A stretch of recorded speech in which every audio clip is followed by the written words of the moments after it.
6 years ago, after my parents died unexpectedly, my second uncle kicked me out of the house when I was 15 years old, in order to seize the family fortune of hundreds of billions. To survive, I became a live-in son-in-law in the Lin family. My mother-in-law beat me. Relatives called me good for nothing. Even some random rich kid on the street dared to humiliate me. But they didn't know that for the past 6 years, I've been waiting for an opportunity.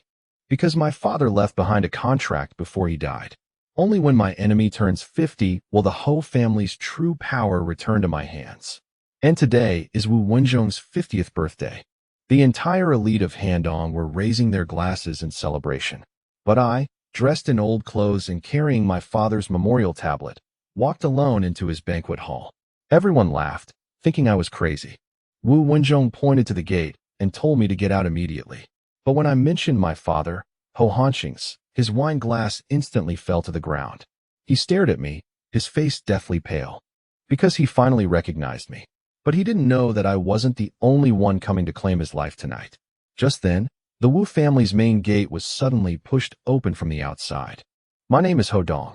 My appearance caused this so-called high society banquet to spiral out of control instantly. More than a decade ago, the Ho family controlled the pharmaceutical, energy, steel, and military industries, their power dominating 5 provinces in North China. And tonight, these people finally remembered the terror of the Ho family. 6 years ago, my father was assassinated, and the Ho family collapsed overnight. I, only 15 years old, was driven out of the house. Everyone thought I had disappeared from the world and would never stir up trouble again. But I simply spoke coldly, letting my 5 uncles in. The next second, 5 men with auras as deep as the abyss, along with 24 iron-blooded guards, stepped into the mansion, making everyone in the room afraid to breathe. Wang Rulong, Zhou Dekang, Kong Yu, Luo Daji, and Wei Liangji, the 5 kings under the Heavenly King, stood behind me like 5 grim reapers. I respectfully called them Uncle Long, Uncle Zhou, Uncle Kong, Uncle Luo, and Uncle Wei, because they were my father's most trusted brothers. But in the eyes of the Wu family, every glance from them was like a knife piercing their hearts. Uncle Long stepped forward, pointed at the memorial tablet in my hand, and roared, ordering Wu Wenzhong to kneel before the Heavenly King's tablet. His words fell as Wu Wenzhong's body went limp, and he knelt down on the spot, his face as white as paper. As the Vermilion Bird King and the Black Tortoise King recounted the old grievances one after another, he finally understood that his father had allowed him to live to 50 not to let him go, but to keep him until today to sacrifice to the flag. I pulled a dagger from under the memorial tablet and threw it directly in front of Wu Wenzhong, saying only 3 words, "Commit suicide." All the guests held their breath in terror. Not a single person dared to step forward. Wu Wenzhong trembled as he gripped the knife, and in despair, he finally committed suicide and fell to the ground. I watched coldly, knowing that this life was far from enough to repay the blood debt of my parents. I handed the memorial tablet to the iron-blooded guards, silently praying, "Mom and Dad, the first step in revenge has begun." I asked my 5 uncles what to do next, but Uncle Long told me that Wu Wenzhong was just a small fry, and the real enemy was still in the capital. When I return in a year, I will be in charge of the 5 major groups, and I will personally carry out the king's true plan. Just then, the phone rang. It was Lin Tide calling. She was my fiancée and the heir to the Lin family. Her voice was as gentle and calm as ever. After I hung up the phone, I simply said that I had something to do in the afternoon and turned to leave. The 5 uncles saw me off into the Bentley, and Uncle Long looked at the back of the car with relief in his eyes, because they knew that Ho Dong had really returned. Cars streamed through the streets, their lights flashing in the crowd. After the Bentley stopped, I strode towards the Prada entrance, my old clothes still shabby. But even in my plain clothes, my undeniable aura still drew the attention of passers-by.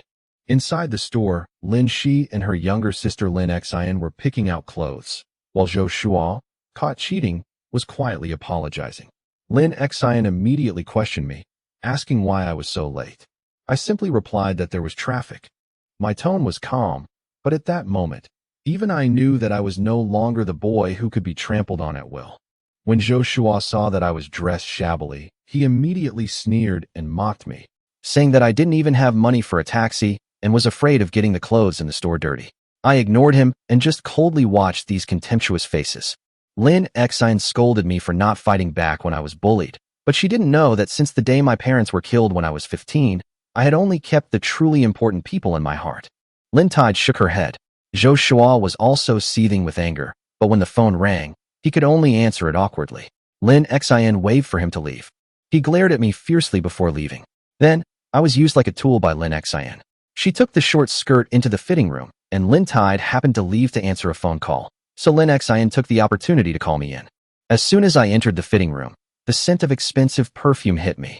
Lin Xine suddenly grabbed my collar and said coldly that since Zhou Shua dared to cheat on her, she would take revenge on the person he despised the most. I frowned, about to push her away, but she instantly changed her expression, turned off her phone's recording, and told me to get out. It turned out that from beginning to end, she just wanted to use me as a tool to provoke Zhou Shua. I know perfectly well that Lin Xine doesn't treat me like a human being at all. She just wants to use me to film a video, force Zhou Shua to back down, and make me a pawn in her little scheme. But she doesn't know that the one who truly decides the game is never her. Lin Tide hung up the phone and returned to the store, her high heels clicking crisply, still radiant and beautiful. Lin Xine, however, told me with a cold laugh that she had signed a contract she couldn't fulfill, with a penalty of 10 million yuan. If she couldn't pay it, he could only watch her go on blind dates. I asked how significant the impact would be. After Lin Tide nodded, I simply told her to leave it to me, then turned and left. I stepped out of Prada and took a deep breath by the flower bed. Originally, I wanted to watch the Ho family be completely destroyed, but for Lin Shi's sake, I decided to give them another chance. I dialed the number and coldly ordered Ho Hanxian to arrive at the third alley of the New World Commercial Center within 10 minutes, because this time, there was only one chance. Soon, a Rolls-Royce pulled up to the side of the road like a ghost, attracting countless stares. The man who got out of the passenger seat was impeccably dressed, like an upper-class elite, and greeted me with a smile, calling me young master. But I just coldly told him to get lost and called Ho Hanxian to come in person, because in front of me, a mere messenger is not qualified to sit down and speak. Ho Hanxian finally got out of the car, still exuding the imposing aura of someone in control of nearly 1 trillion yuan in assets. I glanced at him and sneered that he'd been doing quite well all these years. He tried to sit closer, but I immediately stopped him. My second uncle, who once kicked me out of the house, is now standing in front of me, pleading with me in a low voice, but all I feel is coldness in my heart, because the Ho family is no longer my home. Ho Hanxian tried to play the emotional card, saying that the Ho family would always be my home and I could go back anytime I wanted. I interrupted him directly, pointing out that the Ho family had been driven to desperation by Uncle Long, and only then did they remember me, their discarded pawn. He knew perfectly well that what I said was true, but he could only swallow his anger because I was the only person Wang Rulong would turn a blind eye to. I stared at Ho Hanxian and told him I could call Uncle Long, but he had to agree to 3 things. First, the eternal heart that my father bought for my mother for 30 million years ago would be handed to me tomorrow. Secondly, the Hanxing investment group founded by my father must belong to me. Thirdly, he will personally investigate and resolve the troubles of Lin Shi Company. Ho Hanxian nodded repeatedly. At that moment, he finally understood that today it was not he who came to beg me to return to the Ho family, but the Ho family who knelt down and begged me for mercy. Afterwards, I dialed that mysterious number and casually told Uncle Long that the Ho family would let them off the hook for now. The person on the other end of the phone simply replied with an okay and added that if I wanted to deal with them, I could call this number anytime. Someone would answer 24/7. But then he suddenly reminded me that his niece, Sun Manyan, would be arriving soon and asked me to help look after her. I hesitated for a moment, but still agreed. Uncle Long continued. Sun Manyan is outstanding and beautiful. She has already arranged a marriage for me, and if I like her, she will be my wife. My heart skipped a beat, and I immediately told him that I already had a fiancée named Lin Tide. Uncle Long just smiled faintly and told me to go meet him first, just to make friends. I reluctantly agreed, but made it clear to him that my heart would only belong to Lin Tide. After hanging up the phone, I looked coldly at Ho Hanxian and told him that Uncle Long had agreed to let the Ho family go, but he had better remember my conditions. He could only nod repeatedly, as if he had finally been given a second chance at life. As soon as I returned to the Lin family home, Lin Yuezhi glared at me angrily, cursing me for finally deigning to come back. I ignored her, simply lowering my head to straighten my clothes, as if I were already used to such cold treatment. But the next second, She slapped me across the face, leaving a burning red mark. I just calmly said it was nothing and continued walking. The next morning, I was woken up by Lin Yueji's noisy commotion. Lin Tide reluctantly helped her tidy up the house, just to welcome the guests who were about to arrive. I checked Huang Haoshuan's information last night. For Lin Yueji, this kind of person really resembles the kind of eligible bachelor she envisions. Seeing me standing there, Lin Yueji immediately yelled at me with disdain, telling me to go help. I found it ridiculous. They were busy welcoming Lin Xi's blind date, while I, her fiancé, was being treated like a servant. But I still went over, because I didn't want Lin Tide to be caught in the middle and feel awkward. When Lin Tide saw me, she frowned slightly and told me in a cold tone that she wouldn't cross any lines until I took the initiative to break off the engagement. Hearing this, I felt a sense of relief. She didn't explain further, but that one sentence was more reassuring than any promise. Lin Yueji pointed at me and berated me, telling me to get lost when Huang Haoshuan arrived and not to embarrass myself. I just glanced at her indifferently and continued wiping the coffee table, not taking it to heart at all. She got even angrier, scolding me for being spineless, and reminded Lin Tide to keep Huang Haoshuan calm, because whether Lin Tide's company could overcome the difficulties depended on this step today. I sat quietly listening, but in my mind, I was calculating what was going on with the Ho family, and I didn't plan to reveal anything for the time being. Lin Yueji saw that it was almost 11 o'clock and immediately pointed to the room, ordering me to get inside. But she didn't know that the person who should have been hiding today was never me. I sat on the sofa looking at my phone, my expression unchanged. Lin Yueji was furious and started cursing, saying that I was a good-for-nothing who only knew how to act tough at home. Lin Tide also came over to persuade me to go back to my room.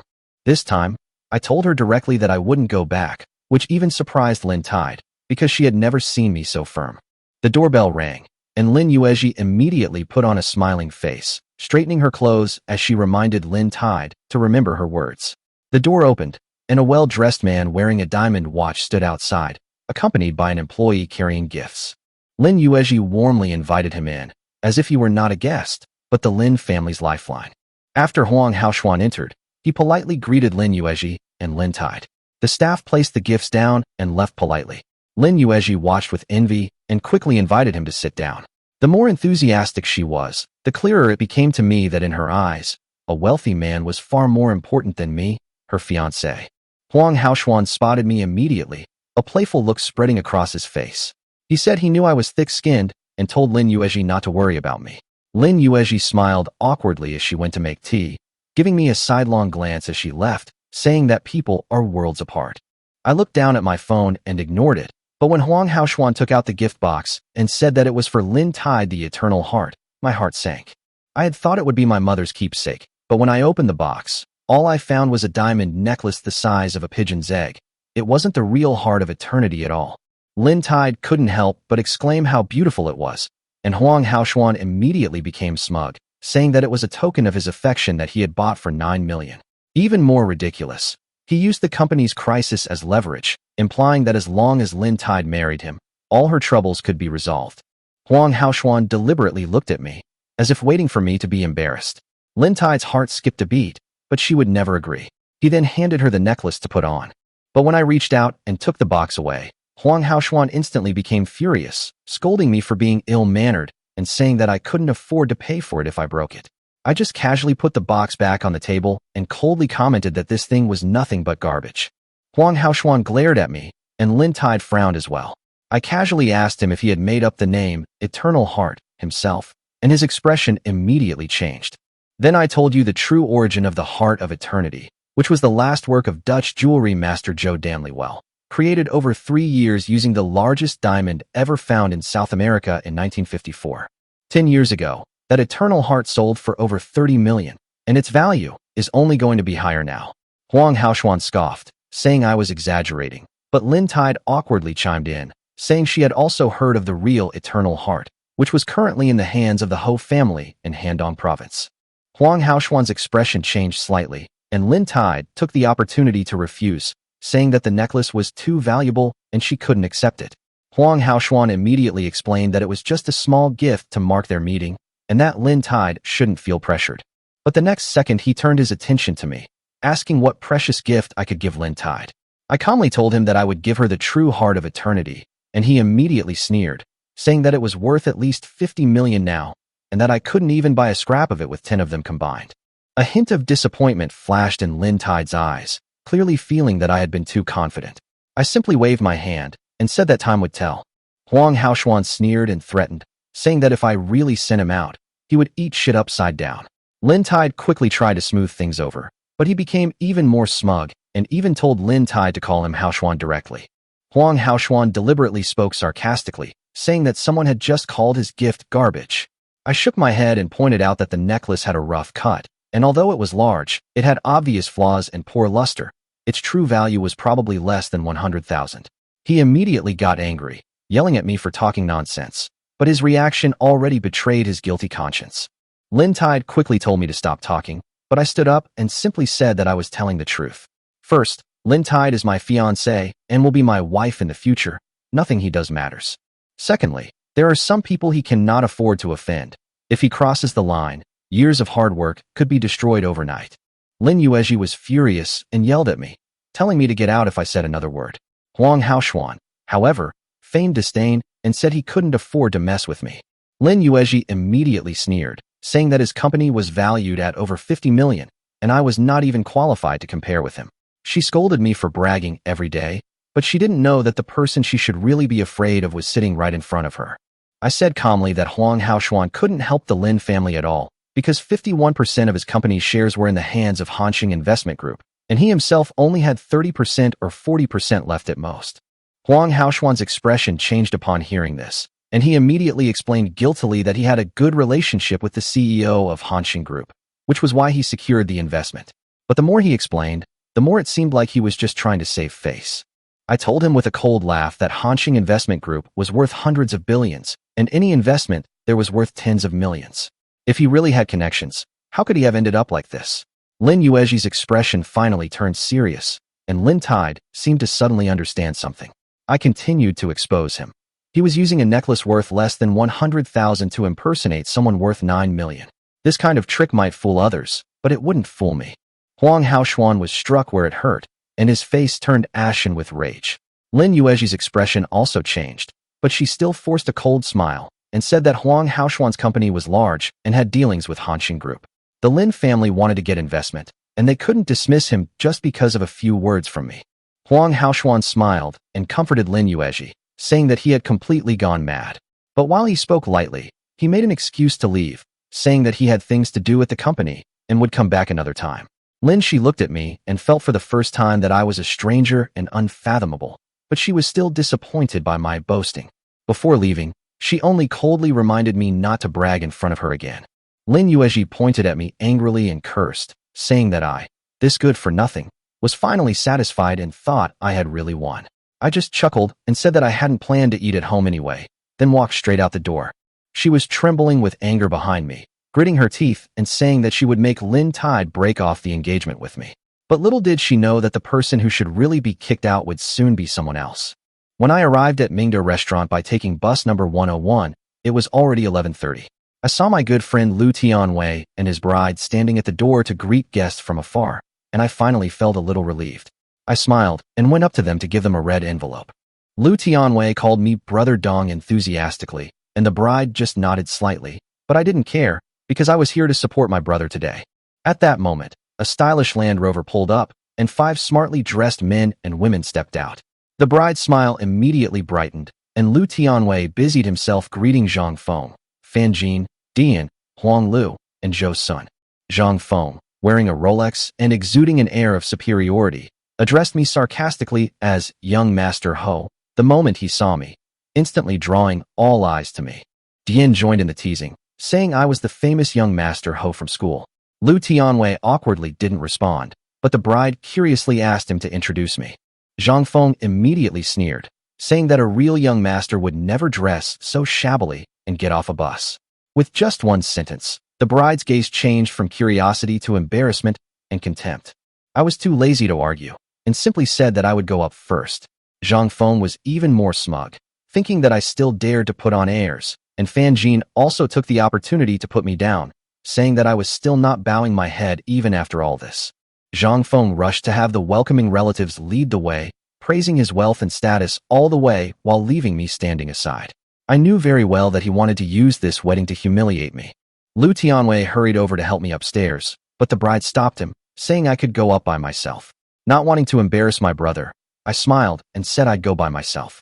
Upon entering the hall, I found over 50 tables set up throughout. I sat down at Zhang Feng's table, but he coldly reminded me that there was no seat for me there because Jia Siki wanted to sit there. I frowned at the empty seats on the table and asked if she could sit in all 3 seats by herself. Dian immediately sneered and said that if Zhang Feng wouldn't let me sit, I couldn't sit because I'm no longer the young master Ho I used to be. Zhou Sun chimed in sarcastically, saying that if I were sensible, I would have left after putting down the red envelope. Huang Lu covered her mouth and laughed at me, asking if I still wanted to get back together and if I still thought of myself as a young master. Zhang Feng's face darkened, and he told me to get lost. I sneered and told them that Lu Tianwei was my brother, and I would not miss his wedding. Unless he personally told me to leave, no one here had the right to kick me out. Dian whispered to Zhang Feng to ignore me, saying that I was just here to seek attention, and that he would see the difference once Jia Siki arrived.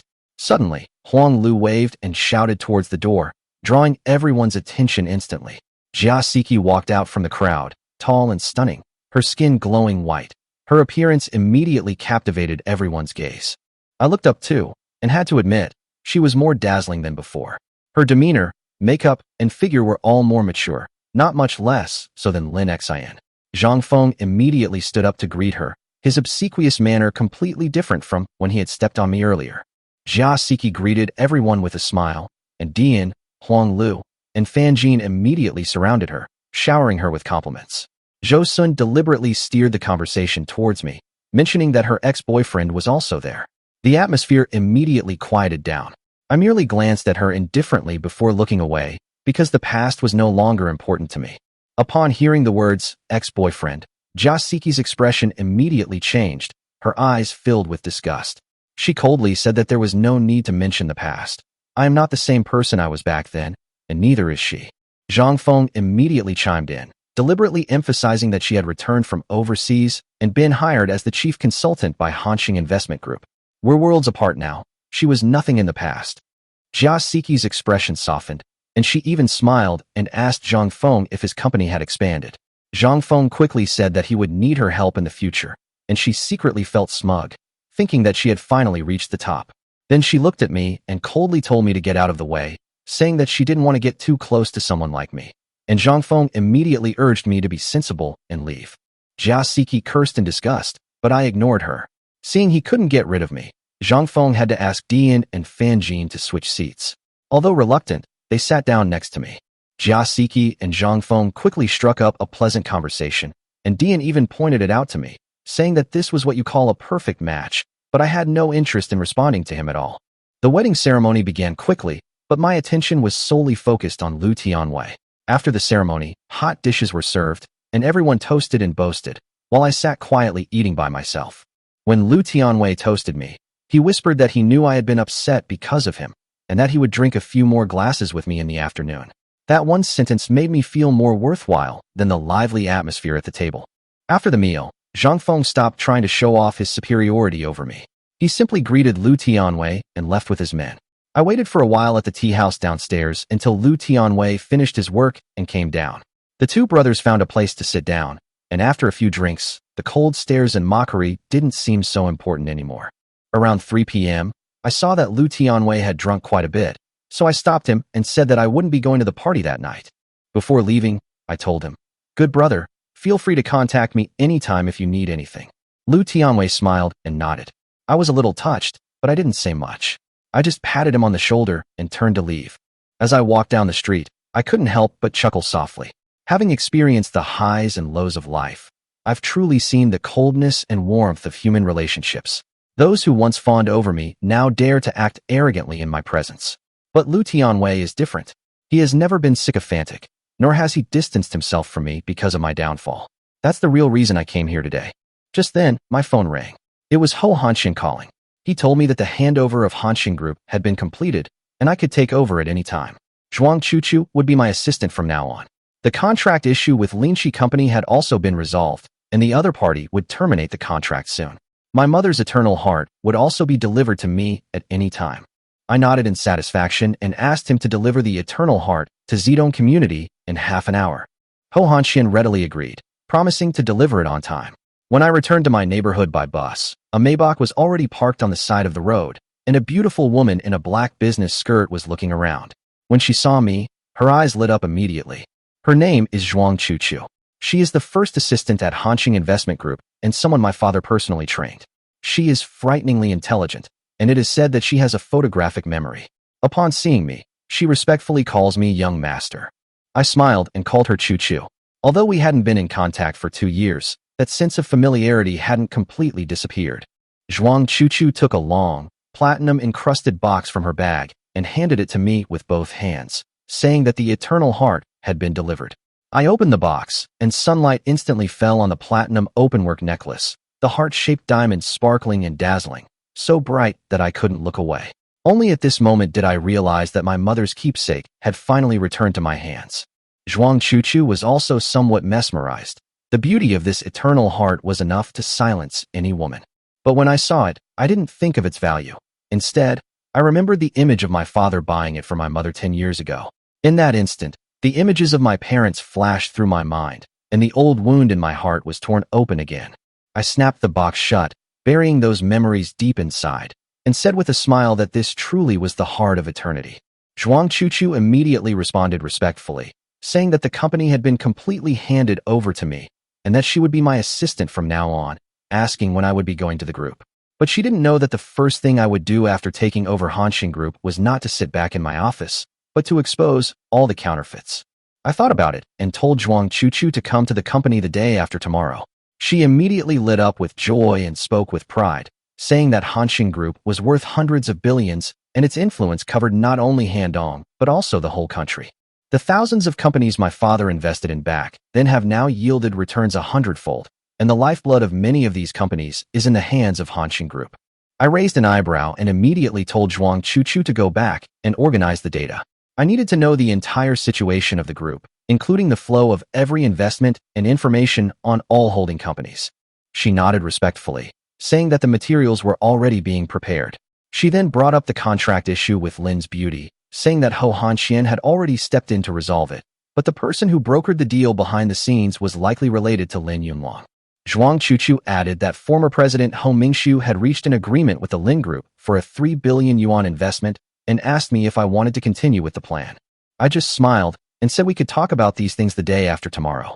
Right now, what I want to do most is to personally place the true heart of eternity around Lin Tide's neck. Zhuang Chuchu handed me her phone number and then quietly stepped aside. Just then, my phone rang. It was an unknown number. As soon as I answered, a sweet, heavenly voice came through, softly asking if I was Brother Ho Dong. I asked her with some surprise who she was, and she said shyly that her uncle was Wang Rulong and her name was Sun Manyan. She had met me when she was a child. It then dawned on me that this was the person Uncle Long had arranged. She said she had just gotten off the plane and wanted to ask if it was convenient for me to meet. I glanced at the time and agreed, but I felt inexplicably awkward. No sooner had Lin Yuezhi arranged a blind date for Lin Tide than the fiancé that Uncle Long had chosen for me came knocking on my door. This situation was truly both laughable and frustrating. I turned to Zhuang Chuchu and asked her to drive me somewhere. Soon, the Maybach stopped in front of the 5-star Zijuoshi Hotel, and I realized that today's meeting was probably not going to be simple. After Zhuang Chuchu went to park the car, I walked alone to the hotel entrance, admiring its luxurious exterior. A short while later, a well-dressed but arrogant man in his 30s approached, glanced me up and down, and asked if I was Ho Dong.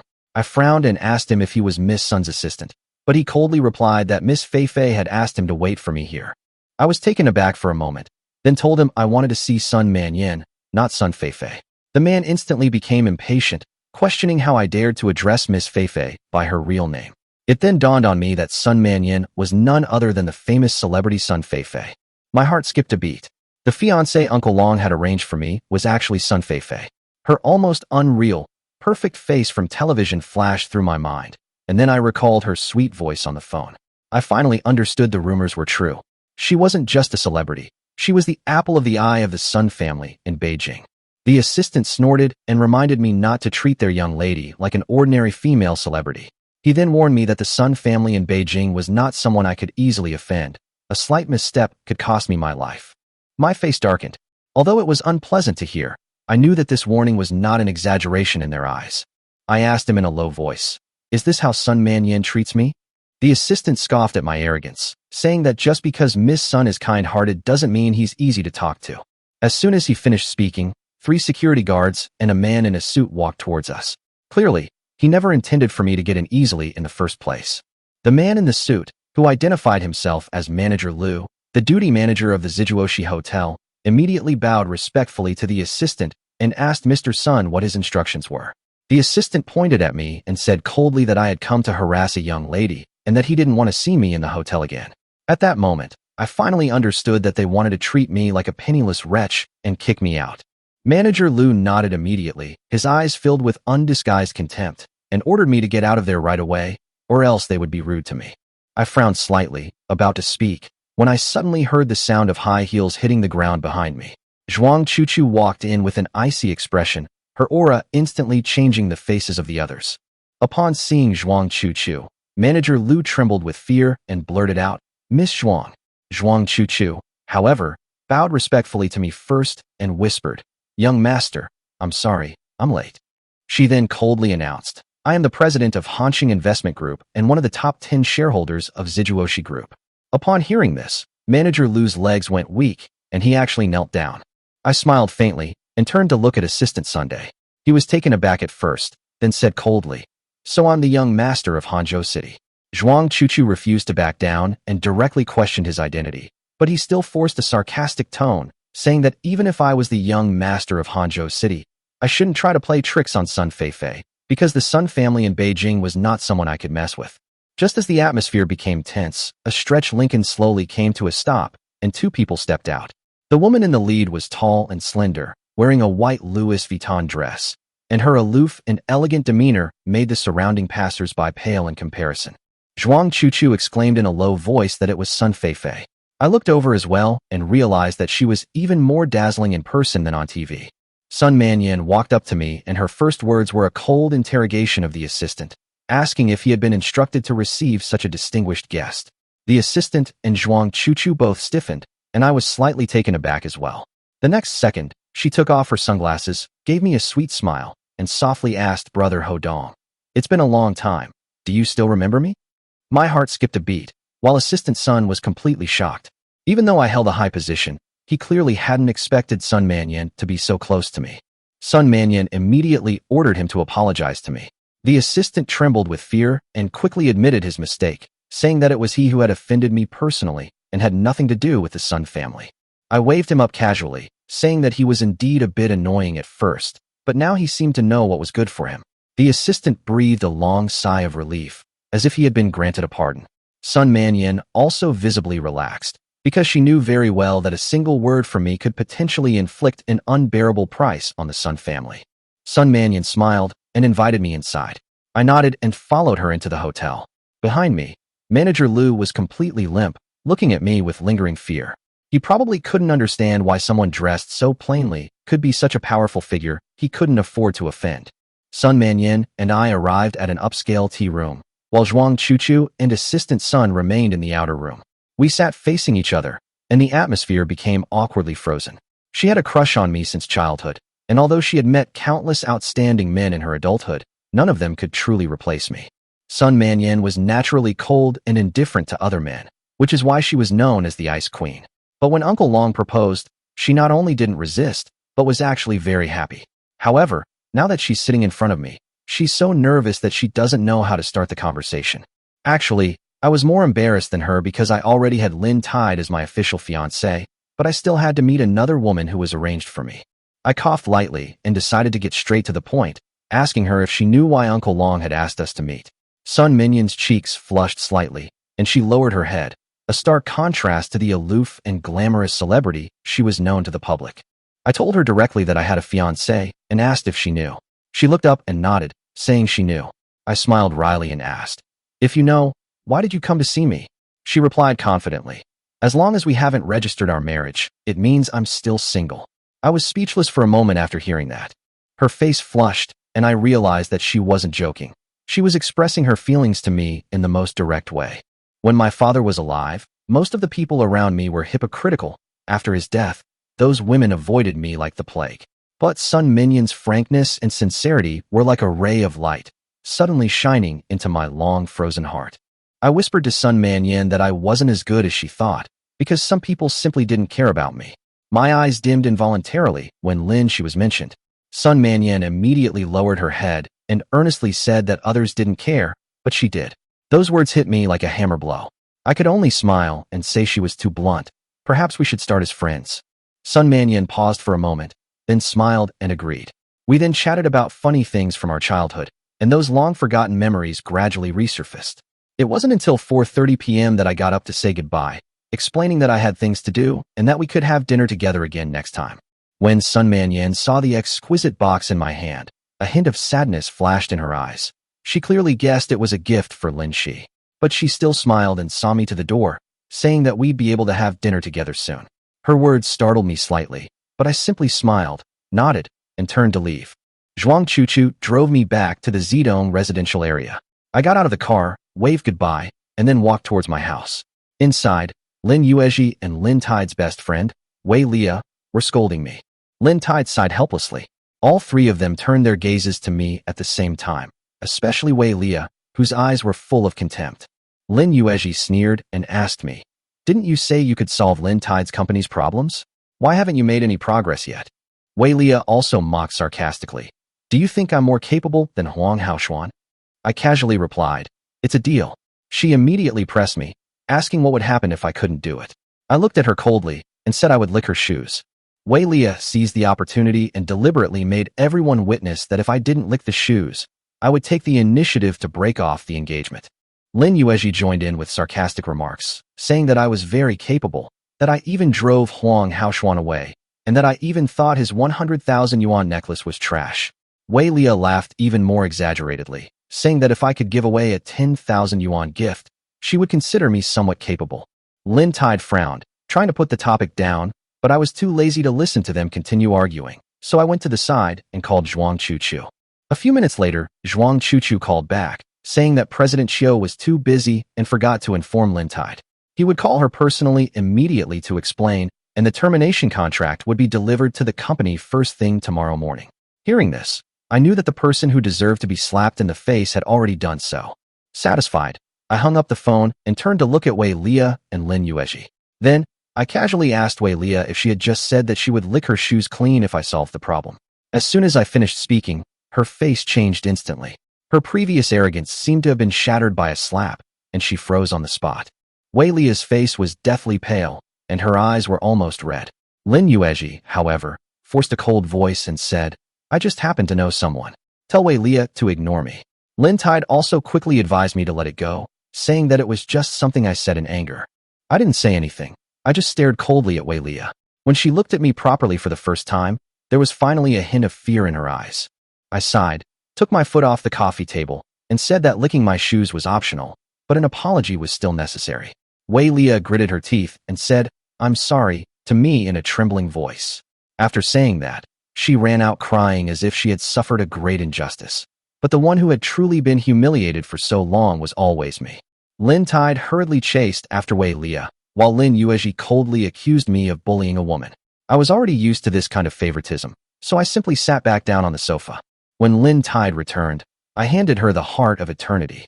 The moment she opened the box, even though the room was dimly lit, the heart-shaped diamond shone so brightly that she was mesmerized. Lin Yuezhi stared at the necklace, her first reaction being doubt that it could truly be the Heart of Eternity. Lin Tide couldn't help but ask me where this thing came from. I just shook my head and told her that there was absolutely no problem with where it came from.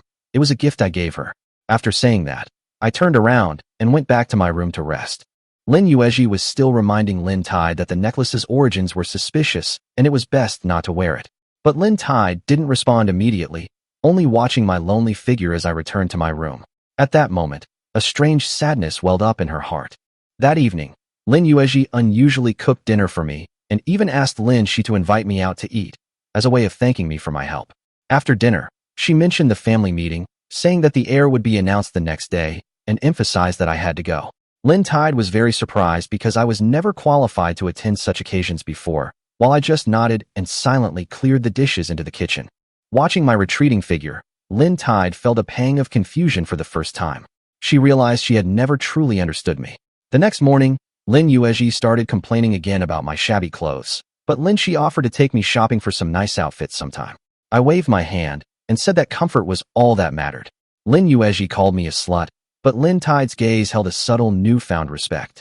Upon arriving at the Lin family mansion, I was greeted by a line of luxury cars parked outside, yet I remained calm. The hall was bustling with people. Lin Shi, as the direct descendant, walked to the front, and I followed behind her, still receiving a chorus of disapproving glances. But soon, everyone's attention was drawn to the eternal heart necklace on her chest, with whispers about where she got the money to buy such a beautiful diamond necklace. Zhou Qian's face instantly darkened. Seeing this, Lin Yunsong immediately walked up to Lin Tide and sneered, mocking her for bringing her gigolo along. The people around them laughed along. Lin Yuezhi glared at me angrily, as if wanting me to step in and defend her.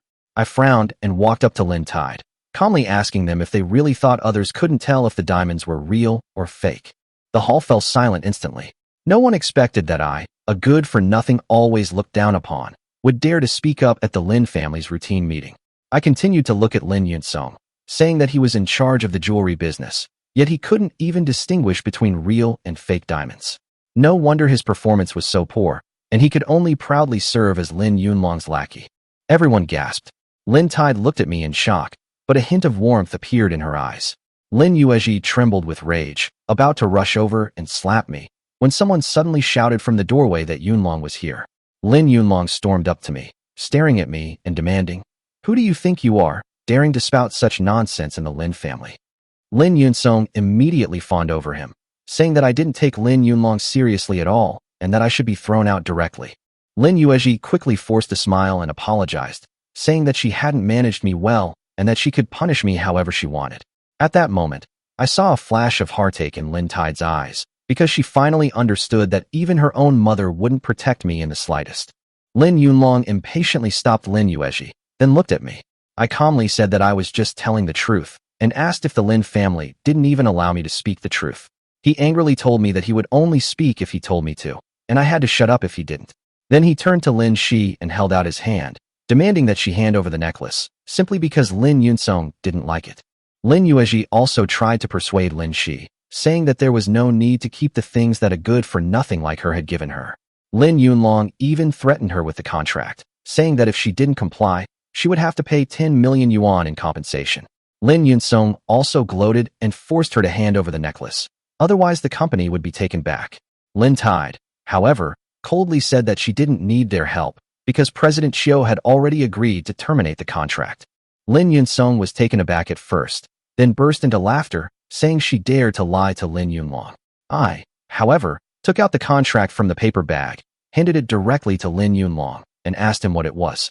Lin Yunlong's expression changed after just one glance, because it was actually a termination contract personally signed by Qiu Xiaodian, and I had already had everything arranged last night. Lin Yunlong, enraged, laughed coldly, then turned to stare at Lin Yunsong, and ordered him to kneel down and apologize to Lin Tide. Lin Yunsong, as if struck by lightning, immediately knelt down and uttered the words, "I'm sorry." Lin Tide looked at me with growing respect, while I simply told Lin Yunlong that the Lin family had nothing to do with me, but no one could bully Xiao Tide. Just as the atmosphere reached its peak of tension, a dignified voice suddenly rang out. Old Madame Lin, leaning on her dragon-patterned cane, entered the hall with her sons. Everyone immediately bowed in greeting, and the room fell silent, as if frozen. She had ruled the Lin family for many years, and her authority was unchallenged. The first thing she announced was that Hanxing Investment Group, under the Ho family, the most prestigious family in Handong, would invest 3 billion yuan in the Lin family. The Lin family cheered instantly, because Hanxing Group's 3 billion investment was like a shot in the arm for the Lin family. As long as they seized the opportunity, the Lin family had a chance to break into the top tier of families in Hangzhou. The old lady, however, coldly reminded them that the handover work could not be done flawlessly, and then specifically named Lin Yunlong to be in full charge. Immediately afterwards, the old lady announced the second matter. The Lin family was to appoint an heir. There were 3 candidates: Lin Yunlong, Lin Yinshu, and Lin Shi. The entire room was stunned, and Lin Shi was completely dumbfounded. The old lady looked at her and said that she had performed well and would begin working at headquarters today. The old lady continued, announcing that the cosmetics company would be temporarily returned to the family. However, if Lin Tide won the succession battle, the entire Lin family would be handed over to her. Lin Shi was so shocked that she took several steps back. Lin Yuezhi almost fainted, while I looked grave, because Lin Yunlong was already smiling as if the cosmetics company was already his. Finally, the old lady turned her gaze to me and coldly announced the third matter. I must break off my engagement with Lin Shi and leave the Lin family. I sneered inwardly. Just as I expected, the real purpose of summoning me here today was to force me to annul the engagement. 2 out of the 3 matters involved Lin Tide. The Lin family's calculations were crystal clear. A flicker of hesitation crossed Lin Tide's eyes. My recent attitude had changed her opinion of me. Now that the old lady was suddenly demanding the annulment of the engagement, she wasn't as resolute as before. Lin Yunlong and Lin Yunsong, on the other hand, laughed with immense smugness. I had humiliated them before, and now it was finally my turn to be publicly shamed. Lin Yuezhi snapped out of her nervousness at having her company taken back and stared at me, secretly calculating that if she went along with the old lady, there might still be a chance. She quickly smiled ingratiatingly and said that she thought so too. But the old lady completely ignored her, staring intently at me, demanding to know if I had heard her. I simply asked her indifferently, why? The old lady told me domineeringly that her decision needed no explanation. I glanced at Lin Tide, shook my head, and reminded them that when the old man arranged the engagement, he said that unless I took the initiative to cancel it, no one could cancel it. The hall instantly fell silent, because everyone in the Lin family remembered those words. The old lady sneered, saying the old man was confused, but she wasn't. The original marriage agreement was just compensation for Lin Shi's cosmetics company shares. Now that the shares had been recovered, whether the marriage went through or not was up to her. Lin Yunlong and Lin Yuezhi immediately pressured me to back down, but I suddenly smiled because I saw hesitation in Lin Tide's eyes. I told the Lin family in a steady voice that if they wanted to unilaterally annul the engagement, that was their own business. But it was absolutely impossible for me to take the initiative to annul the engagement. Then I looked at Lin Tide and said, word by word, that I would never give up on her in this lifetime. After saying that, I smiled calmly, turned around, and left the hall. The Lin family members unconsciously made way for me. The very person they considered a good-for-nothing had made them instinctively back down. After a moment of deathly silence in the hall, the old lady, her face ashen with anger, slammed her dragon-shaped cane to the ground, while Lin Yunlong could only rush forward to comfort her. Lin Tide stood there, dazed, unable to process what had happened that day. Lin Yunlong's reprimand filled her with anger and grievance, tears welling in her eyes. Lin Yuezhi tried to persuade the old lady to annul the engagement, but the old lady shut her up with a single word, silencing her completely. The old lady angrily reminded Lin Yuezhi that the Lin family also had a reputation to uphold. Although the old man was no longer alive, outsiders still knew about the marriage agreement. If the Lin family openly broke their promise, the consequences would be beyond her ability to bear. Lin Yuezhi could only lower her head and admit her mistake. After suppressing her anger, the old lady shifted her focus back to the cooperation with Hanshin Group. Lin Yunlong nodded obediently, saying he would do his best. The old lady then instructed Lin Yunsong that they would be hosting 2 distinguished guests the day after tomorrow, Ho Mingxiu, the president of Hanshin Group, and Sun Manyan, the young lady from the Sun family in Beijing. The Lin family members were shocked and excited, thinking that the Lin family was finally about to climb into the ranks of the truly wealthy. But they had no idea that Ho Mingxiu was no longer the president of Hanshin Group. Lin Tide felt heavy-hearted, but the old lady gently told her to dress nicely the day after tomorrow. When she heard that the eldest son of the Ho family was interested in her, her face turned pale instantly, because she finally realized that she had become a bargaining chip for the Lin family's marriage alliance. Lin Yuezhi was so excited she danced around and hurriedly asked the old lady if it was true. The old lady only responded calmly, then waved for everyone to go about their duties. Lin Tide followed the crowd away like a lost soul, while Lin Yuezhi pondered how to force me to take the initiative to annul the engagement. The next morning, I arrived at the Hanshin building in downtown Hangzhou, the headquarters of the Hanshin Group. The 33-story building houses over 3,000 elite employees, and the group's business spans investment and finance, its strength even comparable to top overseas capital firms. Looking at this modern building, I felt a pang of regret. Even in different clothes, my demeanor still clashed with the rules here. Suddenly, I heard Jasiki's voice behind me. I turned around and saw her walking towards me side by side with Zhang Feng. The two were well dressed and looked like a handsome couple. As soon as Zhang Feng saw me, he mocked me. asking if I was trying to use my old connections with the Ho family to get in through connections. Jia Siki also reminded me with disgust that we were worlds apart.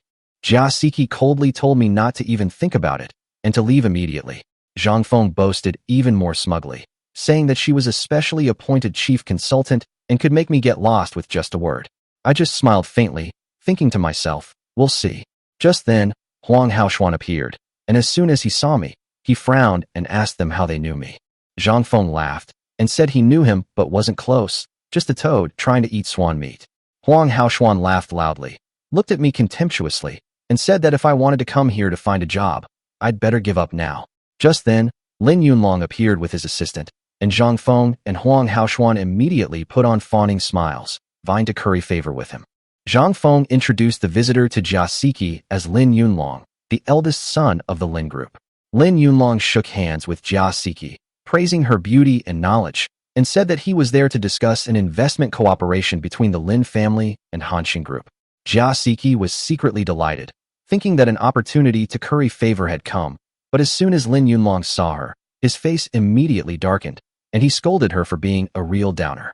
I feigned innocence, but inwardly I was thinking that things would get even more interesting when I saw them again. But as soon as I stepped through the gate, a burly security guard stopped me. He coldly threatened that I could either leave or be thrown out. The surrounding employees watched the spectacle until Zhuang Chuchu called out in a chilling voice, "President, I'm sorry, I'm late."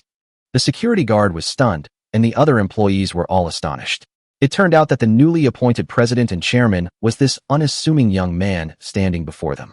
My aura was understated yet sharp, and everyone realized that I wasn't there to ask for a job, but to take over the company. I patted the security guard on the shoulder and said ignorance is no excuse.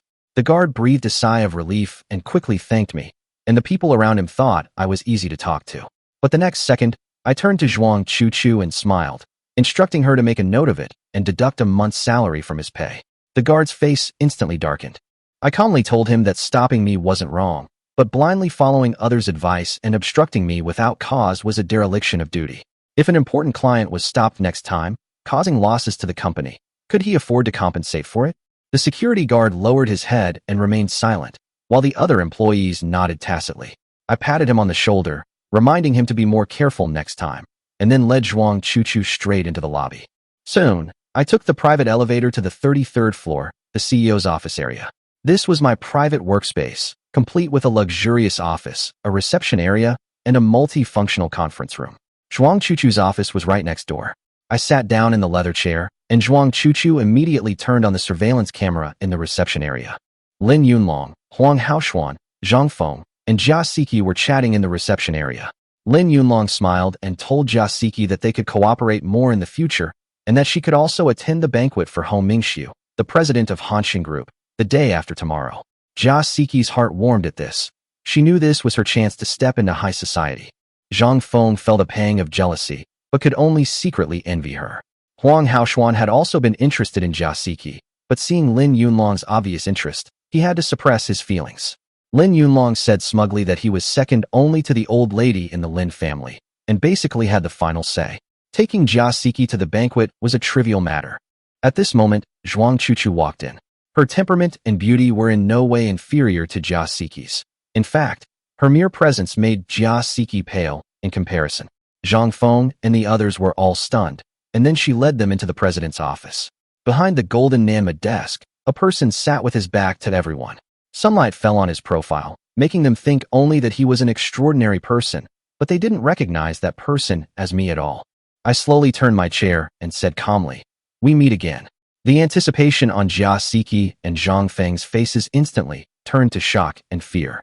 Jia Siki called out my name in disbelief, because she never imagined that the president of Hanshin Group sitting here was actually Ho Dong, the man she had just looked down upon. Jia Siki was devastated, because her proud position as the chief investment advisor of Hanshin Group was now completely in my hands. She quickly forced a smile, called me Brother Ho Dong, and said it was too much of a coincidence. I just smiled faintly, flipped through her resume, and said that her qualifications were good, but she was still a bit lacking when it came to being the chief investment advisor. Jia Siki's face paled, and she hurriedly said that the company had already given her an offer.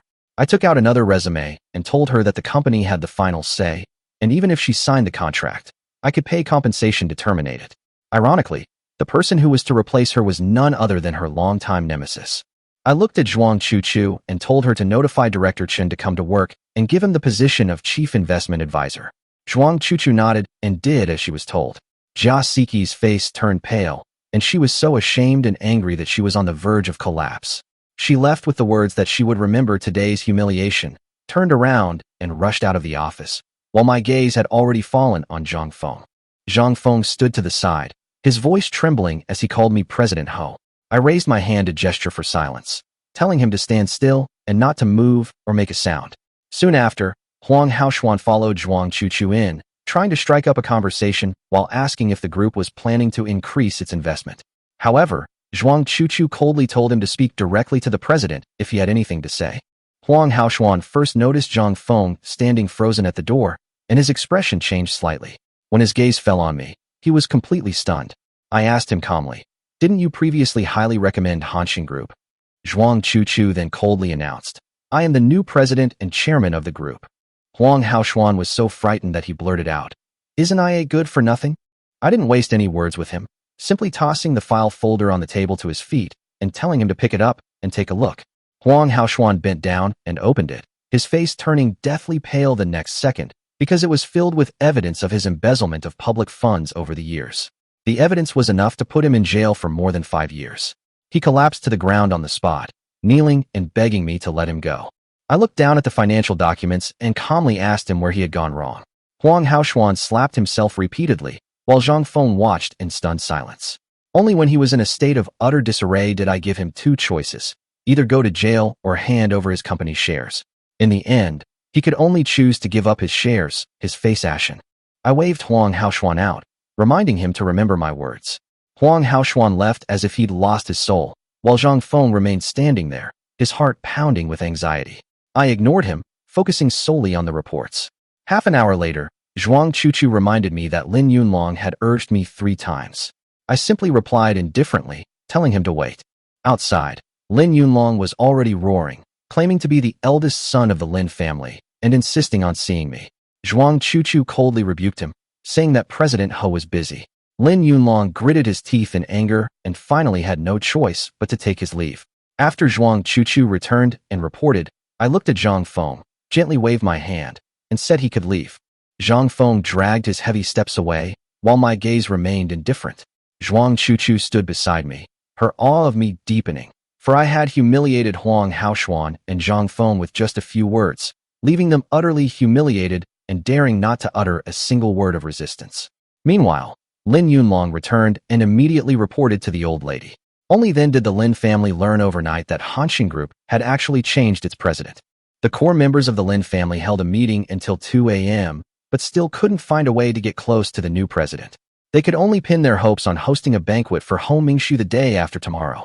The old lady wearily reminded everyone not to panic, saying that although Ho Mingxiu was no longer the president, Hanshin Group still belonged to the Ho family. With just one word from him, the Lin family's investment problem could still be resolved. The old lady suddenly asked Lin Tai to bring me along, and Lin Yunlong's eyes immediately lit up. Everyone understood that this was a plan to suppress me at the banquet, please Ho Mingxiu, and then force me to back down. The old lady smiled and said, "To facilitate investment while making me voluntarily annul the engagement. This is killing 2 birds with 1 stone." The next morning, after the meeting, I was awakened by a loud knocking on the door. Lin Yuezhi was outside, impatiently scolding me, saying it was so late and I still wasn't up. I stretched and opened the door, asking her what she wanted. She snorted coldly, only saying, "Come out and discuss it," before turning and going to the living room. Besides Lin Yuezhi, Lin Tide and Lin Xian were also in the living room.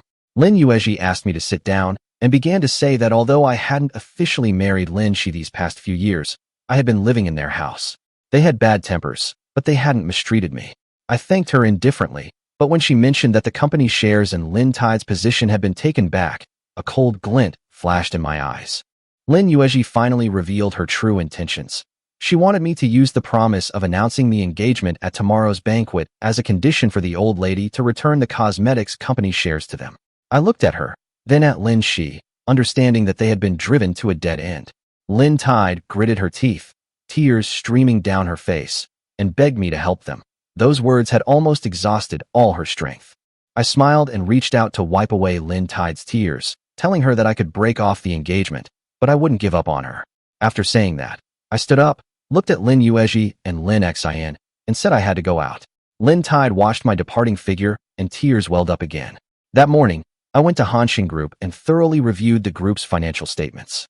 That night, I met up with Lu Tianwei for drinks, and we drank until late. For me, my engagement with Lin, she was incredibly meaningful. Almost all our contact over the past few years had been maintained by this engagement. Now, having to personally propose annulment was incredibly difficult, so I drank all night, went home, and went straight to sleep, ignoring even Lin Yuezhi's insults. The next day, I slept until noon when Lin Yuezhi knocked on the door again to urge me. I rubbed my hangover head, changed my clothes, and came out to see that the mother and her 2 daughters were already dressed. Lin, she was wearing a white Gucci short dress, the eternal heart on her chest particularly dazzling. I couldn't help but compliment her on how beautiful she was, but the moment she blushed, her eyes held a hidden heartache. Lin Yuezhi looked me up and down, noticing my shabby clothes, unshaven face, and the smell of alcohol on me. Her expression was clearly unpleasant. But to get me to voluntarily break off the engagement, she suppressed her anger and waved for everyone to leave. Lin Tide tried to help me up, but Lin Yuezhi scolded her in a low voice, saying that from today onwards we had no relationship. Lin Xian echoed her, saying I didn't deserve her kindness. We soon arrived at the banquet hall of the 5-star hotel.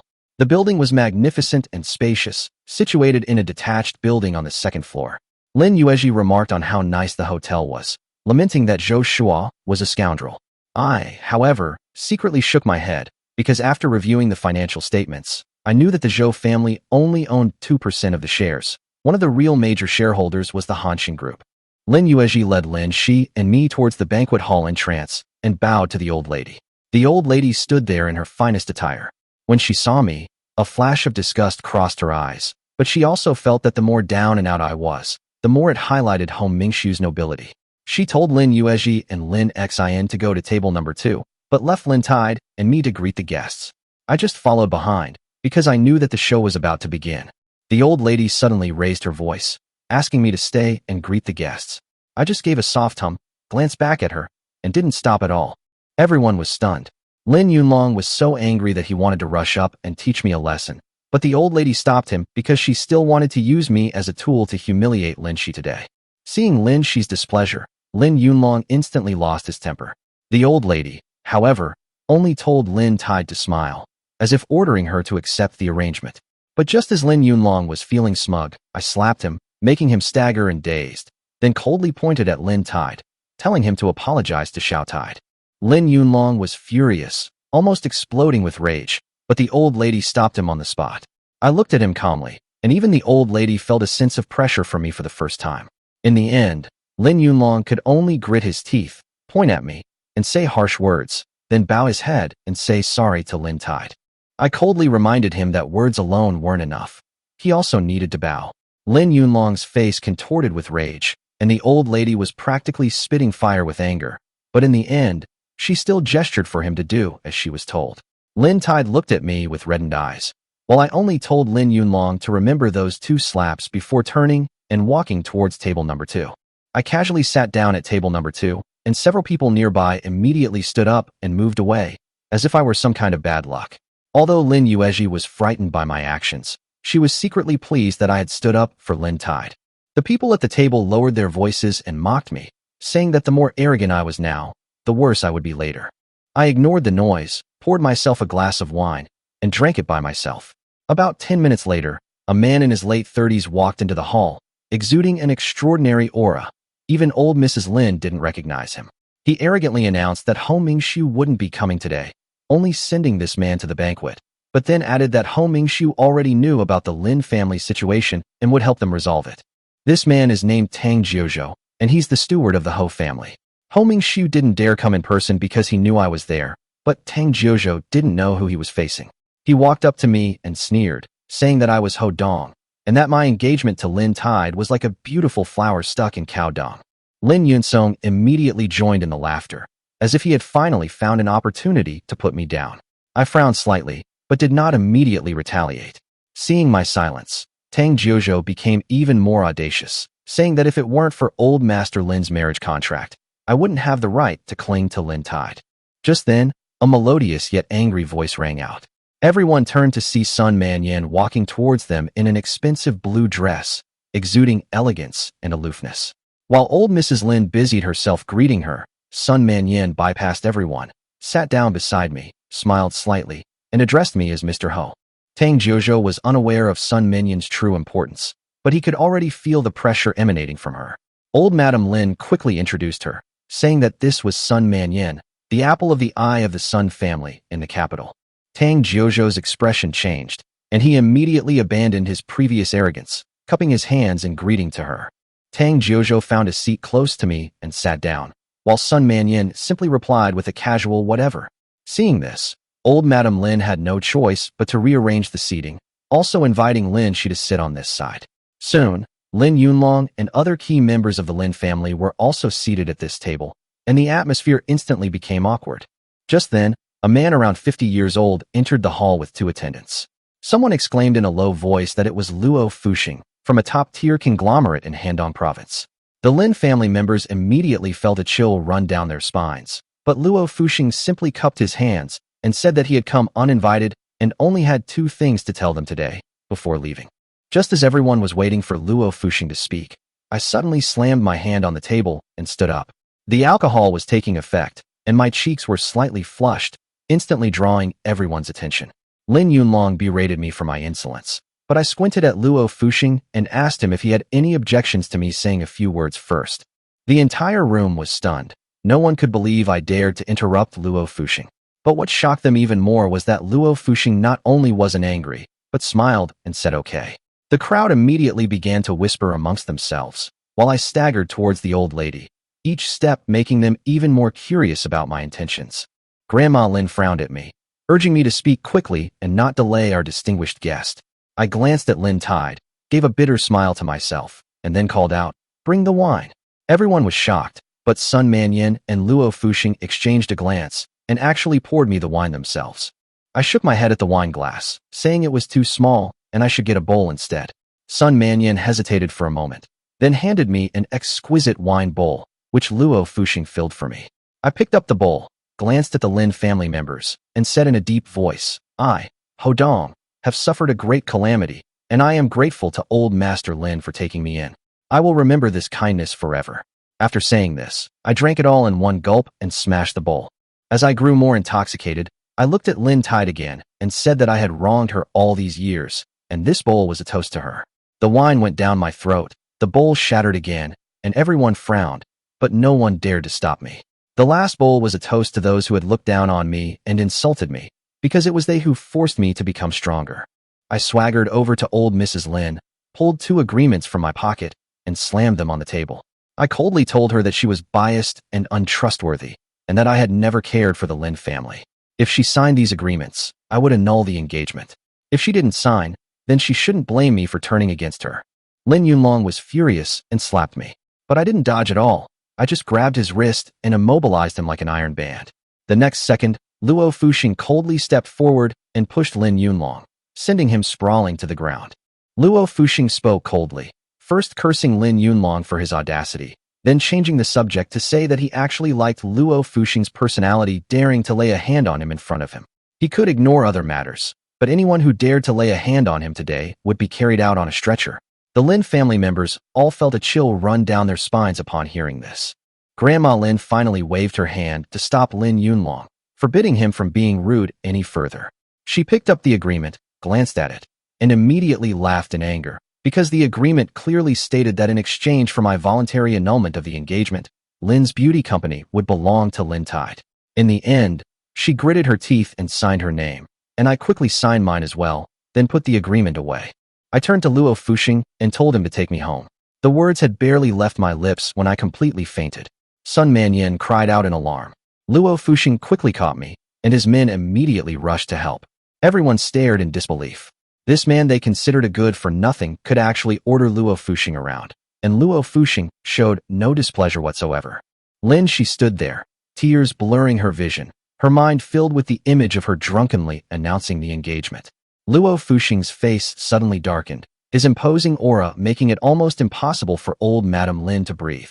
He coldly reminded the Lin family that the first thing he had been asked to do was tell them that Ho Mingxiu was just a nobody, and that Hanxing Group no longer belonged to the Ho family. Luo Fuxing coldly retorted, asking what right the Lin family had to lie to him. He then announced his second matter.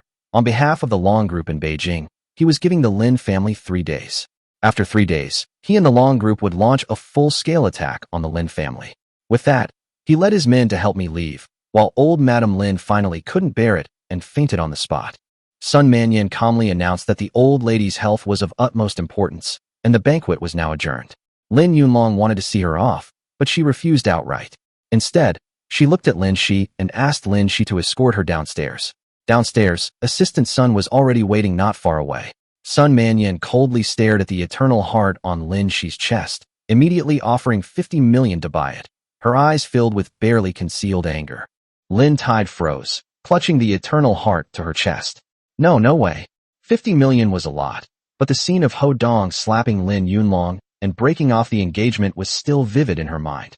Sun Mannion raised her voice. 80 million. Lin Shi frowned and shook her head. No. Sun Mannion continued. 100 million. The eternal heart is worth 50 million. That's the highest you can ask for. Lin Shi's face turned pale, and she shook her head and sighed. It's not about the money. No matter how much it costs, I won't sell it. Sun Mannion casually handed over her business card. Changed your mind? Give me a call. You might be missing out on something incredibly precious. She swayed away in her high heels, disappearing into the distance. Lin Shi felt utterly weak, staring blankly at the car, her heart filled with complex emotions. When she returned, old Madame Lin had been revived. The atmosphere at the banquet was oppressive, and everyone's eyes were fixed on Lin Tide. Lin Yunlong roared angrily. You dare come back? Look what you've done to Grandma. Lin Tide's eyes flashed with anger. Stop! Old Madame Lin shouted, and Lin Yunlong had no choice but to stop, glaring angrily at Lin Shi. Old Madame Lin gently beckoned. Xiaoxi, come here. Lin Shi approached unexpectedly. Grandma. The old lady smiled and nodded. If you want to go back to Lin's beauty company, just tell me. There's no need for a written agreement. Lin Shi knew in her heart that she couldn't completely trust these words. The old lady continued. The Lin family is in trouble, and Hanxing Group's investment is important. I'll arrange to meet Ho Mingxiu again. Will you come with me to see him? Lin Tide shook her head. No, I don't want to see anyone. Lin Yunlong roared. Are you courting death? The old lady's face darkened, and she sneered while holding the agreement. You think you can get the company back with this agreement? I promised to give it back, but I didn't say when. What use is an empty shell if all the employees are fired? Lin Yuezhi was shocked. Her previous joy vanished instantly. The 3 women left the banquet hall helplessly. The old lady turned to Lin Yunlong and the others. The Lin family is in imminent danger. Everyone must act. She instructed Lin Yunsong. Go contact your old friends and recruit some allies. The old lady then said to Lin Yunlong. Put the Hanxing Group's matter aside for now. If you can win over Miss Sun, you'll be a great hero. Lin Yunlong was overjoyed. The old lady issued several orders, arranging a response to the business attacks on the Lin family by Luo Fuxing and the Long Group. Everyone was anxious, but she remained calm and composed, putting them at ease. Around 5 o'clock in the evening, in the modern manor on the outskirts of Hangzhou City, Ho Dong woke up. He had been drunk from 3 large bowls of wine and was unconscious, but someone had fed him in between, and now he had no headache. Ho Dong pushed open the door and stepped out, munching on a snake fruit, strolling along the spacious lawn and poolside. The sun was setting, the air fragrant with the scent of earth. He took a deep breath, feeling refreshed, yet still unsure of his surroundings. Ho Dong reflected on the annulment of the engagement, feeling empty inside, but at peace that he had secured company shares for Lin Shi. As for revenge against the Lin family, he hadn't considered violence. He remembered old Master Lin's kindness. He could teach the Lin family a lesson, but he couldn't destroy them. Creak. The door opened, and a man and a woman entered. The man was burly, in his 30s, and had a beard. The woman surprised Ho Dong it was Lin Shi's best friend, Wei Lia. Wei Lia exclaimed in surprise. Huh? What are you doing here? The man glanced at Ho Dong, his brows furrowing, thinking him shabby. Wei Lia quickly waved her hand. Not very familiar. He's the boyfriend of the beautiful girl I invited, but I heard they've broken up. The man whispered in Ho Dong's ear, and Ho Dong's brows furrowed, sensing that she seemed to be plotting against Lin Tide. Wei Lia sneered. What's it to you? You were kicked out of the Lin family and immediately found a job. Huh, come work as a maid. Someone like you can only be a maid. The man scoffed, pointing at Ho Dong. She's a guest, bow to Miss Wei. Ho Dong laughed angrily. You dare to? The man flew into a rage. Are you looking for death? Wei Lia quickly stopped him. Brother Kai, why bother arguing with a servant? He probably doesn't know who you are. She smiled sweetly and explained to Ho Dong. This is the manor owner's nephew. You have to apologize, as he said. Ho Dong frowned deeply, never expecting Luo Fuxing to have such a nephew. Luo Kai sneered. Kid, if I want to kill you, just say the word, understand? Ho Dong's chest almost burst, his eyes sharp and filled with murderous intent. Who do you think you are? Luo Kai's expression changed. How could she insult his girlfriend right in front of him? He sneered. Believe it or not, I'll kill you right now. As he spoke, he moved closer to Ho Dong. He was tall and imposing, with a fierce look that could easily intimidate ordinary people. Ho Dong, however, did not take him seriously at all. Stop! Suddenly, a furious roar came from the doorway. Upon hearing this, Luo Kai stiffened and turned around to see Luo Fuxing walking towards him with 3 other people. Second uncle, Luo Kai said with a smile to Luo Fuxing. Wei Lia looked at Luo Fuxing and was also intimidated by his imposing presence. The 4 of them walked towards her together, as if a mountain were approaching, making her heart tremble. How dare you? Snap! Just then, Luo Fuxing shouted and slapped Luo Kai across the face with great force, leaving a 5-finger mark. Second uncle? Luo Kai's face stung with pain as he covered it, looking puzzled. Luo Fuxing snorted coldly and glanced at Wei Lia again. That one glance was like looking at a dead person. Wei Lia was so frightened that her soul trembled, her legs went weak, and fear surged up. Luo Kai, you're getting more and more outrageous. Luo Fuxing's tone was icy, and Luo Kai knew that the more Luo Fuxing acted like this, the angrier he became. Luo Fuxing's anger had very serious consequences. Luo Kai still didn't know why he was being scolded. At this moment, Luo Fuxing and his 3 companions hurriedly walked up to Ho Dong and were about to bow in greeting. Boss, they're here. Suddenly, a person rushed over from the side, covered in blood, shouting repeatedly. Luo Fuxing suddenly turned around and looked at the person. You've arrived? Yes, the man said, then collapsed to the ground. Get ready to move. Luo Fuxing let out a cold shout and suddenly grabbed a sharp knife from a flower bed next to him. The others followed suit, each pulling out a gleaming machete. Ho Dong frowned, puzzled. Even Luo Kai was taken aback, but then he ran over and grabbed a cleaver. Luo Fuxing quickly said to Ho Dong, Young master, please move back a bit, and I'll explain to you later. His tone was solemn. He roared at Luo Kai. Luo Kai, you must protect the young master's safety even if it costs you your life, or I will never forgive you. Young master, Luo Kai was struck dumb. He glanced at Ho Dong, then suddenly realized what was happening and immediately shouted, Yes. Then, he cupped his hands to Ho Dong and said, Young master, I'm sorry for what happened earlier. Please step back. Ho Dong nodded upon seeing this. Luo Kai stood in front of him, holding a knife. This. Wei Lia was even more shocked than Luo Kai. She never dreamed that the man she had always looked down on was actually Luo Fuxing's young master. How is that possible? She stared blankly at Ho Dong. Just then, a series of hurried footsteps approached, and a dozen burly men, also carrying machetes, came over. Each person had a red cloth wrapped around their wrist. As soon as they rushed in, they glanced around and saw that there were only 6 people there, and a cold smile appeared on their faces. The leader, a man with a scarred face, asked in a cold voice, Where's that girl's surnamed son? What's it to you? Luo Fuxing snorted coldly. Brothers, kill. He shouted, and then the 4 of them changed their demeanor drastically, brandishing their knives and charging into the crowd. Luo Fuxing was approaching 50 years old.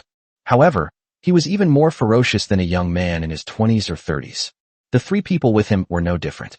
Tada! In an instant, blades clashed and blood splattered everywhere. With each strike, Luo Fuxing and his 3 companions either deflected the opponent's blade or caused blood to gush from their wounds. They were agile and stronger than these burly men, clearly seasoned fighters who were still going strong despite their age. For a time, people were fighting against more than a dozen others, and neither was at a disadvantage. Oh my god, Wei Lia's face was extremely pale. She had never seen anything like this in her entire life. The splattering blood made her dizzy. The imposing appearance of Luo Fuxing and his 3 companions made her tremble in her heart. Ho Dong nodded in agreement. Luo Fuxing was one of his father's men back then, and over the years, they've only gotten more formidable with age. Young master, these 15 men are our only rivals in Handong province. They are the 15 protectors of Handong Guard, and they are quite famous in the underworld. At this moment, Luo Kai was filled with excitement. As he watched, he said, "However, my second uncle and the others deliberately set up this trap today to lure them here and give you a gift." He now knew that the distinguished guest his second uncle had mentioned was none other than Hodong, who stood before him. Therefore, he became even more respectful and explained to Hodong the 15 protectors of the Guardian Gate. Hodong was taken aback. He had heard of Wei Men before when he was in the Ho family. He had also heard of the title of the 15 protectors, which was very powerful, just like the 24 iron-blooded guards under his father. Of course, it is far inferior to the 24 iron-blooded guards. However, he didn't understand why these 15 people were lured over and why he was given a gift. Hearing this, Wei Lia, who was standing nearby, trembled with fear. She glanced at Hodong furtively, her mind in turmoil. She had heard of Luo Fuxing's name before, and Wei Men had also vaguely heard of it. Luo Fuxing actually fought Wei Men 15 protectors in order to give Hodong a gift? Ah! Screams of agony rang out. Luo Fuxing and his 3 companions had already killed 8 people, while the remaining 7 were putting up a stubborn resistance. Their eyes were filled with fear. Luo Fuxing and his 3 companions were all in their 40s or 50s, but they never expected them to be so formidable.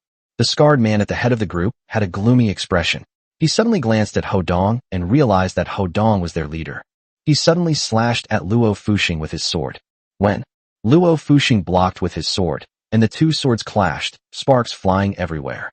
Scarface was young, strong, and burly, but this slash actually made his arm go numb, and he had to take a step back. His companion, who was also experienced in group fights, followed up with a fatal blow. Luo Fuxing slashed again with his sword. The man was so shocked that he staggered back several steps. The other 3 were also being harassed by Scarface's group. The scarred man's eyes narrowed, but he seized the opportunity to drag his knife and lunge at Hodong, roaring, "Die!" He rushed over and slashed at Hodong with his knife. "Oh shit!" Luo Kai roared and swung his sword to clash with his opponent, reacting extremely quickly. With a clang, Luo Kai hadn't expected his opponent to be so strong. The knife in his hand was knocked away, his hand was split open, and he staggered and fell to the ground. "Oh no!" Luo Kai exclaimed in alarm. The scarred man, resembling a mad tiger, with eyes filled with murderous intent, raised his knife and slashed at Hodong's face. "Kill him," Wei Lia thought to herself. Hodong's expression changed slightly, and he was about to back away. With a soft poof, the scarred man's arm, which was holding the knife, was severed by Luo Fuxing, who had caught up with him. With a thud, the scarred man's severed arm, along with the knife, flew past Hodong and struck the ground. "Ah!" Scarface let out a scream. Bang! Luo Fuxing kicked again, slamming Scarface to the ground. Luo Kai immediately stepped forward, picked up the machete, and held the blade to Scarface's neck. "Watch out, Lao Luo." At this moment, Hodong saw Scarface's companion catch up and slash at Luo Fuxing's head with a knife. Hey! Luo Fuxing grinned maliciously, showing no fear, and raised his hand, using his most muscular arm to take the blow from the other's knife. As blood splattered, he twisted his body, and the force of the opponent's slash was greatly reduced. He then swung his knife in a backhand motion, and with a soft thud, slashed at the carotid artery. The man screamed and collapsed to the ground. Ignoring his bleeding wound, Luo Fuxing bowed to Hodong and said, "Young master, you've been frightened. It's all right." Hodong waved his hand, looking very relieved. Luo Fuxing had a chance to dodge, but in order to protect him, he took the blow. This clearly demonstrates his loyalty. Although his father was dead, Luo Fuxing remained unchanged. Luo Fuxing smiled again and said, "Young master, please wait a moment. I'll be right back." As he spoke, he dragged his knife and charged forward again. Of the original 15 protectors, only 7 remained. In the blink of an eye, Luo Fuxing killed one and crippled another, leaving them even weaker. Their leader had been crippled, and they were filled with fear, wanting to escape. In a matter of moments, they were all hacked down and fell to the ground. "Ha! I haven't felt this good in ages." Luo Fuxing laughed loudly, casually tore off a piece of his clothing, bandaged his wound, and then led the other 3 to Hodong's side. They knelt on one knee and bowed to Hodong. Luo Fuxing, Songyu, Lu Yi, and Zhulong greet the young master. The 4 of them shouted in unison, their momentum soaring to the heavens. With their bodies covered in blood and exuding a menacing aura, they were not to be underestimated. Wei Lia was so frightened that her heart almost stopped, and her face turned extremely pale. These four formidable men actually knelt before Ho Dong. Thinking about what had happened before, she felt an unprecedented despair. Chapter 23 Begging. Get up. Ho Dong waved his hand and smiled slightly. What era are we living in now? There's no such thing as a young master anymore. Besides, my father has been gone for many years. Young master is indeed young master. Luo Fuxing's voice was calm and steady. If it weren't for our master back then, the four of us would have become wandering ghosts long ago. How could we be where we are today? The slightly chubby Songyu next to him nodded and said, once a young master, always a young master. Everything we have belongs to the young master. Once a young master, always a young master, the other two quickly echoed. Ho Dong was helpless. He had heard his father address him as such several times back then. However, these four men came from the underworld, valued loyalty highly, and were extremely stubborn, so this name has never changed. He quickly helped Luo Fuxing up, saying, you two get up and talk about it. Yes. Luo Fuxing and the other three quickly got up. Wei Lia looked at Luo Fuxing and his three companions. Their clothes were no different from those of big bosses, but their figures were burly and upright, which did not match their age. Moreover, the aura of a ruthless and domineering man emanating from him inspires fear in those who behold him. Their previous ferocity left people with lingering fear, but they were so respectful to Ho Dong. Wei Lia never imagined that there were such people in the world. Luo Kai, come here and kneel down. At this moment, Luo Fuxing shouted loudly, his eyes like knives. Luo Kai shuddered, but still walked over and knelt down in front of Ho Dong. Luo Fuxing handed the knife to Ho Dong. Young master, Luo Kai has offended you. According to the rules, you should cut him. Luo Kai shuddered. Luo Fuxing said coldly, Luo Kai, do you submit? Yes, I do. Luo Kai nodded hurriedly. Need not. Ho Dong waved his hand. Ignorance is no excuse. That won't do. Luo Fuxing shook his head. Young master, if you don't like using a knife, I'll do it for you.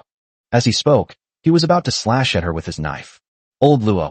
Ho Dong frowned and shouted. Are my words no longer valid? With a buzzing sound, Luo Fuxing's knife stopped on Luo Kai's back, just half an inch away. Luo Kai would probably have to lie in bed for 10 days or half a month. Since the young master has said so, Luo Fuxing coldly stared at Luo Kai. Hurry up and thank the young master for not punishing you. Thank you, young master. Luo Kai was overjoyed, feeling as if he had escaped a calamity. Hee. Ho Dong waved his hand. Don't call me young master anymore. If it's really not okay, just call me young master. Yes, young master. Luo Fuxing quickly changed his tune, then pointed to the scarred man who was still groaning in pain. Young master, this man is from the Wei clan. Yes, I know. Ho Dong nodded. Luo Fuxing continued. Back then, they participated in the assassination attempt on our master. Although they failed, they were still accomplices. Today, I lured him here so that I could kill them for our master. His words were filled with murderous intent. Ho Dong glanced at the scarred man. He had lost too much blood and was in so much pain he was about to faint. He sneered. They're nothing but dogs in someone else's hands. I'll settle accounts with the people behind them one by one later. He waved his hand. Take him away. You can handle it. Luo Kai, take him away. Luo Fuxing nodded and said to Luo Kai. Yes. Luo Kai immediately dragged the man away. Luo Fuxing then looked at Wei Lia, who was trembling beside him. At that glance, Wei Lia was terrified. Luo Fuxing then looked at Ho Dong. What should we do with this woman? Thump. Wei Lia immediately knelt on the ground, crying out, Ho Dong. No, young master Ho. I'm sorry, I was wrong. Please forgive me for the sake of my relationship with Xiaoxi. She shouted as she trembled violently. If it weren't for Xiaoxi, would I even care about you? Ho Dong sneered. Wei Lia raised her head and forced a smile. Young master Ho, I was wrong. I will never dare to do it again. She added, as long as you let me go, I'll do anything. I'm willing to be your woman. Whatever you ask me to do, I'll do it. I'd even be a dog, she pleaded. Oh. Ho Dong glanced coldly at Wei Lia. Woman? You dare to say you're worthy? Wei Lia was filled with despair. Ho Dong looked at her coldly and said, forget it. I won't hold it against you. Last time you made a bet with me, and if you lost, you had to lick my shoes. Come on, my shoes are a bit dirty. As he spoke, he pointed to his shoes. Sure enough, there was some mud on the surface of his shoes. When Wei Lia saw it, her eyes lit up and she was overjoyed. Normally, she would never do such a thing, but this time, she was overjoyed. She scurried over like a dog, lay down in front of Ho Dong, and licked the mud off his shoes one by one. All right. Ho Dong frowned, waved his hand, and said, you can get lost now. Yes, yes. Wei Liao was overjoyed and nodded quickly, then glanced at Luo Fuxing. Luo Fuxing, with an imposing expression, coldly said, "The young master told you to get lost, so you get lost. You're getting off easy today." He paused for a moment, then added, "If word gets out about what happened today, we'll hunt you down to the ends of the earth." His last words sent a chill down Wei Liao's spine. "Get lost." Luo Fuxing waved his hand. After thinking for a moment, Wei Liao actually rolled off the ground, looking utterly disheveled. Ho Dong shook his head after seeing Wei Liao leave. After this incident, Wei Liao probably would never dare to see Lin Tide again. Lin Tide will be much safer now that she has lost such a mischievous friend. "Young master, let's go inside and talk." Luo Fuxing pointed to the villa's lobby, where the air was thick with the smell of blood, making it unsuitable for receiving Ho Dong. Ho Dong nodded and went inside with the four of them. Before long, Luo Fuxing summoned a servant and served tea. Ho Dong frowned as he looked at Luo's clothes, which were stained with blood. "Old Luo, are you alright? You should go and take care of it." "Fine." Luo Fuxing laughed loudly. "What's this little injury? We had much more serious injuries back then, and we still pulled through." He sighed again. "It's a pity that the 24 iron-blooded guards who didn't join the master back then were far more powerful than us." "Oh." Ho Dong raised an eyebrow. "How powerful are they?" He rarely even met the 24 iron-blooded guards, let alone knew just how powerful they were. He. Luo Fuxing smiled and waved his hand. "Young master will understand later." Seeing this, Ho Dong stopped asking questions. He thought for a moment and said, "Right, I heard the 15 protectors ask about the girls with the surname Sun earlier. Were they referring to Sun Manyan?" "Yes." Luo Fuxing nodded. "Miss Sun is Master Long's niece, and she's also a big star. As soon as she arrived in Hangzhou, we secretly protected her. A few days ago, we learned that Weiman's men were acting on someone's orders to harm Miss Sunday. So, I turned the tables and set a trap to lure them here. In front of the young master, I killed these 15 bodyguards as a gift for seeing the young master again." His words were filled with heroic spirit. No wonder many prominent families in Hangzhou City were terrified of him. Even someone as formidable as old Madame Lin dared not show the slightest disrespect to Luo Fuxing. "I really like this gift." Ho Dong nodded and then asked, "What kind of business are you doing now? It seems you should have cleaned up your act." "Yes." Luo Fuxing smiled and said, "I have several listed companies involved in high-end security, bank cash transportation, and some emerging industries." He then pointed to the slightly chubby Song Yu, saying, "Old Song practically monopolizes the larger entertainment venues in Handong province."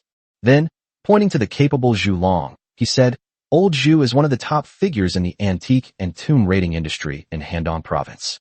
Finally, there's Lu Yi, the bald guy. Old Lu is in real estate, and he's ranked 3rd in Handong province. Upon hearing this, Ho Dong nodded in agreement. He could tell that these 4 people wielded considerable power, making them among the most influential people in Hangzhou City.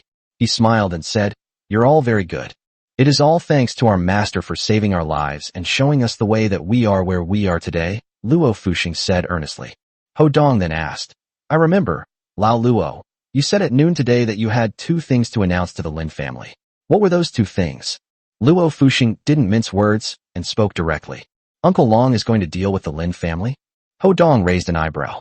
Luo Fuxing laughed and said, "Master Long didn't allow us to contact you before.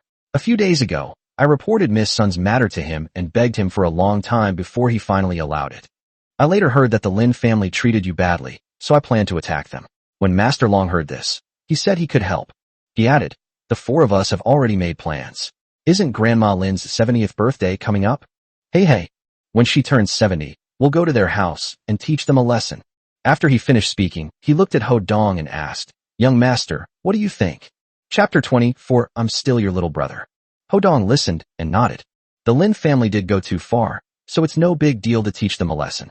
Moreover, the reason why Luo Fuxing and the other 3 respected him was because of his father. However, he still had to be polite to them.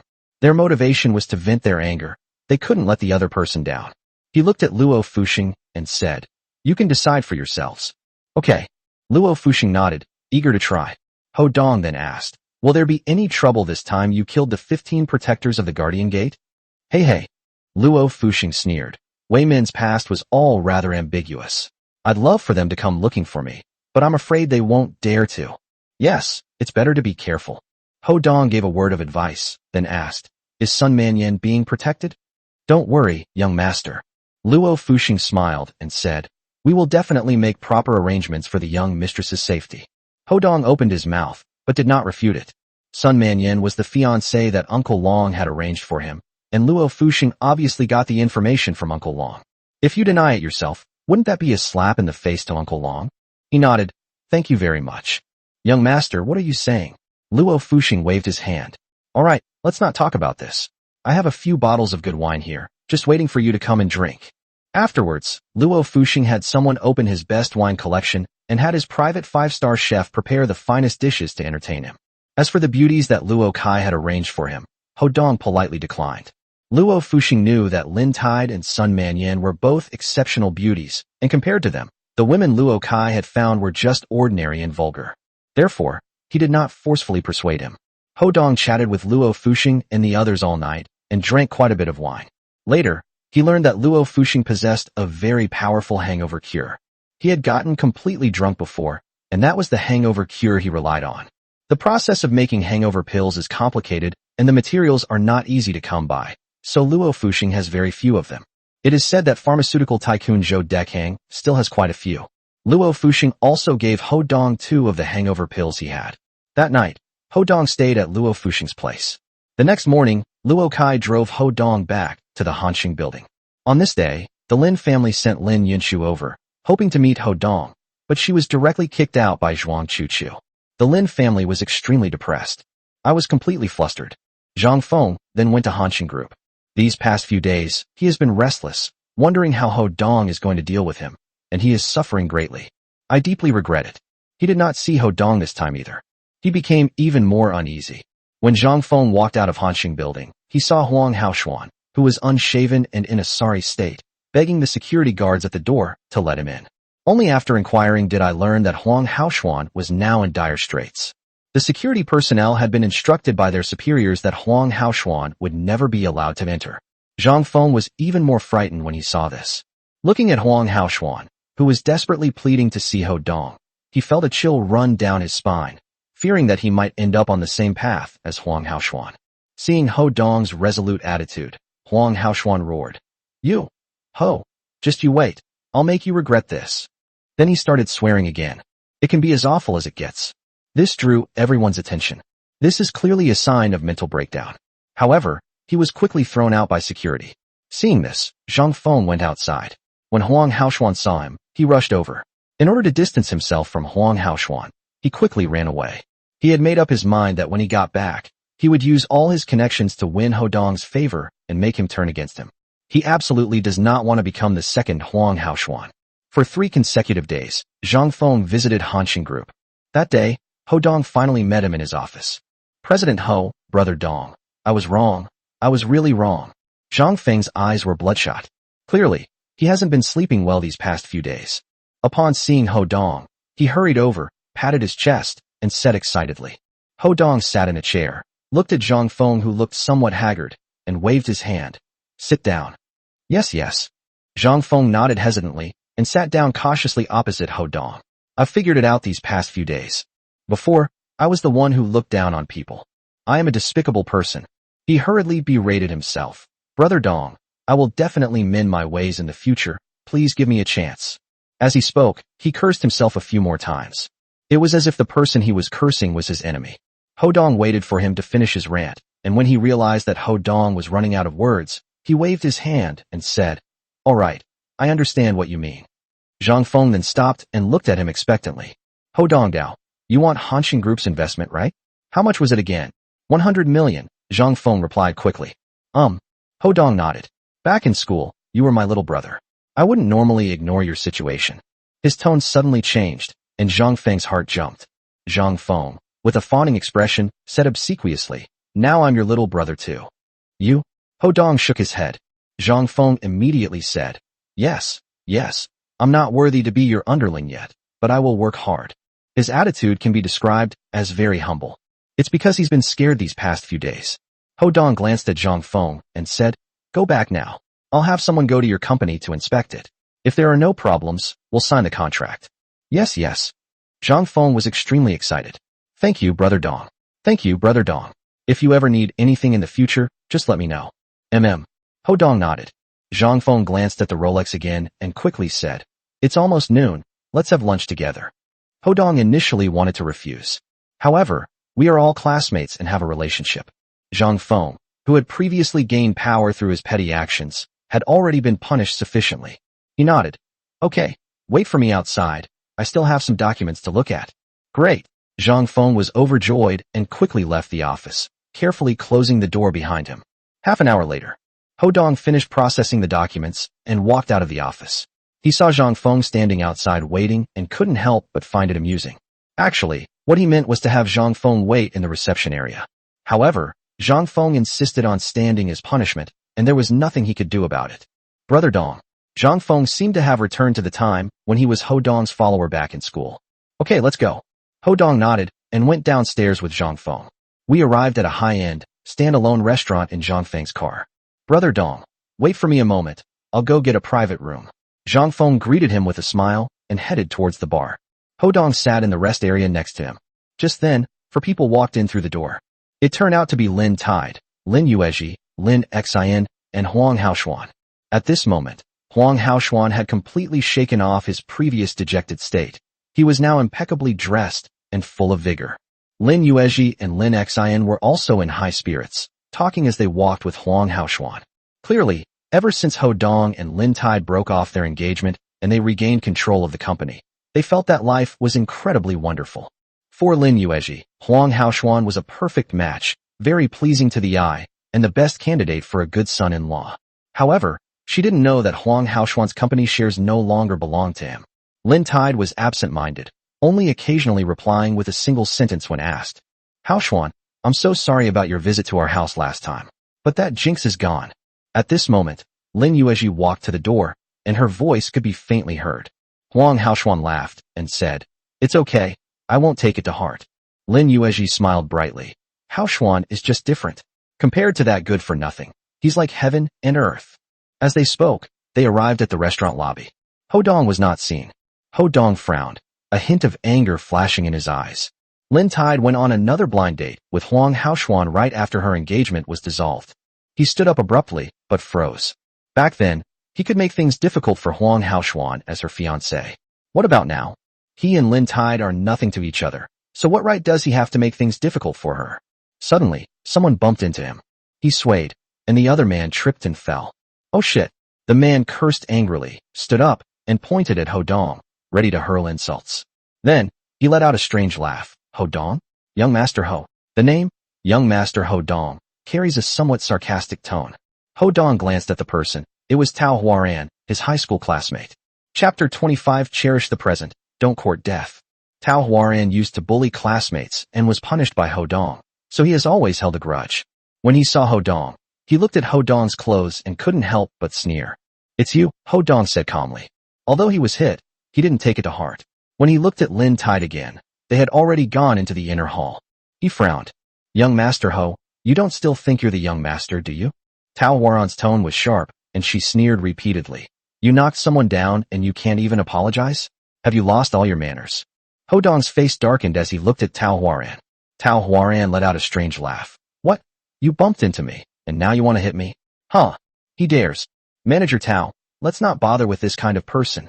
The men around Tao Huaran chimed in, expressing their disdain for Ho Dong.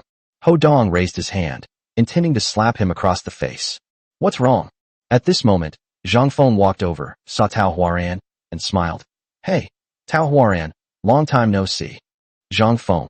Tao Huaran glanced at Zhang Feng, then at Ho Dong, and chuckled strangely. "Why are you with him? Has he become your follower?"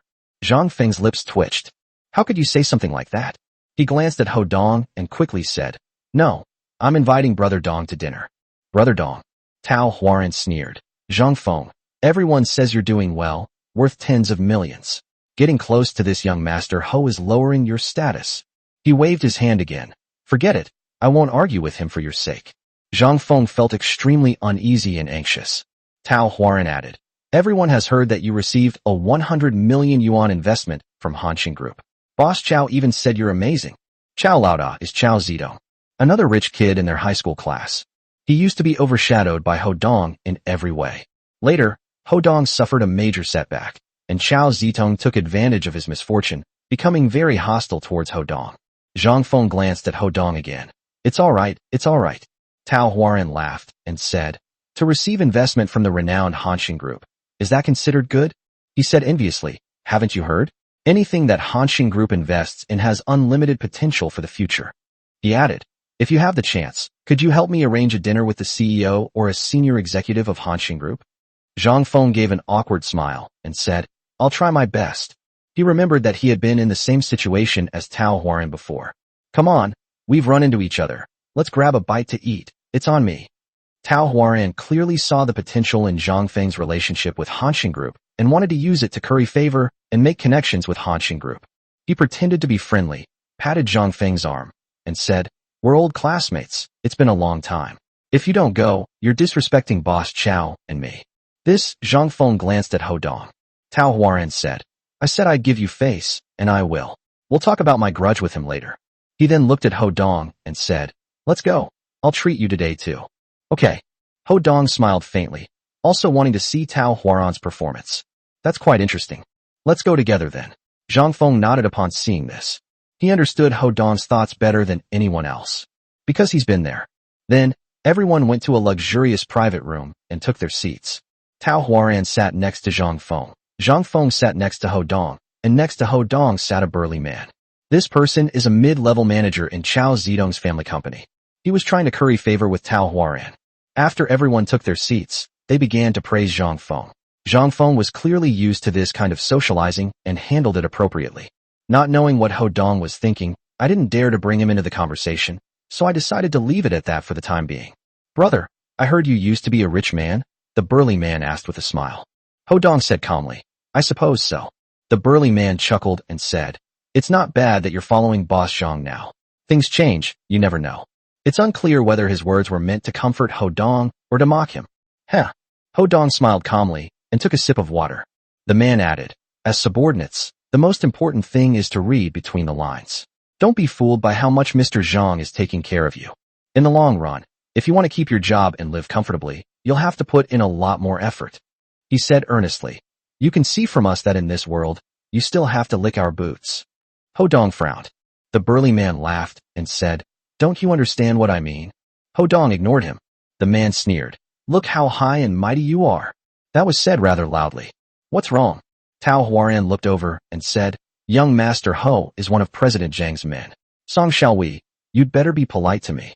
Yes, yes. Song Xiaowei quickly put on a smile. Manager Tao, I just wanted to have a chat with him. Tao Huaran said calmly, let them go to a bar. How can they communicate if they don't have a drink? As he spoke, he gave Song Xiaowei a wink. Song Xiaowei immediately understood that this meant they were being asked to drink alcohol. He quickly replied with a smile, yes, yes, I'll go right away. He then looked at Ho Dong and said, brother, wait a moment, I'll be right back. Ho Dong did not answer. Before long, Song Xiaowei returned, and the waiter brought out 3 decanters filled with a lot of red wine, along with a considerable amount of food. Song Xiaowei called out, instructing the waiter to pour drinks for everyone. Tao Huaran was the first to speak. He picked up his glass, glanced at Ho Dong, and then smiled. Come on, the first glass is to our past. I am grateful for my past efforts and hard work.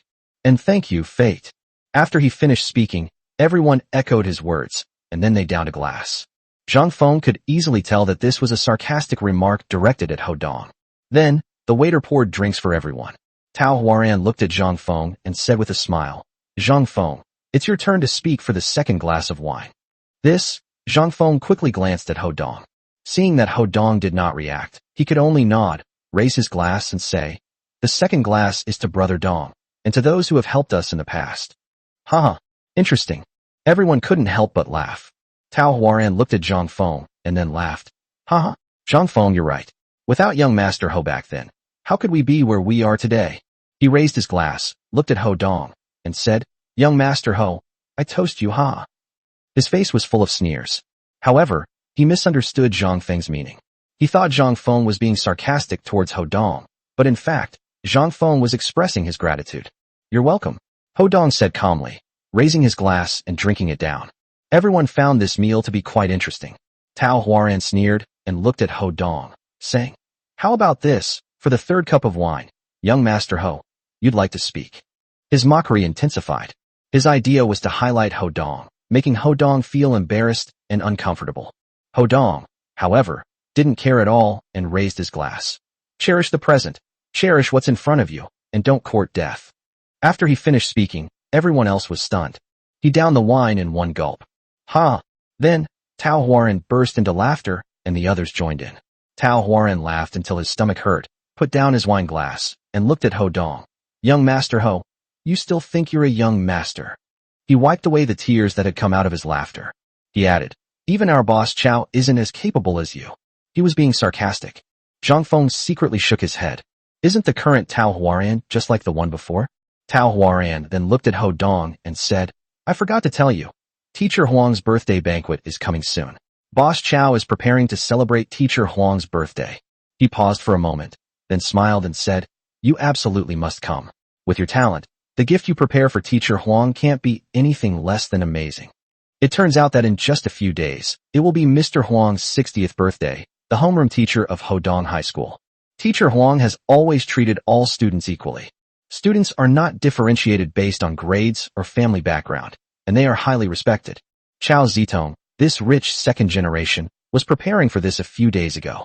Hodong knew, but he never replied.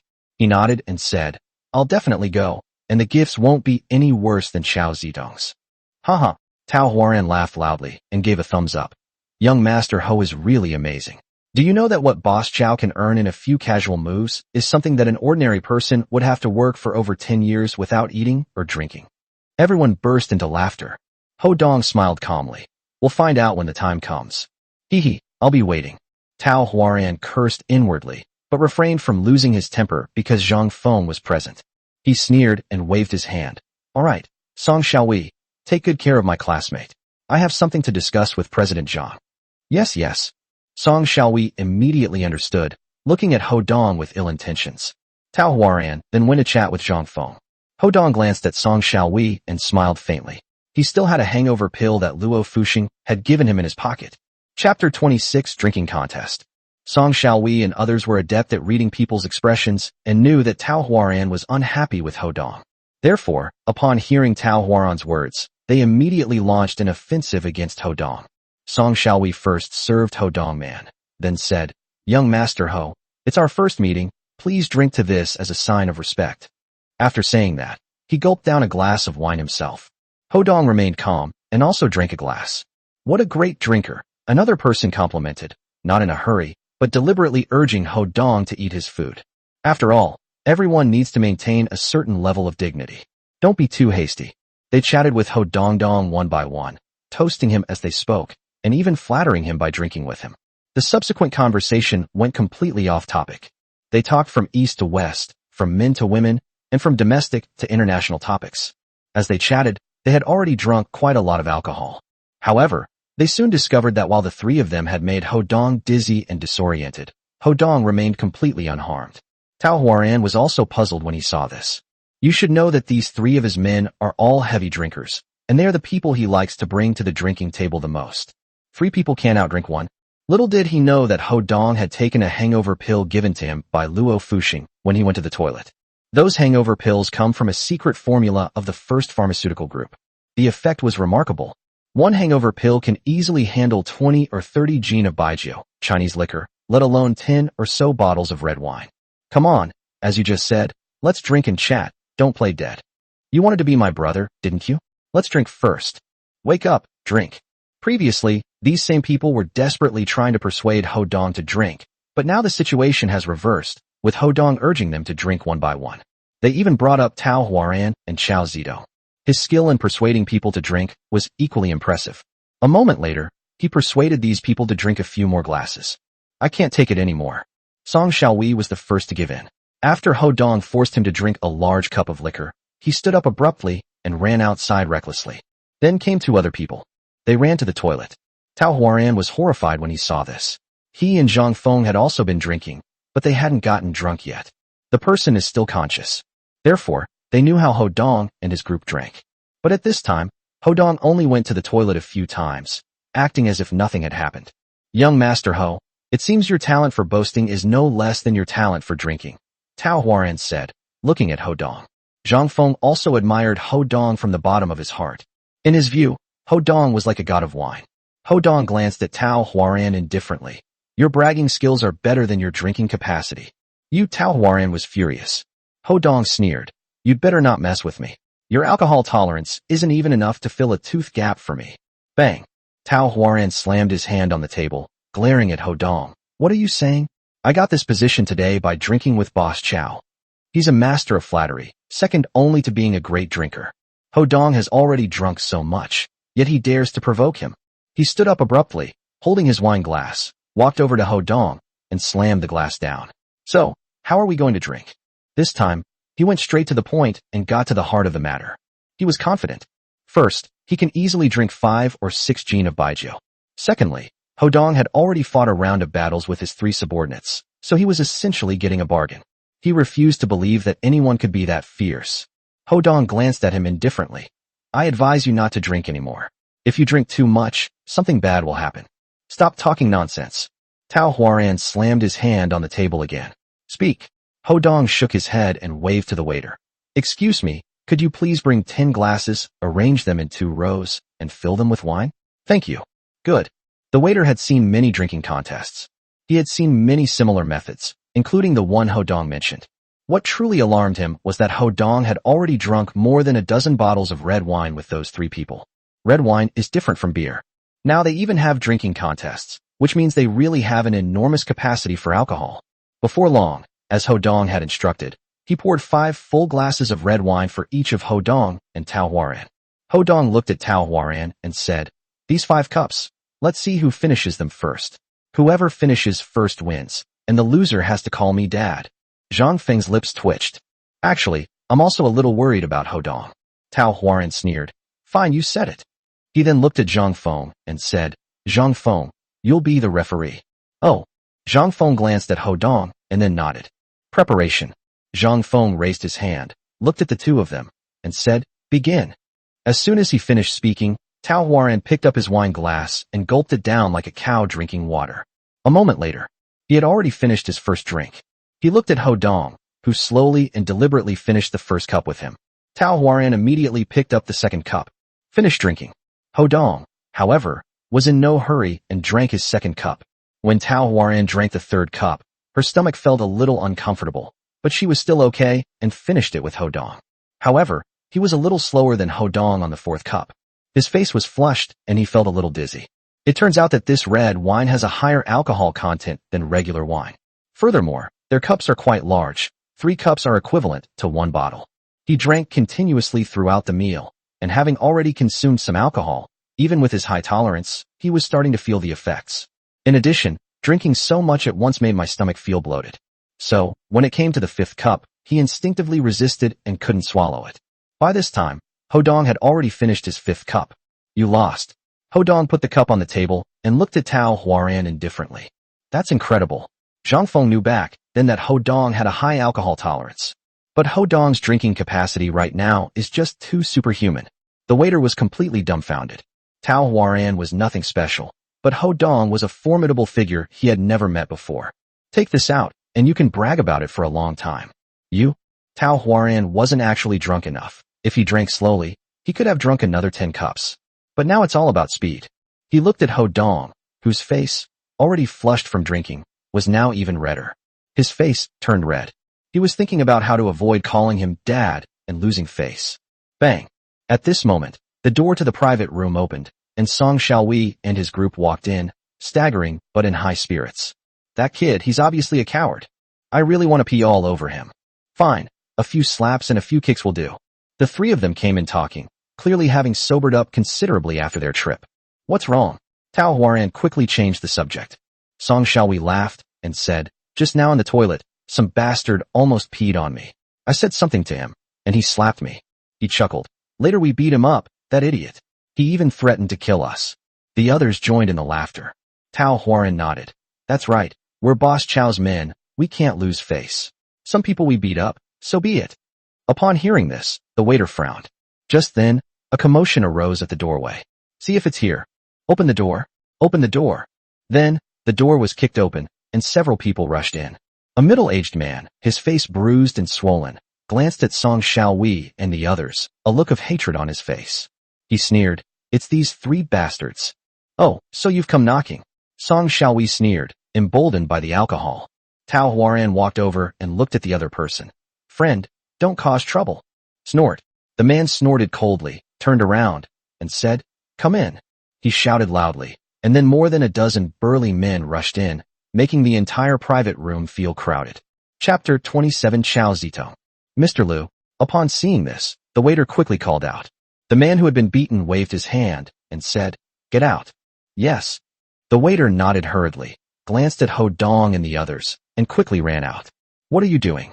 Tao Huaran was startled to see that the other side had a large number of people, but he had already drunk quite a bit and was used to being arrogant. He looked at Mr. Nehru and said, Let me tell you, don't think you're so great just because there are more of you. Don't you know who I am? Who are you? Mr. Nehru looked Tao Huaran up and down, then sneered, Forgive my poor eyesight, I don't recognize him.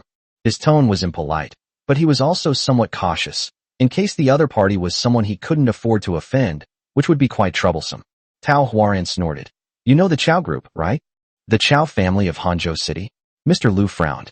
Not bad. Tao Huaran nodded smugly. Mr. Liu glanced at Tao Huaran again. You are Chao Zitong, the young master of the Chao family? I'm Boss Chao's brother, Tao Huaran, manager Tao. Tao Huaran said, looking up. He wouldn't be so arrogant if he hadn't been drinking. I wouldn't be that stupid. Oh. Upon hearing this, Mr. Liu sneered. I thought you were someone important, but it turns out you're just an insignificant nobody. He walked up to Tao Huaran and slapped him across the face. You're asking for it. They even dared to hit manager Tao. Superior. Song Xiaowei and his two companions had also drunk quite a bit. When they saw Mr. Liu make a move, they rushed up to beat him up. As a result, he was quickly knocked to the ground by the other party. Screams echoed. His face was bruised and swollen. He was beaten until he curled up in a ball and passed out. Tao Huaran was slapped across the face and stared blankly at Mr. Liu. You dare to hit me? Bang. Mr. Liu kicked Tao Huaran to the ground, looked down at him, and said, If Chao Zitong came and apologized to me, I might give him some face. You? What is that? He waved his hand. Set it up. As soon as he finished speaking, several burly men came over and lifted Tao Huaran's obese body up. Mr. Liu went up and slapped Tao Huaran several times with both forehand and backhand strokes. Tao Huaran was beaten until his face was red and slightly swollen, and he howled in pain. Stop hitting me, I was wrong. Tao Huaran was woken up by the beating and begged for mercy repeatedly, feeling very regretful. Mr. Liu sneered. Call Chao Zitong and tell him to get over here and apologize to me. Yes. Tao Huaran knew he had gotten himself into serious trouble. If Chao Zitong didn't come, he would probably be in even worse shape. He glared at Song Xiaowei and the other two. Helpless, I was dragged out to make a phone call. Mr. Liu then looked at Zhang Feng, who was standing, and Ho Dong, who was sitting and watching the show, and frowned. He didn't pay any attention to Zhang Feng's clothes and appearance. The young man before them, though simply dressed, remained calm and composed. He remained remarkably calm in the face of a dozen or so burly men. He thought, however, that this was someone important. Are you their friends? Mr. Liu asked. Ho Dong said calmly. No, we're just classmates. Mr. Liu is asking you a question. Stand up. One of Mr. Liu's men shouted at Ho Dong with displeasure. Ho Dong frowned and glanced at the man.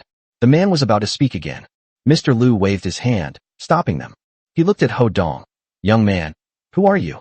My surname is Ho Dong said calmly.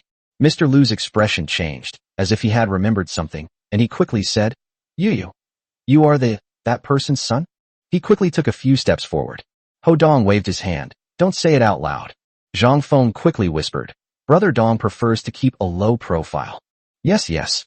Mr. Liu nodded hurriedly, his face filled with surprise and delight. Back then it was all thanks to him getting Master Long to help me out, otherwise I would be dead.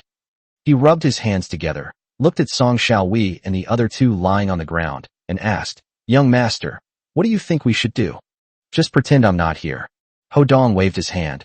Just do what you're supposed to do. We're just spectators, so don't reveal my identity. Yes. Mr. Liu breathed a sigh of relief. It turns out that his real name is Liu Yuwei. He came from the underworld many years ago, but later cleaned up his act and became an entrepreneur. He offended someone once and almost had his entire family wiped out. He sought help from Ho Hansheng, the heavenly king of the Heavenly King Palace, who then sent Wang Rulong with men to rescue his entire family. He had seen Ho Dong at the thank you banquet, which is why he was able to recognize him just now. He had just been worried that offending Ho Dong's friend would be a terrible sin. Before long, Tao Huaran returned. He glanced at Ho Dong, then at Lu Yue, and frowned. He thought Ho Dong was also implicated, but to his disappointment, Ho Dong was still sitting in his original seat. However, he only assumed that Lu Yue would not implicate others. He looked at Lu Yue and said, "Boss Chow will be here soon." Lu Yue pointed to the empty space next to him. "Go kneel down." Huh. Tao Huaran's expression changed drastically, and he glanced at Ho Dong and Zhang Feng again. This is so embarrassing. The more triumphant they were just moments ago, the more pathetic they are now. Lu Yue's eyes sharpened. Tao Huaran sighed inwardly and quickly said, Okay. He hurried over and knelt down in the open space. She glared at Ho Dong again. If Ho Dong were kneeling beside him right now, he would feel better. He thought for a moment, then suddenly looked at Lu Yue and said, "Mr. Lu, this is all a misunderstanding. Let me explain." "Speak," Lu Yue sneered. He was beaten up. He wanted to know what the explanation was. Tao Huaran quickly pointed at Ho Dong. "He got my 3 men drunk. That's why they offended you." "We didn't mean it." He stared at Ho Dong and shouted, "He's the culprit." Ho Dong was not surprised at all by this. He looked at Tao Huaran and gave a cold smile. At this moment, Tao Huaran had no intention of playing along anymore. Finding a scapegoat was better than anything else. Anyway, he also disliked Ho Dong. Just when he thought that even if Lu Yue didn't let him off the hook, he would bring Ho Dong over to kneel down and punish him. But I never expected it. Lu Yue walked over and slapped him hard across the face twice. He was completely stunned. "You?" Tao Huaran covered her face, looking at Lu Yue in surprise. Lu Yue sneered. "I knew how to use the tactic of using someone else to kill you before you were even born." He kicked him again, yelling, "You better behave yourself." Yes. Tao Huaran glared at Ho Dong, gritted her teeth, and endured the pain, feeling helpless. "Young man, I admire your composure. Come on, let's have a couple of drinks." Knowing that Ho Dong was a low-key person, Lu Yue made an excuse to sit down with Ho Dong, drink slowly, and chat about all sorts of things. This made Tao Huaran even angrier. About half an hour. Footsteps came from the doorway. A young man dressed in high-end clothes, but casual attire hurriedly walked in. This person was none other than Chao Zitong, Ho Dong's former classmate, whom he always overshadowed. "Boss Chao." Tao Huaran was overjoyed to see Chao Zitong. Chao Zitong glanced at him, then looked around the room before snapping, "Shut up." He glanced at Ho Dong with surprise. He then approached Lu Yue, cupped his hands in greeting, and said, "Are you General Manager Lu of Chilu Group?" Hello, my father is Chao Yunda." "Oh." Lu Yue looked at Chao Zitong, smiled faintly, and then glanced at Tao Huaran. "Your dog hit me. What do you have to say?" "I didn't discipline him well. I'm sorry. I apologize to President Lu." Chao Zitong quickly apologized. He. Lu Yue laughed and said, "I only let you come because of Chao Yunda." As he spoke, he waved his hand and said, "Open 2 bottles of wine for him." Yes. One of Lu Yue's men popped 2 bottles of red wine into Chao Zitong's hand and placed them in front of him. Lu Yue said, "Drink these 2 bottles of wine, and we'll call it even. Otherwise, Chao Yunda will have to get over here too." Upon hearing this, Chao Zitong felt a chill run down his spine. He glanced at the 2 bottles of red wine and gritted his teeth, saying, "Fine." Glug glug. Chao Zitong was also impressive. He chugged a whole bottle in one go, rested for a while, and then drank a second bottle in one go. Her face flushed red. People are also feeling very uncomfortable. He looked at Lu Yue. "Mr. Lu, is this all right?" "That's fine." Lu Yue nodded in satisfaction. He had been beaten, so he came to retaliate and get his revenge, which was fine. He looked at Ho Dong and said, "Young man, it's been very interesting chatting with you. Give me a call anytime." It turns out that he had just exchanged phone numbers with Ho Dong. After saying that, he led his men away. As soon as he left, Chao Zitong slumped into a chair, vomiting a lot of red wine, looking disheveled. Tao Huaran busied herself serving Chao Zitong. After being busy for a while, Chao Zitong finally felt a little better. Tao Huaran was scolded, and Tao Huaran listened with his head drooping like a grandson. Finally, Chao Zitong looked coldly at Ho Dong. "You know Lu Yue, why aren't you saying anything? Are you deliberately trying to mess with me?" Chapter 28, The Billing Dispute. Chao Zitong loathed Ho Dong to the extreme. Back then, Ho Dong not only always outmaneuvered him, but also ruined his plans several times. He had just suffered a great injustice and wanted to vent his frustration on Ho Dong. Ho Dong glanced at him indifferently. "You're not so bad as to make me deliberately mess with you. You're not worthy." You. Chao Zitong was furious and pointed at Ho Dong. Say that again if you dare. You are not worthy, Ho Dong said indifferently. Chao Zitong was so angry that he gritted his teeth and almost hit him. Tao Huaran quickly pulled Chao Zitong aside. Brother Chao, let's let it go today. Let him be smug for a while. We'll talk about it at Teacher Huang's birthday banquet later. Chao Zitong didn't really intend to take action. Tao Huaran gave him a way out, and he immediately accepted it. He looked coldly at Ho Dong. Useless thing, all you know how to do is show off. We'll see. Ho Dong completely ignored him. Chao Zitong glanced at Zhang Feng again and said, Zhang Feng, let's get together more often when we have time. As for Ho Dong, that good for nothing, don't bring him along. It'll only hurt our harmony. He paused for a moment, then said, by the way, if you have the chance, invite the president of Hanshin Group together. I'll treat you to a fun place. He also hopes to gain cooperation from Hanshin Group. Zhang Feng's lips twitched, and he laughed. I'll try my best. Let's go. Chao Zitong waved his hand. Tao Huaran, go pay the bill. After saying that, he went out first. Tao Huaran glared at Ho Dong, then greeted Zhang Feng before catching up with Chao Zitong with his 3 newly awakened lackeys. Zhang Feng looked at Ho Dong and said with a wry smile, Brother Dong, I originally planned to have a chat with you, but I didn't expect to run into these people. Ho Dong waved his hand. It's not bad to be able to see this show. Zhang Feng nodded hurriedly in agreement. Ho Dong then said, if there's nothing else, you can go now. I have something to do. You drank so much, are you alright? Zhang Feng asked quickly. Ho Dong waved his hand. It's nothing. After saying that, he walked out of the private room and went to the lobby to look around, but he didn't see Lin Tide and the others. He then went to the front desk, asked around, and learned the room number of Lin Tide and her group. A moment later, he arrived outside Lin Tide's private room and saw Lin Xian arguing with a man. He went over and listened. It turns out that the man was a waiter. When Lin Xian paid the bill earlier, her card was frozen, and the waiter said some unpleasant things. Lin Xian started arguing with him. Don't look down on us. Do you think we're freeloaders who are trying to show off? Lin Xian shouted. Can't the people of my Lin family afford to eat here? My Lin's cosmetics company is worth tens of millions. Are you going to let us freeload here? Oh, the waiter sneered. Who knows if it's just showing off? He added, in short, don't even think about leaving without paying. Or, you can go inside and ask if the others are out of money. What kind of attitude is this? Lin Xian was very angry. Although the card being frozen is her problem. However, the waiter's attitude made her very uncomfortable. The waiter sneered. I treat people differently depending on who they are. I've seen plenty of people like you. You work in the service industry. A customer is a customer. What kind of attitude do you have? Ho Dong walked over and asked with a frown. He respects everyone in every industry. But he is a person worthy of respect. He might say thank you or thank you to the person who pours him the drink, but he would never give such an attitude a kind look. Ho Dong. Lin Xian's expression changed slightly when she saw Ho Dong. It was a little awkward. I'm also a little annoyed. The first priority must be the customers. The waiter glanced at Ho Dong and sneered. Let's settle the bill first. Did you not read the menu when you ordered? This is a high-end consumption venue in Hangzhou City. Not everyone can afford to eat here.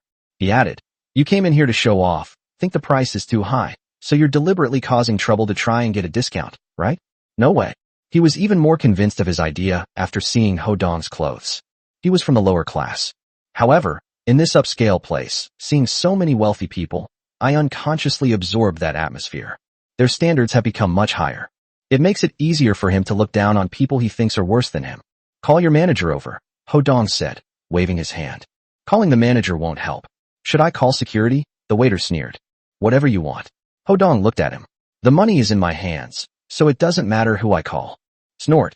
The waiter snorted and called the manager and security guards via walkie-talkie. He sneered. Then you just wait.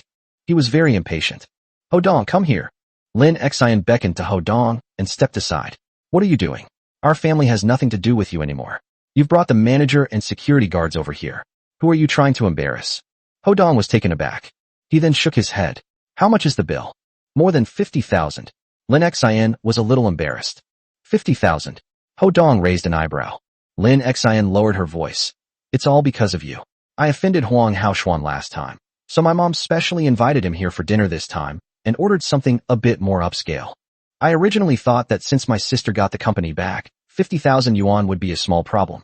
She gritted her teeth and said, I never expected that the company's card would be frozen, and mom took the rest of the money to invest. We only have 10 or 20,000 yuan in cash, which is not enough at all. How could the card be frozen? Ho Dong frowned. Lin's cosmetics company, although not a large company, is still worth tens of millions. How could the company's bank card be frozen? How should I know? Lin Xian said, somewhat annoyed. Ho Dong realized that Lin Xian didn't know much, and probably only Lin Tide knew the situation. He waved his hand and said, never mind, I'll pay your bill. You? Lin Xian sneered. Do you have that kind of money? Ho Dong ignored her. Where are they? At this moment, a slightly overweight man walked over with several men who looked like security guards. Ah, Mr. Zhou. Upon seeing the man, the waiter became even more respectful, pointing to Ho Dong and his group. They're over there. Mr. Zhou walked over, looked Lin Xian up and down, and his eyes lit up. I was amazed by Lin Xian. He smiled slightly. So it's Miss Lin the second. Zhou Tianming. Lin Xian was taken aback when she saw him. What are you doing here? You two know each other? Ho Dong glanced at the man. Lin Xian whispered.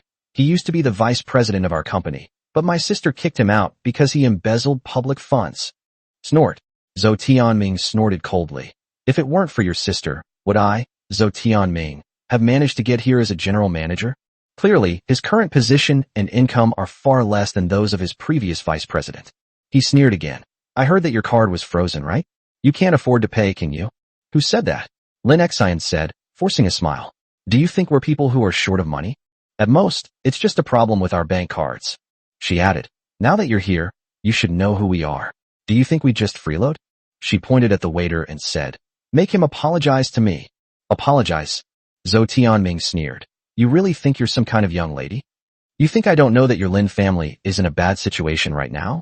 Your business credit rating has also been downgraded. Also, it seems that Lin's beauty company, which you control, has a huge financial shortfall and a large sum of money has been misappropriated. Haha, I bet it was your Lin family headquarters that did this, sending your sister to take the blame, right? He laughed loudly again. I also heard from former business partners that now, your old lady is preventing them from continuing to work with you. He then chuckled and said, you're all barely able to take care of yourselves, yet you still come here to spend lavishly. Aren't you afraid of becoming deadbeats? His laughter was extremely grating. Ho Dong's expression changed. Lin Xian looked panicked and said to Zhou Tianming, you're talking nonsense. How do you know things I don't even know? You forgot, I used to be the vice president of your company. I still have connections. Zhou Tianming said smugly. His eyes narrowed, and he said, pay now, or else, hey, don't blame me for being impolite. As he spoke, the security guards took a few steps forward. It seems they're about to take action. Lin Xian panicked and couldn't help but look at Ho Dong. Where did this dog come from? It has no manners at all. At this moment, a voice came from behind, and then Lu Yue slowly walked out of the private room next door, looking at Zhou Tianming. Is this the kind of person the general manager of Shengtian restaurant is? Ah, Mr. Lu. Zhou Tianming was struck dumb upon hearing this. Chapter 29 angered the audience again. Lu Yue approached Zhou Tianming with a stern face. Zhou Tianming's face turned extremely ugly. He quickly cupped his hands in greeting and said, Mr. Lu, you've misunderstood. They ate the meal but didn't pay. Heh. Lu Yue sneered, looking at Ho Dong. Young brother, we meet again. The owner of Shengtian restaurant is my friend. If you need anything, just say the word. Lin Xian looked surprised, glancing at Ho Dong and then at Mr. Lu. This Mr. Lu is clearly of high status and position, not an ordinary person. Ho Dongning knows such an important person? Ho Dong pointed at Zhou Tianming and said, let him get lost. And while you're at it, tell other restaurants about how he offended customers. Ah. Zhou Tianming was struck dumb. It was as if I had been frozen in place. She stared blankly at Ho Dong. If that really happens, his career will be over. He had a prior record of embezzling public funds, but he condescended to come to the catering industry and work there for more than a year before he had just established himself. If he switches to another industry, given his current age, he'll probably find it very difficult to make a comeback. The middle class is the most vulnerable group. High income and high expenses combined, coupled with a catastrophic blow, could cause him to completely break down. No problem. Lu Yue smiled. Someone like him doesn't even have the qualifications to survive in this industry. Ho Dong nodded. He doesn't even need to personally take action to deal with this kind of person. No. Zhou Tianming was frightened and quickly looked at Lu Yue. Mr. Lu, I was wrong. I will definitely correct myself in the future. Huh. Lu Yue remained unmoved. Zhou Tianming pleaded a few more times, but to no avail. He hurriedly looked at Lin Xine. Miss Lin, I was wrong. I was just being rude before. Please forgive me and say a good word for me. Lin Xine snorted coldly. Weren't you very arrogant just now? Zhou Tianming's heart sank to the bottom. At this moment, he looked at Ho Dong. He knew that this person could decide his life or death. He hurried over and looked at Ho Dong. Sir, I apologize for my previous behavior. Please let me go. You're the one who won't let yourself off the hook. Ho Dong shook his head. If a person doesn't court death, they won't die. He beckoned to the waiter. Come here. The waiter was also a sarcastic and mean-spirited person.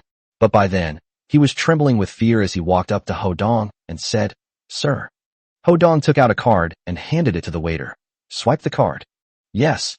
The waiter nodded, but his expression changed drastically when he saw the card. At this moment, Zhou Tianming was also utterly despondent. China's central bank black gold card. In the entire Handong province, the number of people who possess this card can be counted on one hand. Only then did he realize what kind of people he had offended. Lu Yue saw this, but simply shook his head. What kind of suicidal behavior is it to mock someone who has a black card from the People's Bank of China for being poor? Ho Dong was right. If you don't court death, you won't die. Lin Xine frowned. From her angle, she couldn't see Ho Dong's black gold card. Even if she had seen it, she wouldn't have guessed it was a black gold card from the People's Bank of China. Soon, the waiter, trembling with fear, swiped the card and respectfully handed it to Ho Dong with both hands. Ho Dong put it away and waved his hand. You can go now. Yes. The waiter and the security guards quickly turned and left. Zhou Tianming opened his mouth, wanting to beg for mercy again, but then he remembered that the other party had a black gold card and had been mocked by him before. Being fired seems to be the best possible outcome. He understood all too well the methods of those wealthy people. He sighed, dragged his heavy steps, and left. Lu Yue laughed and said, Young man, I have something to do. I'll call the owner of Shengtian restaurant later. Thank you. Ho Dong smiled slightly. Lu Yue then nodded to Lin Xine and left. Lin Xine looked at Ho Dong and frowned. How do you know this kind of person? Ho Dong smiled and said, It was just a coincidence. We got along well. No matter how good they are, it's their skill. Lin Xine snorted and was about to go inside. Ho Dong hurriedly asked, Is your sister still inside? Still here? What's wrong? Lin Xine asked with disgust. Stop daydreaming. You've already broken off the engagement. Oh. Ho Dong gave a cold reply, and before Lin Xine could open the door, he pushed it open and barged in. Hey, what are you doing? Lin Xine exclaimed in surprise. Ho Dong had already entered the private room. As soon as he entered, Lin Tide, Lin Yuezhi, and Huang Haoshuan all looked at him. Lin Tide's eyes were filled with complex emotions, a mixture of surprise and astonishment. Lin Yuezhi looked furious. Huang Haoshuan's face turned extremely ugly. 2 days ago, he went to Hanshin Group, but couldn't find Ho Dong. He then started cursing Ho Dong on the spot and made some harsh remarks. In reality, he had no way to deal with Ho Dong. Yesterday, he received a call from Lin Yuezhi, informing him that Lin Tide and Ho Dong had broken up and that Lin Tide had taken back the company. He was both surprised and delighted. He thought that if he could marry Lin Tide, he could share the Lin's Cosmetics company and showcase his talents. That's also an option, so he could retaliate against Ho Dong. So when Lin Yuezhi called to invite him, he readily agreed, and today he acted as spirited as ever. But when Ho Dong appeared, he had a feeling that he had been exposed. I am ashamed of myself. I feel extremely uncomfortable. What are you doing here? Lin Yuezhi was furious. She stood up abruptly, glared angrily at Ho Dong, and pointed to the door, shouting, Get out. Get out of here right now. You have nothing to do with us anymore. She was very resolute. This is also to show support for Huang Haoshuan. However, as before, she was completely ignored by Ho Dong. Ho Dong smiled slightly and looked at Lin Tide. Xiao Tide, it's been a long time. How have you been? When Lin Tide saw this man whom she had previously ignored, she remembered that night when he berated the old lady to vent his anger for her. He then publicly announced the annulment of the engagement for her sake. The scene where he gets drunk and is taken away. Her eyes reddened, her nose tingled, and she almost cried. She nodded. It's all right. Ho Dong smiled and pointed at Huang Haoshuan. You're going on another blind date with this guy? You. How could Huang Haoshuan not be furious to be spoken to like that in front of the woman he liked? But the words were on the tip of his tongue, but he involuntarily swallowed them back down. Lin Tide gave a wry smile. She actually didn't want to go on blind dates with anyone until now, but she couldn't go against her mother's wishes, so she had to come. Who do you think you are, and what right do you have to talk to Haoshuan like that? Lin Yuezhi roared at Ho Dong like an enraged tiger, then smiled at Huang Haoshuan. Haoshuan, I don't know how this mad dog got here. Don't be angry. I'll chase him away right away. Huang Haoshuan did not answer. Ho Dong looked at Huang Haoshuan. Do you want me to kick you out, or do you want to get lost yourself? His eyes were sharp. Huang Haoshuan was so angry that his chest felt like it was about to explode. He seemed to see the scene from that day when he was at Hanshin Group, where Ho Dong had stripped him of everything. His pleas to Ho Dong were to no avail. But when he looked into Fong Hodong's eyes, he didn't have the courage. He gritted his teeth. You just wait. After he finished speaking, he kicked over a chair, grabbed his bag, and stormed off. Haoshuan. Lin Yuezhi glared at Ho Dong and chased after him. He left because I made him angry again. Ho Dong looked at Lin Tide and shrugged. Looks like you two really aren't meant to be. Lin Tide felt more relaxed than ever before and couldn't help but laugh. A smile that could topple a city. Humph. Lin Xian snorted coldly, clearly dissatisfied with Ho Dong. Not long after, Lin Yuezhi returned angrily, pointing her finger at Ho Dong's nose. You beast. Did I owe you something in my past life? I spent a lot of money to invite Haoshuan over so he can apologize for what happened last time. You're something else. You jinx, get out. Get out of here. She became increasingly angry as she spoke, her face contorted with rage, yet she also felt deeply distressed about today's expenses. Lin Xian couldn't help but whisper, Mom, he paid for the meal. What? Lin Yuezhi was stunned for a moment, then said angrily, Who asked him for it? Do we need this little bit of money? Who cares? Give him back the money, quick, don't have anything to do with him. But, Lin Xian said awkwardly, the company's cards have been frozen, and we don't have enough money. Frozen? Lin Yuezhi's expression changed. We don't have enough cash? How is that possible? How much did today's meal cost? More than 50,000, Lin Xian said weakly. So expensive, Lin Yuezhi exclaimed in surprise. They were indeed experiencing financial difficulties during this period. If the company hadn't recovered the money, she wouldn't have dared to invite people to dine here. However, the amount of over 50,000 did exceed her expectations. After a moment, she looked at Lin Tide. Xiao Tide, why is the company card frozen? Let me call and ask. Lin Tide hesitated for a moment, then quickly took out her phone. Chapter 30, The Old Lady's Backup Plan. Lin Yuezhi and Lin Xian both looked nervous. We mustn't let anything go wrong with the company we finally managed to get back. A moment later, Lin Tide hung up the phone. She looked at Lin Yuezhi and said, The Tax Bureau and the Economic Crime Bureau are investigating our company's finances. Currently, the company's bank cards have been frozen. What? Lin Yuezhi was shocked and took several steps back. Lin Xian also looked incredulous. How could this be? How could this be? The joy of returning to the company vanished instantly. Seeing Lin Tide's calm expression, Lin Yuezhi quickly asked, You already knew? I only found out today that my bank card was frozen, Lin Tide said, shaking her head. Lin Yuezhi quickly said, Why didn't you tell me? Lin Tide gave a wry smile and shook her head. Lin Yuezhi frowned. What exactly happened? Ho Dong helped us get the company back, but Grandma just wouldn't let go. Lin Tide glanced at Ho Dong and said, She had already prepared a backup plan, having her people do the accounting and colluding with upstream and downstream partners. Now she has driven the company into a dead end. She shook her head. It's no use even if you know. Before long, someone will come to the company to collect the debt. Huh? Lin Yuezhi's face turned ashen. The cards are frozen. How are we going to give them money? So, Lin Tide smiled and waved her hand. It's all right. Leave it to me. For Lin Yuezhi and Lin Xian, it was as if the sky had fallen. All dreams have vanished like bubbles. Lin Xian suddenly asked, Sister, why is Grandma doing this to us? Maybe they don't want to give up this company. Lin Tide shrugged. Lin Yunlong has always been unwilling to give me this company, so it's normal for her to help him. She added, Recently, she has called me several times, asking me to make an appointment with the eldest son of the Ho family, but I have not agreed. Her tone was very flat. Ho Dong could sense her inner pain and repression. Thump. Lin Yuezhi sat down weakly in the chair, staring blankly at the bowls and plates, somewhat lost in thought. Lin Xian quickly asked, What should we do, sister? Do you have any ideas? We can only take it one step at a time. Lin Tide shook her head, then looked at Ho Dong. In any case, I still want to thank you, Ho Dong. Oh. Ho Dong sneered upon hearing this. The old lady never disappoints. A hint of anger flashed in his eyes. He looked at Lin Tide and said, Don't worry, leave this to me. I guarantee that this time, you will be able to take complete control of Lin's beauty company without any worries. Lin Tide looked at Ho Dong in surprise. Although Ho Dong might not be able to help, he is always the first to step forward when he is in trouble. She was very grateful. Stop talking nonsense. Lin Yuezhi suddenly erupted. The suppressed emotions seemed to have suddenly found an outlet. She stood up abruptly, looking at Ho Dong. Who do you think you are? What can you do besides spout nonsense? Ah. Her eyes flashed fiercely. Tell me, what can you do? Lin Xian's emotions were also affected, and she snorted coldly. Just don't make things worse. It's better to rely on Zhou Shuo than on you. Right. Lin Yuezhi's eyes lit up. Xiao Xian, let's ask the Zhou family for help. With the Zhou family involved, we should be able to manage.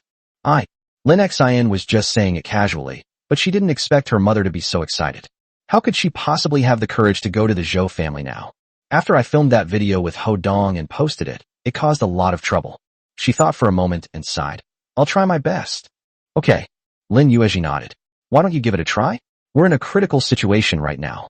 I have a friend who's been contacting me recently, so I'll give it a shot too. She looked at Lin Tide and said, Xiaoxi, don't take everything on your own. You still have us. She then looked coldly at Ho Dong. Why don't you get out of here? Do you really think we can count on you? Ho Dong shook his head. He could imagine that Lin Xian would definitely be turned away when she went to the Zhou family. As for Lin Yuezhi, a housewife and her friend, if she could influence the old lady's decision, she wouldn't have been so blinded by Lin's cosmetics company. He smiled at Lin Tide and said, Don't do anything foolish. I'm leaving now. After saying that, he turned and left the restaurant. Ho Dong already understood Lin Tide's situation. Old Mrs. Lin's ruthless methods were within his expectations. He certainly wouldn't sit idly by. Back at the company. The next day, he was already in the office early in the morning, handling some company matters. The Zhou family? He had a document on hand, a cooperation contract with the Zhou family of Hangzhou City, in which the cooperation project amounted to a staggering 1.5 billion. He recalled what had happened between him and Lin Xian in the fitting room. One can also imagine how furious Zhou Shuo would be if he saw the video. He couldn't help but smile. The Zhou family is just a second-rate family, so a 1.5 billion yuan project is already extraordinary for them. He essentially had the pulse of the Zhou family in his hands. At this moment, Zhuang Chuchu came in from outside. Young master, the car is ready. We're going to the IHA building for an on-site inspection, she said to Ho Dong. Ho Dong nodded. The IHA building is a new investment project. He has just taken over Hanshin Group and needs to familiarize himself with the business and processes. He's treating this as practice. Uncle Long said that in a year, all 5 major groups would be handed over to him, and if he had no experience at all, how to win over the public. The two left the company quickly. He got into a Bentley, the president's private car, followed by a Mercedes. The group headed towards the Summer Palace. In the car, Zhuang Chuchu briefly explained the background of the Summer Palace to Ho Dong. Does the Summer Palace belong to the Zhou family? Ho Dong was taken aback when he heard Zhuang Chuchu's words. Yes. Zhuang Chuchu nodded. The Zhou family has been doing quite well in recent years. We have increased our investment in them from the initial 1 billion to 1.5 billion. She added with a smile, the returns are pretty good, so we plan to add another 500 million. Ho Dong replied noncommittally. Zhuang Chuchu continued. The Lin family is actually not bad, and old Madame Lin is quite capable, but let's leave the Lin family aside for now. Ho Dong waved his hand. Is there a replacement for the Zhou family? Zhuang Chuchu listened, paused for a moment, and then nodded. Although it may be a little worse, as long as Hanshin takes action, it can turn from bad to good. She was full of confidence. At the same time, we also mourn for the Zhou family. The Zhou family is a good partner, but if the young master doesn't like them, they can't cause any trouble. She then asked, so, do we need to withdraw our investment from the Zhou family's project immediately? Not busy, Ho Dong said with a faint smile. Let's go and meet the Zhou family first, and then make a decision. Yes. Zhuang Chuchu nodded. She glanced at Ho Dong and felt that this young master was becoming increasingly unpredictable. Ho Dong looked at the documents for a while longer. Just then, his phone rang. It was Lin Xian calling. He raised an eyebrow. Chapter 31 Lin Xian is humiliated. Ho Dong, are you free? Come over here. Lin Xian's voice came from the other end of the phone. His tone remained imperious. The tone was commanding. What's wrong? Ho Dong frowned. He didn't have much patience for Lin Xian, but if she was in trouble, he wouldn't mind helping her for Lin Tide's sake. You don't need to worry about it. Lin Xian said coldly. This concerns whether we can overcome this difficulty. If you want to come, then come. If not, then forget it. Where? Ho Dong shook his head, but still asked. IHA building, Lin Xian said impatiently. Someone's waiting for you at the entrance. Get over in half an hour, or you'll never be able to face my sister again. After saying that, she hung up the phone. The Summer Palace building? Ho Dong raised an eyebrow. He didn't expect that Lin Xin would also be at the Iha building. But since the Iha building is Zhou's territory, Lin Xin calling him over is most likely related to that previous video. He didn't really care. The top floor of the Summer Palace. Iha building is a new project of the Zhou family, with an investment of over 1 billion yuan, aiming to create a commercial ecosystem. Ambitious. However, in terms of funding, it still needs the support of the wealthy Hanshin group. Therefore, they invited Ho Dong and others to come and conduct an on-site inspection. The management of the Iha building is actively preparing to receive Ho Dong and his entourage, and many of them are extremely busy. At this moment, in the luxurious office on the top floor, a majestic middle-aged woman sat on a top of the lined leather sofa. She is Zhou Shua's mother, Wei Yun. She has an extraordinary background. It is said that she has connections with Eamon. The founder of the Zhou family, Zhou Shua's father, Zhou Tianxi, is rumored to be henpecked. Zhou Tianxi is a big shot outside, but at home, he is completely obedient to his wife. Today, she was in charge of receiving Ho Dong and his entourage at the Iha building. Beside her was a well-dressed man. It was her nephew, Zhou Zixuan. His father founded Xuanrui Technology, a company with a market value of billions, so he can be considered a member of a wealthy family. Today, he came to help his aunt receive the people from Hanshin Group, actually to cultivate a relationship with Hanshin Group. At this moment, Wei Yun looked at Lin Xin with a fierce expression and an unfriendly face. Lin Xin had met Wei Yun before, but she had never seen Wei Yun so fierce, which made her feel terrified. Is he coming over? Wei Yun asked coldly. They should come. Lin Xin glanced at Wei Yun, feeling somewhat regretful. It was one thing that filming the video with Ho Dong angered Zhou Shua, but she never expected that Wei Yun would find out. Her face was a little pale. She came here today to ask Wei Yun for help in getting Lin's cosmetics company through its difficulties. She was also prepared to apologize. Moreover, in her opinion, there was nothing between her and Ho Dong. She was just deliberately trying to annoy Zhou Shua. Furthermore, Zhou Shua was at fault first. To her surprise, Wei Yun wouldn't listen to her explanation at all. She not only scolded her, but also told her to call Ho Dong over. I heard that good-for-nothing has broken up with your sister? Wei Yun asked again. Lin Xin nodded quickly. Yes, auntie. Wei Yun glanced at Lin Xin. Although Lin Xin is also an outstanding beauty, she is not quite as beautiful as Lin Tide. Her son, of course, should marry the best woman. She sneered. Your family seems to be in real trouble, otherwise you wouldn't have come to me. How about this? She thought for a moment and said, You are not virtuous and you fool around with shady men. You are no longer qualified to be a daughter-in-law of the Zhou family. However, your sister, although she is engaged to that good-for-nothing, has a pretty good reputation. Let her marry our Shua in your place. After she finished speaking, Lin Xin felt a chill run down her spine. She could choose not to marry Zhou Shua, but forcing her sister to marry him would be an insult to her and unfair to her sister. Auntie, I was really just confused at the time, and nothing happened between us, Lin Xin quickly explained. Shut up. Zhou Zixuan snorted coldly, walked up to Lin Xin, and slapped her across the face. You shameless woman, you're ruining our family's reputation. As he spoke, he slapped Lin Xin across the face again. 2 slaps landed on Lin Xin's face, leaving her face bright red. You. Lin Xin had never been treated like this before. She glared angrily at Zhou Zixuan and demanded, What right do you have to hit me? You slut. Zhou Zixuan said fiercely, pointing at Lin Xin. If you weren't a member of the Lin family, you would have been floating in the Han River long ago. He added, Do you understand what my aunt said? Kneel down and admit your mistake. Then let your sister marry your cousin. You, Lin Xin trembled with anger, her eyes red and tears welling up in her eyes. They slapped her and then demanded she kneel down? How could she agree? Zixuan is right. Wei Yun stared coldly at Lin Xin and shouted sharply, I'm not discussing this with you. Letting Lin Tide marry our Shua is my condition for helping you get through this difficult time. Her gaze sharpened. As for you, I haven't punished you yet. She raised an eyebrow and shouted, Kneel down and wait for that good-for-nothing to come. You've gone too far. Why did you force me to kneel? Why did you hit me? Lin Xin is, after all, a young lady of the Lin family. Even though she is not valued, she still has her pride. She cannot accept Wei Yun and the others being so domineering. Stop talking nonsense. Wei Yun snorted coldly. I have important things to do today. I don't have time to waste here with you. Make her kneel down. She waved her hand. The two burly men beside him walked directly in front of Lin Xian. What are you trying to do? Lin Xian was shocked and immediately turned to run away. But before she could even move, someone pressed down on her shoulders and stepped on her calf, forcing her to kneel on the ground. The pain almost made her cry. Still trying to run? Zhuo Zixuan walked up and slapped Lin Xian across the face again, making Lin Xian's face swell up. Lin Xian cried out in pain, her tears falling to the ground. She was filled with regret. If you dare to stand up, not only will the video you filmed be leaked, but you'll also benefit my two bodyguards today.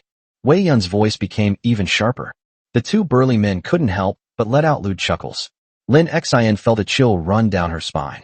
She came seeking help, but little did she know that Wei Yun and her group would be so domineering and ruthless, and would insult her like this. At this moment, Zhuo Zixuan snorted coldly, returned to Wei Yun's side, and said with a smile, "Auntie, don't worry, when that brat comes, see how I'll help you get revenge." Zixuan is still the best. Wei Yun smiled slightly and nodded in satisfaction.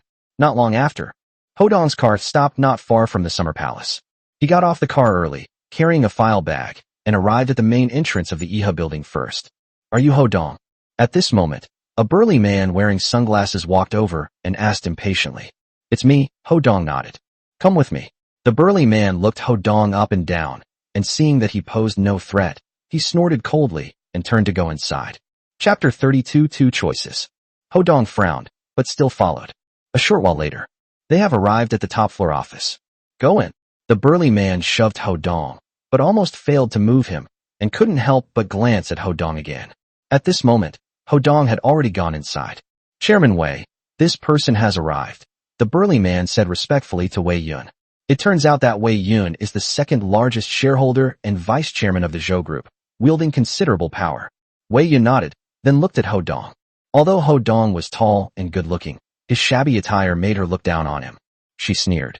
"So it was you who dared to point your finger at Zheng Yingyi and curse her?" Wei Yun had also heard about Hodong and Lin Tide breaking off their engagement. She had been curious before about what kind of boy had such audacity. "It's me, what's wrong?" Hodong glanced at her indifferently, not taking Wei Yun seriously at all. He then looked at Lin Xian, who was kneeling on the ground. His face darkened, and he reached out to pull Lin Xian up. "Get up." "How dare you?" Zhuo Zixuan shouted angrily, pointing at Hodong. "Who do you think you are, pointing fingers here?" The other burly men also glared at Hodong, their expressions unfriendly. "And what are you?" Hodong frowned. Zhuo Zixuan said coldly, "A poor dog. Does she really think she's someone important? Try touching her and see what happens." "Oh." Hodong sneered and reached out to pull Lin Xian again. "Stop." But the moment his hand touched Lin Xian, she shouted, "You've already hurt me badly enough. Don't hurt me anymore, and don't hurt my whole family either." It was as if she was venting all her grievances on Hodong. Hodong's hand immediately stopped. It turns out that she also blamed Hodong for the mistake of filming the video. Snort. At this moment, Wei Yun looked coldly at Hodong. "Don't worry about her. Worry about yourself first." As she spoke, she looked at the burly man beside her and asked, "Have you called the young master yet?" "It's connected." The burly man replied respectfully. "Young master said he is currently with Ho Mingxiu, the young master of the Ho family, and has no time to come back." He then looked at Hodong and the other man. "Young master also said that you should vent your anger on these two, and then he will go find them himself. Then forget it." Wei Yun waved her hand. It turns out that she had already had someone call Zhou Shua beforehand. She wanted to teach Hodong and Lin Xian, those two cheating couple, and of course, she wanted his son to be there so she could vent her anger on the spot. However, since Zhou Shua is now with Ho Mingxiu, she won't force him to stay. She looked coldly at Hodong. "Do you know why I called you here?" "For that video," Hodong said calmly. "It's good that you know." Wei Yun's expression grew even colder, her gaze sharp as knives, burning with rage. "Killing you would be an easy task for me. Now, I'm giving you two choices. First, kneel down, slap yourself 20 times, admit you were wrong, and then be a Shua's dog. Do whatever he tells you to do. Secondly, your body will float on the Han River tomorrow." Her gaze sharpened, filled with murderous intent. "You choose." Her imposing presence would truly intimidate most people. After all, she came from the Guardian clan, and the fierce aura she possessed was unmatched by ordinary people. At this moment, the burly men also revealed their murderous intent, looking at Hodong with cold smiles. "Do you think I would choose?" Hodong sneered. "Could Wei Yin possibly scare him? You think I'm joking?" Wei Yun's expression grew even more sinister. Ho Dong. Lin Xian was already trembling with fear and hurriedly shouted, "You're a good-for-nothing anyway, so what's wrong with making you kneel down? Aunt Wei's brother is the head of the Wei clan. If she wants to kill you, it'll be as easy as killing a dog. Even if you're not afraid of dying, don't hold us back." She is now filled with extreme regret. Little did she know that simply filming a video would escalate to this point. She just wanted Ho Dong to go along with Wei Yun's wishes and not let things escalate to the worst possible point. Ho Dong glanced at Lin Xian indifferently. Wei Yun sneered and looked at Ho Dong. "She's right. What makes you think you have the right to oppose me?" Zhuo Zixuan laughed and said, "Let me tell you, killing you is easier for us than killing a dog." He added dismissively, "So what if I make you be my cousin's dog? That's an honor for you. It's your good fortune." As he spoke, he walked up to Ho Dong, seemingly intending to teach Ho Dong a lesson. "Take a look at this." Ho Dong sneered, waved his hand, and slapped the file bag in his hand onto Zhuo Zixuan's chest as he walked over. "You're asking for it." Zhuo Zixuan roared, about to throw the file folder away. "Let me see it." Wei Yun glanced coldly at Ho Dong, then waved to Zhuo Zixuan. Zhuo Zixuan glared at Ho Dong, then turned and handed the file folder to Wei Yun. "Andy, what's worth looking at in this kid stuff?" He added, "Just kill him. Why go through all this trouble?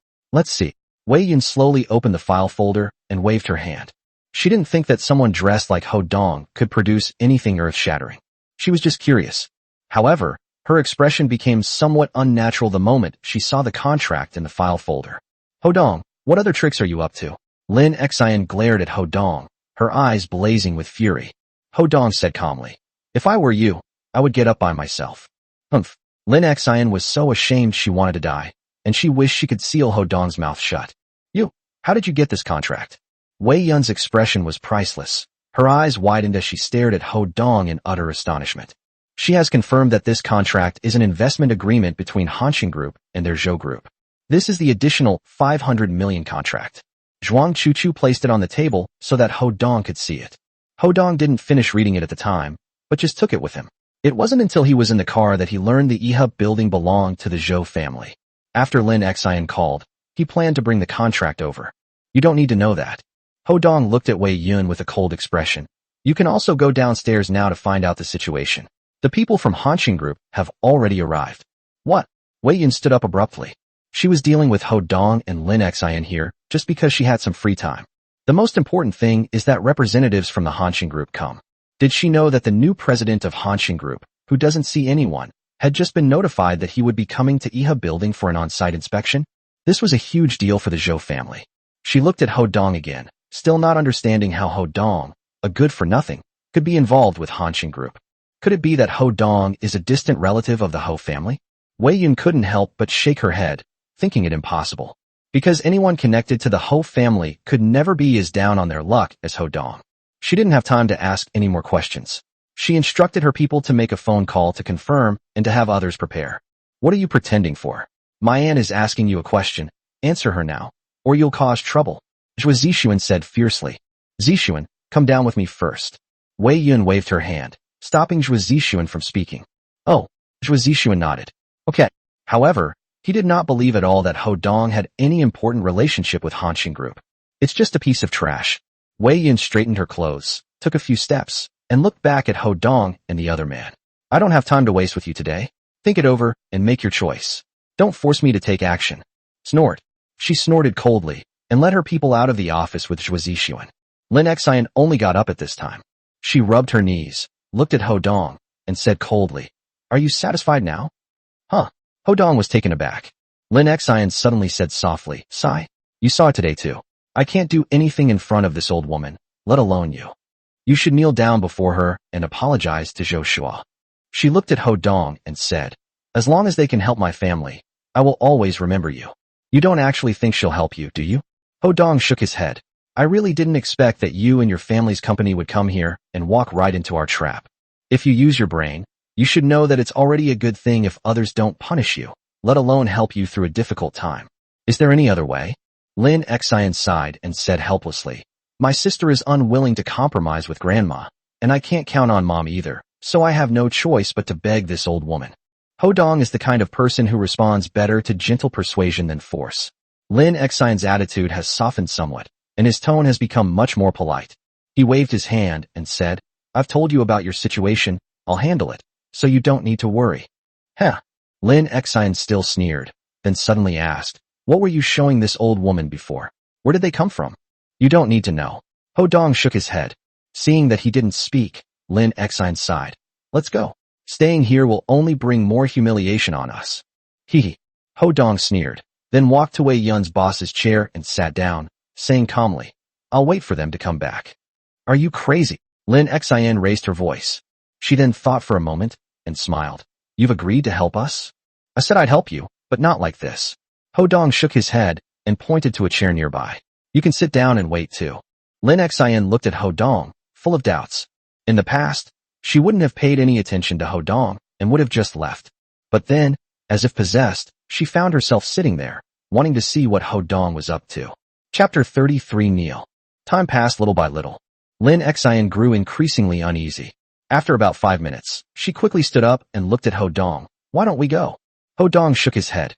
She walked over to Ho Dong and looked at him, saying, Don't make things worse.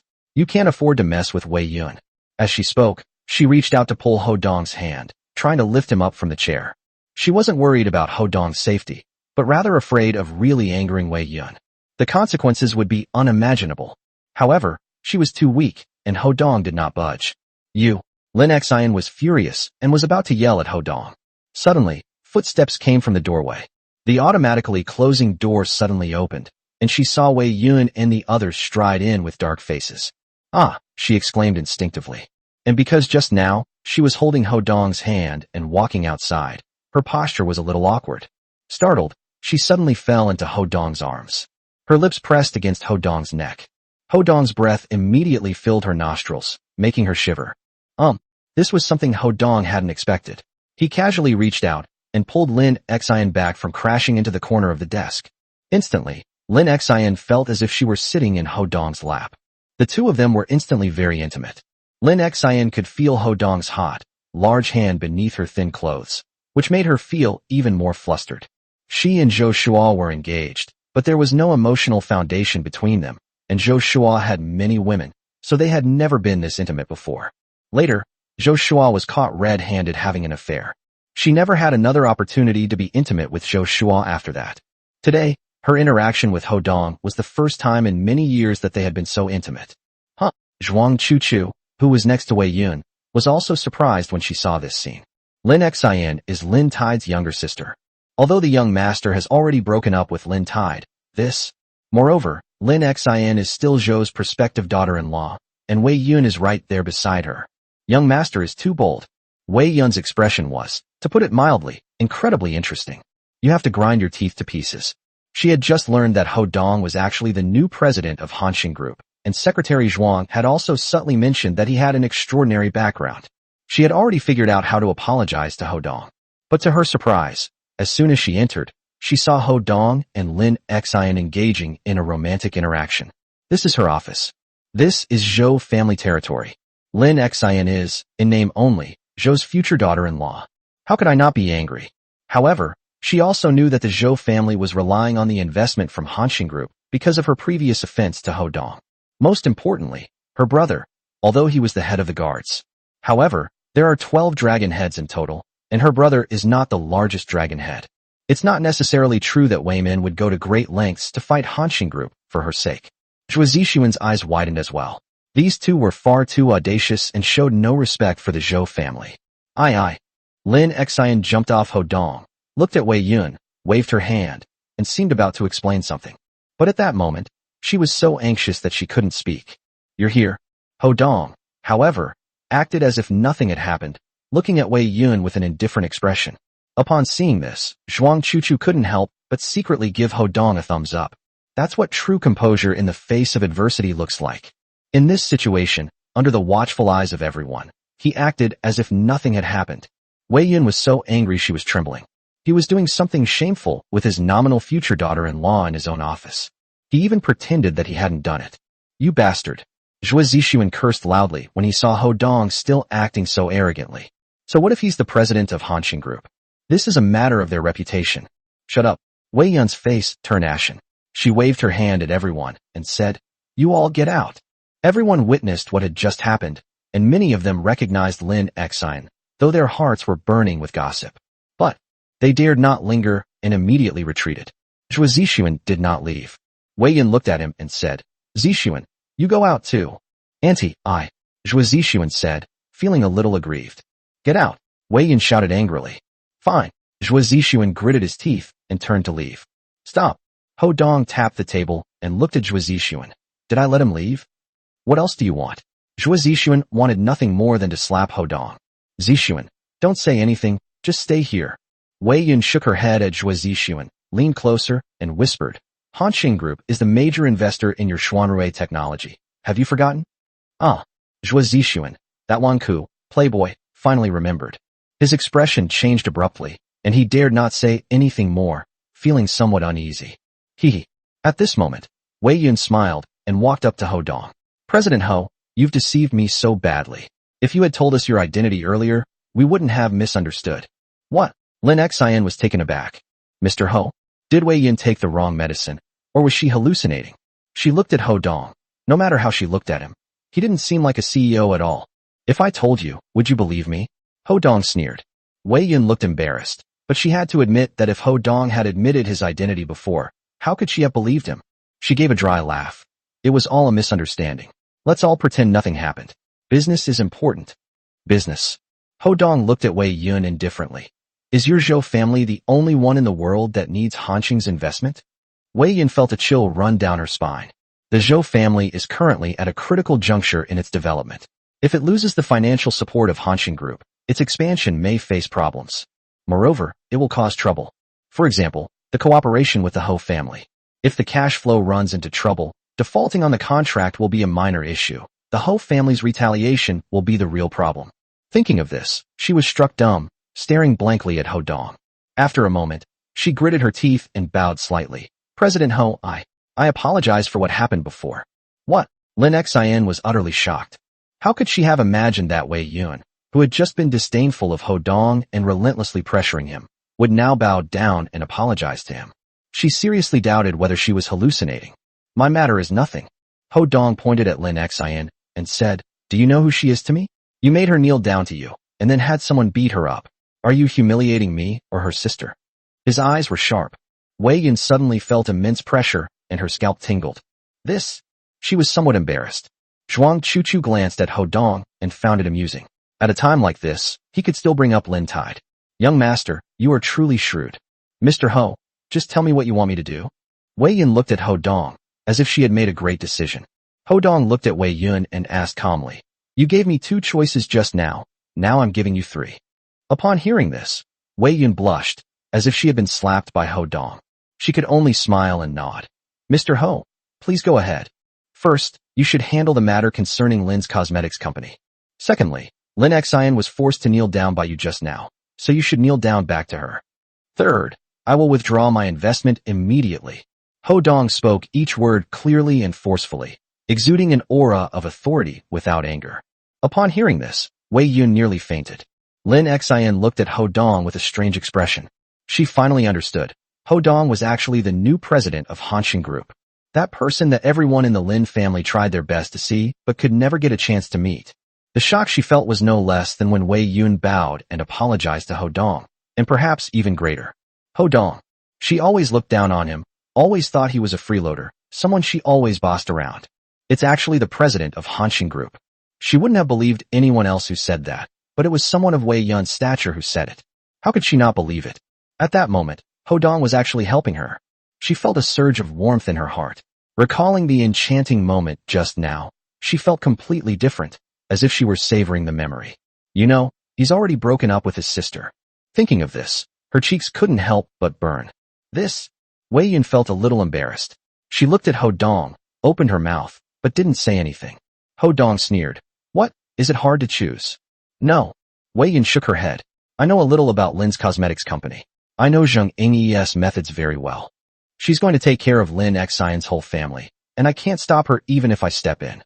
Lin's cosmetics company is not just a matter of money. It also involves partners, distributors, and so on. It's extremely complicated. Only Zheng Yingyi can solve this." She was telling the truth. She was clearly very wary of Zheng Yingyi. Her words shocked Lin Xian. She was clearly not as well informed or knowledgeable as Wei Yun. It was only then that she realized just how serious the difficulties her family was facing were. Her face turned pale. Seeing that Wei Yun was telling the truth, Ho Dong coldly said, "There are still 2 choices left. If you're having trouble choosing, I'll choose a third one for you." His tone became even more sharp. Upon hearing this, Wei Yun quickly said, "No, President Ho, I." She hesitated for a moment, then noticed that the door was closed and only Ho Dong, Zhuang Chuchu, and Lin Xian were inside.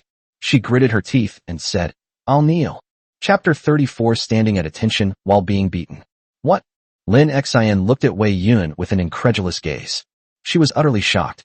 Wei Yun was someone who could frighten Ho Dong with just her words, but now she was being forced to kneel by Ho Dong. But at the same time, she also felt that the difficulties of Lin's cosmetics company could probably only be solved by the old lady. Otherwise, someone like Wei Yun wouldn't choose to kneel before her. Thump. Just as Lin Xian was lost in thought, Wei Yun knelt down before him. Wei Yun's expression was solemn. His eyes were filled with suppressed anger.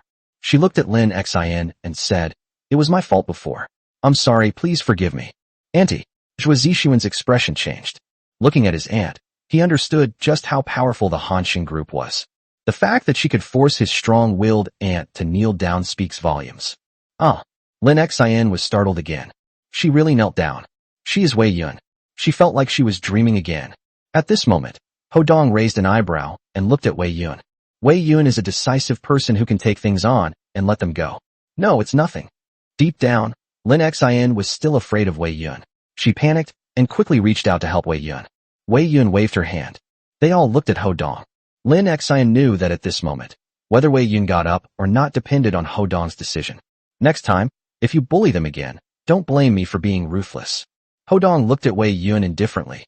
Wei Min he let out a cold laugh, clearly showing that he didn't take Wei Min seriously. Wei Yun's heart skipped a beat, and she quickly nodded. Yes, I understand. It definitely won't happen again. Her attitude was extremely respectful at this moment. She felt incredibly frustrated and furious. However, she also had to control her emotions. Ho Dong glanced at Lin Xian again. So, have you forgiven her? Forgive me? Of course I forgive you, Lin Xian quickly replied. Ho Dong waved his hand dismissively. Then get up. Wei Yun nodded, a hint of humiliation in her eyes, and stood up. Zhuang Chuchu, who was standing nearby, remained indifferent to the scene before her, not taking it to heart. Even if the Zhou family has Wei Min's background, so what if Ho Dong is a powerful figure? As for you. At this moment, Ho Dong turned his gaze to Zhuo Zixuan and sneered. You were shouting quite loudly just now, weren't you? Brother-in-law. Lin Xian thought for a moment and said, He's the one who hit me just now. Snort. Ho Dong smiled faintly. That would be even better. At this moment, Zhuang Chuchu said to Ho Dong, Young master, his name is Zhuo Zixuan. His company, Xuanrui Technology, is an investment and cooperation project under our company. Zhuo Zixuan's eyes lit up, thinking that Zhuang Chuchu was going to plead for him. Zhuang Chuchu replied, We are their largest investor and shareholder, and we can withdraw our investment at any time. Don't. Upon hearing this, Zhuo Zixuan felt a jolt.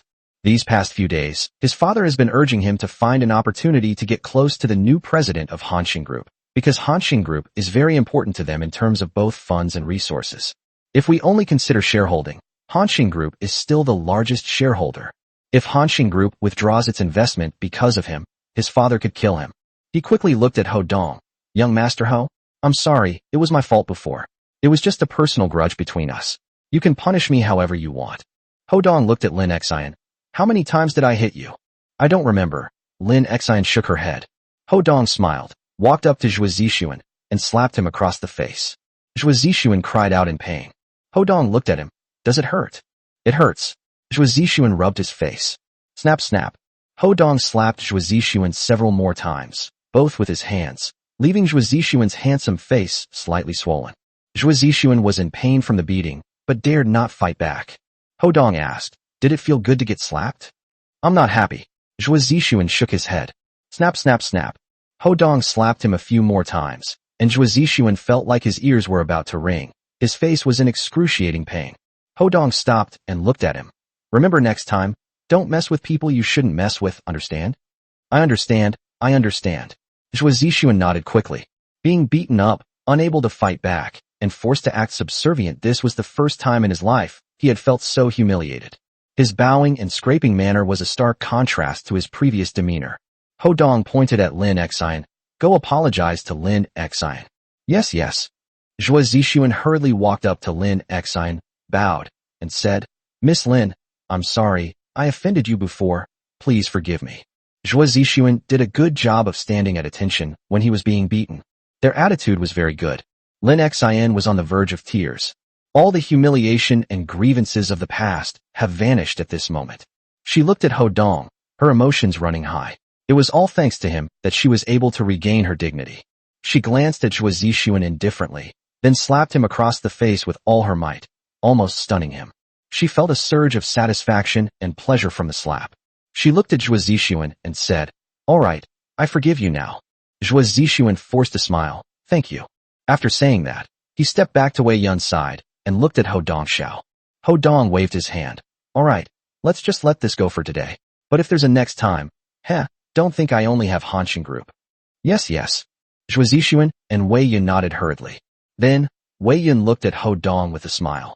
Now that our misunderstanding has been cleared up, President Ho, Secretary Zhuang, how about I take you on a tour of the Yihe building? Her ability to switch emotions is truly remarkable. Clearly, she is also a very shrewd person. Ho Dong nodded, glanced at Lin Xian, and said to Zhuang Chuchu and the others, You guys go out first, I'll be right out. Yes. Zhuang Chuchu responded, and then walked out with Wei Yun. Do you have many questions?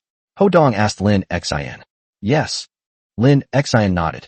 You're actually the new president of Hanshin Group. As long as you step in, Grandma will definitely forgive us. Oh, Ho Dong sneered. Given your grandmother's personality, do you think it's more likely she'll become even more unreasonable, or more likely she'll be kind to you? Lin Xian was speechless for a moment. Indeed, the old lady was not kind to the mother and her two daughters. Moreover, she was extremely biased and doted on Lin Yunlong. If Lin Yunlong makes any unreasonable demands, the old lady will definitely help Lin Yunlong to coerce them. Also, I don't want Xiaoxi to know my identity for the time being. Ho Dong waved his hand. No one is to mention what happened today, or don't blame me for turning ruthless. Understood. Lin Xian nodded. How could she dare disobey Ho Dong now? All right. As Ho Dong walked towards the door, he said, Don't be so foolish in the future. Leave the rest to me. I promised your sister that I wouldn't let you suffer. After saying that, he walked out the door. Lin Xian watched Ho Dong's retreating figure and couldn't help but sigh, the beautiful scene from before flashing through her mind. She couldn't help but feel flustered. Her relationship with Zhou Shuo was purely arbitral, and there was no real affection between them. At this time, she had a special feeling for Ho Dong. I never imagined he had such a powerful background, she said softly, suddenly remembering how her mother had forced Ho Dong to break off his engagement with her sister. She also introduced Huang Haoshuan to her sister, hoping they could get married. She couldn't help but smile wryly.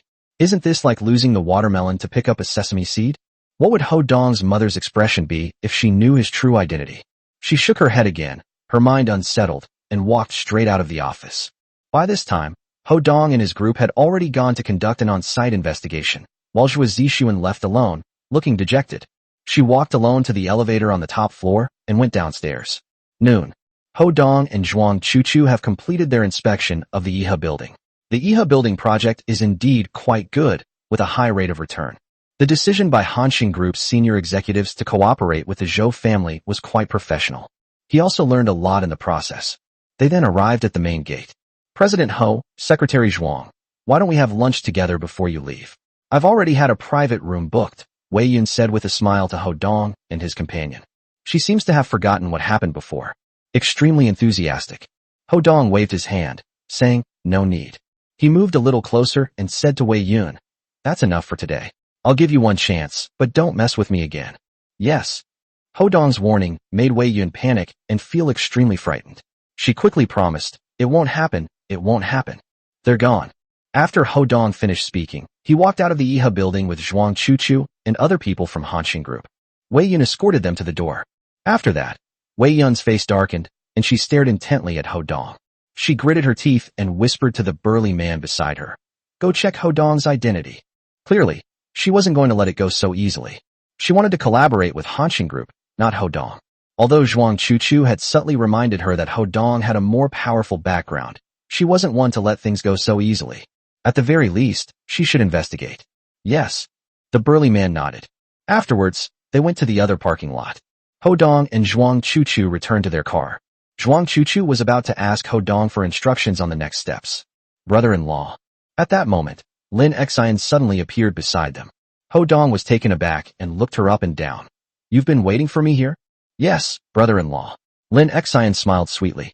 Zhuang Chuchu couldn't help but sneer. Hodong asked calmly, what do you want from me? The more I think about it, the more frightened I become. If it weren't for you, I don't know what kind of torment I would have gone through today. Lin Xian said earnestly. So, I'm waiting for you here. To express my gratitude, I'd like to treat you to a meal. Oh, Hodong thought for a moment. That works too. At that moment, the romantic scene he had shared with Lin Xian in Wei Yun's office also came to mind. He then asked, where to? I know a very stylish private restaurant. The owner is a friend of ours. It's usually hard to get a reservation there, but I just asked her to reserve a private room for me. Lin Xian was overjoyed and quickly said, okay, have you driven? Hodong nodded. It's open. Lin Xian nodded hurriedly and pointed to a Volvo not far away. Go in your car. As Hodong spoke, he turned to Zhuang Chuchu and said, Chuchu, I'm going back to the company this afternoon. Yes, young master. Zhuang Chuchu nodded quickly. Soon, Hodong and Lin Xian got into Lin Xian's Volvo, and Lin Xian drove on the main road. Lin Xian glanced at Hodong occasionally and couldn't help but ask, with your background, why have you always kept such a low profile? I just acquired Hanshin Group. Hodong shook his head. Originally, I just wanted to live a simple life like this, but reality doesn't allow it. Oh, Lin Xian didn't really understand what Hodong meant. She then asked, why does Secretary Zhuang call you young master? That's in the past, don't bring it up again. Hodong waved his hand. Lin Xian was very curious, but since Hodong said not to mention it, she didn't either. Before long, they arrived at the outside of an antique-style building. Lin Xian parked the car in a roadside parking space, and the two got out of the car. Lin Xian pointed to the building and laughed. This is what my best friend and her husband opened. It's called Sunny Day Abode. The environment is nice, and the food is delicious. As she spoke, she unconsciously took Hodong's hand. Hodong was taken aback. But by then, Lin Xian had already pulled him to the entrance of Sunny Day Abode. Hello, Miss Lin. Hello, sir. There was a very gentle and beautiful hostess at the entrance. She clearly recognized Lin Xian and quickly bowed to Lin Xian and Hodong to warmly welcome them. She couldn't help but take a look at Hodong. Hodong was dressed very simply. This contrasts sharply with Lin Xian's attire of designer brands. But Lin Xian was very affectionate towards him, which made her fantasize. Where's Xiaodong? Is she here? Lin Xian asked with a smile. The proprietress is busy. She said if you come, go straight to Plum Blossom Pavilion, and they are making your meal. The hostess said. Good. Lin Xian nodded, then said to Hodong, brother-in-law, you'll definitely like it here. As she spoke, she took Hodong's arm and continued walking inside. Brother-in-law? The hostess's eyes widened. Hey, isn't this Lin Xian? Suddenly, a mocking voice came from across from Lin Xian. Weren't you already engaged? Who is this strange man? That's quite a blunt statement. They're engaged. The hostess was surprised again. Rich people, they really know how to have fun. Chapter 35 Ruthless Action. Wang Xuanli. Hearing the man's sarcasm, Lin Xian glanced at him, frowned, and looked extremely displeased. What nonsense are you spouting? Haha. Wang Xuanli was a burly man with a toothpick in his mouth. He walked with a swagger, thinking he was very handsome. In reality, he's a bit of a scoundrel. Ugly appearance. However, being dressed in designer brands isn't bad at all. Behind him were two other men who didn't look like good people either. They both had wicked smiles on their faces and were looking Lin Xian up and down in an inappropriate manner. Lin Xian may not be as beautiful as Lin Tide, but in the eyes of ordinary people, she is already as beautiful as an angel.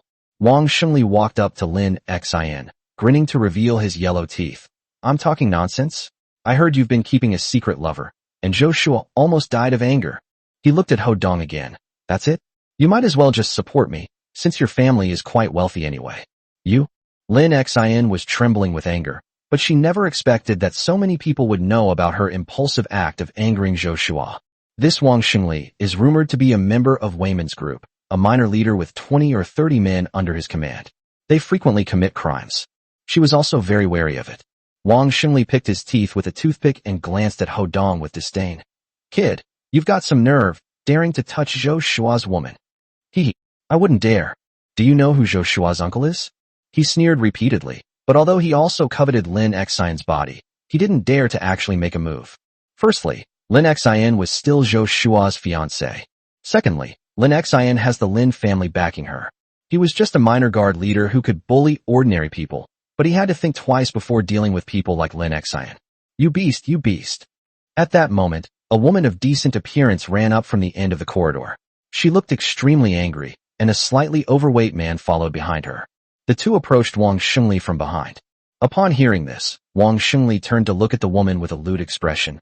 Wang Xiaotong, if you weren't so pretty, I would have slapped you across the face. It turns out that this woman is Wang Xiaotong, the proprietress of Sunny Day Abode. That man was her husband, Qin Feng. He glanced at Qin Feng with disdain again. Boss Qin, remember this, 1.2 million, principal and interest, give it to me in 2 days. Otherwise, hey, those who receive my favor are no longer your shop assistants. After he finished speaking, he burst into smug laughter. You bastard. Wang Xiaotong's eyes reddened with anger. Qin Feng quickly pulled Wang Xiaotong aside, clearly wary of Wang Shengli. Xiaotong, don't be impulsive. He then looked at Wang Shengli and said, Brother Wang, I will definitely raise the money within 2 days. That's good. Seeing Qin Feng's weakness, Wang Shengli became even more smug and laughed. Boss Qin, you're a smart man. Actually, if you can't raise the money within 2 days, have your wife come to my place as collateral. You can raise the money whenever you want. After he finished speaking, he chuckled strangely again. His men also joined in with strange laughter. Wang Xiaotong almost burst into tears. Qin Feng quickly waved his hand. No need. I can gather the money myself. Hodong frowned upon seeing this. Lin Xian couldn't help but ask, Xiaotong, what's wrong? This? Wang Xiaotong originally wanted to curse them as beasts, but Wang Shengli's eyes were unfriendly, and she felt guilty, so she changed her tune. Wang Shengli and his gang bullied Xiao Zhan. Bully. Lin Xian was stunned for a moment, then realized what was happening, and couldn't help but feel a chill run down her spine. She glanced at Wang Shengli. In broad daylight, Wang Shengli actually did such a thing, and it was them together. Although she has a princess complex and can be a bit sharp-tongued at times, she is ultimately not a particularly bad person. Moreover, we are all women, so we can empathize with each other. So what? Wang Shengli picked his teeth again, a sneer on his face. Xiao Zhan's boyfriend owed me 600,000 yuan, and then ran away. She signed a guarantee at the time. I saw that she couldn't come up with the money, so we brothers had no choice but to take the money from her. This is just the beginning. It's impossible for 600,000 to be offset in one go, right? It's not made of gold. Snort. Wang Shengli's words were both a statement about Xiao Zhan and a threat to Wang Xiaotong and the others. As expected, Wang Xiaotong and her husband's expressions changed drastically. Wang Xiaotong said, Xiao Zhan said that her boyfriend only received 60,000 yuan from you. How could it be 600,000 yuan in just 6 months? What did you say? Wang Shengli's eyes narrowed, his expression turning fierce as he stared at Wang Xiaotong. Do I need to explain my affairs to you? Xiaotong, forget it. Qin Feng quickly pulled Wang Xiaotong aside. Wang Shengli slapped Wang Xiaotong across the face, leaving 5 bright red finger marks on her delicate cheek. His face was gloomy as he pointed at Wang Xiaotong. Do you really think I won't hit you? As he spoke, he grabbed Wang Xiaotong's chin and said fiercely, Watch your mouth. Wang Xiaotong covered her chin, tears welling up in her eyes from the pain. Brother Wang, let's talk this out. Qin Feng pleaded repeatedly. Wang Shengli's fingers tightened even more. Stop it. Seeing her best friend being bullied, Lin Xian immediately raised her handbag and slapped Wang Shengli. Wang Shengli was hit on the arm, and it was quite a blow. Are you asking for it? This immediately ignited Wang Shengli's ferocity. He grabbed Lin Xian's handbag and released Wang Xiaotong's chin. A slap landed on Lin Xian's face. Snap! Lin Xian turned pale with fright. At that moment, Ho Dong reached out and blocked the slap Wang Shengli had delivered, then stood in front of Lin Xian. Hitting a woman? Ho Dong snorted coldly, grabbed a vase from the side, and smashed it on Wang Shengli's head with a bang. Oh! Several gasps of surprise rang out from inside the room. Wang Shengli never expected that the lover Lin Xian was keeping would make a move. When the vase hit him, he saw stars, blood flowed from his head, and waves of pain made him stagger back several steps. Lin Xian and the others screamed in fright upon seeing blood. Ho Dong's move was truly unexpected. He understood that if a fight was going to happen, then one had to be ruthless and cripple one of them first. Court death. Wang Xingli's two henchmen then realized what was happening. One rushed to support Wang Xingli, whose head was covered in blood, while the other pulled out a dagger and lunged at Ho Dong to stab him. Snort. Ho Dong, however, was already prepared and picked up the wooden stand that held the vases. This wooden frame is much longer than the dagger. He aimed at the man and smashed it down hard. A snap.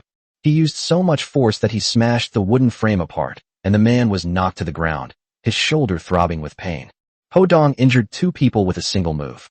The main reason was that he was calm and collected and extremely ruthless.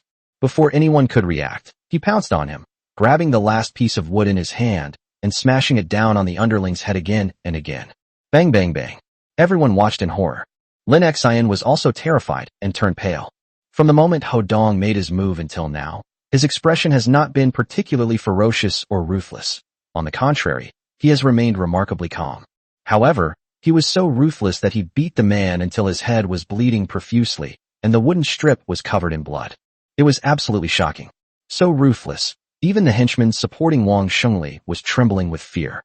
The guards are skilled fighters, but it's rare to find someone as ruthless and calm as Ho Dong. At this point, the person who had been beaten had completely lost consciousness. Ho Dong then released him, and carrying the still dripping wooden stick, walked step by step toward Wang Xingli and the other man. His expression remained very calm. His gaze, however, was like a sharp knife.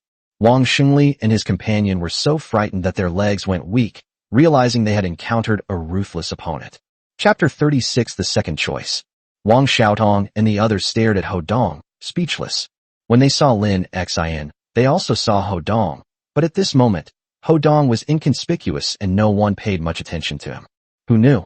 He was so ruthless when he made his move. However, if Ho Dong hadn't been so ruthless, he probably wouldn't have been able to deal with those three vicious men. Brother-in-law. Lin Xian was a little scared, as if she was meeting Ho Dong for the first time. Ho Dong waved to her and looked at Wang Xingli. Are you from Weimin? Yes.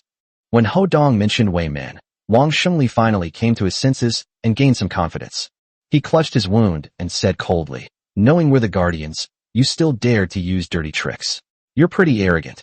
How much money do they owe you in total? Ho Dong asked again. Didn't you hear me? 600,000 of the 1,200,000. That's a total of 1,800,000. Wang Xingli calmed down a bit at this point. However, Ho Dong's ruthlessness also made him dare not underestimate Ho Dong. Otherwise, given his self-righteous status and position, he would never have spoken to Ho Dong Duo. I'm asking about your principal. Ho Dong's voice was even colder. Wang Xingli panicked for a moment, then thought for a second and said, the woman named Xiao Zhen owes 60,000. Qin Feng and the others owe a total of 800,000. I only didn't charge a high price because of Miss Lin, otherwise, it would have been at least 2 million. 600,000. I'll give you 900,000. Ho Dong said coldly. If you want it, I'll have someone bring it to you right away. If you don't, I'll beat you until you want it. His words were extremely domineering. Upon hearing this, Wang Xingli felt a chill run down his spine and looked Ho Dong up and down. Where do you work? He always felt that although Ho Dong looked shabby, he acted like someone from their underworld. Little did he know that when Ho Dong was a young master, he had connections with all sorts of people, and during his rebellious phase, he had also mingled with various groups. He was young at the time. However, firstly, he is rich and has a powerful background, and secondly, his personality is such that he will not offend others unless they offend him, but if they do offend him, he will retaliate 100-fold. Therefore, the aura he exuded was more like that of a gangster boss. After 2 years of hanging out with these people, he stopped associating with them after his father took over. Later, his parents were assassinated. He was kicked out and came to the Lin family, where he never showed this side of himself again. He looked coldly at Wang Xingli. I'm asking you. You have no right to ask me. You? Wang Xingli was speechless, but when he looked at Ho Dong, he realized that he had no one around and dared not make any rash moves. He thought for a moment, then said, okay, 900,000 it is. Consider it as me being your friend. Wait. Ho Dong switched the wooden strip to his left hand, took out his phone with his right hand, and called Luo Kai, asking him to bring some people over and deliver 900,000 yuan in cash. Upon hearing that his young master had given him instructions, Luo Kai dared not disobey and immediately agreed. Ho Dong hung up the phone. Wang Xingli also hurriedly had his men bandage his wounds, and then went to take care of another person who had been knocked unconscious by Ho Dong. Everyone else remained motionless. The hostesses and others were so terrified that they stood there like wooden figures. Wang Xiaotong went over and invited Xiao Zhan, who had been bullied, over. Xiao Zhan was covered in tears and looked dejected, but she felt a little better when she saw Wang Shengli with a bloody head. Looking at Ho Dong again, this ordinary-looking man filled her with both gratitude and respect. Approximately 15 minutes. The sound of screeching brakes came from the doorway. Then, a dense chorus of footsteps approached. It's over. Wang Shengli was bandaging his wounds when he heard a dense chorus of footsteps, and only then did he realize that their situation was now much worse. The other side has sent so many people. They have no chance at all. Young master. At this time, Luo Kai brought more than 20 men, each of whom was extremely fierce. As soon as they entered, the 20-odd people surrounded the entire corridor, front, back, left, and right. Although Luo Fuxing has already cleaned up his act and made a fortune in business. However, he did not abandon his previous business. Luo Kai is in charge of this aspect. The dark mass of people terrified Wang Shengli, turning his face ashen. Even if all his men came, they probably wouldn't be able to defeat these people. Ho Dong nodded and looked at Luo Kai. Did you bring the money? Here. Luo Kai picked up a black leather suitcase and showed it to Ho Dong. 900,000, not a penny more, not a penny less. Yes, give it to him, Ho Dong said, pointing at Wang Shengli. Yes. Luo Kai walked over, dragged a wooden table that was meant for guests to rest on, and placed it across in front of him and Wang Shengli. He then slammed the black leather suitcase onto the table. He opened the black leather suitcase, and sure enough, inside were neatly arranged red banknotes. He said coldly, 900,000. Count it. You are Luo Kai? Wang Shengli was just a small leader, and Luo Kai didn't recognize him, but he recognized Luo Kai. Wei Min and Luo Fuxing's group were at odds. The hidden power of Luo Fuxing and his group is far beyond what Wei Min can match. However, they also clashed several times. Luo Kai is quite famous in Hanja City. Enough with the nonsense. Luo Kai ignored him completely, slammed his hand on the table, and said, I've taken the money, and you've got the IOU.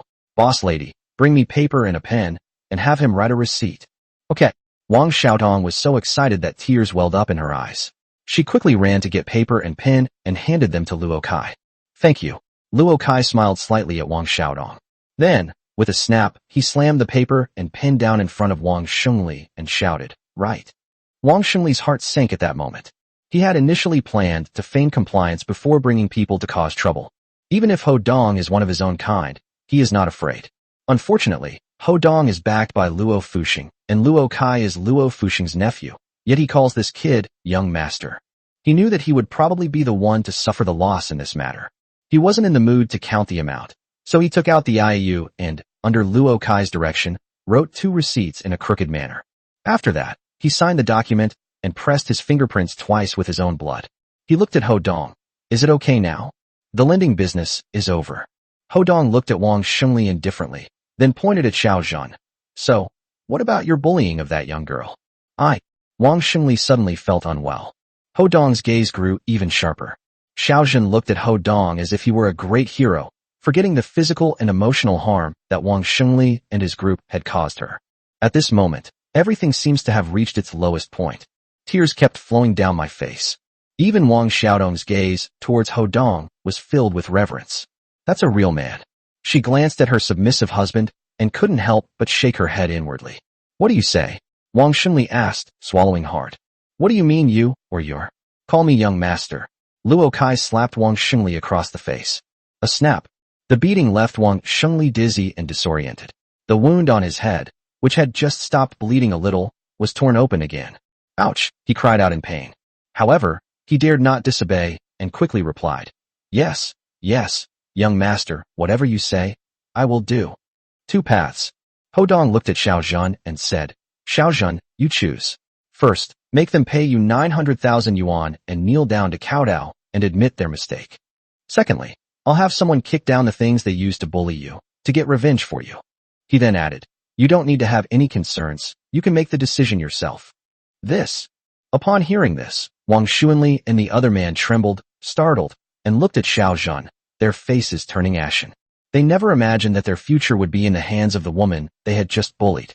Xiao Zhan gritted her teeth, staring at them hatefully, wishing she could devour their flesh.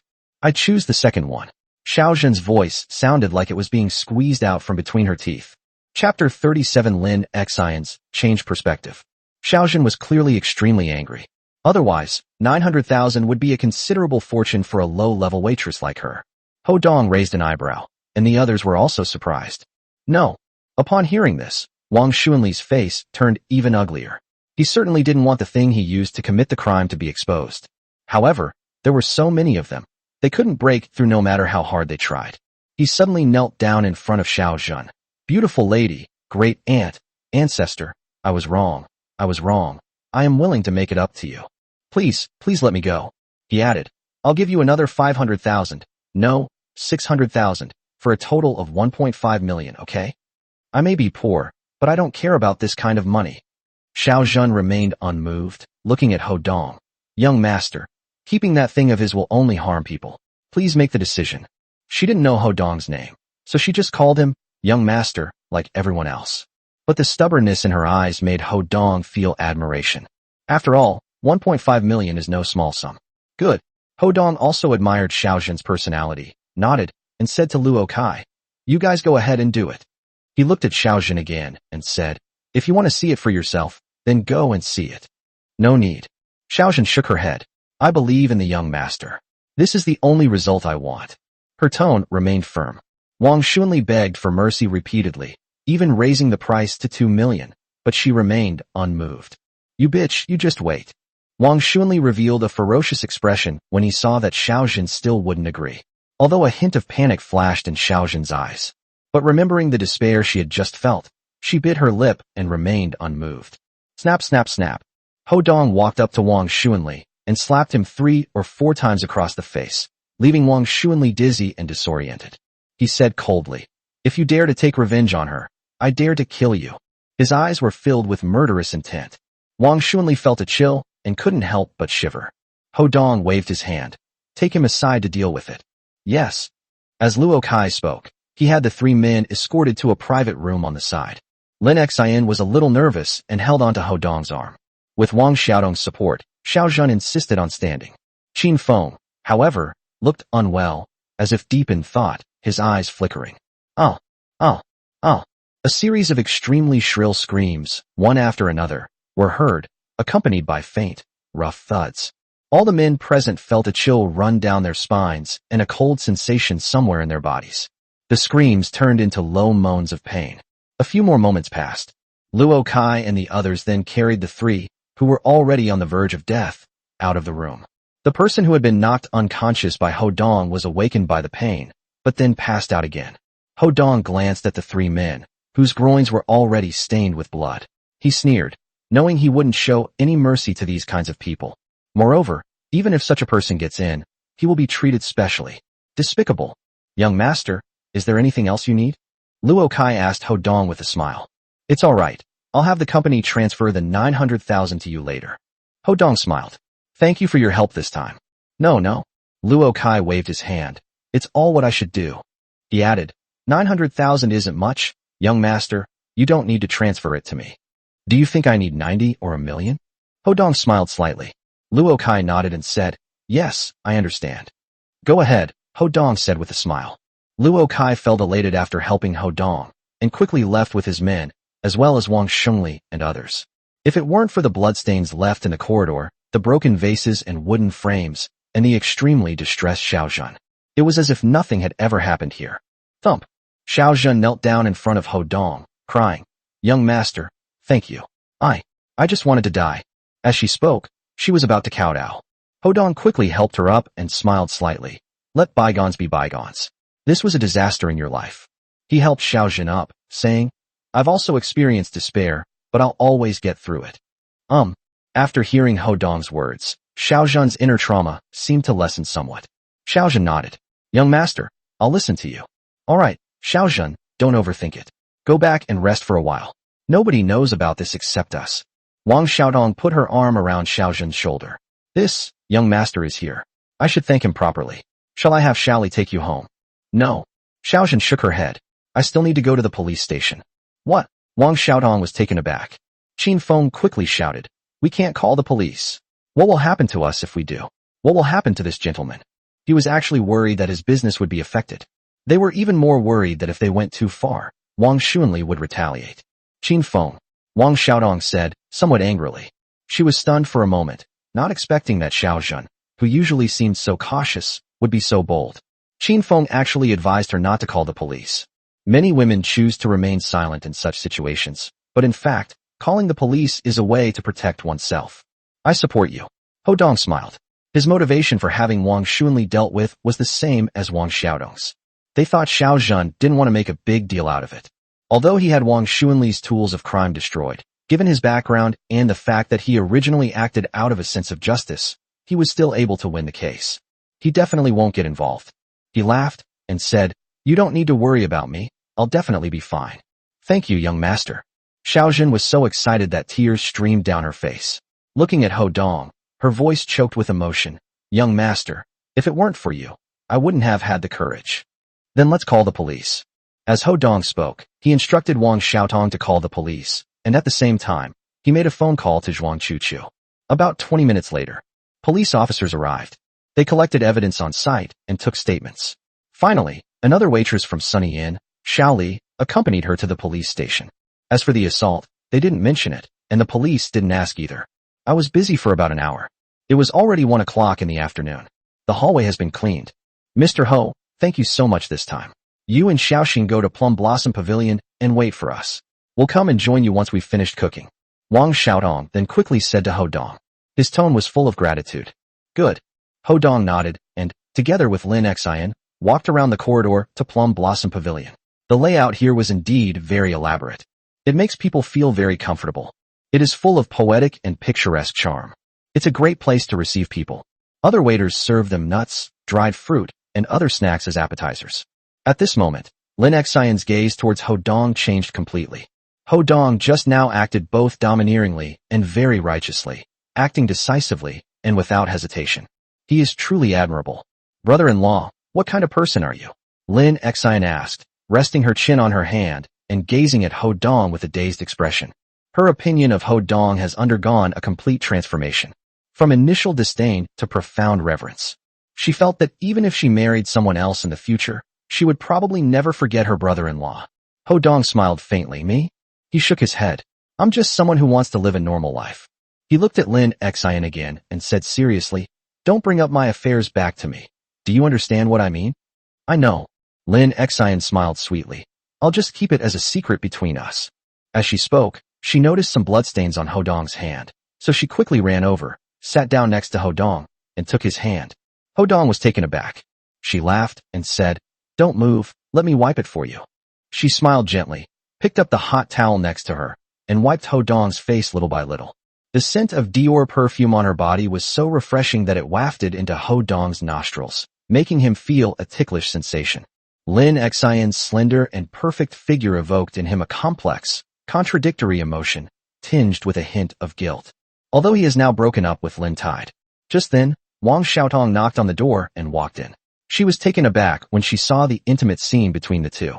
Chapter 38 Lin Yunlong's Conspiracy. "Oh." Lin Xian gasped in surprise, blushing as she quickly moved aside. Wang Xiaodong also looked embarrassed. Ho Dong, on the other hand, remained calm and composed, glancing at them indifferently. He smiled and said, "Please have a seat, ma'am." "Good." Wang Xiaotong nodded, walked over, and gave Lin Xian a playful wink, making Lin Xian's face burn even hotter. It turns out that she already knew Ho Dong's identity when the police came to the station. She also knew that Ho Dong was the man who had been engaged to Lin Tide. She had also heard Lin Xian complain about Ho Dong many times in front of her. She just said she and her brother-in-law have nothing. She smiled and said, "Qin Feng is cooking. I came over to have some appetizers and sake with you first." She filled Ho Dong's glass to the brim, then raised her glass and said with a smile, "Thanks to Mr. Ho, we were able to escape this predicament today." She sighed. It turns out that the money they owed Wang Xunli was 800,000 yuan that Qin Feng lost playing mahjong. They actually made quite a bit of money from this business. However, gambling is a bottomless pit. Therefore, they are currently unable to come up with the money. If Ho Dong hadn't appeared, she didn't dare to think about what Wang Xunli would have done afterward. Ho Dong listened with a sigh, but it was not appropriate for him to say anything more about the couple's affairs. He had another drink with Wang Xiaodong and said with a smile, "You and Xiaoxin are friends. If you need anything in the future, come to me." "Thank you, Mr. Ho." Wang Xiaodong was overjoyed. Before long, Qin Feng also cooked some dishes and brought them up, and he also drank quite a bit of wine with Ho Dong. Qin Feng's cooking skills are truly exceptional. The food tastes delicious. During the meeting, he expressed his deep regret and said that he would definitely quit gambling and never cause such trouble again. As for the 800,000 yuan, he said that he would return it to Ho Dong as soon as he had saved enough money. Afterwards, we had a hearty meal and plenty of food. Wang Xiaodong and her husband escorted Ho Dong and his companion to the door. Lin Xian drove Ho Dong back to Hanxing Building. Goodbye, brother-in-law. Lin Xian watched Ho Dong get out of the car, feeling somewhat reluctant to part. Ho Dong turned around, glanced at her, and waved, goodbye. He thought for a moment, then said, leave your company's affairs to me. Okay, I'm leaving. After saying that, he strode towards the Hanxing Building. Lin Xian stared at Ho Dong's retreating figure, her mind in turmoil. On the other side, the Lin family's old mansion's conference hall was filled with elites. Grandma Lin chaired the meeting. Everyone was dejected, the atmosphere was heavy, and as they listened to the old lady's words, each of them felt as if a huge stone was weighing on their hearts. It turns out that the Lin family has suffered setbacks from all sides in the past few days. Shareholders withdrew their investments, market value plummeted, orders were cancelled, partners switched to other companies, and even material suppliers stopped supplying materials. The Lin family found themselves in the eye of a storm. The building will collapse if we are not careful. During this period, Mrs. Lin was unable to sleep or eat, and despite her best efforts, she could not find a solution. The opponent is too strong. Those who are dealing with them are not only Luo Fuxing's Luo Group, but also Lu's Real Estate, and even the Long Group in Beijing, etc. Although she tried to remain calm, she was powerless to do anything about it. All right, all of you do as I say. The fate of our Lin family depends on these next few days. Grandma Lin understood that their Lin family could only hold out for a week at most. If the problem cannot be resolved within a week, the only option may be to declare bankruptcy. She added, don't be discouraged. When my husband and I founded the Lin Group, we faced even greater difficulties, but we still made it through. Remember, those who survive a great calamity are sure to have good fortune in the future. She waved her hand. All right, everyone disperse. Yes, Chairman. Everyone responded in unison and then left one after another. Although the old lady had given them a pep talk, they all understood the trouble this time. Without a chance of a turnaround, the Lin family is doomed. Many people are already finding a way out for themselves. Grandmother. Lin Yunlong didn't leave. He looked at his grandmother, who was pale and looked as if she had aged more than 10 years, and sighed. This time, I'm afraid we're really finished. Snort. Old Mrs. Lin snorted coldly.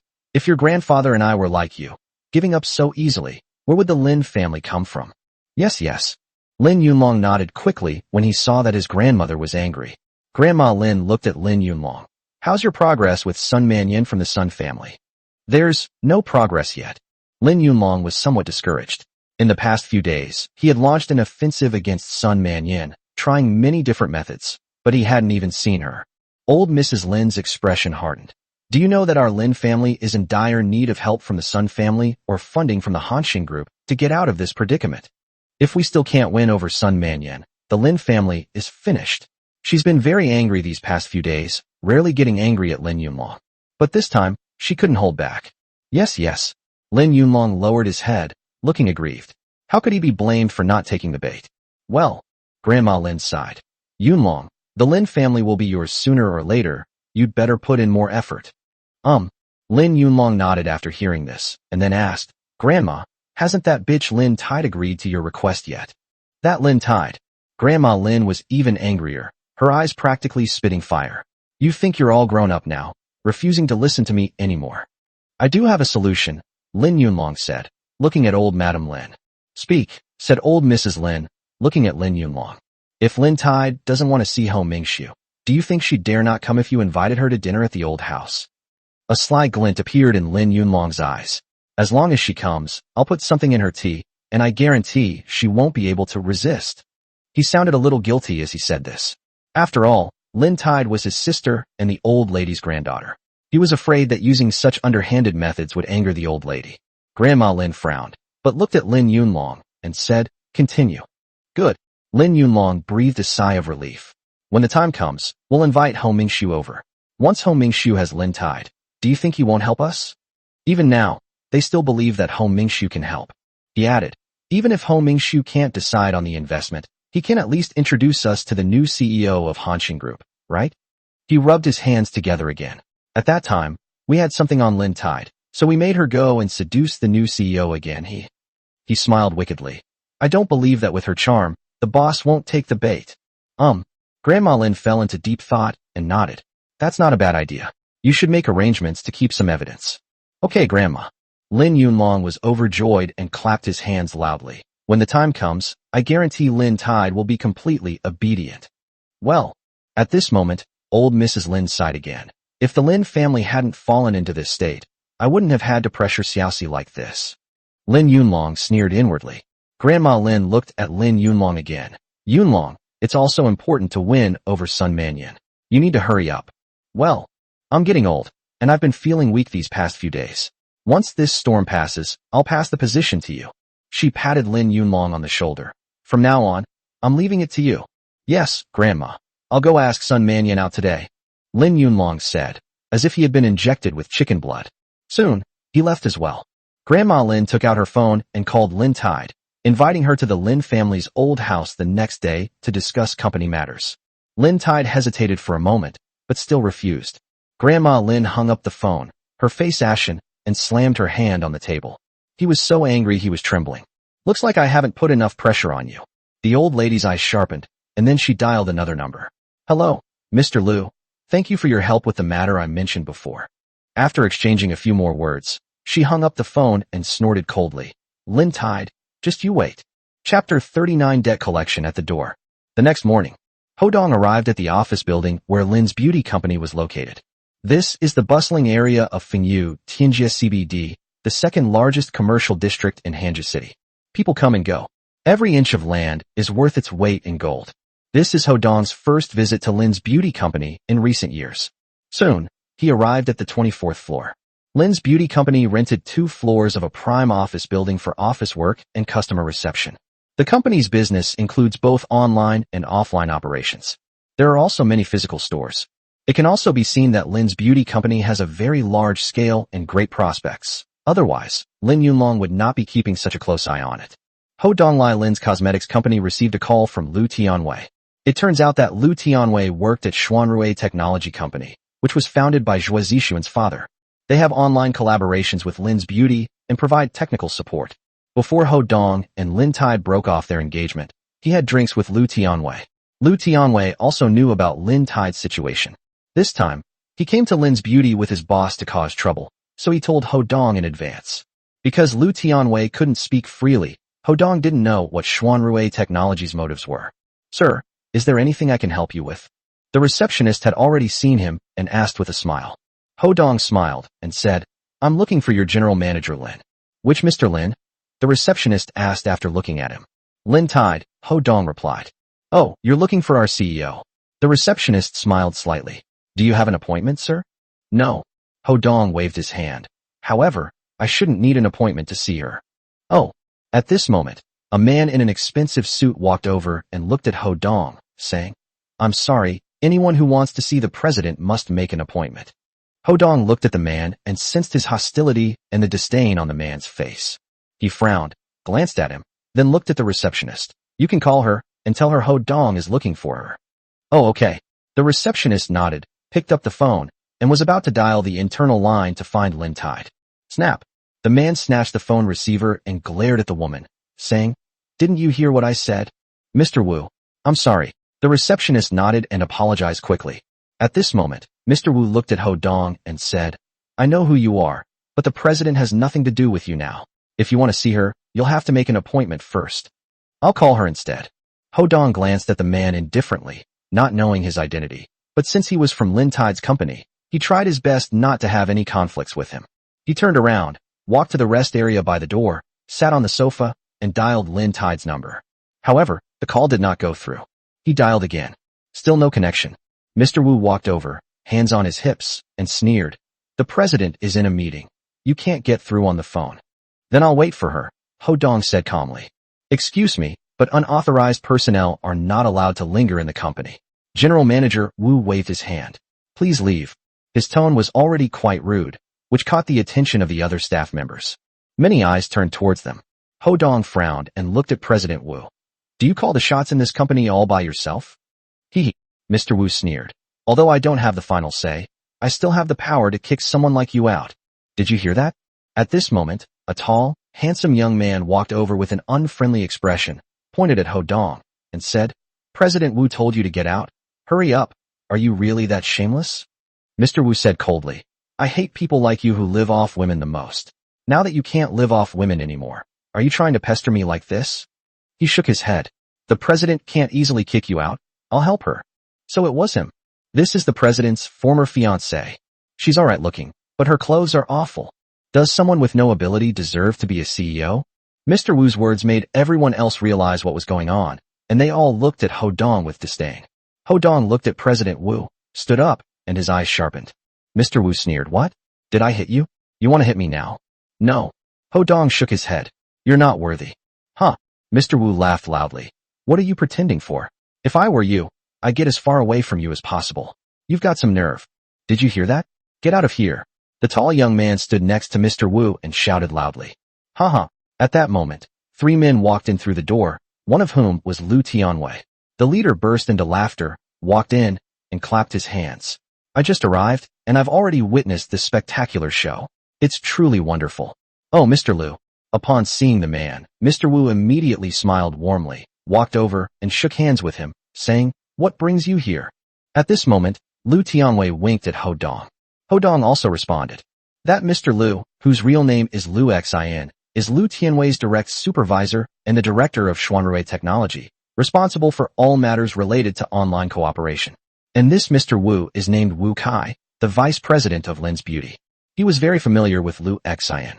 Lu Xin smiled calmly and said, I'm here to collect the payment, and also to discuss some matters regarding the new contract with your general manager Lin. Upon hearing this, Wu Kai quickly said, Please come in. He glanced at Ho Dong again and said to the young man next to him, Make him leave quickly, don't let him get in the way. Yes, Mr. Wu. The young man perked up upon hearing this, as if he had received some benefit. Lu Xin looked Ho Dong up and down, his face full of sneer. You're President Lin's former fiancé. Seeing you today, it's clear you truly live up to the name. Huh. Zhou Hui, one of Lu Xion's subordinates, also burst into laughter. Lu Tianwei frowned. Ho Dong glanced at him indifferently. What is your position at Xuanrui Technology? Lu Xion sneered, put his right hand on his hip, and said smugly, Marketing Director, what's up? Any advice? What advice could he possibly have? Huh. Zhou Hui scoffed. Wu Kai frowned and looked at Ho Dong. You are not an employee of my company. Please leave immediately and stop harassing our guests. He then smiled at Lu Xion and said, Mr. Lu, don't take him seriously. He might have gone mad. Heh. Lu Xion nodded. I can tell he's trying to boss me around. What does he think he is? He snorted coldly, not intending to continue entangled with Ho Dong, and walked inside. Seeing this, Lu Tianwei didn't say much, but secretly gave him a hand gesture. Then, Wu Kai followed suit. The tall, burly young man looked at Ho Dong and said impatiently, Aren't you annoying? Are you leaving or not? If you're not leaving, don't blame me for being impolite. How exactly do you intend to be impolite? Ho Dong smiled faintly. The tall, muscular young man's eyes narrowed, and he became somewhat impatient. When others saw this, they all secretly shook their heads, thinking that Ho Dong was too shameless and a weirdo. Just then, Ho Dong's phone rang. It was Lin Tide calling. He answered the phone. It was Lin Tide asking a question over there. He said calmly, I have something to discuss with you. I'll come in now, okay? Lin Tide was silent for a moment. Okay, come on over. She then described the location of her office. Ho Dong hung up the phone and started to walk inside. The young man immediately stopped him. What? You think you've got Mr. Lin's permission just because you pretended to make a phone call? Ho Dong glanced at him indifferently. Idiot. As he spoke, he walked inside. You. The young man was furious and was about to stop him. An older employee stopped him and gave him a wink. Don't get involved in this. Can't you tell? He's not simple. What's so complicated about it? The young man asked angrily. The veteran employee chuckled and shook his head. You'll understand after a few more years. Let's go. Stopping him won't do you any good. Do you think Mr. Wu will remember your kindness? After saying that, the senior employee returned to his seat. The young man was stunned for a moment, then saw that Ho Dong had already walked through a corridor, turned a corner, and disappeared. Chapter 40, Taking Advantage of Someone's Misfortune. Why are you here? As Ho Dong stepped into Lin Tide's office, Wu Kai's expression changed, and he stood up to kick him out. Lu Xian, Zhou Hui, and Lu Tianwei all looked at Ho Dong. Lin Tide quickly replied, "Mr. Wu, I let him in." Huh?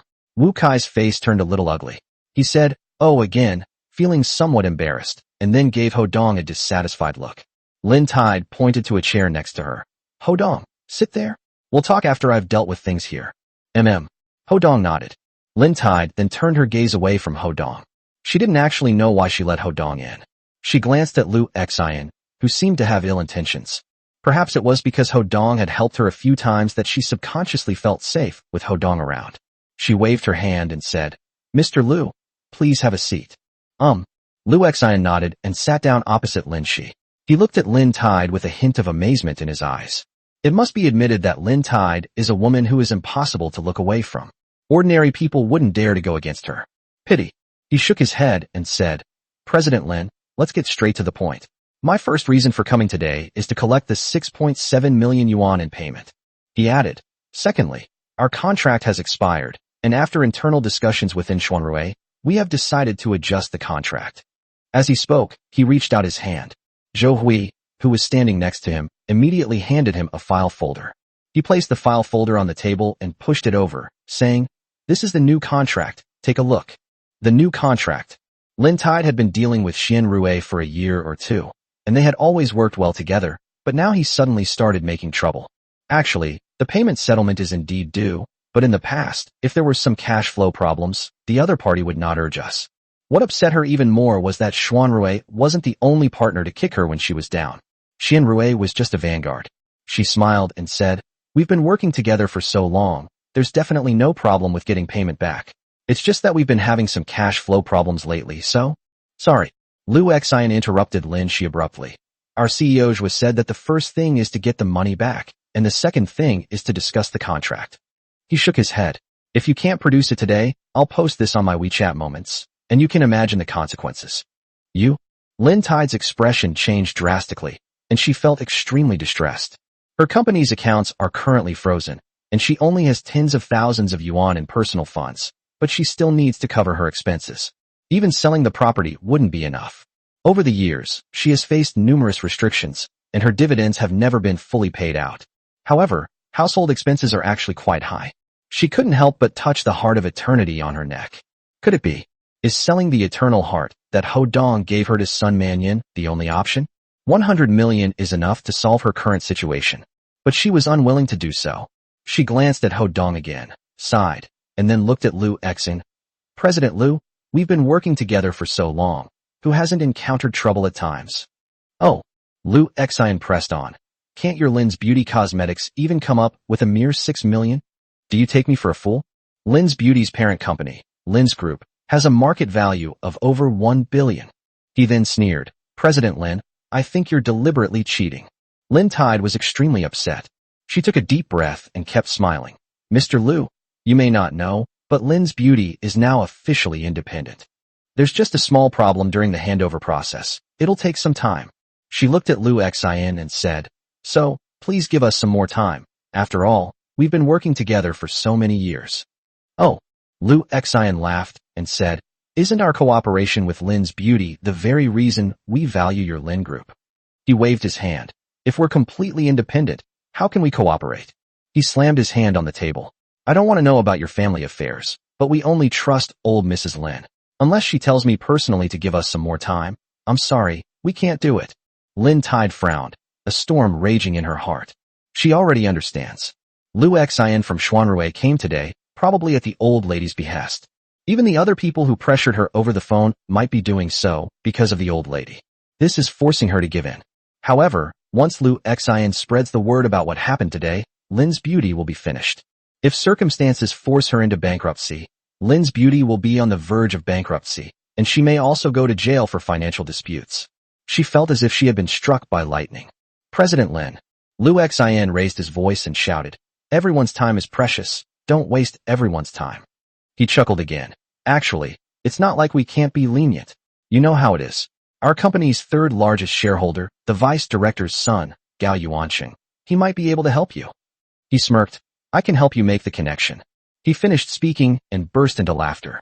It turns out that Gao Yuanqing was also a spoiled second-generation rich kid, even more unruly than Zhuo Zixuan, but he worked for Xianrui.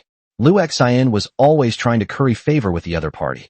He had also heard Gao Yuanqing mention Lin Tide and thought about her very much, which is why he brought it up. Ho Dong's face darkened, and he was about to get up, but when he saw Lin Tide give him a wink, he sat back down. He only glanced at Lu Xian. What? You're not convinced? But then, Lu Xian noticed his displeased gaze and sneered. I introduced Mr. Lin to someone right in front of you. So what? He put his hands on his hips, a mocking look on his face, and asked, What are you trying to do? Take care of me? Who do you think you are? Are you the eldest son of the Ho family, or the chairman of Hanxing Group? He scoffed. If neither of those are the case, you'd better behave yourself, you piece of trash. Mr. Lu, please have some self-respect. Lin Tide's eyes sharpened as she looked at Lu Xian. This is my office, and Ho Dong is my guest. Oh. Lu Xian shrugged. Sorry, I couldn't help myself. He looked up at Lin Tide again. President Lin, have you figured it out? Mr. Lu, we'd like to discuss this. Would you mind if you went to the reception area to rest for a while? Lin Tide said as she pressed the button to call her assistant. Good. Lu Xian nodded, glanced at Wu Kai, and then said to Lin Tide, I'll give you another half hour. Ms. Lin, don't play games with us. After saying that, he turned and walked out. Lin Tide's assistant came in and led them out. Close the door. Wu Kai glanced at Ho Dong and said to Lin Tide, President Lin, isn't it inappropriate for outsiders to be involved in our company's affairs? Nothing. Lin Tide waved her hand, gesturing for Wu Kai to sit down, and then asked, Mr. Wu, what do you think we should do now? Wu Kai thought for a moment and said, I think Xianrui is not joking this time. Unless the old lady intervenes, we really have to give them a refund. But our accounts have all been frozen. Lin Tide said, somewhat annoyed. Wu Kai nodded and said, Yes, I think that's what the old lady wants. I think we should go along with her wishes, anyway. Mr. Wu. Lin Tide's eyes sharpened. You know our situation? Well. Wu Kai shrugged. Now, either you conjure up over 6 million out of thin air, or you go through the motions with Xianrui and Gao Yuanqing. President Wu. Lin Tide raised her voice again. Wu Kai's face darkened. President Lin, we're in dire straits now. If we don't handle Xuanrui's matter properly, all the other partners will come demanding payment. He sneered. By then, even if you, Mr. Lin, are willing to feign compliance, you'll probably be overwhelmed by the task alone. Wu Kai. Lin Tide stood up abruptly, her anger reaching its peak. Wu Kai slammed his hand on the table and said, Lin Tide, the company has already come to this point because of you, and you're still putting on airs with me? He pointed angrily at Ho Dong. Who does he think he is, coming to our company? I told him not to come, but you insisted on letting him. Are you slapping me in the face? He pressed forward further. Let me tell you frankly, the company can only survive if it's handed over to the old lady and Lin Yunlong. What use are you, a mere pretty face? Lin Tide was trembling with anger as she pointed at Wu Kai. This is absolutely kicking someone when they're down. Hello. At this moment, Ho Dong walked up behind Wu Kai and called out, and Wu Kai turned around. Snap. Ho Dong slapped Wu Kai hard across the face, making him scream in pain, see stars, and have a swollen, red cheek. Chapter 41 Boss Fukahao. Lin Tide was taken aback. Wu Kai let out a pig-like scream, glaring angrily at Ho Dong. You dare hit me. You dare hit me. Snap snap. Ho Dong slapped Wu Kai twice more, leaving his face swollen. Thump thump thump. Then, Ho Dong grabbed Wu Kai's hair and slammed his head against the table several times.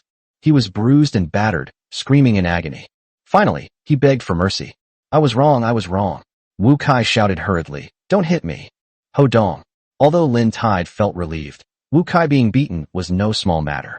At this moment, Ho Dong grabbed Wu Kai by the collar, pulled him up, and said to Lin Shi, Apologize to Xiao Tide. President Lin, I'm sorry, I was wrong, I apologize. Wu Kai's forehead was swollen and bleeding, making him look very disheveled. All right. Lin Tide waved her hand, looking at Ho Dong with great anxiety. She knew that Ho Dong's actions would only make things worse, but she couldn't bring herself to say a word of blame. Ho Dong pushed Wu Kai to the ground, clapped his hands, and looked at Lin Tide. Don't worry, I'm here today to help you. You can. Upon hearing this, Wu Kai was about to mock Ho Dong. Ho Dong glanced at him, and Wu Kai immediately swallowed his words in fright. He was resentful, but he wouldn't suffer the loss in the short term. Lin Tide smiled and said, Thank you for your kindness, but I'm afraid you can't help with this. Grandma, she's forcing me. What do you plan to do? Ho Dong asked. Lin Tide sighed. What can we do? If all else fails, we can only call Grandma and ask her to be lenient. What if she doesn't? Ho Dong asked again. Lin Tide shook her head. Don't say anything. My mind is in turmoil right now. Ho Dong could tell that she had been forced into almost agreeing to the old lady's conditions. He was planning to go out and reveal his identity to Lu Xin and the others, so as to help Lin Tide get through this ordeal first. Then, go find the old lady and completely resolve the company's problems. Thump thump thump. Just then, there was a knock on the door. Xiaoxi, are you there?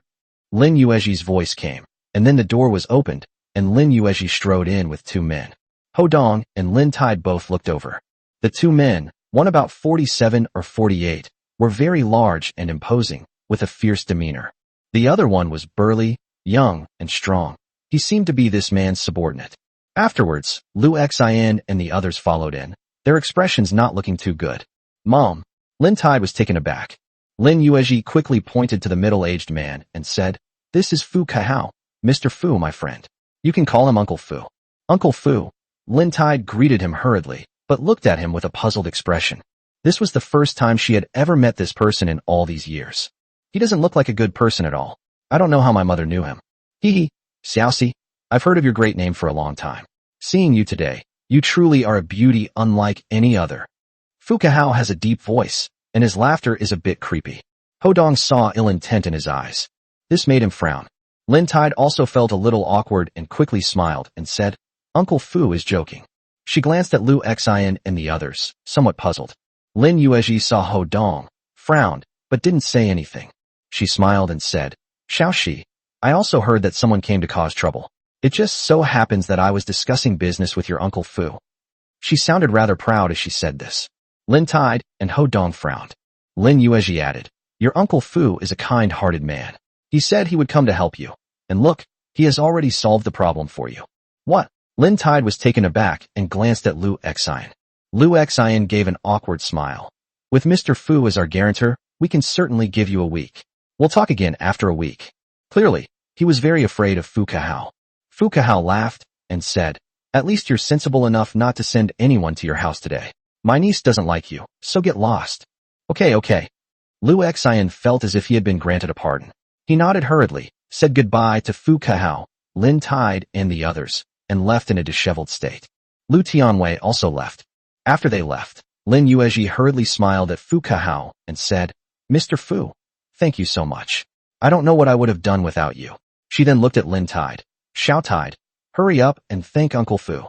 Uncle Fu, thank you. Lin Tide sighed inwardly, but still thanked Fu Kahao. But deep down I knew. This Fu Kahao is probably no pushover either. Don't be so polite. Fu Kahao waved his hand, quite pleased with himself. It's nothing, don't worry about it. Look. Lin Yuezhi smiled brightly. This is a real, big shot.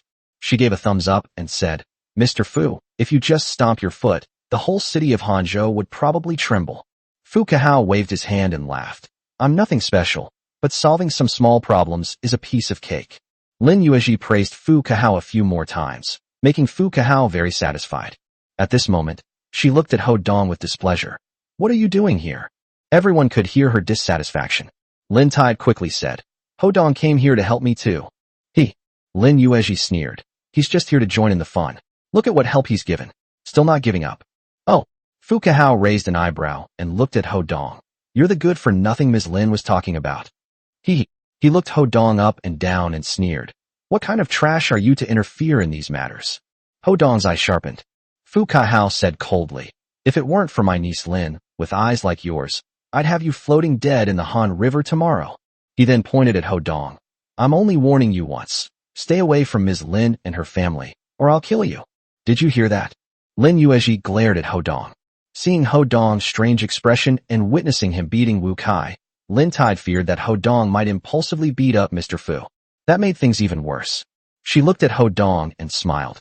Ho Dong, thank you for coming. Everything's all right now, you can go back now, okay? Ho Dong understood what she meant. He glanced at Fu Kahao again, then nodded to Lin Tide. Okay, I'll go back first. Be careful in everything, and call me if anything happens. Huh, Lin Yuezhi scoffed. Fu Kahao shouted, Get out of here. Ho Dong didn't even look at them before walking out of the office. A hint of malice flashed across his face. If it weren't for Lin Tide, He would have already had someone deal with Fu Kahao for speaking to him like that. Pa, what a load of crap. Seeing Ho Dong leave, Wu Kai also cursed, as if venting his anger. As Ho Dong walked out, he could faintly hear something. However, he didn't go back and beat Wu Kai up. As he walked, he pondered, planning to go to the Lin family and have a heart-to-heart talk with the old lady after Teacher Huang's birthday banquet. Old Mrs. Lin is so despicable, it wouldn't be enough to vent my anger if I didn't give her a good scolding to her face. Chapter 42. If you're unhappy, hit me. After returning to the company, Ho Dong handled some company affairs. In the late afternoon, Lu Tianwei called. It turns out that Mr. Huang, our high school homeroom teacher, is turning 60 tomorrow, and Xiao Zidong organized everyone to celebrate his birthday tonight. They had already mentioned it in the class WeChat group. Ho Dong left the group because of some issues. 2 days ago, Tao Huaran had mentioned this to Ho Dong. Teacher Huang is a good person. When he suffered a great misfortune, instead of taking advantage of his misfortune, he cared about him a lot. Ho Dong will definitely go. The two arranged to meet at a certain time to pick out a gift together, and then hung up the phone. When it's your mentor's birthday, you should always give them a decent gift. As for Xiao Zidong's previous attempt to compete in birthday gifts, he didn't take it to heart. The sentiment was what mattered most. He thought for a moment, then called Zhu Long again. Zhu Long is Luo Fuxing's brother. He used to be Ho Dong's father's subordinate and is now one of the top figures in the antique world of Hangzhou City. His antique shops are located throughout various cities in Handong Province. It is said that he had hundreds of skilled people under his command who were involved in tomb raiding and acquiring antiques and cultural relics. Going to his shop will definitely be fine. After saying goodbye to Zhuang Chuchu, Ho Dong left the company. Not having a car is inconvenient, but in big cities, it's easy to take a taxi, so it doesn't have much of an impact. The two agreed to meet at the entrance of Pinglu Street in Hangzhou City. The Pingluo neighborhood is a maze of 10 streets, all lined with ancient buildings. Antique. It has a strong sense of nostalgia. Every 10 steps there is a shop, all of which sell antiques and curios. Each shop name is more cultured and meaningful than the last. Brother Dong. Ho Dong had just gotten out of the car when Lu Tianwei walked over with a smile from not far away. Lu Tianwei laughed and said, "Teacher doesn't have many hobbies, but he likes antiques and calligraphy. It's quite fitting that you invited me here." Ho Dong smiled. Then, together with Lu Tianwei, they walked into the Pingluo neighborhood. They didn't mention a word about what happened that morning. He thought Ho Dong had been humiliated and was afraid of upsetting him. As Lu Tianwei walked, he said, "But the waters here are deep. We're not rich, so let's not waste our money." "I know someone here," Ho Dong said with a smile. "That's good." Lu Tianwei nodded. He looked around and said, "I've heard of this street before, but I've never been here. I heard that someone here spent only 1 or 2 thousand to snag a bargain, and then resold it for hundreds of thousands." He looked on with envy, saying, "I wish I were that lucky. Let's go, don't think about it so much." Ho Dong patted Lu Tianwei on the shoulder and continued walking inside. Zhu Long's shop is located at the very end of Pinglu neighborhood. Along the way, Ho Dong and Lu Tianwei chatted casually about everyday things. However, Ho Dong spoke less, while Lu Tianwei spoke more. The main issues are the troubles after marriage, the pressure of life, and the preparation for pregnancy and childbirth. As the two walked, they came to the entrance of an antique shop called Ping Le Zhugu. This shop is a standalone 3-story loft. The decor is elegant. It is full of classical charm. 2 large white jade lions stand at the entrance, majestic and awe-inspiring. Its style far surpasses that of other shops in Pingluo neighborhood. Ho Dong stopped.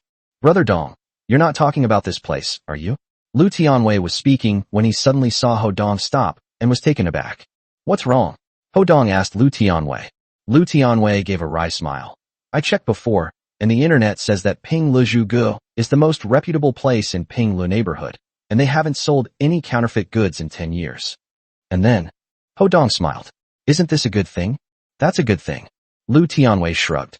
"But the prices here are also very high. A single piece of calligraphy or painting costs at least 10,000. 10,000 is no small sum for Lu Tianwei. Moreover, he spent 10,000 yuan to buy a gift for his teacher, which will surely cause his wife a huge uproar. "Fine." Ho Dong laughed and said, "The owner of this place is a very good friend of mine. I'll give you a discount later." "Really?" Lu Tianwei was skeptical, then waved his hand. "Even with a discount, it won't be cheaper." He gave another wry smile. "Brother, you know my situation. I can only afford to buy a gift worth a few hundred yuan." At this point, he looked at Ho Dong again. He knew about Ho Dong's situation. With his family fortunes declining, how much money could he possibly spend on gifts? Let's go in and take a look first, Ho Dong smiled.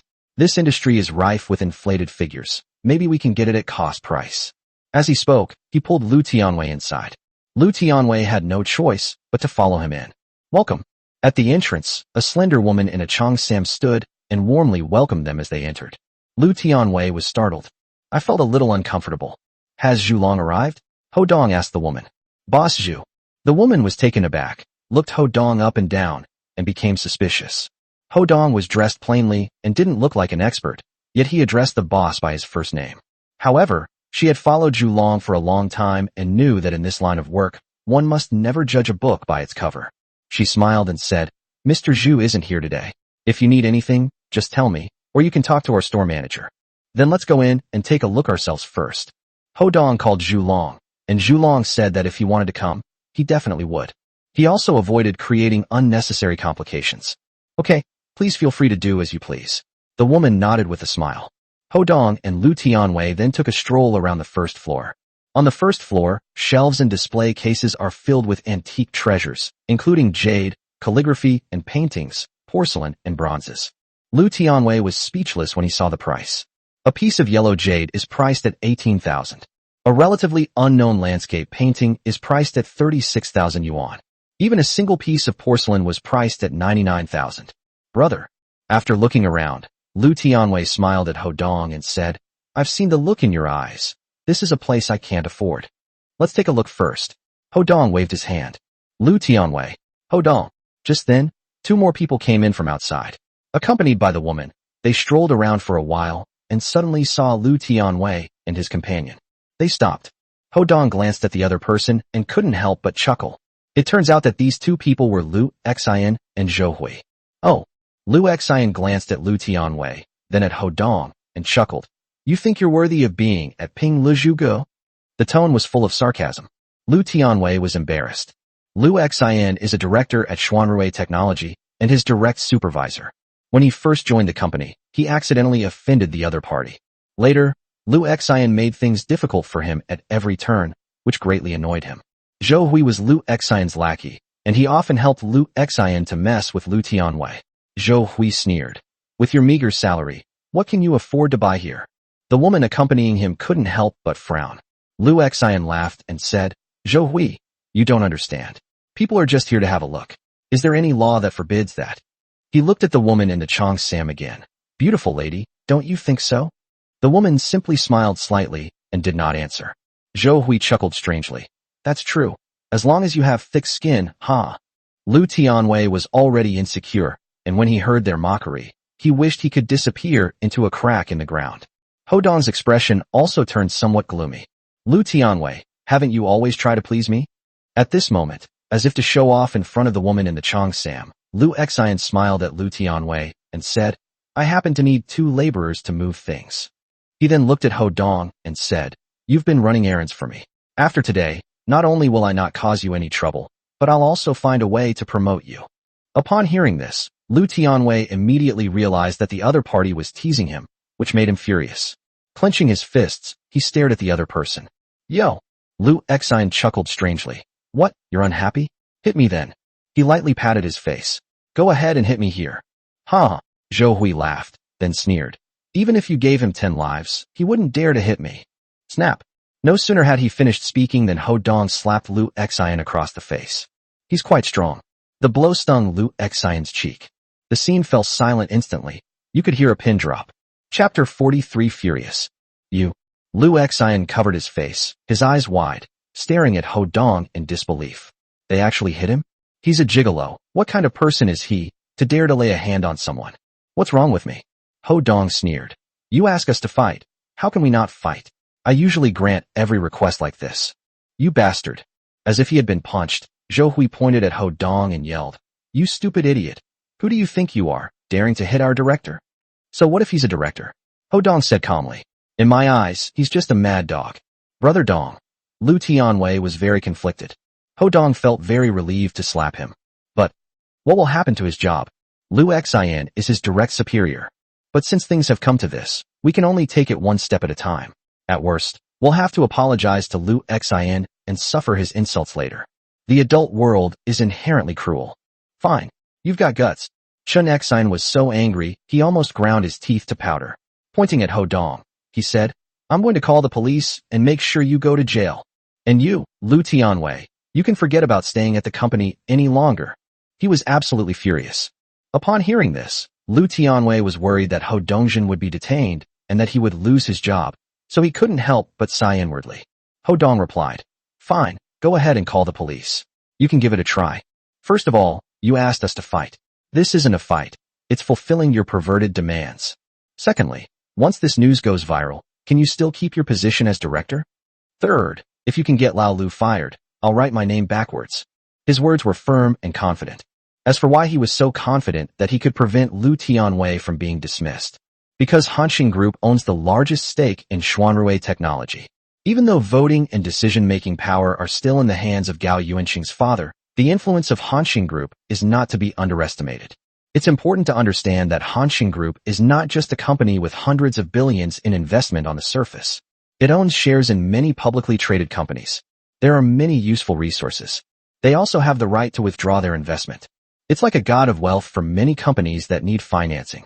If Ho Dong, as the president, can't even do this much, then Hanshin Group might as well shut down. Uft. The woman in the Cheongsam couldn't help but laugh when she heard Ho Dong's words. He's practically begging to get beaten up. If it even makes it to the trending news, it'll be a laughing stock. You? Upon hearing this, Lu Xian was furious, yet also somewhat wary. Indeed, if this matter escalates, it won't do him any good. However, he heard Ho Dong say that Lu Tianwei could not be dismissed. He sneered, What right do you, a gigolo, have to make decisions about Xuanrui Technology? He pointed at Lu Tianwei and said, Given my relationship with Cheng Xiao, I could just give the HR department a word and he'd be out of a job immediately. And who is young Master Cheng?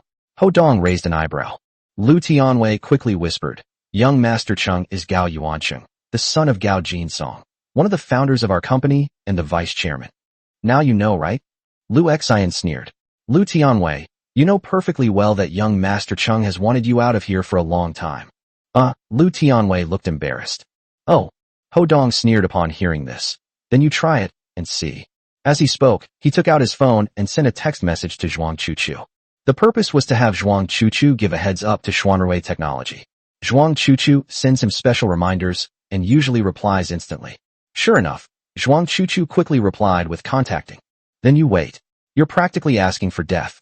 Upon hearing this, Lu Xian immediately dialed a number, calling the Human Resources Department. This time, if we don't kick Lu Tianwei out, he's not a Lu. Zhou Hui, standing to the side, gloated. Lu Tianwei, you're dead this time. President Lu has wanted to get rid of you for a long time. It's just that young Master Cheng doesn't want to get rid of you so soon. He wants to play with you a little longer. I've wanted you to get lost for a long time too. This pretty boy actually did me a huge favor today. You don't actually think you have a bright future at a big company like Xuanrui, do you? Ha ha ha. Lu Xian was overjoyed. Lu Tianwei is very capable, responsible, and hardworking, making him his biggest rival for promotion. If he hadn't constantly tried to sow discord between Lu Xian and him, Lu Xian wouldn't have disliked Lu Tianwei so much. Lu Tianwei offended Gao Yuanqing, which was actually a trap set by Gao Yuanqing to make it impossible for Lu Tianwei to work in the company. In his view, he had finally achieved his goal. Lu Tianwei was furious after hearing Zhou Hui's words. But he couldn't complain about Ho Dong. After all, Ho Dong was standing up for him. Zhou Hui became even more smug at this moment. What? At this moment, Zhou Hui was smug when Lu Xian exclaimed in surprise, We can't fire him? Chairman Gao said it himself. Okay, I understand. Lu Xian looked shocked and then glanced at Ho Dong, a sense of foreboding creeping over him. It turns out that he had just called the HR department, thinking that once he stepped in, the matter would be resolved immediately. After all, Lu Tianwei's rank was very low. The HR department told him directly that someone had spoken to him from above, and Lu Tianwei could not be dismissed. It was Chairman Zhuotong who personally made the phone call and gave the order. Not long after, Lu Xian's phone rang. It was Zhuotong calling in person. They gave him a good scolding and made him apologize to Ho Dong. He agreed repeatedly, like a grandson, while cold sweat poured down his back. He quickly hung up the phone and stared blankly at Ho Dong. Who exactly are you? What's wrong? Zhou Hui was making his plans when he noticed Lu Xian's strange expression and quickly asked. The HR department will not allow my resignation. Lu Xian frowned, glanced at Lu Tianwei, and then said to Zhou Hui, They might have connections on the board of directors. What? Zhou Hui exclaimed in shock. Then, he looked at Ho Dong and the other man with some unease. He understood, of course, that Lu Tianwei certainly didn't have that kind of background. The one with a background was this pretty boy. He started to panic. At this moment, Ho Dong smiled faintly and said, "How did it go?" His tone was sarcastic. If Lu Xian and the others had mocked them before, Lu Xian's cheeks immediately flushed. It felt like I'd been slapped in the face again. Let's just let this matter drop, Lu Xian said through gritted teeth. Asking him to apologize is out of the question. He was slapped in the face too. He could only accept his fate for the time being. Old Lu, what's wrong? Are you just going to let this go like that? At that moment, another well-dressed, designer brand name man, radiating confidence and tall stature, strode over. He looked puzzled. Lu Xian was his follower, and he flattered him every day. As the saying goes, when you beat a dog, you have to consider its owner. As soon as he came in, he heard Lu Xian say, "Forget it." He was somewhat curious. Lu Xian turned around and saw that the person who had come was Gao Jinsung's son, Gao Yuanqing, a true second-generation rich kid. Although not comparable to those large families, their assets are still worth hundreds of millions. Feeling ashamed of what had just happened, he quickly waved his hand and said, "It's all right, young Master Chung. Let's go gamble on stones instead." What exactly happened? Gao Yuanqing frowned, put his hands in his pockets, and looked at Lu Xian. "You're working for me. If something happens, do you think I'll just stand by and do nothing?" His disdainful gaze swept over Lu Tianwei and Ho Dong. He said coldly, "You've lost face, which is the same as slapping me in the face, understand?" The woman in the Cheongsam frowned, looking somewhat worried for Ho Dong and the others. Because Gao Yuanqing was a regular customer of theirs, he was generous and had a good relationship with the boss, Zhu Long. "Young Master Chung, it's like this." Upon hearing this, Zhou Hui's eyes lit up, and with a fawning expression, he quickly recounted what had just happened. After listening, Gao Yuanqing raised an eyebrow, looked at Ho Dong, and laughed. "Huh, I didn't know you had some skills. However, at Xuanrui Technology, besides my uncle Zhua, only my dad has the final say. You've heard of Hanshin Group, right? Xuanrui Technology's success today is thanks to my dad securing their investment. So, even if you pull strings and get through to my uncle Zhua, it won't help with this little thing." He sneered. "To be honest, it would be a piece of cake for me to deal with you. However, since Uncle Zhua has given the order, I won't fire this person. You can have him apologize to Lu Xian. You slap him, he slaps this person, and that's the end of it, okay?" As Gao Yuanqing spoke, he pointed at Lu Tianwei. He was bossy and domineering, as if he was the one who made the decisions. This request was actually giving Zhuotong face. Upon hearing this, Lu Xian was overjoyed and bowed deeply like a dog, saying, "Thank you, young Master Chung. Thank you, young Master Chung. If you follow me, I can bully you, but no one else can," Gao Yuanqing said smugly. Zhou Hui also took out his phone to record a video, saying, "Did you hear that? Young Master Chung is not someone you can afford to offend. Hurry up." He couldn't wait any longer and wanted to film the video of Lu Tianwei apologizing and being slapped, then post it on his WeChat moments to humiliate Lu Tianwei, make him unable to stay at the company on his own. Hee. Ho Dong sneered and looked at Gao Yuanqing. "Who do you think you are? Even if Zhuotong came to me in person, he wouldn't dare say such a thing to me, let alone your father, or you." Chapter 44, Don't be so arrogant next time. What did you say? Gao Yuanqing was furious at Ho Dong's arrogant tone, which was an insult. He glared at Ho Dong. "Are you doing this on purpose, or are you just being arrogant?" Gao Yuanqing frowned. Everyone knows that his father is second only to the CEO at Xuanrui Technology. When did we become the kind of people who bully us like this? In an effort to cling tightly to Gao Yuanqing, Lu Xian quickly said, "That's right. Who do you think you are? You have no idea how arrogant you are." After he finished speaking, he smiled obsequiously at Gao Yuanqing. It has a hint of begging and groveling. Gao Yuanqing, however, was quite taken with this and nodded at him. Lu Xian was overjoyed, as if he had eaten honey. Gao Yuanqing looked at Ho Dong, frowned, and said, "Didn't you realize that I've already given you face? Do you think you're the CEO of Hanshin Group?" "Heh." Ho Dong sneered. "What if I were?" "You?" Gao Yuanqing scoffed. "If you were the CEO of Hanshin Group, I'd kowtow to you." Haha, this man is insane. That's insane. Gao Yuanqing, Lu Xian, and Zhou Hui couldn't help but burst into laughter. Even the woman in the Cheongsam shook her head. Ho Dong doesn't look like the CEO of Hanshin Group at all. Gao Yuanqing waved his hand and said, "Since you don't know what's good for you, I'm too lazy to waste my breath on you. He then looked at Lu Tianwei and said, you don't need to go to work tomorrow. You're being fired immediately. I said that. Even if you send Uncle Zhua, I'll go myself and see if he chooses me or you. He then said to the woman in the Cheongsam, Miss Xiao, I don't want to see them at Ping Lizhu Gu. Let's kick them out. Oh. The woman in the Cheongsam is named Xiao Xiao. She is an employee of Ping Lizhu Gu, but her background is not simple. However, her official identity is merely that of a sales assistant here. Xiao Xiao hesitated after hearing Gao Yuanqing's words. After all, the other party was a guest. However, Gao Yuanqing is also a big customer. He often comes to buy antiques and calligraphy and paintings, and also gambles on stones in the back pavilion. He spends hundreds of thousands of yuan every month. Furthermore, his relationship with Zhu Long was also quite good. Gao Yuanqing frowned and looked at Xiao Xiao. What? Do I not even have this authority? Even if Boss Zhu were here, he would have made you do it. He glanced at Ho Dong again. People like him don't deserve to be here. If he's not good enough, then you're even less good enough. Just as Xiao Xiao was in a dilemma, Zhu Long's angry voice, accompanied by his footsteps, came in. There was another person next to Zhu Long. Zhua Zixuan.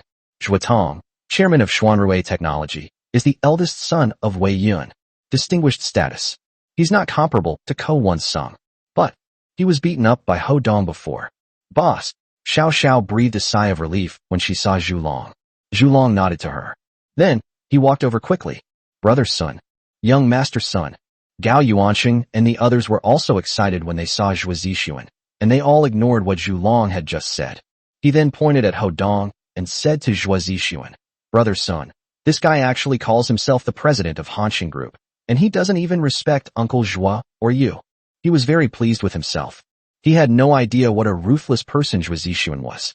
Offending Zhua Zixuan is probably not as simple as offending Gao Yuanqing. But, just as he was feeling smug, he saw Zhu Long walk right past him, ignoring him completely. Humph. Zhua Zixuan also snorted coldly at him and walked past him. He was stunned. Then, what happened next made his smile freeze instantly. Young master, I'm sorry, there was a traffic jam on the way, I'm late. Zhu Long said to Ho Dong with an apologetic look, cupping his hands in a gesture of respect. Young master Ho, I'm sorry, what happened today has nothing to do with me, but I will handle it. Zhua Zixuan also bowed to Ho Dong. He was extremely wary of Ho Dong and Ho Dong's identity. He was scared. Therefore, he was even more cautious than Zhu Long. Young master Ho, how is that possible? Oh my god! Gao Yuanqing, Lu Xian, and Zhou Hui were frozen in shock, staring blankly at Ho Dong. Incredible. My heart is pounding with terror. It's worth noting that Zhu Long's assets are worth tens of billions. Even Gao Yuanqing's father, Gao Jinsong, is a junior in front of Zhu Long. Zhu Long was only friendly to them because they were customers. Gao Yuanqing and the others never dreamed that the owner of the prestigious Ping Lizhu Gu would call Ho Dong young master. This shows that Ho Dong's status and position are far beyond what they can compare to. Zhua Zixuan even called Ho Dong Ho Xiao. Although the Zhua family is not as famous as the Zhua family, they are still very well known in Hangzhou City. Xuanrui Technology is also a large company. He is Xian Rui's young master, yet he is so respectful to Ho Dong. Gao Yuanqing and the other two suddenly felt their legs go weak. At this moment, Xiao Xiao finally understood why Ho Dong called the boss by his name as soon as he entered the door. Lu Tianwei couldn't help but widen his eyes as he looked at Ho Dong. Ho Dong knew perfectly well that his parents had died, and he had been driven out of the Ho family, leaving him with nothing. He was a little confused. It's all right, I understand. Ho Dong waved his hand at Zhu Long. He then calmly said to Zhua Zixuan, then you handle it. Yes. Zhua Zixuan nodded respectfully. Then, Zhua Zixuan looked at Gao Yuanqing and said coldly, what did you just say? That young master Ho is not worthy of being in Boss Zhu's shop. His eyes narrowed, and he shouted, he's not worthy, so who is? Who do you think you are, daring to mess with young master Ho? No. Gao Yuanqing swallowed hard, his mind in turmoil. He hurriedly said, it's a misunderstanding, it's all a misunderstanding. He looked at Ho Dong again, his voice trembling slightly. This, young master, is he really the president of Hanxing Group? Heh. Ho Dong sneered. Zhua Zixuan cursed, you idiot. If it's not young master Ho, then who is? Yes, I was wrong, I was an idiot. Gao Yuanqing trembled all over and hurriedly bowed and nodded. He had lost his composure. Lu Xian and Zhou Hui were struck dumb. Thump. Lu Xian and Zhou Hui were so frightened that their legs went weak and they knelt on the ground. They stared blankly at Ho Dong and murmured, It's the president of Hanshin Group? By this time, they were completely bewildered. I never would have imagined this. Lu Tianwei stared wide-eyed at Ho Dong. Brother Dong, you took back Hanshin Group? Yes. Ho Dong nodded and patted Lu Tianwei on the shoulder. Our friendship isn't based on each other's status or position, so I didn't say anything since you didn't ask. I understand. Lu Tianwei smiled and said sincerely to Ho Dong, Congratulations, Brother Dong. Those people's true colors, hee. He was actually referring to people like Zhang Feng. However, Gao Yuansheng and the others felt their faces burning with embarrassment, wishing they could disappear into a crack in the ground. Zhuo Zixuan looked at Gao Yuansheng and shouted, They've all knelt down. Why aren't you kneeling? Kneel down. Gao Yuansheng was extremely unwilling. Zhuo Zixuan's eyes narrowed. Do you want to die? Gao Yuansheng's expression suddenly changed as he recalled Zhuo Zixuan's ruthless methods. My heart skipped a beat. With a thud, he knelt upright in front of Ho Dong and Lu Tianwei. I am in so much pain. Lu Tianwei was taken aback. After all, Gao Yuansheng was not only a rich second generation, but also the company's vice president. This was something he never expected. Apologize to young Master Ho and Mr. Lu. Zhuo Zixuan shouted again. Yes. Gao Yuansheng gritted his teeth, his face full of humiliation, and gave a reply. He then looked at Ho Dong and Lu Dong and quickly said, Young Master Ho, Mr. Lu, it was all my fault just now, please forgive me. Ho Dong responded indifferently. Lu Tianwei was both surprised and delighted, and quickly said, It was all a misunderstanding, it's all right. At this moment, Zhuo Zixuan looked at Gao Yuansheng and asked, Mr. Lu, what is your position in the company? Who is your supervisor? When will you be promoted? Lu Tianwei. No, Mr. Lu is at the L1 level, and his supervisor is Lu Xian. He is very capable, and in fact, many people in his group respect him. Gao Yuansheng quickly said. He was the vice president of the company and often messed with Lu Tianwei, so he knew him quite well. Only L1 level. Zhuo Zixuan snorted coldly, then pointed at Lu Xian. This guy can already reach L4 level. All he knows is how to flatter and fawn. He waved his hand and said, Go tell your dad that Mr. Lu must be promoted to L4 level within 6 months. For now, he's temporarily promoted to deputy director, and the director is demoted to a regular employee. Lu Xian was shocked, his face turned ashen, and he looked at Gao Yuansheng in despair. He worked incredibly hard, flattering and fawning, sacrificing his dignity, just to get close to Gao Yuansheng. In the blink of an eye, he was used by Zhuo Zixuan to curry favor with Ho Dong and became a sacrifice. Zhou Hui was even more distressed. He had tried his best to compete with Lu Tianwei, but in the end, Lu Tianwei was promoted with just 1 sentence. However, his powerful backer was reduced to an ordinary employee. Yes, definitely. I'll tell my dad tonight. Gao Yuansheng nodded hurriedly in response, then looked at Lu Xian and said through gritted teeth, What? You're not convinced? If you're not convinced, then get lost. He was very angry. This is all because of Lu Xian and his gang. He deeply regretted sticking his neck out for those 2 things. No, I submit. Lu Xian quickly waved his hand, saying that in middle age, who would dare to resign casually? Although his income was high, his monthly expenses were also high. Moreover, he and Gao Yuansheng have always had a good relationship. If he then curries favor with Lu Tianwei, he might be able to get his original position reinstated. Zhuo Zixuan snorted coldly, then pointed at Zhou Hui. Tell this troublemaker to get lost. Gao Yuansheng quickly agreed. Zhou Hui's mind went completely blank. He had worked hard for several years and had been promoted to L2 level. He was about to be promoted to L3 level, where his salary would double. All our efforts were in vain. He opened his mouth, wanting to plead for mercy, but he couldn't bring himself to say it. At this moment, Zhuo Zixuan smiled slightly and looked at Ho Dong. Young Master Ho, are you satisfied? Tianwei, what do you think? Ho Dong looked at Lu Tianwei. Lu Tianwei's mood was like a roller coaster ride. He had previously thought that he wouldn't stay at this company for long. The situation is different now. He nodded in agreement. I'm already very satisfied. That's good. Ho Dong nodded, glanced at Gao Yuansheng, and said, Don't be so arrogant next time. Let it go today. You guys go about your business. Yes. Gao Yuansheng dared not stay in front of Ho Dong any longer and quickly nodded. Zhuo Zixuan breathed a sigh of relief upon seeing this, and without lingering, he bid farewell to Ho Dong and left with the others. At this moment, Zhulong looked at Ho Dong and said with a smile, "Young master, you said you wanted to choose a birthday gift for your teacher. There's nothing to see on the first floor. Let's go to the second floor." "Good."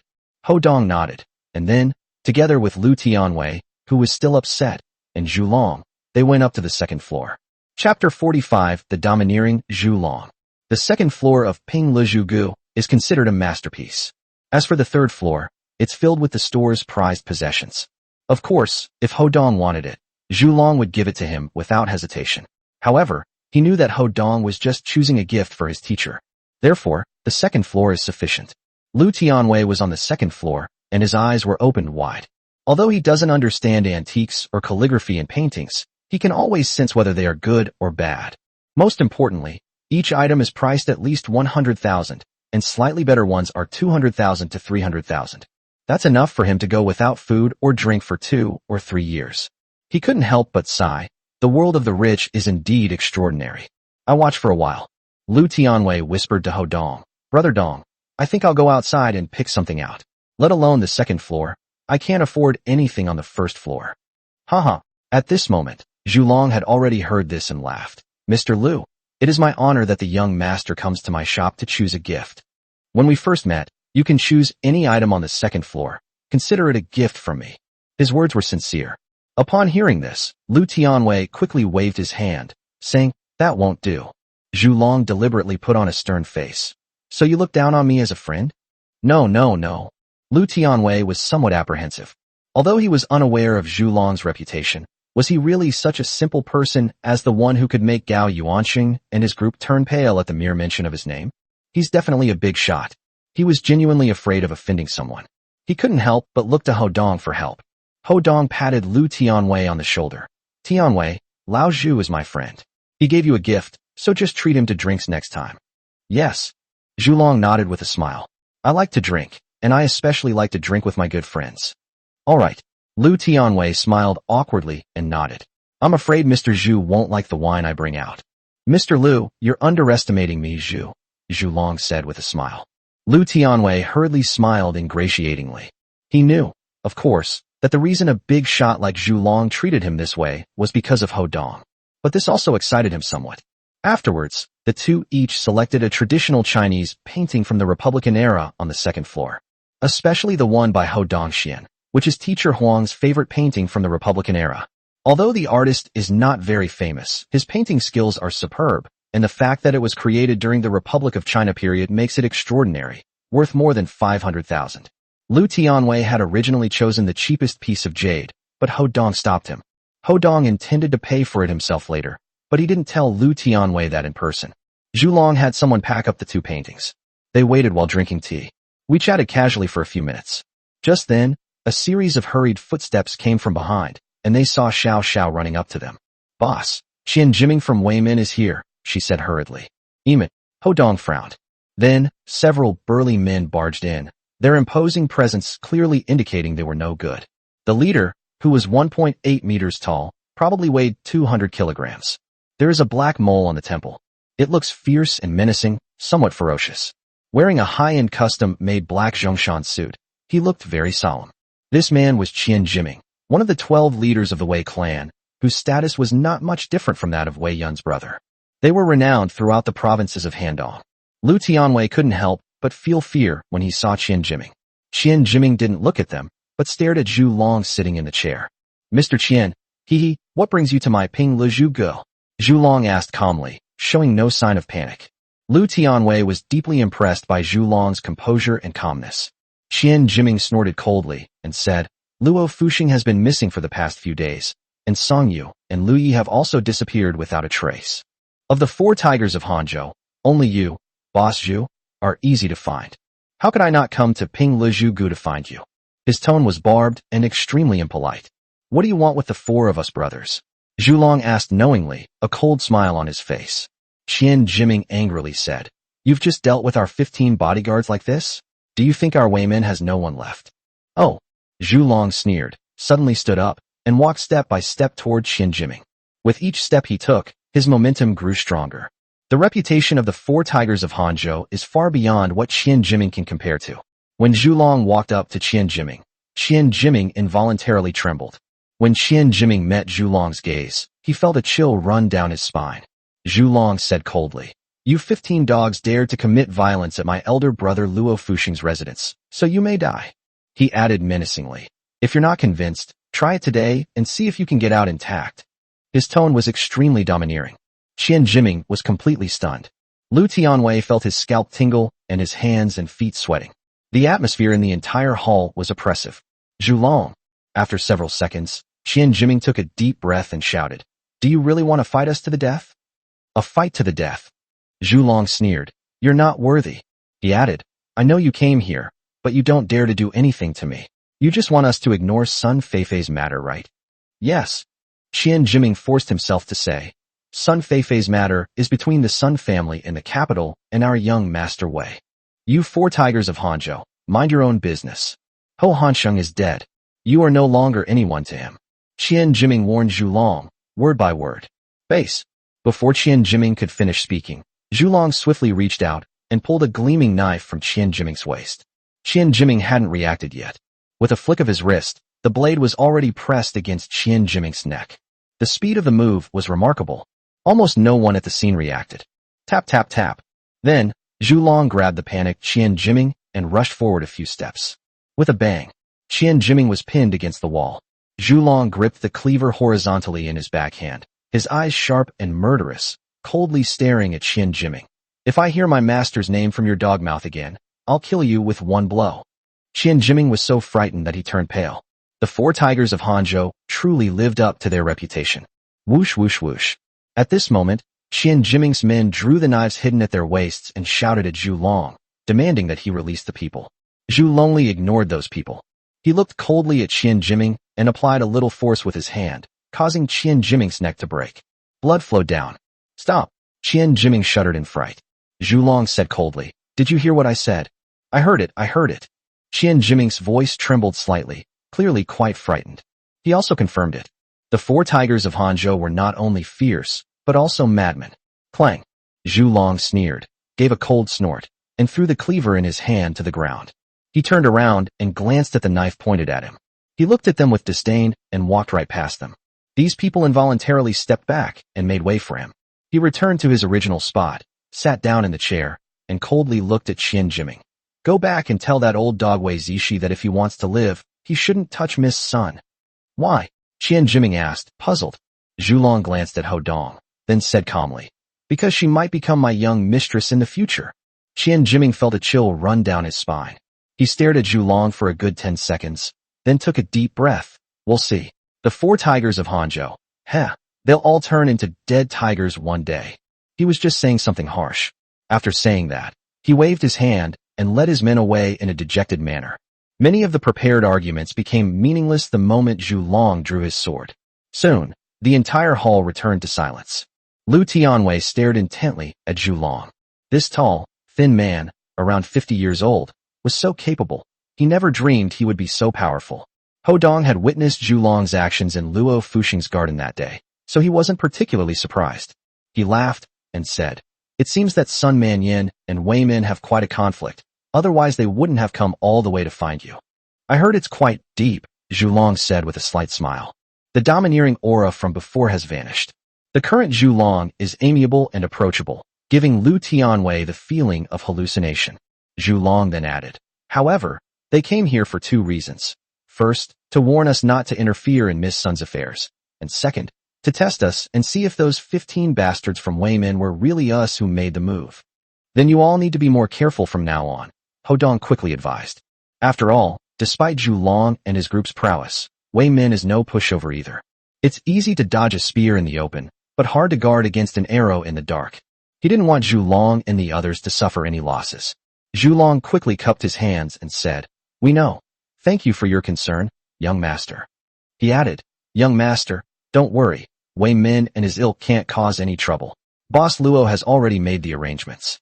"That's good." Ho Dong nodded. At this moment, the staff brought over 2 luxurious gift boxes. Ho Dong checked the time. "It's getting late. We should head to the birthday banquet. Let's chat again next time we have time." "All right. I'll escort the young master and Mr. Lu."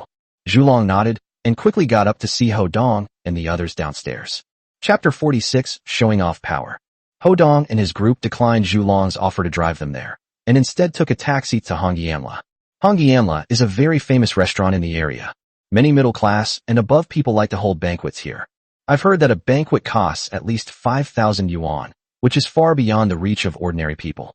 This time, Chao Zedong paid for the event, which brought together nearly 50 people. They booked a small hall with about 5 tables. Even without drinks, it would still cost tens of thousands. Brother Dong, you're becoming more and more low-key these days. Ho Dong and Lu Tianwei got into the car together, and Lu Tianwei couldn't help but sigh. The position of president and chairman of Hanshin Group alone is enough to place him among the top tier. Moreover, even someone as powerful as Zhu Long treated him with great respect.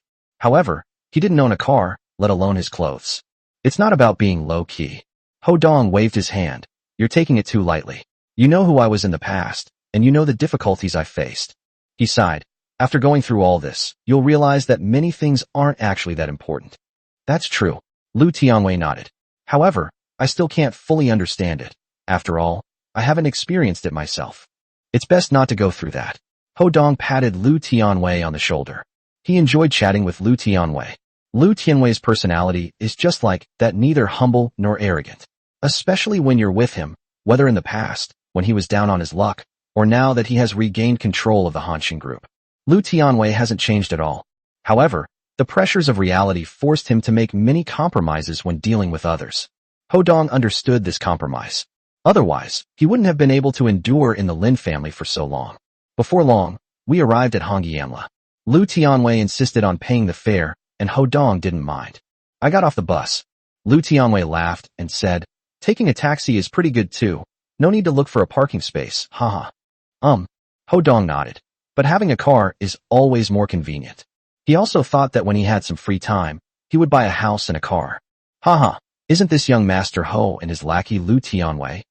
At this moment, several men and women walked up from behind them, their faces full of mockery. It turns out that these people were Ho Dong's high school classmates. Dian and Fan Jin were also among them. The speaker was a fat man, not very tall, less than 1.7 meters, but his clothes and appearance were quite neat and presentable. He is none other than Tao Huaran. Tao Huaran, can't you speak properly? Lu Tianwei looked at Tao Huaran with some anger. Tao Huaran laughed and said, so what if I can't speak properly? He looked Ho Dong up and down with disdain. Huh, young Master Ho, you're still as shabby as ever after just a few days. Since their last meeting, his dislike for Ho Dong had only intensified. He and Chao Zedong were all ready to make a fool of Ho Dong tonight. Haha, young Master Ho has always been so stingy. But they're shameless. Dian and Fan Jin also laughed, and said with a mocking look on their faces. Unbeknownst to them, Zhang Feng and Jia Siki had already been dealt with by Ho Dong. They still believed that Ho Dong was still down on his luck. The other few people had just happened to run into Ho Dong and didn't have any deep-seated grudges against him, so they were just watching the show. However, the once glorious young Master Ho is now being ridiculed. They always had a sense of pleasure. A smile appeared on their faces. You're just looking down on people. Lu Tianwei sneered, but didn't reveal Ho Dong's identity. He knew Ho Dong was a low-key person and couldn't explain. Then do you have the ability to make me look at you with more respect? Tao Huaran sneered, then looked at Lu Tianwei. You'd better stay out of it. Boss Chow said he's going to have some fun with young Master Ho today. Lu Tianwei, I know you've joined a good company. He chuckled. However, coincidentally, Boss Chow is friends with Zhuo Zixuan, the eldest son of your company. This Hongyan restaurant belongs to Zhuo Zixuan's family. He curled his lip. If you want to keep your job, you'd better not get too close to young Master Ho. He was threatening us. Lu Tianwei, we're friends after all. Let me give you a piece of advice. Don't ruin your future for Ho Dong. Dian quickly said to Lu Tianwei. Back then, Lu Tianwei and Ho Dong had a good relationship, and Zhang Feng and others also sided with Ho Dong. Therefore, Dian and his friends had a good relationship with Lu Tianwei, which is why they attended Lu Tianwei's wedding. However, they are also quick to take advantage of others' misfortunes. Ho Dong has fallen on hard times, and everyone wants to take advantage of him. Oh. Upon hearing Zhuo Zixuan's name, Lu Tianwei couldn't help but sneer, then looked at them and said, my affairs are none of your concern. Let's go. Ho Dong was too lazy to argue with these small fry. He waved his hand, picked up the gift box, and turned to walk towards Hongyiamla. Today I've come to celebrate Teacher Huang's birthday. Arguing with them would be unfair to Teacher Huang. Lu Tianwei nodded, but he also admired Ho Dong's magnanimity. If it were him, he would never have tolerated it. The two of them soon entered Hongyamla. Look, this is the young Master Ho from back then, Ba. Tao Huaran was very proud, feeling a sense of triumph. This is what a class reunion is like. If we don't avenge the grievances of the past now, when will we ever get the chance? Tao Huaran, you're really something now, living the high life with that rich kid Chao Zito. Don't forget about your old classmates.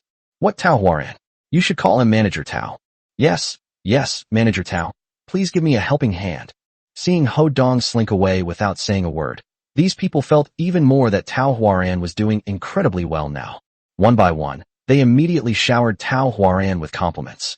Tao Huaran was beaming with pride and waved his hand, saying, I owe everything I have today to Boss Chow. He added, if you're willing, I can put in a word with Boss Chow. He just got 100 million yuan in startup capital from the old man and is preparing to make a big splash. He needs people he can trust. What, 100 million? They're so rich. Old Tao, you must help me tell young Master Chow a thing. Before, everyone had only offered compliments, but now they were starting to fawn over them, their eyes lighting up. Tao Huaran felt like she was being praised to the heavens. He said smugly, no problem. Later, I'll take you guys to have a few more drinks with Boss Chow. Good. Old Tao is awesome. Good classmates are different. Those Ho Dong and Lu Tianwei aren't even worthy of carrying your shoes. Everyone was overjoyed. Even those who were previously neutral couldn't help but kick Ho Dong while trying to curry favor with Tao Huaran. Let's go in first, I'll arrange the seats. Boss Chow should be bringing teacher Huang over soon, and several of our teachers should be coming with him. Tao Huaran, looking smug and full of confidence, led the group towards Hongyamla. As they walked, the crowd showered Tao Huaran with compliments. Firstly, they wanted Tao Huaran to introduce them to Chao Zidong, and secondly, they wanted Tao Huaran to arrange a good position so they could speak with Chao Zidong. Of course, if I can't sit at the same table as Chao Zidong, I have to sit at the same table as Tao Huaran. Chapter 47 Social Classes and Human Nature. Ho Dong and Lu Tianwei, guided by the waiter, arrived at the banquet hall for the evening. The hall wasn't small. It had 5 large tables and a genuine leather sofa, giving it a high-end and sophisticated feel at first glance. Several people have already arrived and are sitting on the sofa chatting and eating sunflower seeds. They greeted Ho Dong and his companion warmly. Ho Dong was a prominent figure at school, but only people like Zhang Feng truly knew his identity. Many people only know that he was a rich second generation who later fell on hard times. Not everyone is a snob. Ho Dong also greeted them warmly. However, the sofa was already full of people, and although they wanted to squeeze in, Ho Dong didn't want to disturb them. He then sat down with Lu Tianwei at the first table on the right. The table in the very center was where teacher Huang and his group sat, which was the main table for the guests. He didn't intend to go and join in the fun. There are quite a lot of people here today. After we eat, we can chat with them, Lu Tianwei said with a smile. The bond between classmates often represents memories of youth. Seeing old classmates naturally evokes an overwhelming sense of excitement. Before long, a few more classmates came over, and everyone sat together and chatted. They talked about everyday things, where they work, what industry they're in, whether they're married, whether they have children, and so on. Ho Dong didn't talk much, but Lu Tianwei was very enthusiastic. After all, the immense pressure of life gave them a lot in common.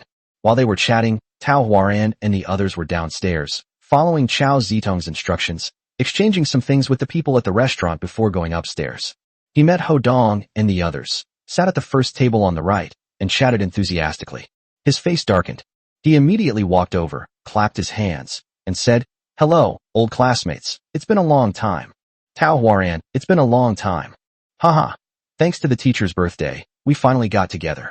Tao Huaran, you're doing really well these days." Everyone immediately greeted Tao Huaran. Tao Huaran nodded and smiled. "Well, I'm doing so-so. I'm just doing some work under Boss Chow, and I'm a manager at a listed company." Upon hearing this, everyone couldn't help but think more highly of Tao Huaran. Tao Huaran added, "Today, Boss Chow is mainly in charge.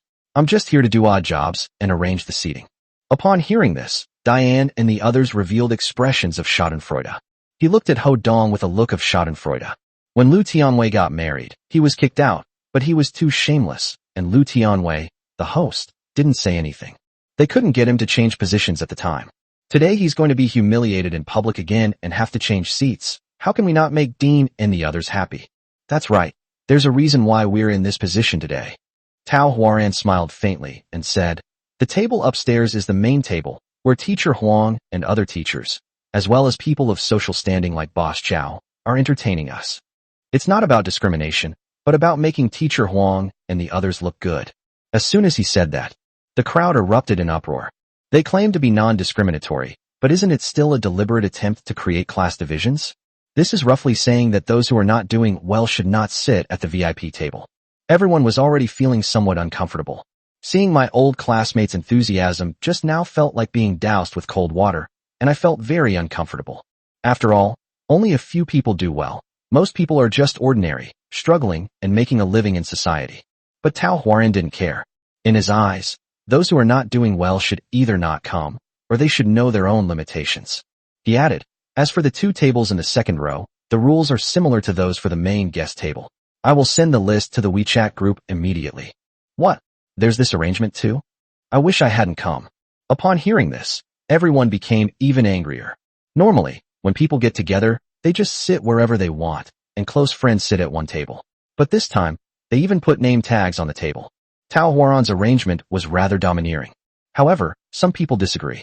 There were over 40 people in the class. Let's not even talk about the main table. Tables number 1 and 2 represented people of average or above average ability. At least half of the people could sit in the front row.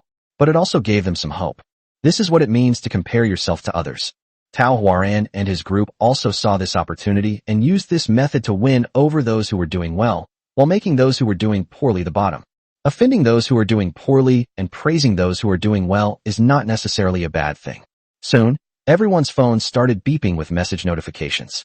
As everyone looked, sure enough, the list had already been released. Haha, how could I be qualified to sit at table number 1? Old Tao, you're giving me too much credit.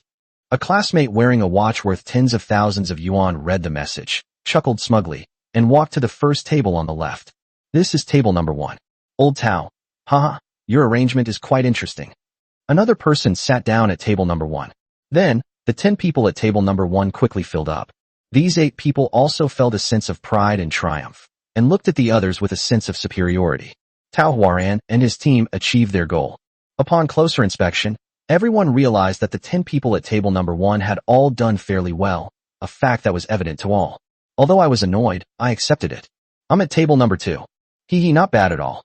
At this moment, the group following Tao Huaran walked towards table number 2, which was the first table on the right. With a smug look on his face, he sat down. It turns out that their spots were added later. Some of the people who had been chatting with Ho Dong and his group earlier looked embarrassed, as most of them had been at tables number 3 and 4. Their faces flushed, and they quickly stepped aside. Only they knew the true feelings behind their actions. Tao Huaran and his gang are disgusting. Lu Tianwei glanced at his phone. He and Ho Dong had been seated at table number 4. Originally, this was nothing. However, Tao Huaran didn't distribute them earlier. He insisted on waiting until they found their own seats to distribute them. This is deliberately designed to embarrass them. Get up, Lu Tianwei, young master Ho Ha. At this moment, Dian and Fan Jin walked up to Lu Tianwei and Ho Dong, sneered, and waved their hands. When guests follow the host's lead, you wouldn't refuse, would you? Young master Ho, it's fine if you don't want to give in. As long as you're shameless, do you think we can force you? Tao Huaran's voice was quite loud, and everyone who heard it was in an uproar. Many people even laughed out loud in agreement. Lu Tianwei was so angry that he wanted to take action. Isn't this deliberately trying to embarrass someone? Ho Dong smiled faintly, stood up, and said, it's just to celebrate the teacher's birthday. All this fuss, huh? He shook his head. Tianwei, let's go to table number 4. As he spoke, he patted Lu Tianwei on the shoulder, then casually went to table number 4. Some people at the scene were secretly annoyed, some were secretly gloating, and some were bursting with a sense of superiority, feeling that they were being treated very well. This is outrageous. If he had released the seating chart earlier, things wouldn't have turned out this way. And they said it so directly. Isn't this deliberately trying to embarrass us? Soon, table number 4 was full, and many people murmured under their breath after sitting down, clearly unhappy. Even if they're not doing very well, they're not doing particularly badly either. Actually, it's not much different from table number 2. This is creating a gap by praising the superior and belittling the inferior. How can this make them resentful? Lu Tianwei said, didn't you notice? The people sitting at table number 1 are at least middle-level managers, or those with an annual salary of several 100,000 or more. Table number 2, however, is full of people trying to curry favor with Tao Huaran. He added, Don't take it too seriously, don't pay attention to these things, just consider it as a birthday celebration for Teacher Huang. Upon hearing this, everyone felt somewhat relieved. Afterwards, they shared a common hatred for the enemy, but they also started chatting, and Ho Dong would occasionally chat with them as well. Before long, nearly 10 people walked in through the door. Teacher Huang is here. Teacher Zhou is here too. Haha, Aunt Sue is here too. Regardless of how satisfying or unsatisfying the scene just now was, everyone immediately stood up and was very happy when they saw the teacher at the door. Hello, students. Long time no see. It's been almost 10 years. Teacher Huang and the others were very refined, but some of them already had a full head of white hair and their faces were covered with wrinkles. But his smile also gives people a sense of closeness. Many people go against their teachers during their student days, but after entering society, they gradually come to appreciate the good things their teachers did. Perhaps it is true that most teachers are actually more kind, innocent, and compassionate than people in society. After entering society, no one will care about your grades, mental health, and living conditions like your teachers do. Only then will you realize how adorable your teacher is. Some people, upon seeing their once young teachers now so aged, couldn't help but shed tears. Everyone forgot what had just happened and went over to greet the teachers, shake hands, and hug them as they arrived at the main table. The teachers were also deeply moved. About 10 minutes later, everyone returned to their seats. At this moment, Chao Zitong, Zhang Feng, Jia Siki, and the others had already taken their seats at the main guest table. Zhang Feng and Jia Siki kept glancing at Ho Dong, looking very uncomfortable. Chao Zitong smiled and said to Tao Huaran, Old Tao, have someone bring out the food and wine. My 2 bottles of 1992 Lafite have decanted by now, right? Bring them up for the teachers. I've already given the order, Tao Huaran said with a smile. He was sitting at table number 2. Before long, the hotel staff served hot dishes and then brought out wine and beverages. Chao Zitong spoke first. Come on, let's have our first toast to Teacher Huang. May he live a long and healthy life. Happy birthday, teacher. May you live a long and healthy life. Everyone joined in toasting Teacher Huang. Teacher Huang was very excited and took a sip with everyone. Chao Zitong then said, The second cup is to our beloved teachers who have nurtured countless students. Everyone drank together again. Chao Zitong picked up his glass again. A third glass, to wish our friendship as classmates will last forever. Everyone else drank as well. After those 3 drinks, the atmosphere immediately became lively. Chao Zitong then laughed and said, Now, let's each present our birthday gifts to our teacher, one by one, huh? As he spoke, he glanced at Ho Dong. Chapter 48 Generous Gift. No need for any gifts. Teacher Huang quickly waved her hand. It's enough that everyone can have some fun together, meet us, and chat. Chao Zitong quickly replied, Teacher, this is what we students should do. We remember all the kindness you showed us back then. He waved his hand again. Let's start with Zhang Feng then. He then said to Teacher Huang, Zhang Feng is doing quite well now. His company is very large, and it is said that he has received investment from Hanshin Group. Hanshin Group. That's amazing. Upon hearing this, the teacher's eyes lit up, and they gave him a thumbs up, very happy for Zhang Feng's success. You have to understand, this is a huge city called Hangzhou. Not every company can be known to everyone, but Hanshin Group is one of them. It is famous throughout the country. No. Zhang Feng gave an awkward smile. In the past, he would have definitely enjoyed such praise and envy. But right now, Ho Dong is at another table. He hurriedly took out an exquisite box, which turned out to be an Omega diamond watch worth tens of thousands of yuan. He walked to Teacher Huang's side and handed it over with both hands. Happy birthday, teacher. This is just a small gift, nothing special. No, really, that's not necessary. Teacher Huang quickly declined. He really didn't intend to receive gifts. Everyone quickly tried to persuade him. After a while, Teacher Huang accepted the gift with a smile, looking very excited. It wasn't because the gift was expensive, but because after being a teacher for so long, this was the first time I'd been treated like this by a student. Next up is Jia Siki. Chao Zitong then introduced Jia Siki, saying that she was an advisor to the Hanshin Group. The group wasn't too surprised, because someone had mentioned it in the group chat before. Okay, Teacher Huang wasn't in the group and didn't know about these things, but she had heard that Jia Siki had returned from studying abroad and was supposedly doing quite well. He laughed and said, As your teacher, I'm very happy that you've achieved what you have today. The other teachers nodded in agreement. Jia Siki shook her head awkwardly. I was originally going to Hanshin Group, but some things have come up and I haven't gone yet. That's great. With your abilities, there's no problem. Teacher Huang said dismissively. Jia Siki then gave Teacher Huang a stamp album she had prepared, worth tens of thousands of yuan. Teacher Huang was very happy. Next, starting with table number 1, everyone came up one by one to give gifts. Although Chao Zitong is a second-generation rich kid, he is indeed quite capable. He remembers the current jobs and identities of every classmate perfectly. He introduced them to Teacher Huang one by one. Teacher Huang was very happy to hear this and couldn't stop smiling. These are clearly the most outstanding students he has ever had in his career. The gifts they gave, while not as valuable as those given by Zhang Feng and Jia Siki, were still worth several thousand yuan, some even tens of thousands. These people are also grateful for Teacher Huang's kindness back then. In fact, it's not easy to be a teacher like Teacher Huang, who is loved and respected by his students, and there aren't many of them. Then the people at table number 2 came up to give gifts. This time, Tao Huaran came up first and gave her a gold chain worth 10 or 20,000 yuan. Although it's a bit tacky, it's still a respectful gift. Then, Tao Huaran introduced the students at table number 2 to the teachers. Although they were a bit behind, Teacher Huang and the others were still quite satisfied, since everyone was doing relatively well.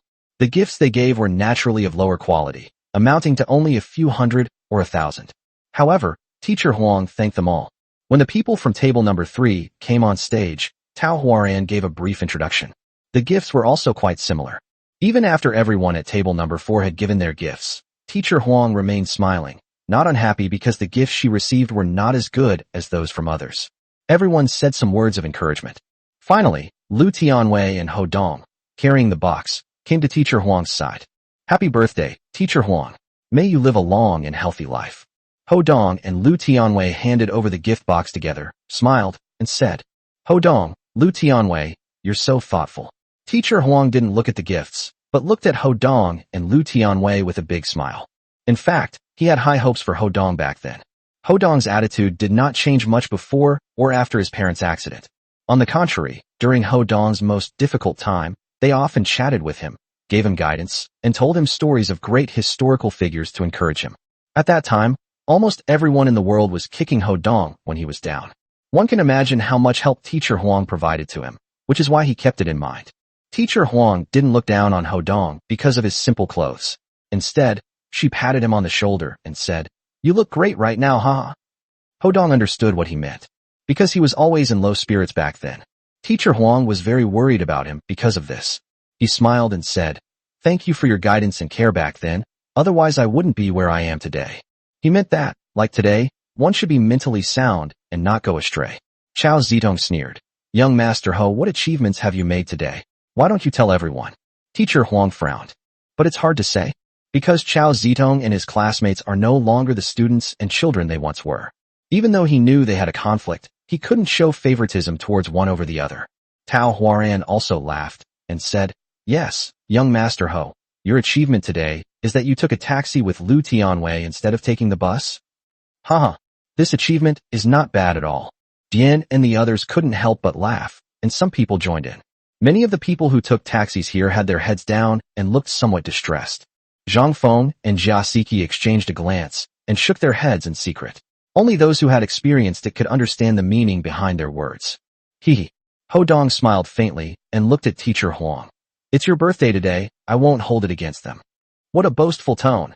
Tao Huaran received a look from Chao Zitong and burst into laughter. "Come on, let's see what gifts you've given your teacher." As he spoke, he reached for the gift box that was on the table. Teacher Huang frowned and quickly said, "Tao Huaran, I'm happy with whatever you send, so please don't open the gift box." "It's all right, teacher. Young Master Ho is so arrogant. Let's see what kind of gift he gave us." Tao Huaran said this, but he didn't dare to go against Teacher Huang's wishes. He looked at Ho Dong. "Young Master Ho, say something. Can this gift box be opened?" His words carried a hint of sarcasm. However, he publicly coerced Ho Dong into opening the gift box, saying that if he didn't, everyone would look down on him. Gifts are meant to be given away, so why can't they be opened? Ho Dong smiled faintly. "Teacher Huang, is everything all right now?" Tao Huaran asked Teacher Huang with a smile. "Okay, open it." Teacher Huang nodded. "I'll like any gift." "Then let's see." Tao Huaran was determined to embarrass Ho Dong. He had also heard that Ho Dong was poor and living a hard life, so he certainly couldn't afford to give any gifts. Just because a gift box looks nice doesn't mean the contents are good. Ho Dong is so vain. Then he'll shatter that vanity. As he spoke, he opened the rectangular, very beautiful gift box, and everyone saw an exquisite wooden box full of classical charm. Oh. When the Chinese teacher, Zhou Liren, saw the box, he immediately stood up. This is a sandalwood box. The craftsmanship is exquisite. I haven't seen one like it in a long time. Chao Zitong and Tao Huaran's expressions changed. Tao Huaran sneered. The box looks nice, so the contents must be quite extraordinary, right? As he spoke, he opened the sandalwood box and took out a landscape painting. Another person helped him unfold the landscape painting. This is the last work of a friend from Xiangshan during the Republic of China era. 10 miles of fragrant hills and waters. Teacher Huang suddenly stood up. He looked excited. Zhou Liren, who was standing nearby, also came over and took a closer look. Haha, Lao Huang. This kid is so thoughtful. He knows you love the paintings of the old friends of Xiangshan the most, and he actually found the original for you. This is too valuable. Teacher Huang quickly shook his head. I asked at Ping Le Zhu Ge last time, and it costs 500,000. What? 500,000? Oh my god. Upon hearing this, everyone was taken aback and turned their gazes to Ho Dong. Chapter 49 Genuine and Counterfeit Products. 500,000 is nothing to the super rich. But for ordinary people, it's not a small amount of money. A person earning an annual salary of 50,000 yuan would only be able to save 500,000 yuan if they didn't eat or drink for 10 years. 500,000 can buy a Mercedes-Benz C-Class. So how could everyone not be surprised? This was already the most expensive gift ever given. Some people couldn't help but look at Tao Huaran and Chao Zitong, and sure enough, they saw that their faces were dark and they looked very uncomfortable. They never expected that Ho Dong would send such an expensive gift. Ho Dong didn't want to show it off, but they forced him to. Teacher, my heartfelt sentiments are not about the value of the gift. Isn't that what you said? Ho Dong smiled slightly. You said you'd like any gift. Can your help to me be compared to this painting? As he spoke, he said to Tao Huaran, please, put it back exactly as it was taken out. This already belongs to the teacher. You? Tao Huaran's face was very pale. At this moment, Lu Tianwei laughed and said, do you want to see my gift? My gift can't compare to Dong Ji's, and I won't hide it from you. I'm not as capable as Dong Ge. I originally only planned to do my best to buy an ordinary calligraphy or painting to give to my teacher. Dong Ji's friend from Ping Le Zhu Ge gave me a piece of calligraphy and painting, which I also gave to my teacher. He looked at Teacher Huang and said, I need to make this clear to you first. Haha. Teacher Huang was very happy and said with a smile, as long as you put your heart into it, I'm very happy. Thank you all, and thank you to all the other students as well. His eyes were glistening with tears. I'm so excited. This birthday party is actually an affirmation of his decades-long career. Okay, then we'll toast you again later. Ho Dong smiled slightly and was about to walk down with Lu Tianwei. Wait a moment. Chao Zitong looked coldly at Ho Dong. You're saying your 10 miles of fragrant landscape is an authentic copy bought from Ping Le Zhu Ge. Any questions? Ho Dong stopped and looked at Chao Zitong calmly. Excuse me. Chao Zitong sneered. Your painting 10 miles of fragrant landscape is a fake. You bought a fake to fool your teacher? As he spoke, he waved his hand, signaling Tao Huaran to also take out a sandalwood box, from which he then took out a painting. Oh, exactly the same. Everyone was shocked when they saw this. These two paintings are exactly the same.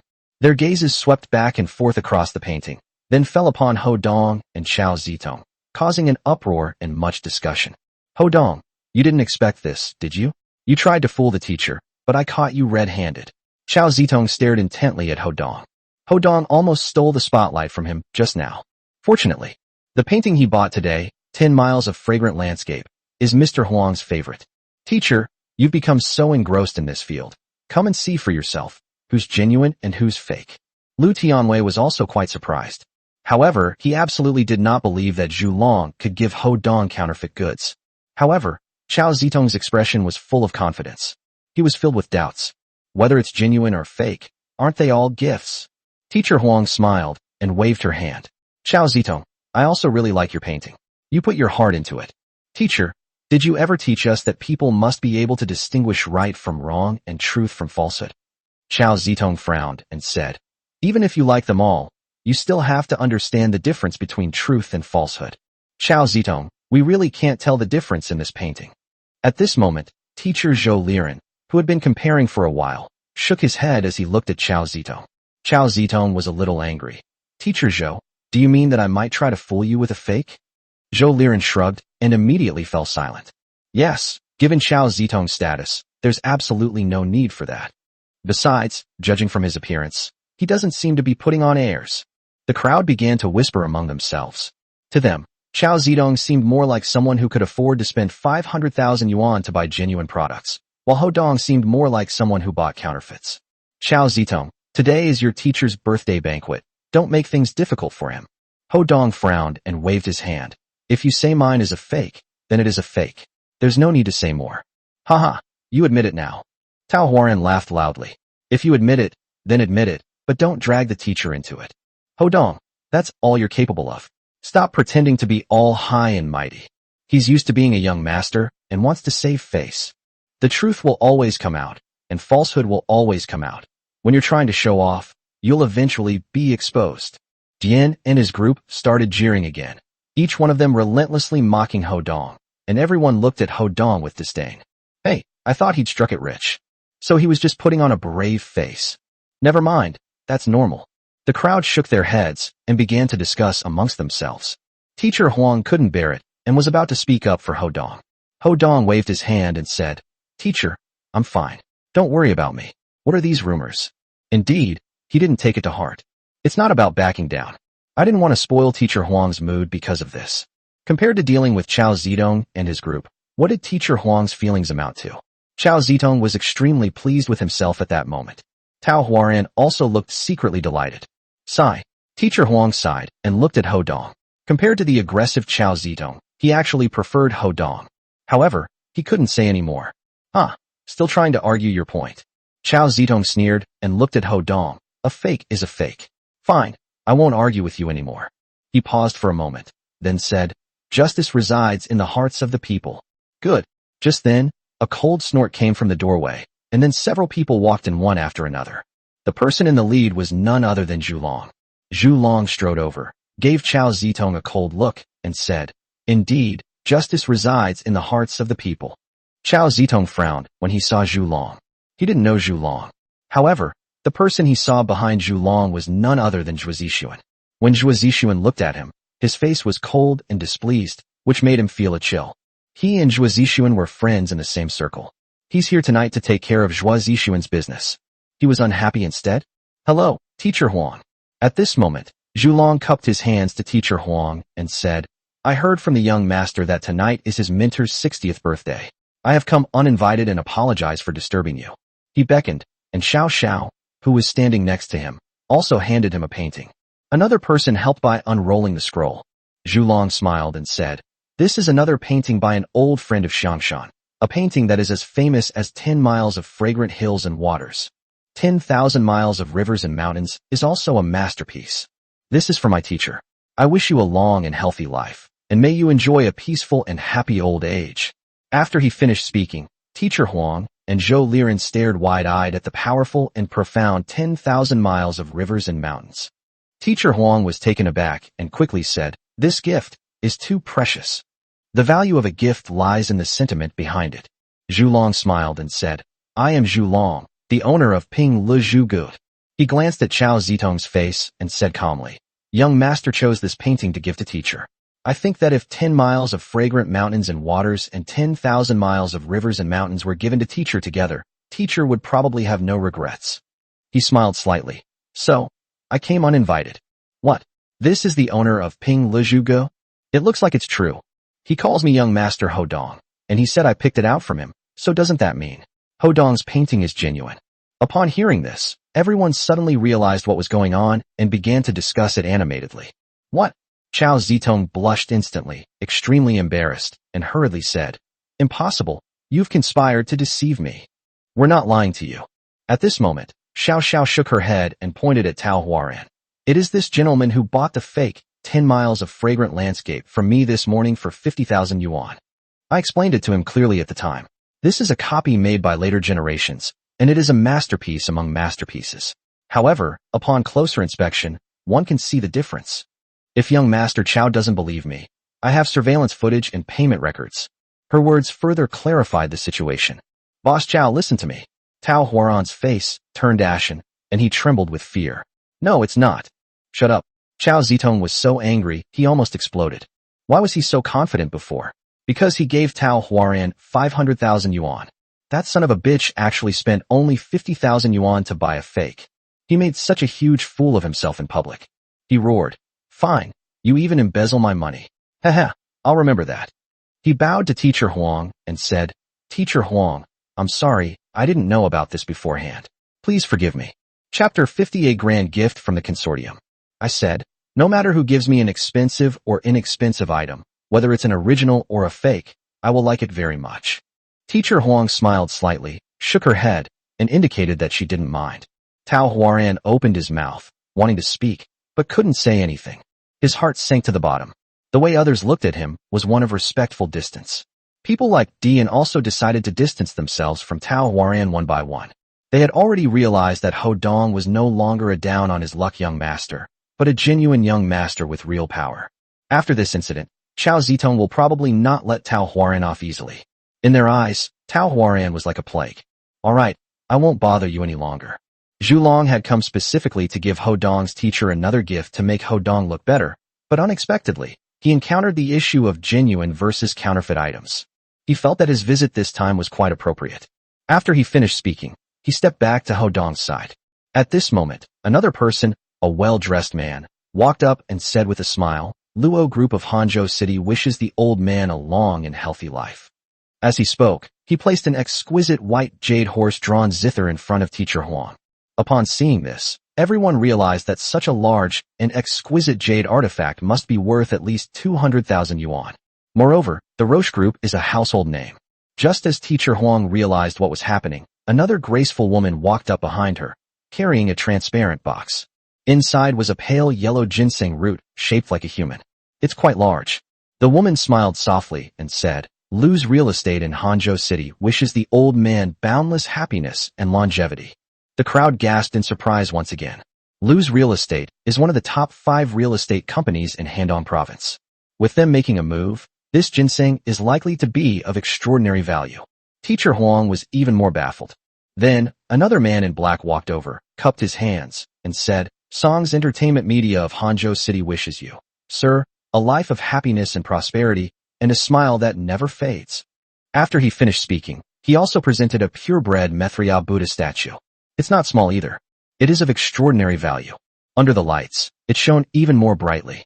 Ping Le Zhu Gu, Song's Entertainment, Lu's Real Estate, and Luo's Group, they all came to give gifts to the teacher? Does the teacher have that much influence? I'm afraid not. Everyone was stunned into silence. Chao Zitong was also dumbfounded. His father, worth over 1 billion, was somewhat famous in Hangzhou City, but not even considered second-rate. However, these 4 companies are all top-tier conglomerates in Handong Province. This is no small matter. Compared to them, he was utterly insignificant. This gift is too precious. Teacher Huang was just an ordinary teacher, and had never seen such a precious gift before. Including Ho Dong and Lu Tianwei's, it's probably 2 or 3 million. He's never earned this much money in his entire life. He was terrified. He didn't believe he was qualified to associate with these 4 top-tier conglomerates. This is not valuable at all.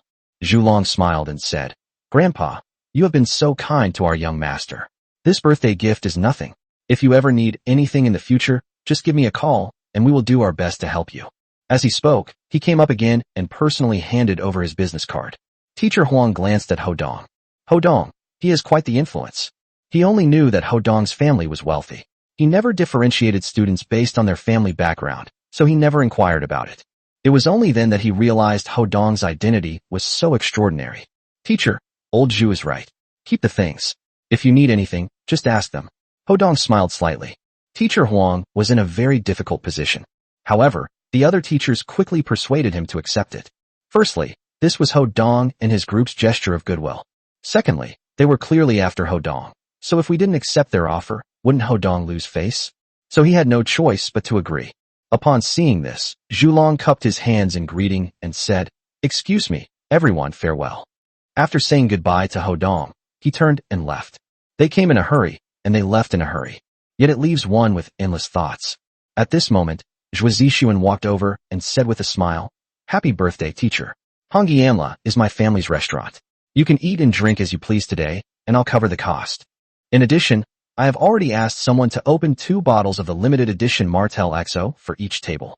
If that's not enough, you can ask the waiter to open more." After he finished speaking, The crowd erupted in another uproar.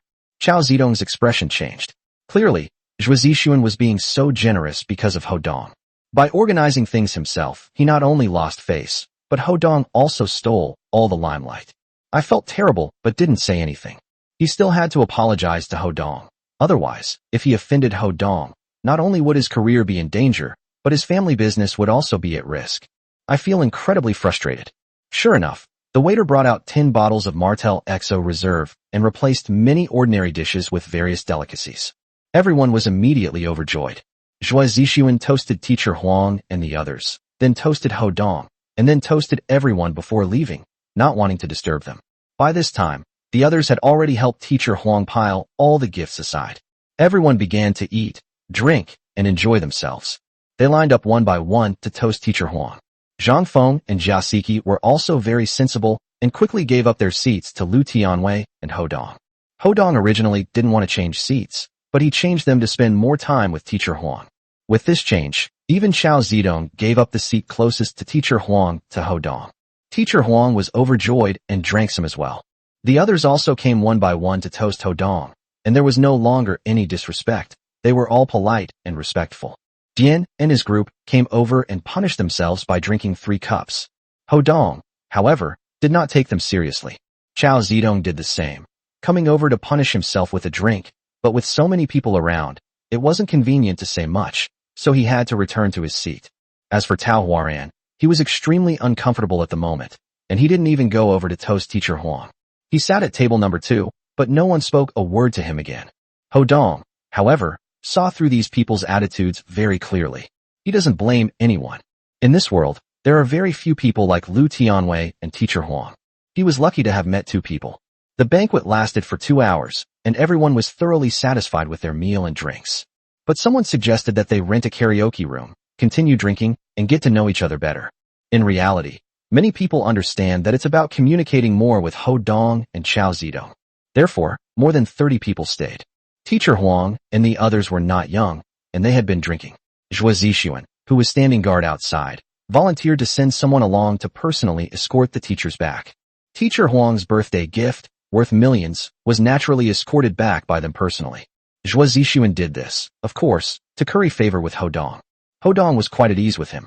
The group then bid farewell to Teacher Huang and the others. Afterwards, Zhuo Zixuan's men led everyone to a nearby luxurious and high-end KTV. At this point, Zhuo Zixuan had already booked a super luxury private room. The VIP room consists of 3 rooms, 2 small rooms, and 1 large room, which can easily accommodate more than 30 people. When they went in, the bottles they opened were all XO. 3 rooms, each with rows of graceful hostesses waiting for them to choose from. All of them were top-tier beauties in the karaoke city. This clearly shows that Zhuo Zixuan spent a lot of money today. Everyone was overjoyed. Many of them had never experienced such enjoyment in their entire lives, and they were somewhat intoxicated by this decadent atmosphere. Lu Tianwei also drank quite a bit of alcohol and started playing around with these people. Ho Dong, however, did not like this atmosphere. He would stay inside for a while, then come out for some fresh air. He drank quite a bit tonight, and later he got too lazy to deal with it. Whenever someone came to ask him to drink, he would just take a small sip. Even so, he felt a little dizzy. After all, if he wasn't going to drink heavily, there was no need for him to take the last hangover pill. He was sitting on a bench outside in the corridor when he suddenly saw a familiar figure. Lin Xian. He stood up abruptly and blocked Lin Xian's path. Oh.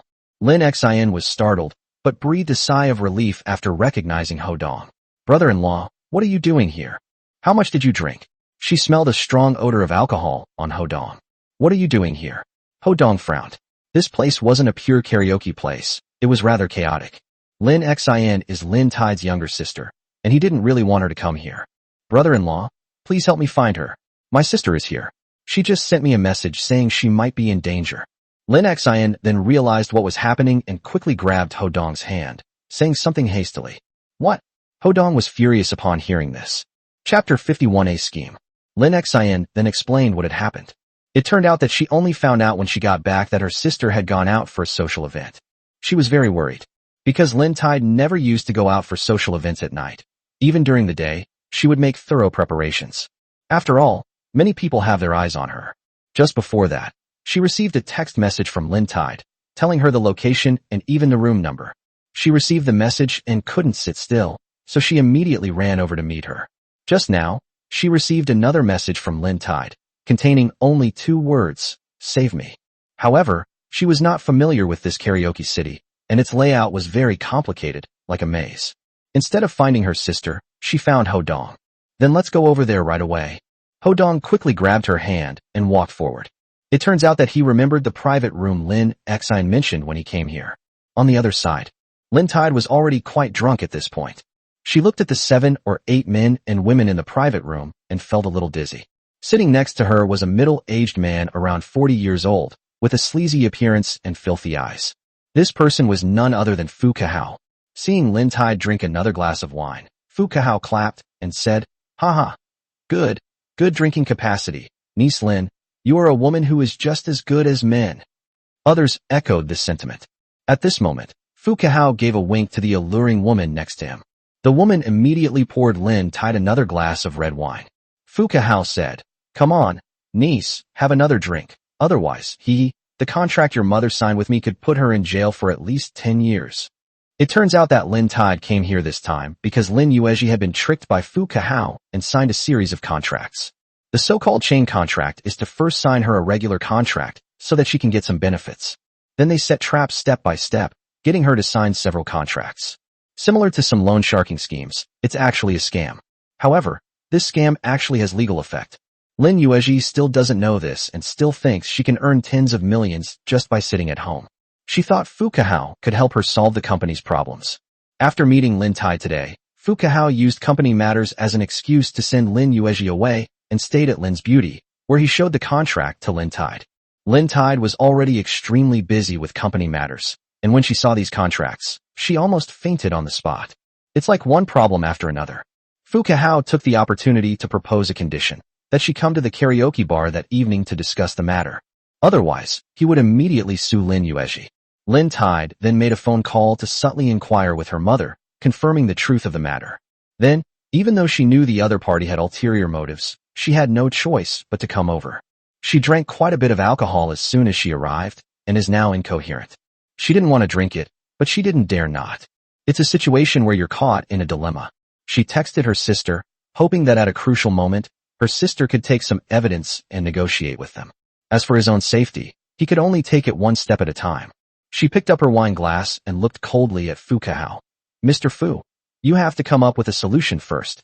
You can't just keep drinking." "You bitch, my brother told you to drink, so drink." "What nonsense are you talking about?" A young man next to Fu Kahao cursed. Lin Tide frowned. Fu Kahao glared at the man.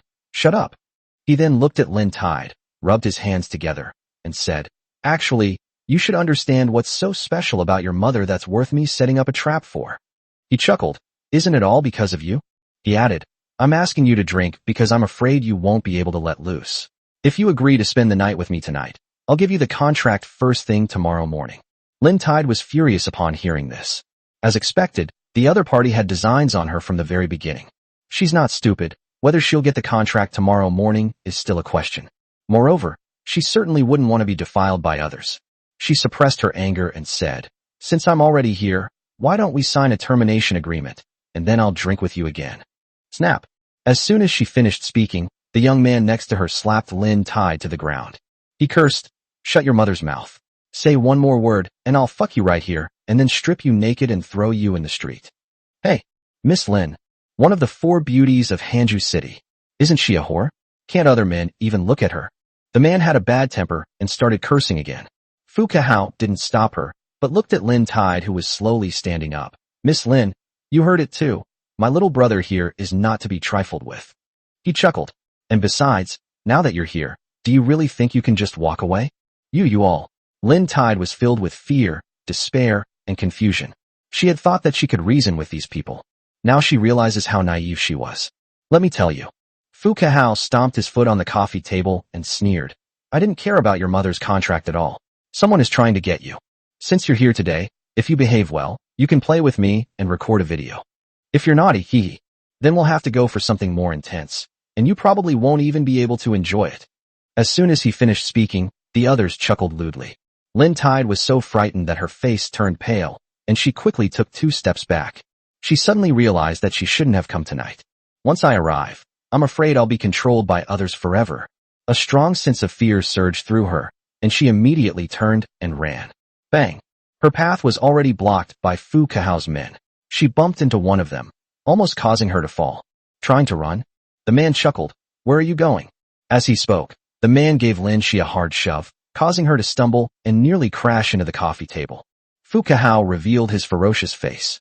He grabbed Lin Tide's hair, picked up the glass of wine from before, and brought it to Lin Tide's lips. Drink it down. Lin Tide struggled with all her might. I am in so much pain. Utter despair. His face was covered in tears. At that moment, only one person came to mind, Ho Dong.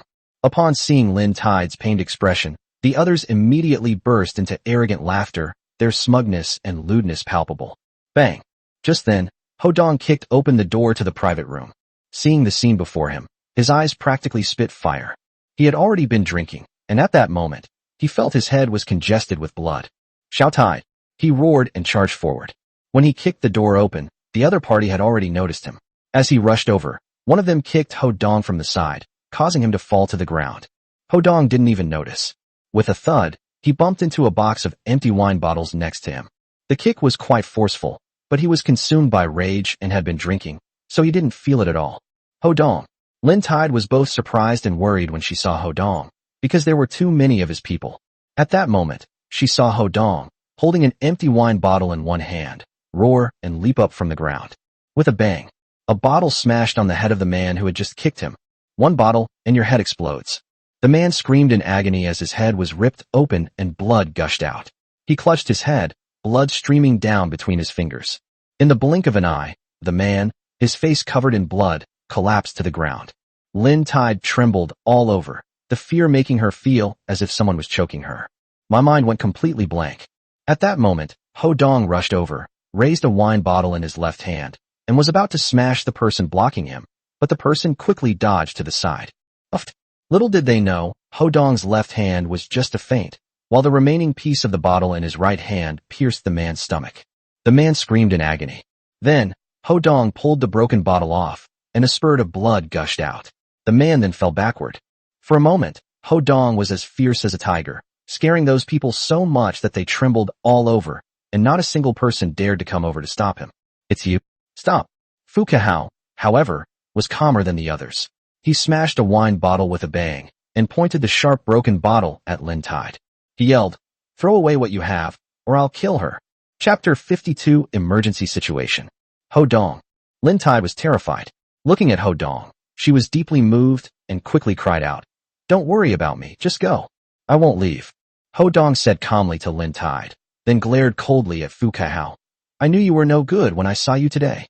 His eyes narrowed. "You dare bully Xiaoxi? You're dead." Snort. Fu Kahao sneered. "Who do you think you are, telling me to die? Didn't you even bother to find out who I am?" He changed the subject. "To put it bluntly, you're just a gigolo. Is it worth it for this woman? Her family hasn't treated you any better, have they?" He sneered. "If I were you, I wouldn't concern myself with this. Enough with the nonsense." Ho Dong's eyes practically spit fire, his killing intent palpable, as he took a step forward. "Stop." As he spoke, the broken bottle moved even closer to Lin Tide's neck. "Throw away what you have in your hand." He was also very aggressive. This made Ho Dong hesitant to act rashly. Snort. Ding ding. Ho Dong snorted coldly and casually tossed the bottle away. Those nearby then realized what was happening and immediately pounced on Ho Dong to subdue him. "Xiao Xian, call the police." Ho Dong suddenly turned around and shouted loudly. It turned out that Lin Xian and Ho Dong arrived at the private room together. When Ho Dong saw the commotion inside, he immediately asked Lin Xian to give his phone so that she could call Luo Kai. At that moment, he deliberately shouted that he was calling the police. Upon hearing this, Lin Xian quickly came out and said, "Okay, brother-in-law." Upon hearing that the police had been called, Fu Kahao frowned, turned his attention to Lin Xian, and his expression changed. At that moment, Ho Dong saw an opportunity, quickly picked up the wine on the table, and forcefully splashed it into Fu Kahao's eyes. The wine shot towards Fu Kahao quickly. "Ah!"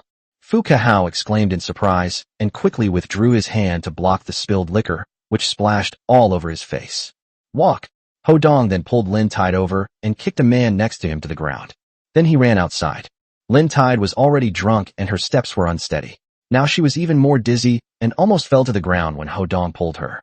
Hodong was thus forced to stop. Catch them. Fu Kahao was furious. He rubbed his eyes and shouted. The previously fierce young man grabbed a wine bottle, smashed a piece of it, and rushed towards Hodong. Hodong quickly pushed Lin Tide in front of Lin Xian. Take your sister and go? Hurry. Oh. Lin Xian paused for a moment, caught Lin Tide, glanced at Hodong, and knew that even if they stayed, they couldn't be of much help. She quickly helped Lin Tide and ran to the other side of the corridor. Hodong was delayed for a moment, and the man rushed over with murderous intent. He was now unarmed and dared not fight back, as the other party had already stabbed him with a bottle, which was extremely ruthless. Hodong quickly dodged to the left, and his clothes were ripped with a plop sound. The cut from the broken bottle cut his skin. He quickly kicked the man hard in the knee. With a bang, he kicked the man over. The others, like the young man, had already rushed over with broken bottles in hand, under Fu Kahao's command. Hodong immediately turned around and ran outside. The other side had a large number of people, and if he were to be poked even once, the wine would have no chance to escape. The situation is urgent. However, his reaction was also surprisingly fast. He quickly rushed out of the room and slammed the door shut behind him. He ran after Lin Xian and the others, but the people behind him were shouting and yelling aggressively, so he couldn't stop. He quickly shook off these people, but couldn't find Lin Xian and Lin Tide for a while. He frowned. I called out twice, but no one answered. He walked around the corridors again and suddenly heard a commotion. He rushed over and saw Lin Xian supporting Lin Tide, who were blocked by two groups of people. The people behind Lin Xian were Fu Kahao. The people in front of them were the people who ran the karaoke bar. Run, run. Fu Kahao chuckled smugly. The reason I chose this place is because the owner of the karaoke bar is my brother. He pointed to the people from the karaoke bar behind him. They'll help me, not you. Seeing people around her, Lin Xian was so frightened that she was at a loss for what to do and trembled with fear. Fu Kahao looked around again. Where's that bastard? He dared to hurt my brother. I'll kill him. I'm here. Hodong shouted and squeezed through the crowd at the karaoke bar. The people of the karaoke bar did not stop him when they saw him coming. Instead, they surrounded him. Good lad. When Fu Kahao saw Hodong, he chuckled. You still dare to come out? You've got some nerve. I've given you a chance. Are you really looking for death? Hodong's eyes narrowed, filled with murderous intent, his gaze sharp as a knife. Fu Kahao, however, didn't take it seriously and sneered. What can you do to me? Hodong turned back to the guards and asked, do you all really have to get involved too? Snort. At this moment, a tall man with slicked back hair strode over, looked at Hodong, and said, who do you think you are, daring to tell us what to do? This person is none other than Zhong Xuebing, the owner of the Emperor's Song City. He then looked at Fu Kahao and said, Old Fu, do whatever you want. My territory is your territory. Haha, what a good brother. Fu Kahao laughed loudly, then looked at Hodong. Kid, see if you have any guts. Kneel down and lick my shoes, call me grandpa, and I'll let you go. Hodong's eyes sharpened. Fu Kahao laughed again. Huh, looks like you're not convinced. What can you do if you're not convinced? We outnumber you. I have good brothers, you can't do anything to me. He then looked at Lin Xian and Lin Tide. So they're twin sisters, haha Lao Zhong. How about we each take one of them here today? If you're interested, I'll keep you company. Zhong Xuebing laughed. He looked at Lin Xian and Lin Tide with longing. Hodong's gaze sharpened further. However, he knew that it would take Luo Kai and the others some time to get here. He stepped forward and looked at Fu Kahao. I stabbed your brother. I'll take responsibility for my actions. Release them, and I'll let you do whatever you want with them. Haha. Fu Kahao laughed wildly, then looked at Hodong with great disdain, intending to mock him. Suddenly, a thought struck me. He knew this kid in front of him was ruthless. If a fight breaks out, we might suffer losses. He laughed and said, fine. You've got guts, come here. I'll smash a bottle over your head and stab a hole in you. Then I'll let you go today. He then asked, do you dare? His plan was to cripple the kid first, then have some fun with the twin sisters in front of him. That would be much better than a direct confrontation. Good. Hodong nodded and took another step forward. He thought he would take the bottle from the man first, and then, once the man was off guard, he would snatch the bottle from his hand, take the man hostage, and buy time. However, he was also taking a risky move. Because he's just an ordinary person, if he gets hit by a bottle, he might not have the strength to hold the other person hostage. But at this point, there was nothing he could do. Brother-in-law, please. Lin Xian's tears flowed freely, deeply moved. I felt very sorry for her. In fact, Hodong had already been forced to break up with his sister. Without the engagement, he didn't have to work so hard. He risked his life for them. It can be said that their feelings were truly deep and profound. At this moment, Lin Tide felt dizzy and had a general idea of what had happened, but she couldn't say anything. My nose suddenly stung, and tears streamed down my face. She tried to struggle and dissuade Ho Dong, but then everything went black and she fainted. Fine. Ho Dong smiled faintly, then took another step towards the man, pointing at his head. Come on, knock it down, and you'll die today. His eyes were sharp as he said this. But I'm not joking. Fu Kahao was startled, but then he thought that this kid was just a pretty boy and was probably bluffing. Get lost. Are you trying to scare me? He picked up the heavy Remy Martin XO bottle and smashed it over Ho Dong's head. Ho Dong remained motionless as the man raised the bottle and smashed it down. Ah! Lin Xian screamed. She felt that if she smashed the bottle, Ho Dong would probably be beaten to death on the spot. Bang! Then, a loud explosion was heard. Expensive XO, and it splatters everywhere. Broken glass shards were scattered all over the ground. With a thud, Lu Tianwei, his head covered in blood, fell to the ground, blood pooling everywhere. Tianwei. Ho Dong was furious, his eyes practically popping out of their sockets, his chest feeling like it was about to explode. Turned out to be. Their private room wasn't far from here, and coincidentally, there was a restroom right here. Lu Tianwei had drunk too much and needed to use the restroom, but the restroom in the super luxury VIP room was occupied. Unable to hold it in any longer, he went out to use the restroom. He went to the toilet and heard noises outside, followed by Ho Dong's voice. He hid behind the door, listening intently, and became increasingly worried about Ho Dong and the others. By the time Ho Dong said he was going to take a bottle from the other person, he had already reached the door. When Fu Kahao smashed a bottle at Ho Dong with all his might, Ho Dong could no longer hold back. He lunged forward and pushed Ho Dong away. Unfortunately, he was unlucky. Mr. Fu hit him squarely on the forehead with a bottle, causing him to faint on the spot and bleed profusely. Go to hell. Ho Dong's mind went blank again. He kicked Fu Kahao, knocking him to the ground, then pounced on Lu Tianwei, grabbing him and pressing down on Lu Tianwei's bleeding forehead. Young master, is that you here? Just then, Luo Kai's anxious shouts came. Luo Kai and the others have arrived. Ho Dong's eyes narrowed, and he roared. I'm here. Take them all down. Don't let a single one escape. Chapter 53, Who Dares to Stop Me? In an instant, the entire corridor was filled with shouts, fighting sounds, and screams. Brother Kai, it's a misunderstanding. Don't. Stop hitting. A group of people rushed in, led by Luo Kai. They were all carrying sticks and were very fierce. No one could resist them. In an instant, Zhong Xuebing and his men were the first to be knocked to the ground by Luo Kai's men. Then, Luo Kai rushed over and protected Ho Dong. The remaining dozen or so people rushed towards Mr. Fu and his group. Before Fu Kahao could speak, he was struck on the head with a club, leaving his head covered in blood. Then, amidst shouts, the others were pinned to the ground and given a sound beating. Luo Kai and his men were incredibly strong. In less than 2 minutes, all the people from Gucheng, along with Fu Kahao's men, were knocked to the ground. Zhong Xuebing was also pinned to the ground, repeatedly shouting that it was a misunderstanding. Quick, get him to the hospital. Ho Dong's eyes were red, as if they were filled with blood. Keep an eye on these people. I'll come back and deal with them later. After saying that, he suppressed his anger and, together with Luo Kai and the others, carefully escorted Lu Tianwei outside. With the help of those around them, Lin Xian supported Lin Tide and followed Ho Dong. The rest of the people immediately surrounded the group, preventing anyone from running away.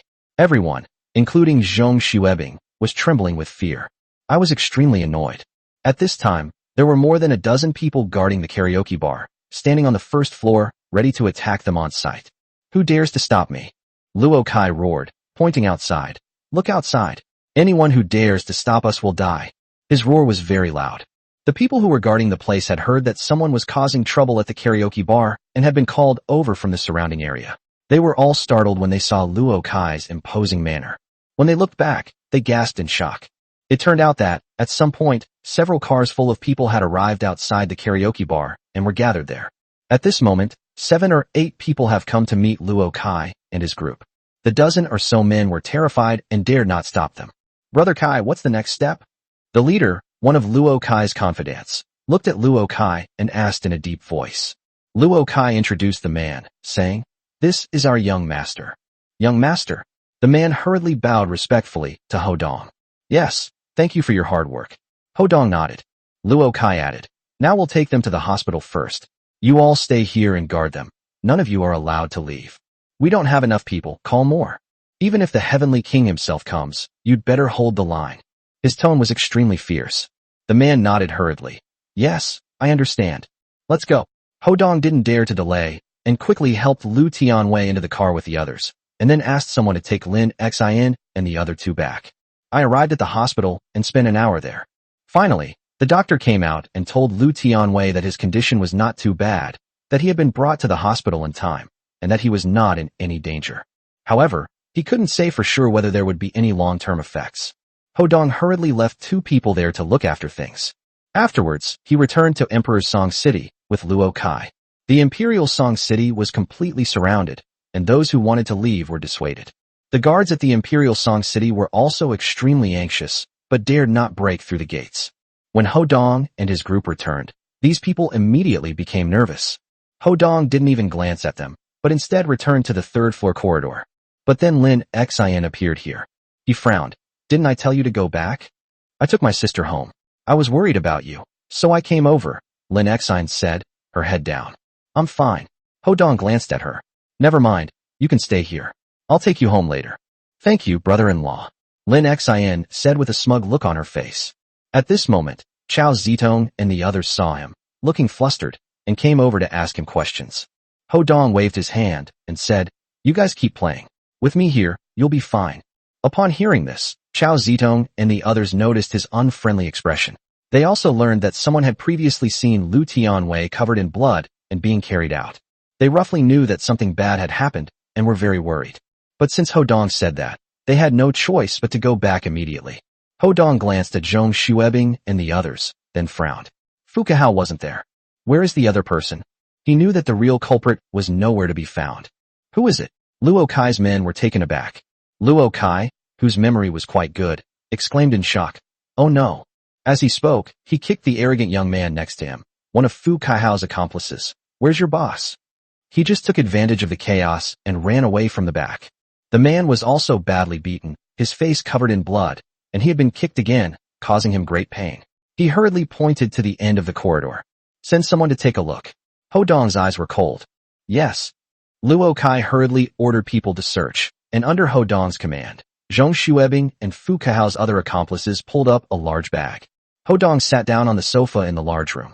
These people knelt before him, trembling. Luo Kai was beside him, and several people were guarding the door. Hodong's face was gloomy, and he didn't say anything. Zhong Xuebing and the others were even more afraid, but they didn't dare to speak. Luo Kai was a little nervous. If the young master gets angry, the consequences may not be so simple. Young master, Brother Kai, we searched the whole area but didn't find anyone. However, we found bloodstains on the second-floor windowsill and in the alley behind.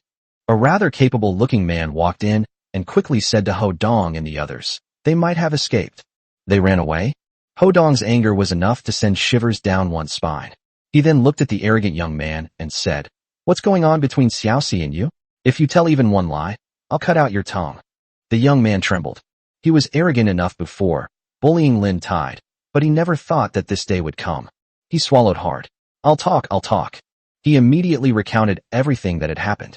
They were instructed by someone to deliberately set a trap, first targeting Lin Yuezhi and luring her into a scam, then drawing Lin Tide out. Afterwards, he coerced Lin Shi, not only to humiliate her and make her lose her virginity, but also to film the incident and send it to the person behind it. However, he didn't know who was behind it all. You bastard. Upon hearing this, Luo Kai was also furious. Even if they wanted to deal with someone, they wouldn't resort to such underhanded tactics. What's more, the other party was Hodong's ex-girlfriend.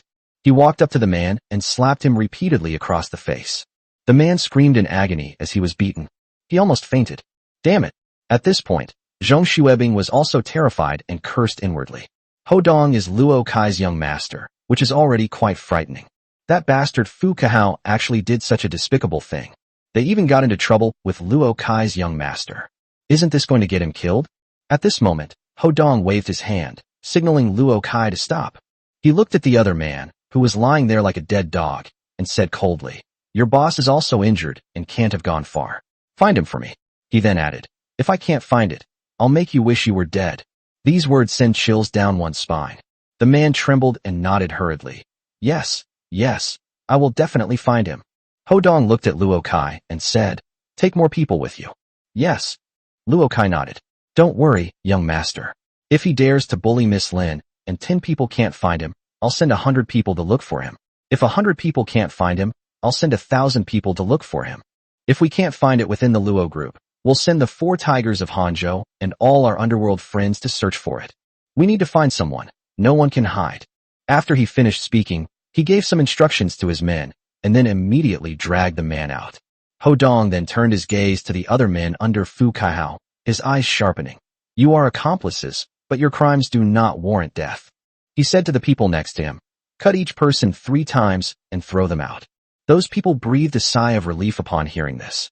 Seeing this scene, they thought they were doomed. Being beaten up and stabbed 3 times is actually the best outcome. A moment later, they were pushed out, and through the door, Lin Xian and Ho Dong could hear a scream. Before long, those men returned and reported that they had finished cutting down the trees. Lin Xian wasn't scared at all. She felt very relieved. Looking at the imposing and commanding Ho Dong, she felt a surge of warmth in her heart and developed an unprecedented admiration for him. She even felt she could give up everything for him. Chapter 54 Luo's Kill Order. Tonight is destined to be extraordinary for Hanzhou. Fu Kaihao. He is a very famous figure in the industry. Although he only has a dozen or so subordinates, they are all ruthless. He often did things that others dared not do, and accumulated a lot of wealth. They have a wide social circle. As long as you're willing to spend the money, you can easily gather thousands of people for a fierce battle. People in the underworld generally wouldn't mess with him. Zhong Xuebing, the owner of Emperor Karaoke, is also his sworn brother. But tonight, everyone in this circle in Hanzhou received a message. Luo's Kill Order. Anyone who captures Fu Kaihao will incur a favor from the Luo group. Anyone who harbors Fu Kaihao will die. The order to kill him shocked the entire industry. All the bigwigs were restless. The Luo family issued 2 kill orders.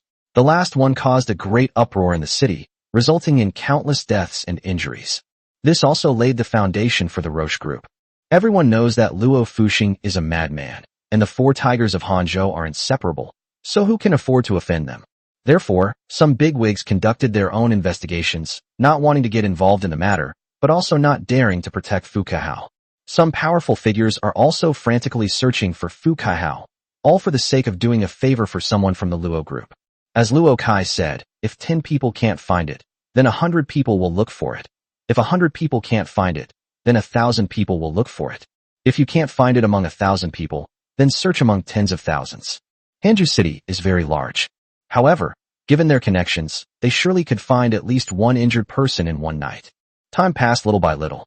1 hour, 2 hours, 3 hours. More and more people are participating.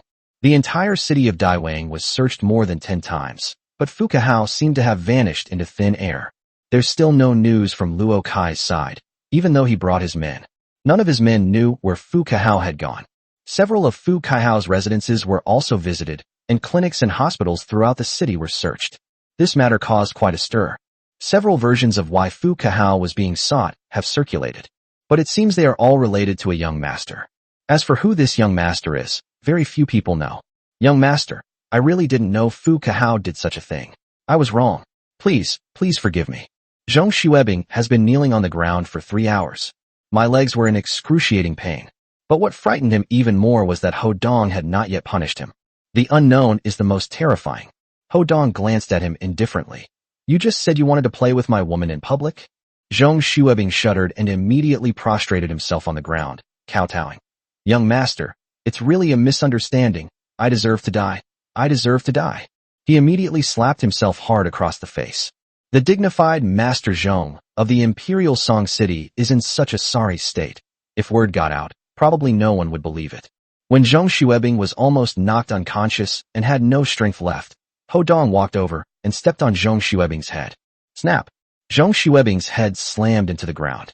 He looked calmly at Zhong Xuebing. How could I let you off so easily? He was about to speak. Just then, footsteps sounded at the door. Luo Kai rushed in and said to Ho Dong, Young master, the man has been captured. Oh. Upon hearing this, Ho Dong released his foot and looked back. Covered in blood and looking like a dead dog, Fu Kaihao was carried in by 2 people, trembling, and fell to the ground with a thud. Fu Kaihao. He is also a big shot in the Hanzhou circle.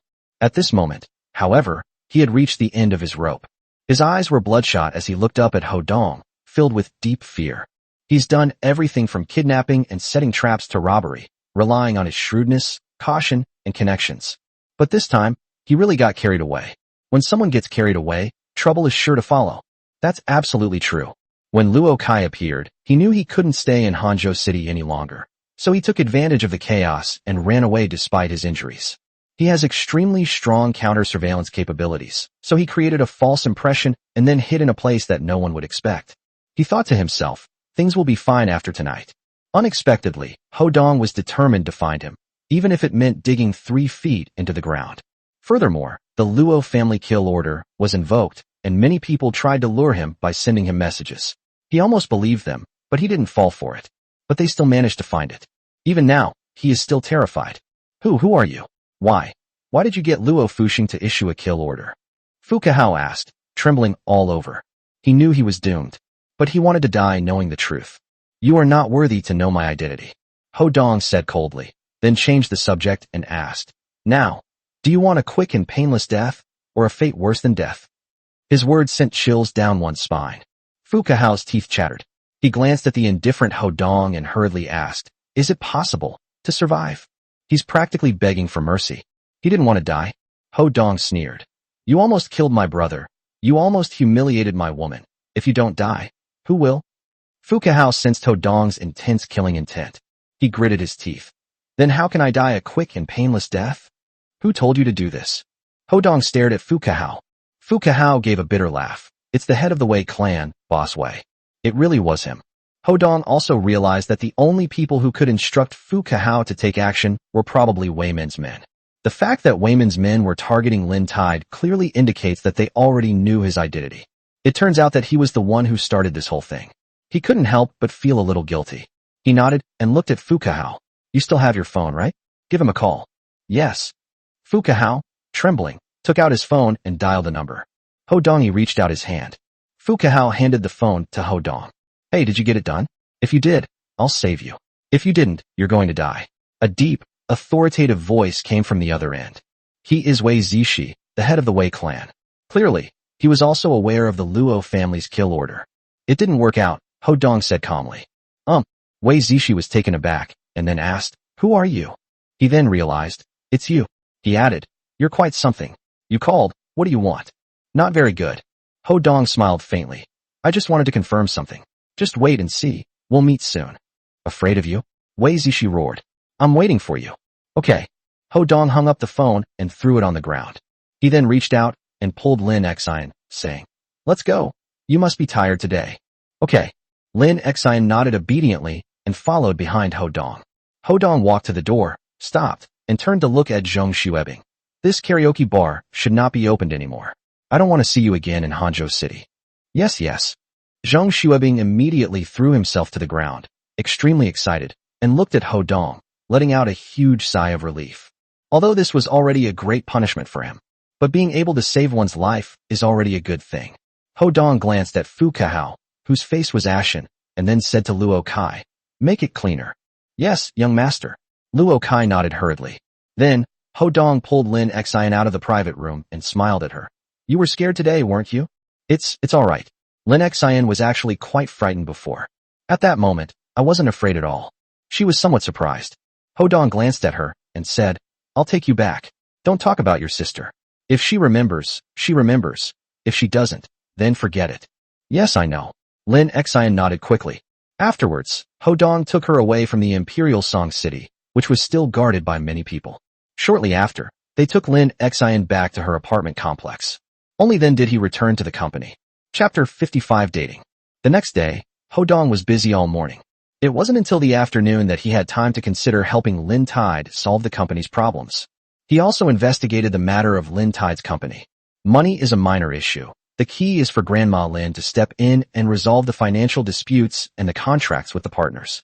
Otherwise, Lin Tide would be in considerable trouble, and most likely, she would be left with nothing but an empty shell company. However, there are many ways to force Grandma Lin to comply. The biggest challenge is not to completely reveal one's identity. Seeing that he often seemed lost in thought, Zhuang Chuchu couldn't help but ask, young master, is something bothering you? Ho Dong thought for a moment and then told him about Lin Tide. That old lady is going too far. Zhuang Chuchu was also filled with righteous indignation. She looked at Ho Dong and then sighed inwardly. She could tell that Ho Dong had deep feelings for Lin Tide. She thought for a moment.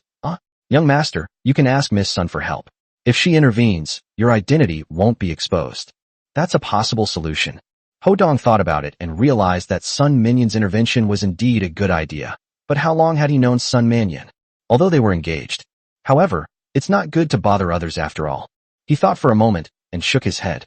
It's not good to bring this up with people rashly. Just then, his phone rang. It was Uncle Long calling.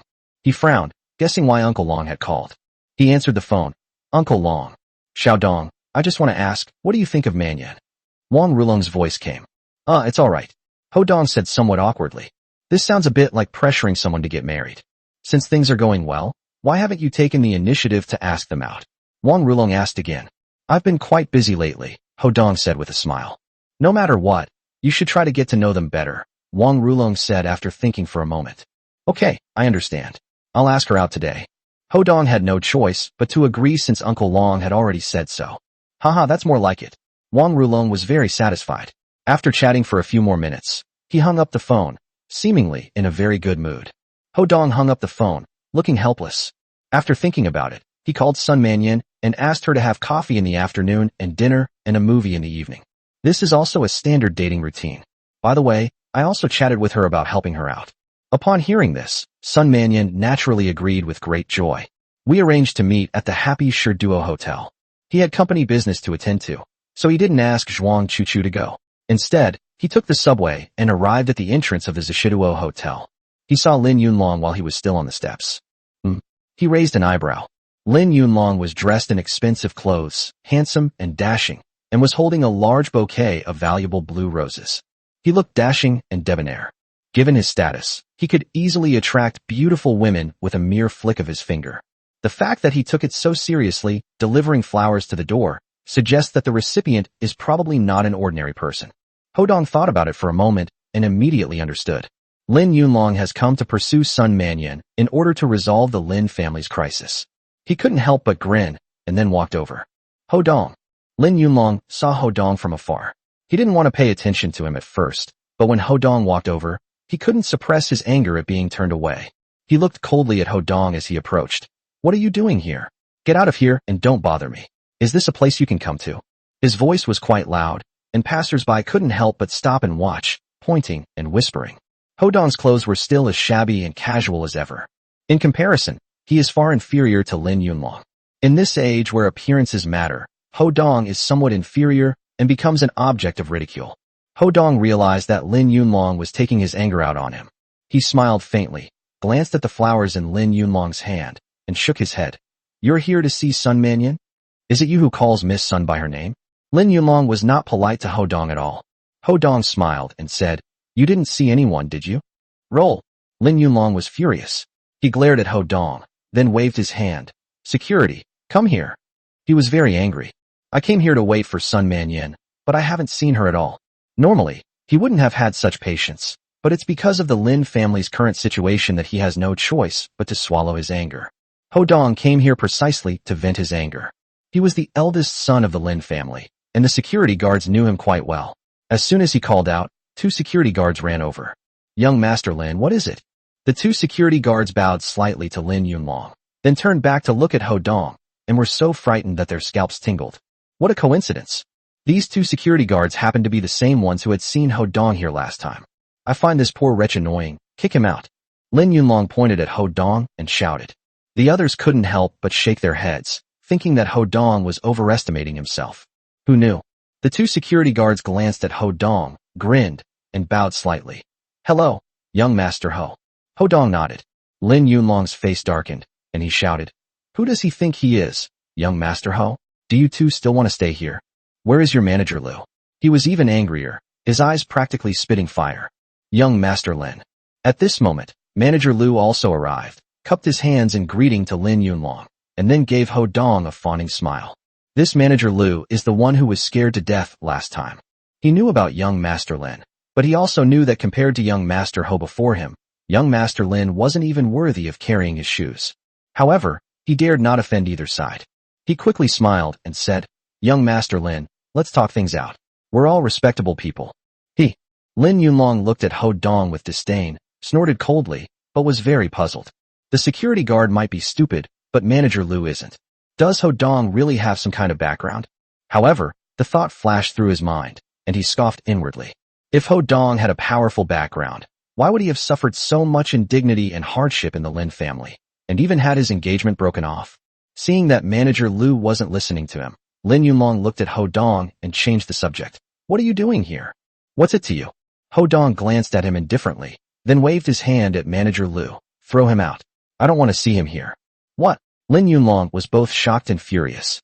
Ho Dong is actually issuing orders here? Haha. He laughed inwardly, thinking that Ho Dong must have taken the wrong medicine. At this moment, Manager Lu walked up to Lin Yunlong and gestured for him to enter. Young Master Lin, please. The other two security guards, standing behind Lin Yunlong, also said, Young Master Lin, please. Lin Yunlong was furious when he saw this. You are insolent. Lin Yunlong flew into a rage, pointing at Manager Lu. You don't want to work here anymore, do you? Fine, I'll call Zhou Shuo right now. Zhou Shuo is one of your shareholders, isn't he? It's not anymore.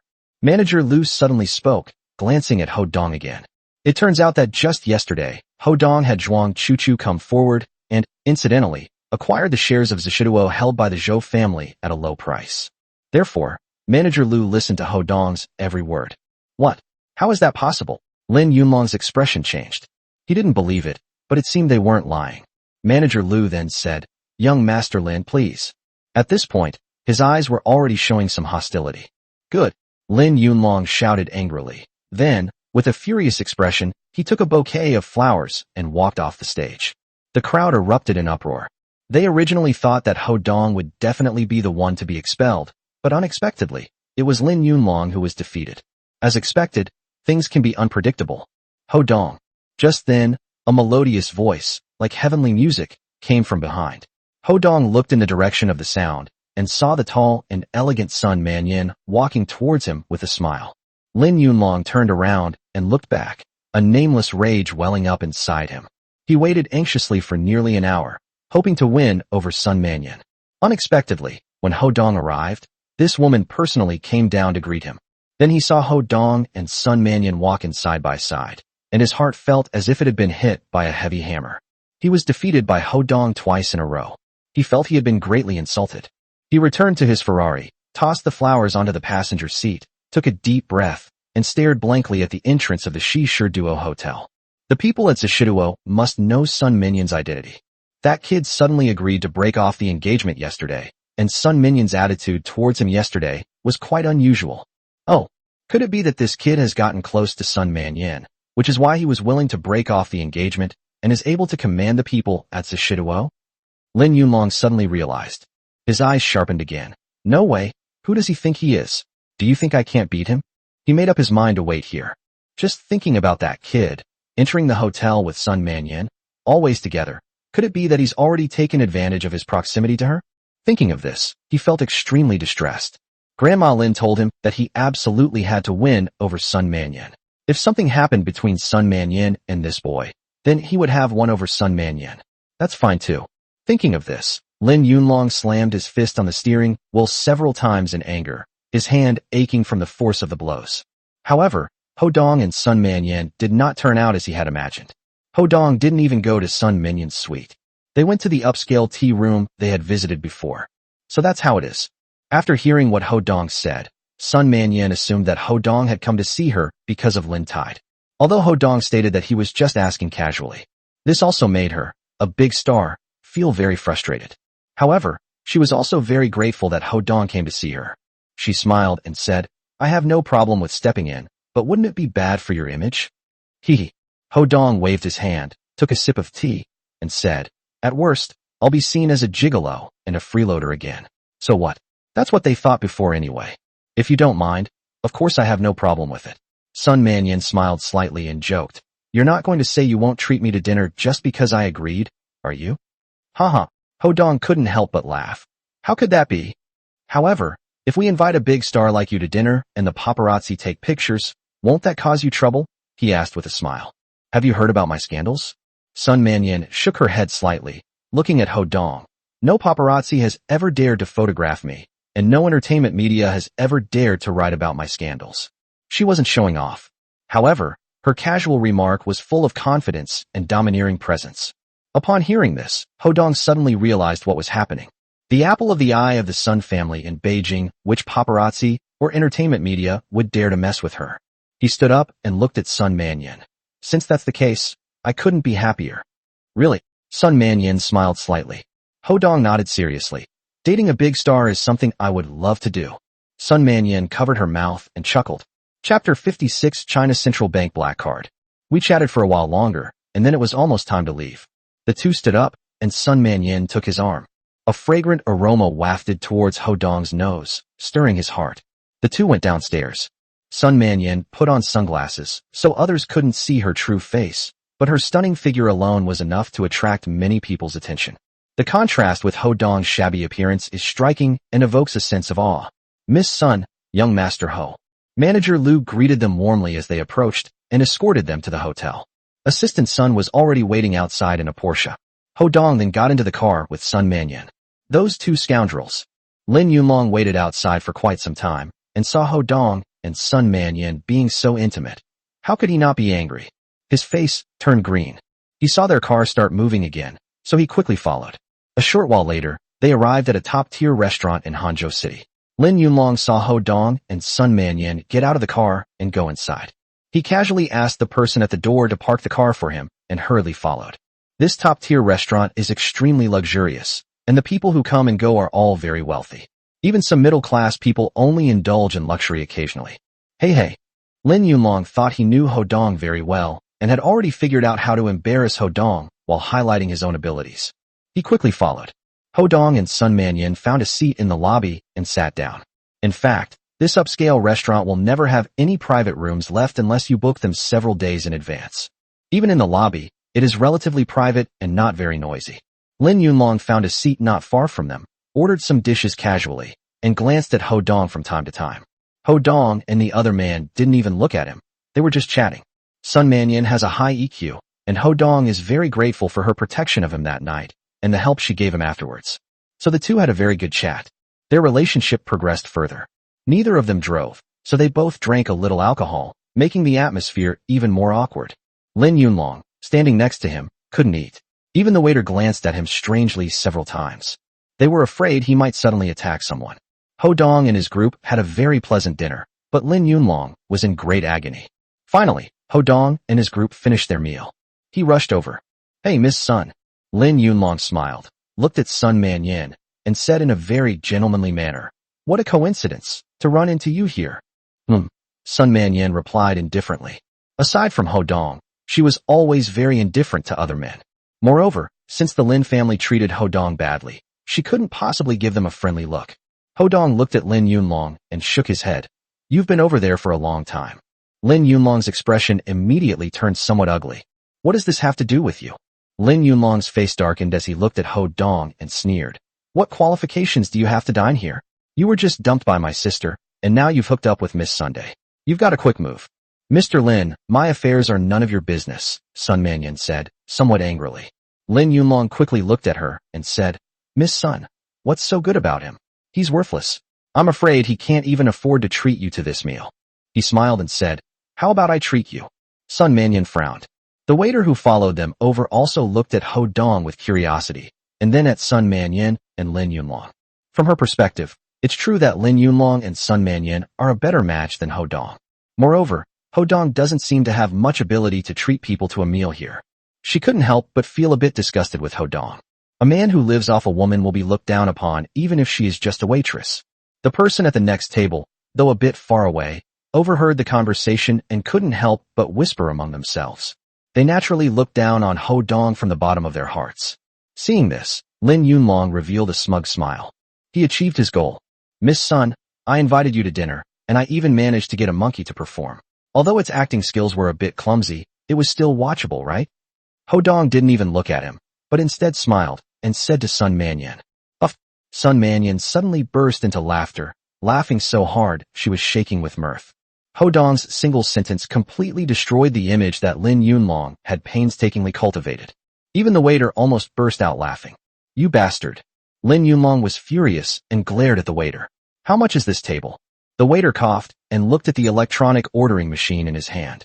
He said seriously, Sir, the total is 13,500 yuan. Lin Yunlong frowned. The waiter thought Lin Yunlong thought it was too expensive, so he quickly said, The main reason is that we opened a bottle of 1992 Chateau Cantini Rose. Hee, that's all. Lin Yunlong sneered, looking at Ho Dong. I thought you'd be more sophisticated at living off women. He then took out a card and handed it to the waiter. A Huaxia Platinum VIP card? The waiter exclaimed in surprise. The Huaxia Platinum VIP card is a series launched by the People's Bank of China. Holders of this card are worth at least hundreds of millions of yuan. This type of card is extremely rare. Even the people at the next table couldn't help but show respect when they saw it. Lin Yunlong enjoyed the feeling and said to the waiter, Check, their bill is on me. He glanced at Ho Dong with disdain again. You want to be a kept man? Sorry, you can only live off my mistreatment. You were before, and you still are now. Ho Dong couldn't help but shake his head. He then smiled at Sun Manyan and said, This time, this monkey's performance actually has some substance, doesn't it? Giggle. Sun Manyan covered her mouth and laughed even harder. Her smile, however, made Lin Yunlong feel extremely uncomfortable. At that moment, Ho Dong took out a black gold card from his pocket and handed it to the waiter. I'll pay my bill. China Black Gold VIP card. The waiter's eyes widened in surprise, and he hurriedly reached out with both hands to take it, his hands trembling slightly. She works here and has received professional training. Among these factors, the type of card used by the customer to pay is of paramount importance.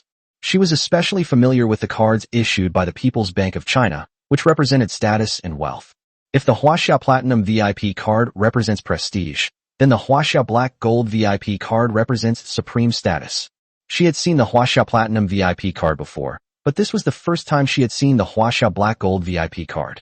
How could she not be excited? What? The people at the next table who were watching the commotion heard this and immediately stood up and looked over, where they also saw Ho Dong's card. They couldn't help but shudder. Even more respect. The Huaxia Black Gold VIP card represents a net worth of over 100 billion yuan. This is the card that Ho Dong possessed after acquiring Hanshin Group, a symbol of his status. You. Lin Yunlong's face was extremely ugly. He thought he would have the upper hand, but he didn't expect to be outmatched. He pointed at Ho Dong. Where did you get this card? What's it to you? Ho Dong smiled faintly and waved to the waiter. Check, please. Yes. The waiter gave Ho Dong a sweet smile and quickly swiped his card to pay the bill. I couldn't help but sigh. You can't judge a book by its cover, and you can't measure the sea with a bushel. This person is being far too low-key. They quickly paid the bill, collected their cards, and left hand in hand. Sir, would you like to pay the bill? Seeing Lin Yunlong's defeated expression, the waiter asked cautiously. Check, please. Lin Yunlong waved his hand, watching Ho Dong and the other man leave with a heavy heart, his mind in turmoil. I'm sorry, sir, your card has been frozen. The waiter said to Lin Yunlong. What? Lin Yunlong's expression changed, and he asked the waiter to swipe his card again, but the result was the same. It was then that they realized the Lin family had been under pressure from various parties, which had caused problems with their cash flow. Except for the old lady's Huaxia Platinum VIP card, all the other VIP cards have been frozen. He was immediately extremely embarrassed. The people at the next table couldn't help but chuckle. A frozen Platinum VIP card is actually provoking a Black Gold VIP card. Isn't that just asking for trouble? Fortunately, swiping a card is just a status symbol, and he, young Master Lin, can afford to pay a mere 1 or 2,000 yuan. He quickly paid with WeChat Pay. Then they slunk away. However, before he left, he confirmed that the Huaxia Black Gold VIP card in Ho Dong's possession must belong to Sun Manyan. Ho Dong's ability to live off women far exceeded his expectations. Chapter 57, Zhou Shua's Revenge. Ho Dong and Sun Manyan arrived at the New World Shopping Mall. They came here to watch a movie. Assistant Sun went to park the car. The two of them entered the New World Shopping Mall. Although it was already 8:30 p.m., there were still quite a few customers in the mall. Sun Manyan was wearing sunglasses, so no one recognized her, but she still attracted a lot of attention. The two took the elevator to the 5th floor outside the cinema. I'll go get the tickets. Ho Dong had already booked 2 movie tickets on his phone. When he and Sun Manyan arrived at the cinema entrance, they headed to the self-service ticket machine. As soon as he walked over, 5 or 6 people came up to him. Ho Dong. The leader of the group was none other than Lin Xian's fiancé, Zhou Shua, the eldest son of the Zhou family. Zhou Shua looked Ho Dong up and down, his face full of anger. I've finally run into you. It's obvious that he was referring to the video Lin Xin and Ho Dong filmed earlier. What do you want? Ho Dong raised an eyebrow and looked at Zhou Shua. What did he warn Wei Yun about before? Zhou Shua didn't know? Zhou Shua gritted his teeth. Tell me what I'm going to do. I'm going to kill you. As he spoke, he waved his hand, and several people immediately surrounded Ho Dong. His face looked hostile. The others, seeing this scene, glanced at Zhou Shua and then at Ho Dong, and their gossip instincts immediately ignited. Isn't this the eldest young master of the Zhou family? That kid offended him, and he'll be lucky to escape with his life. How dare this poor kid offend young Master Zhou? Aren't there plenty of people who overestimate themselves? He must have accidentally offended someone. These days, TSK. The crowd was buzzing with discussion. Upon seeing this, Sun Mannion frowned slightly, but she would not reveal her identity unless it was absolutely necessary. After hearing what everyone said, Zhou Shua's anger subsided somewhat, and he became a little smug. He glanced at Ho Dong and thought that instead of beating Ho Dong in public, it would be better to humiliate him first and then beat him up. He suddenly sneered and asked, I heard you got dumped by Lin Tide. What does this have to do with you? Ho Dong said indifferently. Zhou Shua sneered, huh? How can it be unrelated? He grinned. I can talk to Grandma Lin about having Lin Tide as my fiancé. Hee. Given the current state of the Lin family, they're asking for help everywhere. If I say that, she'll definitely agree. After he finished speaking, he looked smug again. Haha, young master, why don't you take both sisters with you? The two men next to Ho Dong laughed. Zhou Shua's face darkened, and he glared at the two men. Bullshit. That bitch Lin Xin dared to do that kind of thing. Would I still want her? At this point, he became extremely angry again. He received the video that day, and was so angry that he smashed his phone and didn't sleep all night. Many people were called to look for Lin Xin, but they couldn't find her, and they also didn't run into Ho Dong. The more he thought about it, the angrier he became, until he gritted his teeth in anger. He looked at Ho Dong, then beckoned to someone beside him. Squat down. Huh. The man paused for a moment, then nodded hurriedly. Yes. As he spoke, he squatted down on the ground. Zhou Shua stepped on Ho Dong's shoulder, his eyes practically spitting fire as he pointed to his crotch. Either I kill you today, or you crawl through my crotch. Upon hearing this, everyone gasped in surprise. The man squatting on the ground quickly laughed and said, Young Master Zhou, what a great idea. What a great idea. Who's going to film this? I'll do it. Zhou Shua's other follower quickly took out his phone, ready to record a video. Zhou Shua nodded, glaring at Ho Dong resentfully. That's right. Film a video. I'll pay you to get it trending and make you a super famous person. Passers-by also shook their heads, feeling that Zhou Shua was too insulting. Once it became a trending topic, Ho Dong would probably never be able to hold his head up again. But at most, they could only sigh. Who would dare to provoke Zhou Shua for a stranger? Ho Dong's face darkened, and his gaze sharpened. How could he not be furious at such an insult? He stared coldly at Zhou Shua. You're courting death. Ha! Upon hearing this, Zhou Shua laughed wildly. Who do you think you are? You think I'm courting death? I am courting death, so what if you dare to kill me? His men and followers also burst into laughter. Ho Dong's eye sharpened. You've gone too far. Sun Mannion couldn't help but let out a cold shout. His tone was extremely cold. As soon as she spoke, Zhou Shua's gaze was immediately drawn to Sun Mannion. Sun Mannion's captivating charm made him somewhat absent-minded. He hadn't noticed before that the girl next to Ho Dong was actually so beautiful. He looked at Ho Dong with envy. In his eyes, Ho Dong was the person he despised the most in the world. However, this man, who had just broken off his engagement with Lin Tide, now has another woman by his side who is no less capable than Lin Tide. He looked at Sun Mannion and sneered. Am I going too far?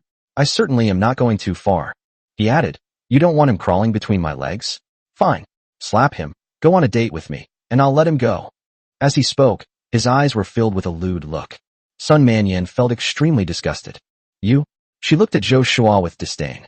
You're not worthy. She then took Ho Dong's hand and said, let's go. Ho Dong glanced at Zhou Shua. He originally intended to teach Zhou Shua a lesson. But he also knew that today was for accompanying Sun Mannion, and there was no need to cause any unnecessary trouble. Then we'll go and settle accounts with the Zhou family. He nodded. Okay. He then followed Sun Mannion and walked towards Zhou Shua's henchman. It has an extraordinary presence. Not afraid at all. The two men, facing his henchman, almost instinctively made way for him. Stop. Zhou Shua was consumed by jealousy when he saw Sun Mannion ignoring him and holding Ho Dong's hand. Seeing Ho Dong about to leave, he couldn't help but shout, Did I say you could leave? With a loud shout, His two henchmen immediately blocked Ho Dong and his companion's path. Sun Manyin frowned slightly. Ho Dong turned around and looked coldly at Zhou Shuo. I don't want to argue with you today, get out. Ha! Zhou Shuo burst into laughter again, looking at his henchman. This guy's gone mad. What kind of trash is he? Tell him to get lost. Haha, I'll kill him today. As he spoke, he was about to order his henchmen to take action. How dare the Zhou family of Hanzhou City be so arrogant? At this moment, a cold voice came. Who? Upon hearing this, Zhou Shuo looked over and saw a rather imposing man walking past his henchmen. He felt a chill run down his spine. Judging from their imposing manner, they must be someone of extraordinary origin. But he couldn't remember who this person was. However, he was also intimidated by the other party, and his momentum weakened. Who is this person? What an arrogant attitude. Could it be a big shot from a top-tier family? Very likely. The onlookers were also stunned and curiously guessed the man's identity. This person was none other than Sun Minyin's assistant, Sun Liang, who was sent by the Sun family to protect her. Assistant Sun walked up to Zhou Shuo and looked at him indifferently. Who I am is not important. My young lady is the apple of the eye of the Sun family. Who do you think you are to stop her? As he spoke, he bowed slightly to Ho Dong and his companion, saying, Young Master Ho, Miss, I'm sorry I'm late. The Sun family? Zhou Shuo was taken aback. There was a Sun family in Hanzhou City, but their influence was not as great as that of the Zhou family. He didn't believe that the person in front of him came from the Sun family in Hanzhou. His heart skipped a beat as he recalled the news that Miss Sun from the capital had come to Hanzhou. He quickly withdrew his foot and looked at Sun Manyin, asking, Is it Miss Sun Manyin from the Sun family in the capital? Whoosh. The Sun family of the capital. No wonder he's so arrogant. How come the young lady from the Sun family in the capital is with this down on his luck man? The crowd was in an uproar, shocked and excited, as if they had witnessed the gossip and feuds of a wealthy family. At the same time, they looked at Ho Dong with great confusion. Humph. Sun Manyin snorted coldly, clearly dissatisfied. How dare you call my young lady by her name? Assistant Sun shouted angrily. Zhou Shuo stiffened again, looking at Ho Dong with even more jealousy. This pretty boy, he just broke off his engagement with Lin Tide, and he's already hooked up with the apple of the Sun family's eye? You should know that when Sun Manyin came to Hanzhou City, all the young masters in their circle, and even those from the top-tier families, were eager to try their luck. He met Sun Manyin. How could he give up so easily? He quickly smiled at Sun Manyin, his face full of flattery. Yes, how could I casually mention Miss Sun's name? He then smiled like a sycophant and said, Miss Sun, let me formally introduce myself. I am Zhou Shuo, the heir of the Zhou family in Hanzhou City. I wonder if there's any chance I could invite you to a movie, or maybe grab a late-night snack. His change in expression left everyone bewildered. Ho Dong merely sneered. Sun Manyin glanced at him coldly, her tone icy. I told you, you're not worthy. Zhou Shuo's face immediately turned extremely ugly. Chapter 58 Prodigal Son. Why? Zhou Shuo roared in anger, like a wounded lion. Assistant Sun's face darkened. Zhou Shuo felt immense pressure. He then realized that Sun Manyin was no ordinary girl, and quickly waved his hand to explain, What I mean is, in what way am I worse than that trash Ho Dong? Am I less attractive than him? In terms of family background, can he compare to me? In terms of career, he's a penniless nobody. He seemed to have found an outlet for his emotions, pointing at Ho Dong and asking urgently, his tone growing increasingly impatient. Assistant Sun's lips twitched upon hearing this. No matter how you look at it, he felt that Zhou Shuo was no match for Ho Dong in any aspect. Sun Manyin simply responded with a cold laugh. Zhou Shuo was even more hurt and said, Miss Sun, although our Zhou family is only a second-rate family, we have already reached a cooperation agreement with the Ho family of Handong Province. Furthermore, Hanxing Group also has a cooperation agreement with our Zhou family worth tens of billions of yuan. I believe that in the next 5 years, we will definitely become a first-class family. He's just showing off the facts. However, Sun Minyin's expression remained the same as before, which made Zhou Shuo feel a sense of frustration. He glanced at Ho Dong, then at Assistant Sun, and directed all his anger at Ho Dong. He took a deep breath and said to Sun Manyin, Since Miss Sun is unwilling, I, Zhou Shuo, will not force her, but... He raised his voice. This is Hanzhou City, and this is my Zhou family's property. Miss Sun, you've come. I welcome you. I have a grudge against the man surnamed Ho, and I don't want you to get involved. After he finished speaking, he looked at Assistant Sun, implying that even a powerful dragon can't suppress a local snake. and that Zhou Shua was also a man with a temper. Assistant Sun frowned. Ho Dong waved his hand and said, "I'll handle things between him and me." His tone was calm, yet carried an undeniable authority. "At least you're acting like a man." Zhou Shua snorted coldly. Because of Sun Minyan's matter, he hated Ho Dong even more than before. "However, to me, you are less than a dog. Don't think that by putting on airs in front of Miss Sun, you can make people look up to you." "Oh," Ho Dong sneered, shook his head, and looked at Zhou Shua. "Originally, I didn't want to argue with you, but you're asking for trouble, so don't blame me." Zhou Shua scoffed. "What are you pretending for? Does your Zhou family have any cooperation with the Ho family? And also with the Hanshin group?" Ho Dong suddenly asked. Zhou Shua puffed out his chest, looking smug. "Of course. The Ho family is the #1 aristocratic family in Handong province. Hanshin Group, a nationally renowned enterprise with assets exceeding 100 billion yuan. Someone like you, is someone you'll never even reach in your entire life." As he spoke, he became increasingly smug. Head held high, as proud as a rooster. Ho Dong gave a casual and looked at Zhou Shua. "Regarding Hanshin Group's investment, I can tell you directly that it will be withdrawn by tomorrow. As for the cooperation with the Ho family, As he spoke, he took out his phone, dialed a number, and said, "Ho Hanshin, immediately cease all business dealings with the Zhou family, or you will bear the consequences." After saying that, he hung up the phone. Zhou Shua couldn't help but laugh, looking at Ho Dong with disdain. "What are you pretending for? Where did you find out the name of the Ho family head? Have you been reading too many novels, or watching too much TV? You think you can make our Zhou family stop cooperating with the two major corporations?" He looked at him with disdain. "Why don't you take a piss and look at yourself in the mirror?" Well, Assistant Sun couldn't help but shake his head.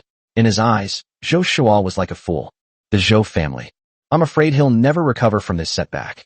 With Ho Dong's word, how could Ho Hanshin not comply? How could Hanshin Group not withdraw its investment? Once the Ho family puts the Zhou family in the cold palace, won't other families and businesses take advantage of the situation, or even kick them while they're down? This is the worst kind of spendthrift. Hearing Assistant Sun sigh, Zhou Shua couldn't help but laugh, and said, "Ho Dong, you see? Even this gentleman can't stand it anymore. You standing next to Miss Sun is an insult to her. I'm sighing for you, for the Zhou family." Assistant Sun couldn't help but say. "What?" Zhou Shua's expression changed as he looked at Assistant Sunday. "Sir, you're not joking with me, are you? Are you worth joking with?" Assistant Sun shook his head. "Just a spoiled brat on the verge of ruin." Upon hearing this, Zhou Shua's expression changed several times, and he looked at Assistant Sun in surprise. A sense of foreboding arose in my heart. He looked at Ho Dong again. No matter how he looked at him, Ho Dong didn't seem like the kind of person who could bring down the prestigious Zhou family with just one phone call. But surely the Sun family wouldn't make such a claim without reason. Just then, Zhou Shua's phone rang. It was his father calling. His heart skipped a beat, and he quickly answered the phone. A moment later, Zhou Shua's whole body stiffened. Then he couldn't help but tremble. When he looked at Ho Dong, his eyes widened, and his mouth trembled uncontrollably. "You." He swallowed hard, then continued.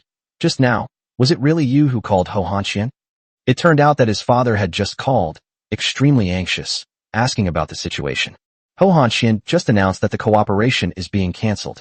They've worked so hard for so long, and they were almost successful, but it was all for nothing. Moreover, if they can get the Ho family to stop cooperating, it's not impossible for them to get the Hanshin Group to withdraw its investment. He sensed that the Zhou family was about to face a terrible avalanche. "Is that even possible?" Ho Dong said calmly. "No way.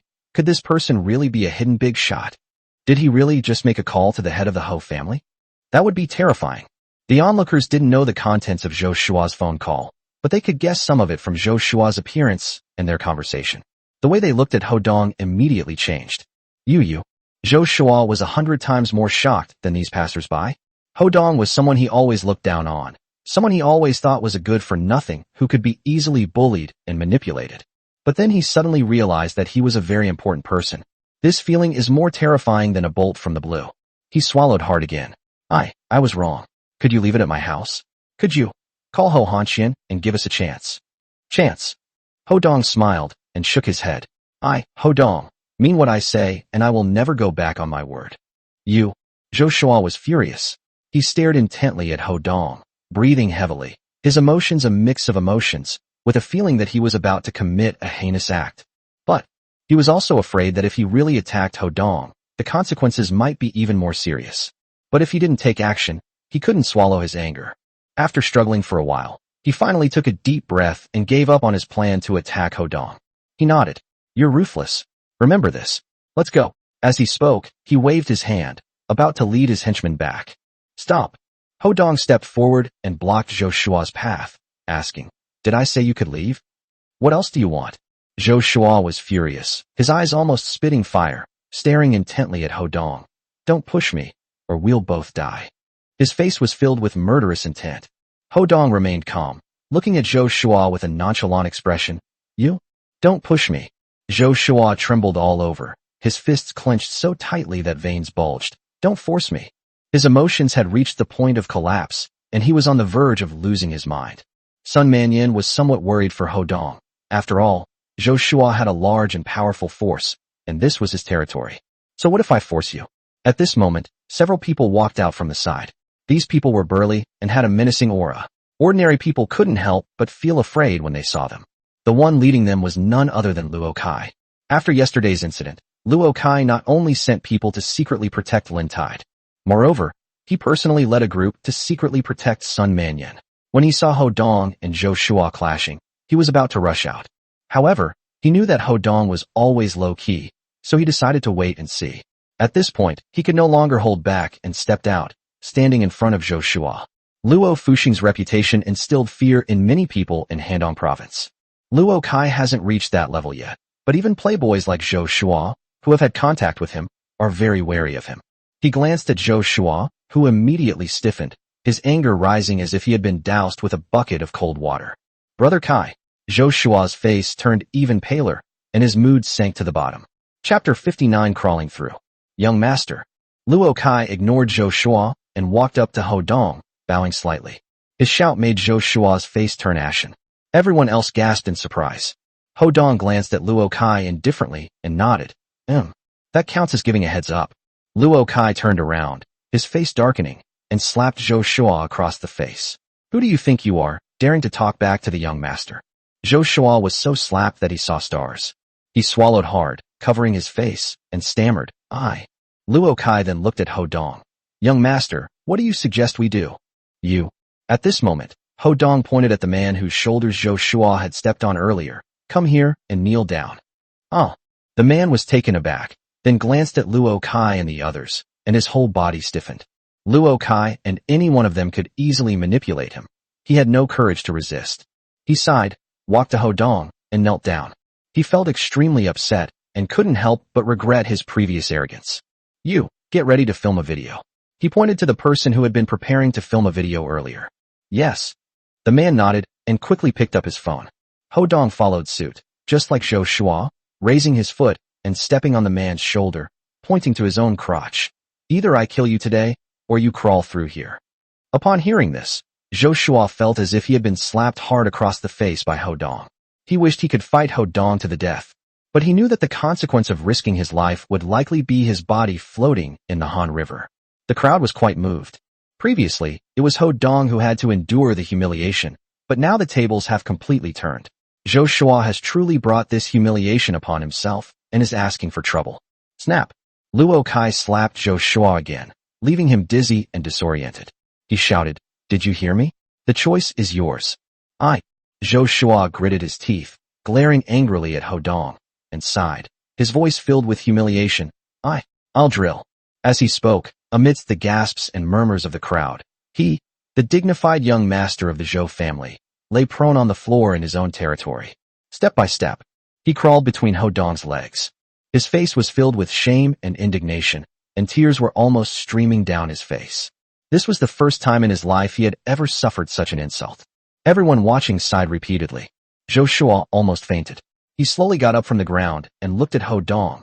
Is it okay now? Hodong looked at the person filming the video and said, Post the video on WeChat Moments. Yes. The man glanced hesitantly at Zhou Shua, then saw Luo Kai glaring at him fiercely, so he quickly posted on his WeChat Moments. Zhou Shua staggered and almost fainted. Fortunately, his henchman reacted quickly and caught him. He couldn't catch his breath. This lackey's circle is quite large. Once he posts about it on social media, his reputation within that circle will be completely ruined. If you dare delete your posts on WeChat Moments, I'll come to your house tomorrow, Luo Kai said fiercely to the man again. No, I wouldn't dare. The man quickly waved his hand. All right, you can get lost now. Hodong shook his head and waved his hand. He hadn't originally planned to deal with Zhou Shua, but unfortunately, Zhou Shua walked right into his line of fire, which was quite frustrating. Zhou Shua hurriedly led his men away, looking disheveled and embarrassed. Young master, Miss Sun, we won't disturb you any longer. Luo Kai smiled, then looked at Assistant Sun. Brother Sun, let's not be third wheels, okay?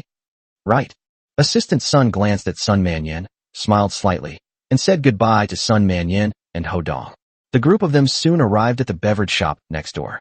Those around, afraid of getting into trouble, dispersed immediately after reading the gossip. I'm sorry, I hope I haven't disturbed your enjoyment today, Hodong said, shrugging at Sun Manyan. No. Sun Manyan smiled slightly and put her arms around Hodong's arm. It's quite interesting even with sunglasses on, her smile possesses an irresistible charm. Hodong felt a faint elasticity in his arm again, and his heart skipped a beat. This ice queen, this superstar, treated him so differently, which actually cheered him up a lot. He laughed and said, let's go get the tickets. It's about time to go in. Sun Manyan nodded expectantly. In fact, this was her first real date in her life. She went on a date with the guy she'd had her heart set on for years. Her chest was pounding like a deer. The two quickly got their tickets, then bought popcorn and cola. After waiting a while, the cinema started checking tickets, and they went in. This is a small hall that can seat a few dozen people. There weren't many people, and Hodong and his group were seated in the middle, which was quite comfortable. The two found seats and sat down. The movie is still a while away. They're showing commercials right now. Brother Dong, I was really worried about you just now. Sun Manyan whispered to Hodong. What if Luo Kai isn't nearby? You'd better be more careful next time. Hee. Hodong sensed the genuine concern in his voice and was slightly touched. He then smiled and said, if it's a fight, there aren't enough of them. Oh. When Sun Manyan heard this, she took it as a joke from Hodong. After all, 2 fists can't beat 4 hands, and Hodong, a rich young master, wasn't as fierce as Luo Kai and the others. However, Hodong said that mostly to save face, so she didn't want to press the matter further. Hodong saw her expression and clearly didn't believe her. However, he didn't explain further. He glanced at the screen, which was introducing another movie about a miracle doctor. He changed the subject and asked, do you believe that there really are such miracle doctors in this world? Do you believe it? Sun Manyan asked slyly. I haven't seen it yet, Hodong shrugged. I've seen it. Sun Manyan leaned close to Hodong's ear, her breath sweet as orchids. There's an old, legendary doctor in the capital who's connected to Uncle Zhou Dekhang. Uncle Zhou? Hodong was taken aback. Sun Manyan added, I heard about it from my uncle. He said that the old doctor could bring people back to life even if they were on the verge of death. However, he only makes 3 moves a year, and even high-ranking officials and nobles have to wait in line. She sighed as she said this. Is he that amazing? Hodong asked curiously. I'll visit him sometime. There will definitely be a chance. Sun Manyan pouted and said, he has a closed-door disciple who is known as Little Fairy Doctor. I heard that she has already learned 80% of her master's medical skills. Oh, Hodong nodded, even more curious. However, he found it a little strange. There seemed to be some displeasure in Sun Manyan's tone. In fact, he didn't know that. This Little Fairy Doctor is a woman who is not only skilled in medicine and kind-hearted, but also outstanding in appearance. Her temperament and looks are no less than those of Sun Manyan. Furthermore, Sun Manyan learned from Wang Rulong that Little Fairy Doctor was another marriage arranged by Zhou Dekhang for Hodong. Little Fairy Doctor is her rival, her love rival. So, can the tone be pleasant? At that moment, the movie's grand opening music began, which eased their awkwardness. As the movie began, they would occasionally lean close to each other's ears and whisper a word of discussion. Hodong and Sun Manyan both blushed slightly under these circumstances. Just then, as the movie was playing, Sun Manyan suddenly sensed a strange, deliberately suppressed moan coming from behind her. The sound, when it reached her ears, was like an electric shock. It made her cheeks burn. Immediately, the chair behind me moved slightly, very briefly, and at relatively long intervals. Her face turned even redder. My breathing became rapid. At that moment, she subconsciously looked at Hodong, who was also looking at her with a strange expression. Both of them swallowed at the same time. The air itself felt enchanting. Chapter 60 presents another challenge. Hodong was also somewhat embarrassed. I originally only planned to take Sun Manyan to the movies, But who knew we would encounter such a bold person and such a bold thing? He couldn't help but blush. At this moment, in an attempt to ease the awkwardness, the two reached out to grab popcorn at the same time, and Sun Minyan's hand ended up in Ho Dong's popcorn bucket.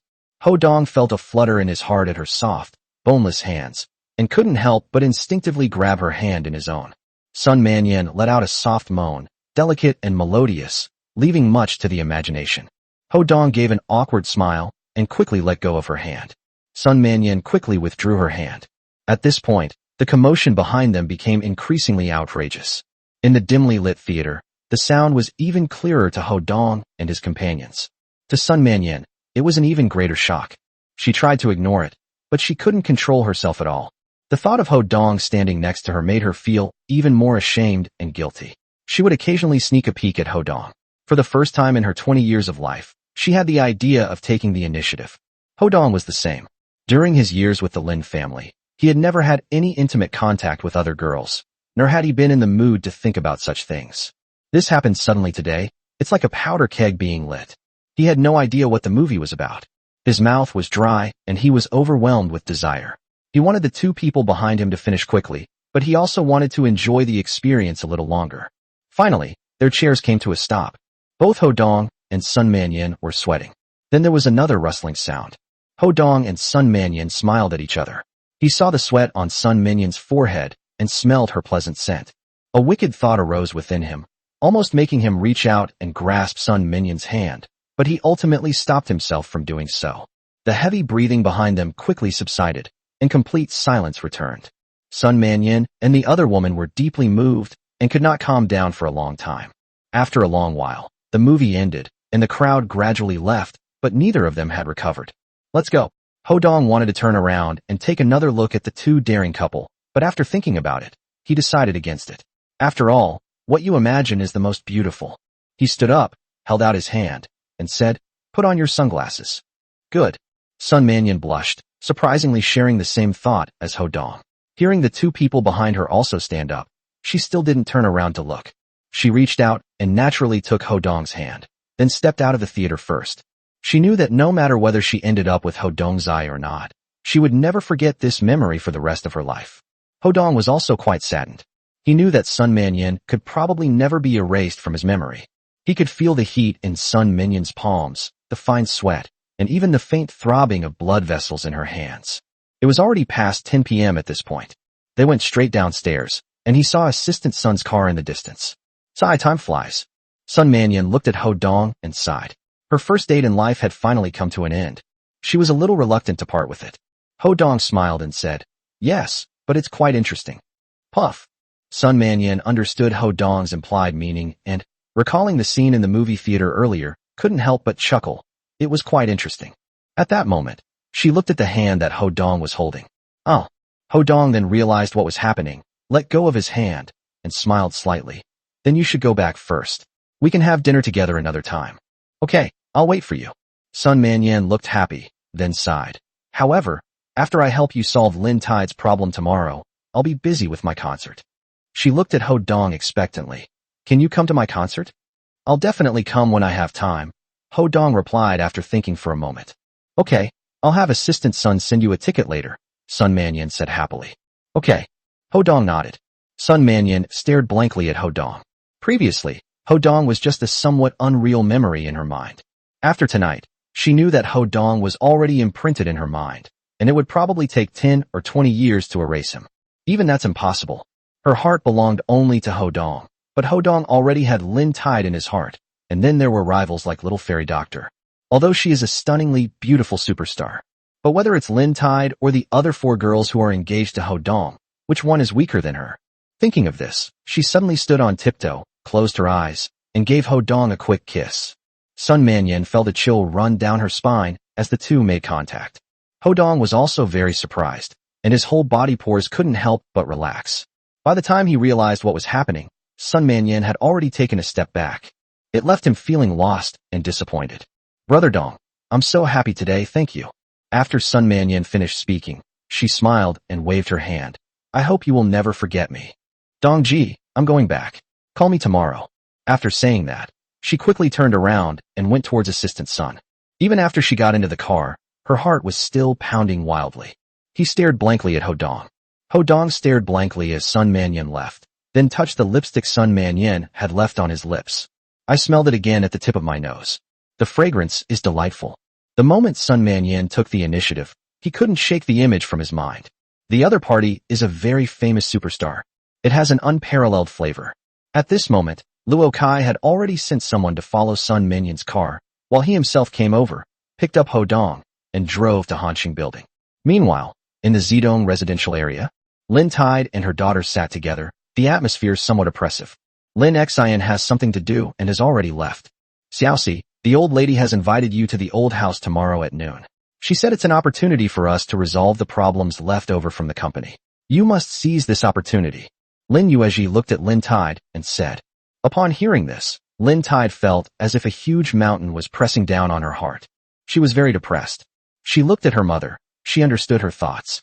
However, she understood even more clearly that going to the old house tomorrow would probably be easy. The old lady was a very shrewd person, and she didn't care much about her granddaughter. She knew that all along. She had only been a pawn in the old lady's hands. We didn't pressure him before because it wasn't the right time. The Lin family is in more and more danger every day, and the old lady certainly won't let go of her trump card so easily. She didn't intend to go, but she didn't want to disappoint her mother. My mother single-handedly raised us sisters through hardship. Now, she can't let her mother live in fear. She was just annoyed by her fate. Her father abandoned his family shortly after her birth and has not appeared since for 21 years. The old lady of the Lin family is extremely biased towards sons, favoring them to an absurd degree, and often breaks her promises. At that moment, she suddenly thought of Ho Dong. She doesn't remember much of yesterday's harrowing experience, but thinking about it now still makes her feel lingering fear. But reality gave her no time to calm down before putting her under even more pressure. She didn't even have time to thank Ho Dong. You said you'd leave it to me, but can you really help me? Actually, I trust you. Lin Tide couldn't help but think of Ho Dong. She forced a smile and looked at her mother. Don't worry, I will definitely solve the company's problems. Thank you for your hard work, Xiaoxi. Lin Yuezhi nodded. Lin Tide nodded with a smile. He smiled bitterly to himself. She had no idea what awaited her tomorrow. Chapter 61 Malicious Thoughts. The next day, the Lin family's old house.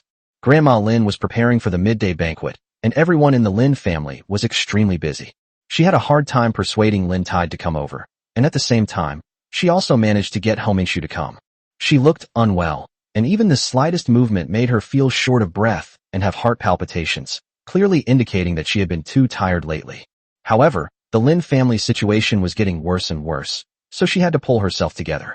Grandma, great news. Just then, old Mrs. Lin was taking a short rest when Lin Yunlong excitedly walked in. What good news? Upon hearing this, old Mrs. Lin was overjoyed, and a light shone from her cloudy eyes. Lin Yunlong walked over and said excitedly, 2 pieces of good news, haha. Speak. Hearing this, old Mrs. Lin felt a little better. The Lin family hadn't heard any good news for a long time. The first piece of good news is that we've finally made contact with the new president of Hanxing Group. Lin Yunlong said with a smile. Moreover, they contacted us proactively, saying they would send a representative over today to discuss cooperation with us. Real? Grandma Lin jumped up excitedly and grabbed Lin Yunlong's arm. You're not lying to me? How could I dare to lie to you about something so important, Grandma? Lin Yunlong nodded quickly. It turned out that this morning, they received a call from Zhuang Chuchu, informing them that the president of Hanxing Group had decided to send someone over to talk to them. Upon receiving the news, he rushed over immediately. He added, however, the other party said that they must talk to Lin Tide. If it's not Lin Tide, then there's no need to talk. Oh, after hearing this, Grandma Lin smiled and said, you see, I told you that Xiaoxi, who hasn't gotten married, is more valuable. Do you understand now? I understand now. Grandma is really amazing. Lin Yunlong quickly gave a thumbs up. This woman is really amazing. Grandma Lin asked again, when is the appointment? Let's wait a bit, around 10:30. I was worried that Lin Tide wouldn't show up, so I took the liberty of arranging to meet here. Lin Yunlong quickly added, they arranged to meet here? Old Mrs. Lin was taken aback. He agreed. I agreed. Lin Yunlong nodded quickly. I was just trying it out. I didn't expect them to agree so readily. It's indeed good news, but Homingshu has also been invited. What will we do then? There's only one Lin Tide. Grandma Lin was in a bit of a dilemma. If we can get in touch with the new president of Hanxing Group, what need is there for Homingshu? Lin Yunlong couldn't help but say. You can't say that. Grandma Lin waved her hand. Hansheng Group is good, and the Ho family is also very powerful. We can't afford to offend Ho Mingxiu. She frowned. But we can't just let them meet. That's easy. Lin Yunlong's eyes darted around, and he snapped his fingers. We're playing the timing game. Didn't we drug her? Anyway, Lin Tide is completely at our mercy. When the time comes, we'll first receive the representative from Hansheng Group and see what he has to say.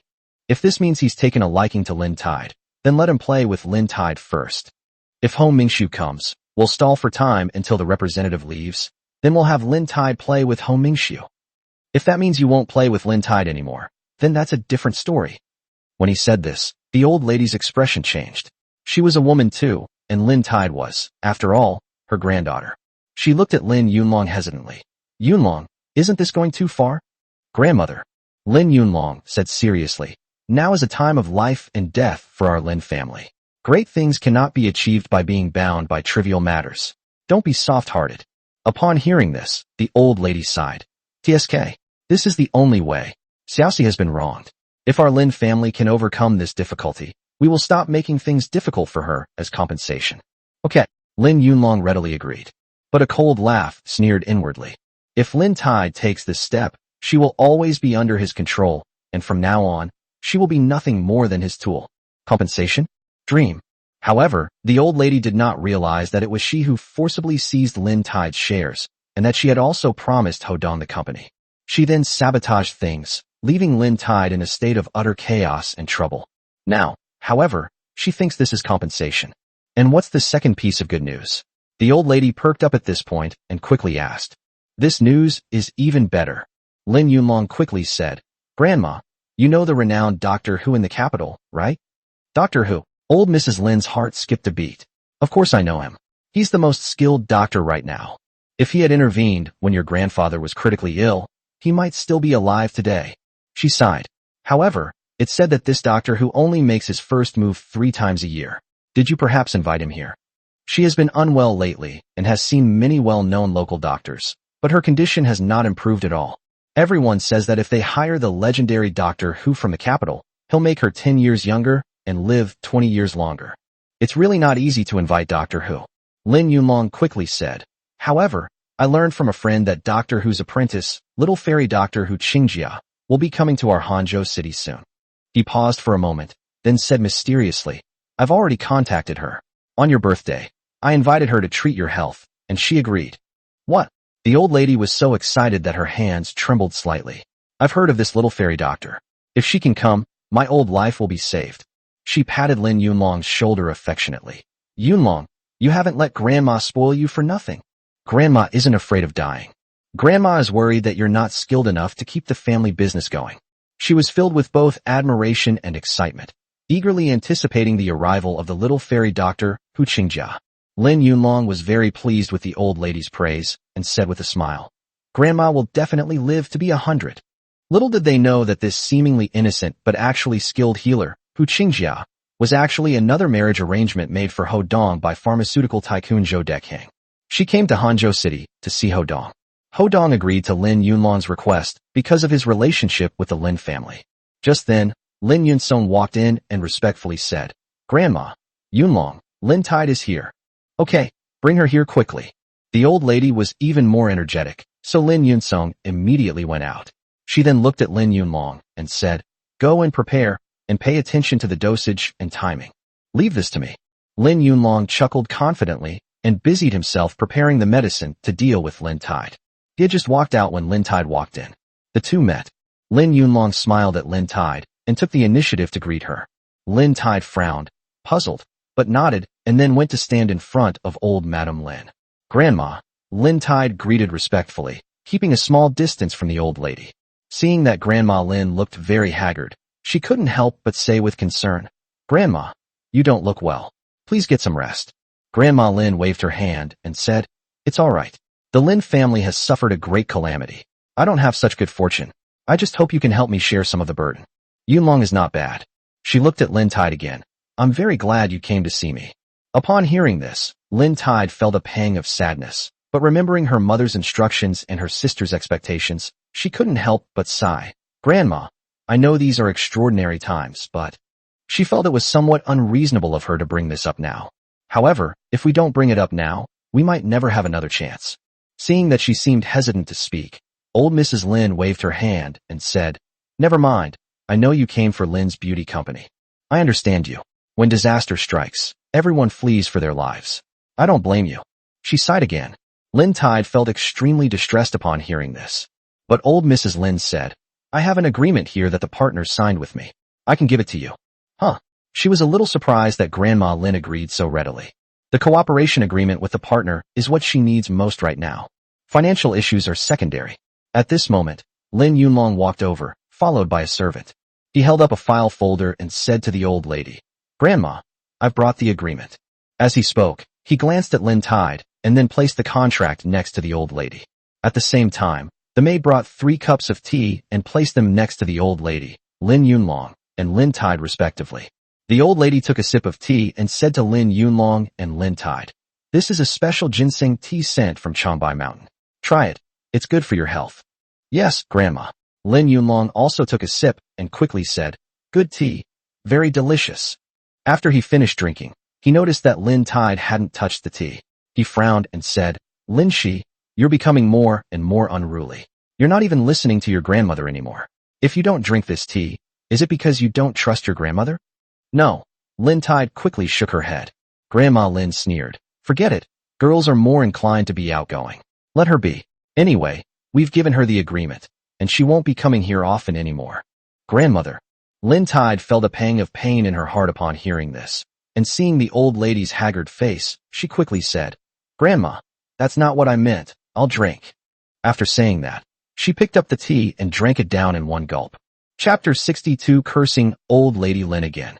Seeing that the old lady could force Lin Shi to drink the drugged tea with just a casual remark, Lin Yunlong couldn't help but admire her. He looked at Lin Tide again. The medicine in that tea has an extraordinary origin and cannot be bought on the market at all. The dosage he administered would not cause Lin Tide to have an immediate reaction, and it would be undetectable to anyone. By the time the medicine takes effect, even a saint or a virtuous woman will be too late. Seeing that Lin Tide had drunk her tea, the old lady smiled faintly, tapped her fingers on the file bag, and looked at Lin Tide. "Xiao Tide, there's one more thing I need your help with today." "Grandma." Lin Tide's heart sank. She knew that this cooperation agreement would not be easy to obtain. She thought for a moment and said softly, "If it's within my bottom line, I'll try my best to help." "Rest assured." The old lady smiled kindly. "This is also an unexpected situation. The president of Hanshin Group sent people over to negotiate and specifically asked you to talk to them." "Me?" Lin Tide was taken aback, then shook her head. "I'm afraid I won't do it well." "Fine." The old lady smiled and said, "I'm right here." Lin Tide recalled that when she had previously contacted Hanshin Group, the old lady hadn't even considered her and had directly handed her over to Lin Yunlong. It wasn't until Lin Yunlong was kicked out that they remembered her, intending for her to curry favor with Ho Mingxiu. Now that they've specifically requested her to participate, they're threatening her with the agreement. She was unwilling to help with this from the bottom of her heart. But she nodded anyway. Okay. However, she was determined to leave immediately if things went wrong. Even without this agreement, she cannot cross her bottom line. "Very good." The old lady nodded with satisfaction. "Once this is all over, I'll give you the agreement." Hee.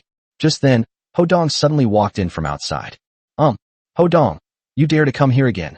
When the old lady and Lin Yunlong saw Ho Dong, their expressions changed. Lin Yunlong was even more eager to come over and avenge the humiliation he suffered yesterday.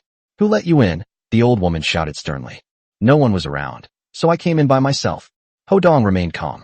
It turned out that he had asked Zhuang Chuchu to contact the Lin family beforehand, and then he called Sun Manyan before coming over himself. Lin Yunsung was busy preparing to receive representatives from Hanshin Group and Ho Mingxiu, so there was no one to greet them at the door. So he came in first. He happened to overhear Lin Tide's conversation with the old lady and couldn't help but sneer. "Is this a place you can come to?" Lin Yunlong strode over, glaring at Ho Dong. "You have nothing to do with the Lin family anymore. Get out of here right now." He didn't tell anyone about what Ho Dong had told him yesterday, because it was too embarrassing. However, upon seeing Ho Dong, he was filled with inexplicable rage, which he could not suppress. Ho Dong shook his head, ignoring him completely, and smiled at Lin Tide. "You idiot. If they don't give you this cooperation agreement now, they certainly won't give it to you later." "Shut up." Old Mrs. Lin's expression became even more stern. Lin Yunlong was furious and almost made a move. The situation immediately became tense. Lin Tide had always been led by the nose by old Madam Lin, but when Ho Dong appeared, she was overjoyed. Moreover, it even provides an extra sense of security. She looked at Lin Yunlong and said, "Lin Yunlong, if you dare to lay a hand on me, I'll leave right now." "Yunlong, stop!" the old lady shouted hurriedly. Lin Tide was too important now, so she had no choice but to compromise. Upon hearing this, Lin Yunlong gritted his teeth and pointed at Ho Dong. "You good-for-nothing who always stands behind women, don't let me run into you outside." Ho Dong completely ignored Lin Yunlong, who was furious. He looked at Lin Tide, smiled slightly, and then said to old Madam Lin, "I knew you were untrustworthy, but I never expected you to be so heartless." "What did you say?" Lin Yunlong roared in anger. Grandma Lin was trembling with anger. "Nonsense." "Oh." Ho Dong shook his head. "He says one thing to your face and another behind your back. He clearly promised to give the company to Xiao Tide, but he secretly used underhanded tactics." He shrugged. "What else is this but heartlessness?" "Ho Dong, don't." Lin Tide's heart skipped a beat, and she quickly stopped Ho Dong. Now, only Ho Dong dares to curse at the old lady to her face. But she still felt something was wrong. Ho Dong waved his hand. "You're too tolerant of them. That's why you're always being bullied." He then looked at old Madam Lin and said, "Now that Hanshin Group has specifically requested to talk to Xiaoxi, you only have two choices. First, give the agreement to Xiaoxi immediately. Secondly, Xiaoxi must leave immediately." Ho Dong is now representing Lin Tide in negotiations with the old lady. He is no longer the prospective grandson-in-law of the Lin family, so he has no scruples whatsoever. Upon hearing this, old Mrs. Lin gritted her teeth in hatred and trembled with rage. Lin Yunlong wanted nothing more than to slap Ho Dong across the face, but given the current situation, he dared not make any rash moves. The old lady looked at Lin Tide. "Xiao Tide, are you going to coerce Grandma at this time?" Upon hearing this, Lin Tide hesitated again. After all, this was her grandmother. Having said all that, she couldn't help but feel a little reluctant. Ho Dong looked at Lin Shi and said, "Xiao Shi, think it through. How was the company set up? How was it taken back? And how did they sabotage you?" Upon hearing this, Lin Tide immediately understood, and her eyes hardened. She glanced at Ho Dong. Thankfully, Ho Dong was there. Otherwise, she would probably have returned empty-handed again today. She looked at the old lady and said, "Grandma, let's keep things separate. This isn't coercion.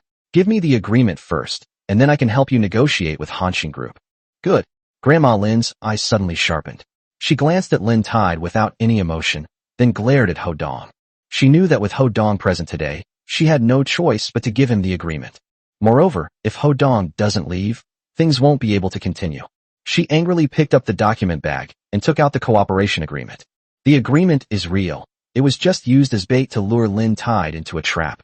But I never expected that I would actually have to give it to them now. She beckoned to Lin Tide. "Come and get it." Seeing this, Lin Tide sighed.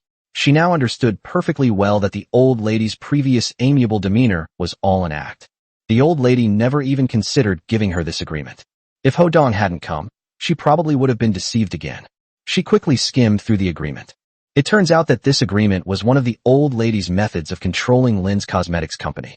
Whoever has this agreement, these partners will cooperate with them. This agreement was somewhat strange, but the partners signed it in order to curry favor with old Madam Lin. She breathed a sigh of relief, put the agreement in her bag, and said to the old lady, "Thank you, Grandma." Snort. The old lady snorted coldly, glanced at Ho Dong again, and was furious. She used to look down on this pretty boy, but recently, he's made her feel so inferior. This made her both angry and surprised. She coldly said to Ho Dong, "Are you satisfied now? If there's nothing else, you can get out. The Lin family doesn't welcome you. Did you hear that? Get out." Lin Yunlong pointed at the door and shouted menacingly. He had wanted Ho Dong to get lost for a long time. Moreover, Lin Tide now has no excuse to keep Ho Dong here. Lin Tide looked at Ho Dong and suddenly felt a pang of heartache. She wanted him to stay, but things had already gotten very tense between them, and it would be too much for her to threaten the old lady now. She was about to persuade Ho Dong to leave first, and that she would go find him later. Ho Dong, hands in his pockets, looked calmly at old Madam Lin and asked, "Are you sure you want me to leave? If you don't get out, are you going to stay here for lunch?" Old Mrs. Lin sneered. "You think you're worthy? If you don't get out of here, I'll call for help." Lin Yunlong shouted angrily. Ho Dong shook his head. "Fine, you begged to see me, And now you want me to leave? Fine, I'll leave. He looked at Lin Tide again and shrugged. In that case, you don't need to stay here. What do you mean? The three old ladies were all completely bewildered. Lin Yunlong said with a sneer, you don't actually think you're a representative of the Hanshin group, do you? Before he could finish speaking, old Madame Lin's face darkened, a sense of foreboding creeping over her. She carefully examined Ho Dong's expression. Ho Dong, however, remained calm and composed. Chapter 63, He is the representative. Impossible. What qualifications does he have to be the representative of Hanshin group? Lin Yunlong said with disbelief. Grandma Lin frowned, thinking to herself, that makes sense. But she had a bad feeling about it. Lin Tide looked at Ho Dong in surprise. Ho Dong, are you telling the truth? She was somewhat agitated. She suddenly remembered Ho Dong's promise from that night. She just couldn't understand why Ho Dong, who had always been a nobody, could do things that she couldn't, including the reckless act the night before last. The Ho Dong of today is clearly not the Ho Dong he knew before. Certainly. Ho Dong nodded calmly, then looked at old Madame Lin. Whether you believe it or not is up to you. Whether I leave or not is also up to you. Make your choice. His tone was not forceful, but it was full of certainty. Her confident demeanor made old Mrs. Lin hesitate for a moment. Lin Yunlong still didn't believe it, and quickly said to Grandma Lin, Grandma, he's lying to you. If he could have anything to do with Hanshin group, why would he need to beg for food from our Lin family? At this moment, Lin Yunsong arrived in the hall with several men, looking very menacing. As long as Lin Yunlong or the old lady gives a word, they will immediately take action and drive Ho Dong out. The tension immediately rose. The atmosphere was tense. Lin Tide frowned, her feelings complicated. Ho Dong remained calm, his gaze sharp as a knife, as he looked at old Madame Lin. Make your choice. Tap tap tap. Just as the old lady was in a dilemma, a series of footsteps came. Everyone looked in the direction of the sound. Then, Ho Mingshu's subordinate, Tang Jiuzhou, walked towards them. Huh.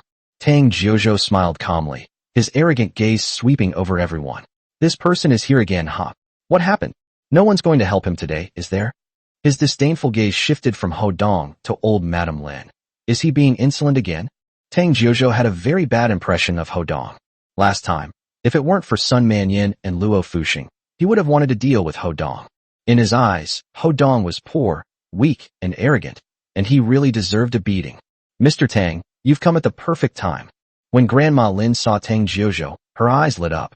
She smiled at Tang Jiuzhou and said, Ho Dong claims to be a representative of Hanshin group. You are very familiar with Hanshin group. What do you think? Tang Jiuzhou glanced at Ho Dong and sneered.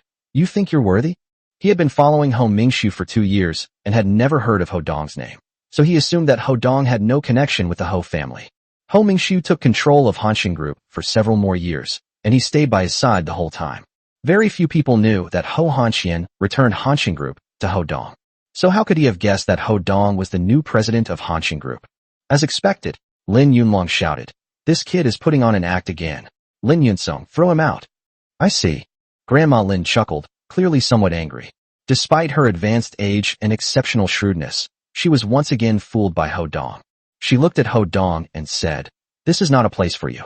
I'll let you off this time for Xiaotai's sake, but next time, I won't be so polite. Get out. Oh.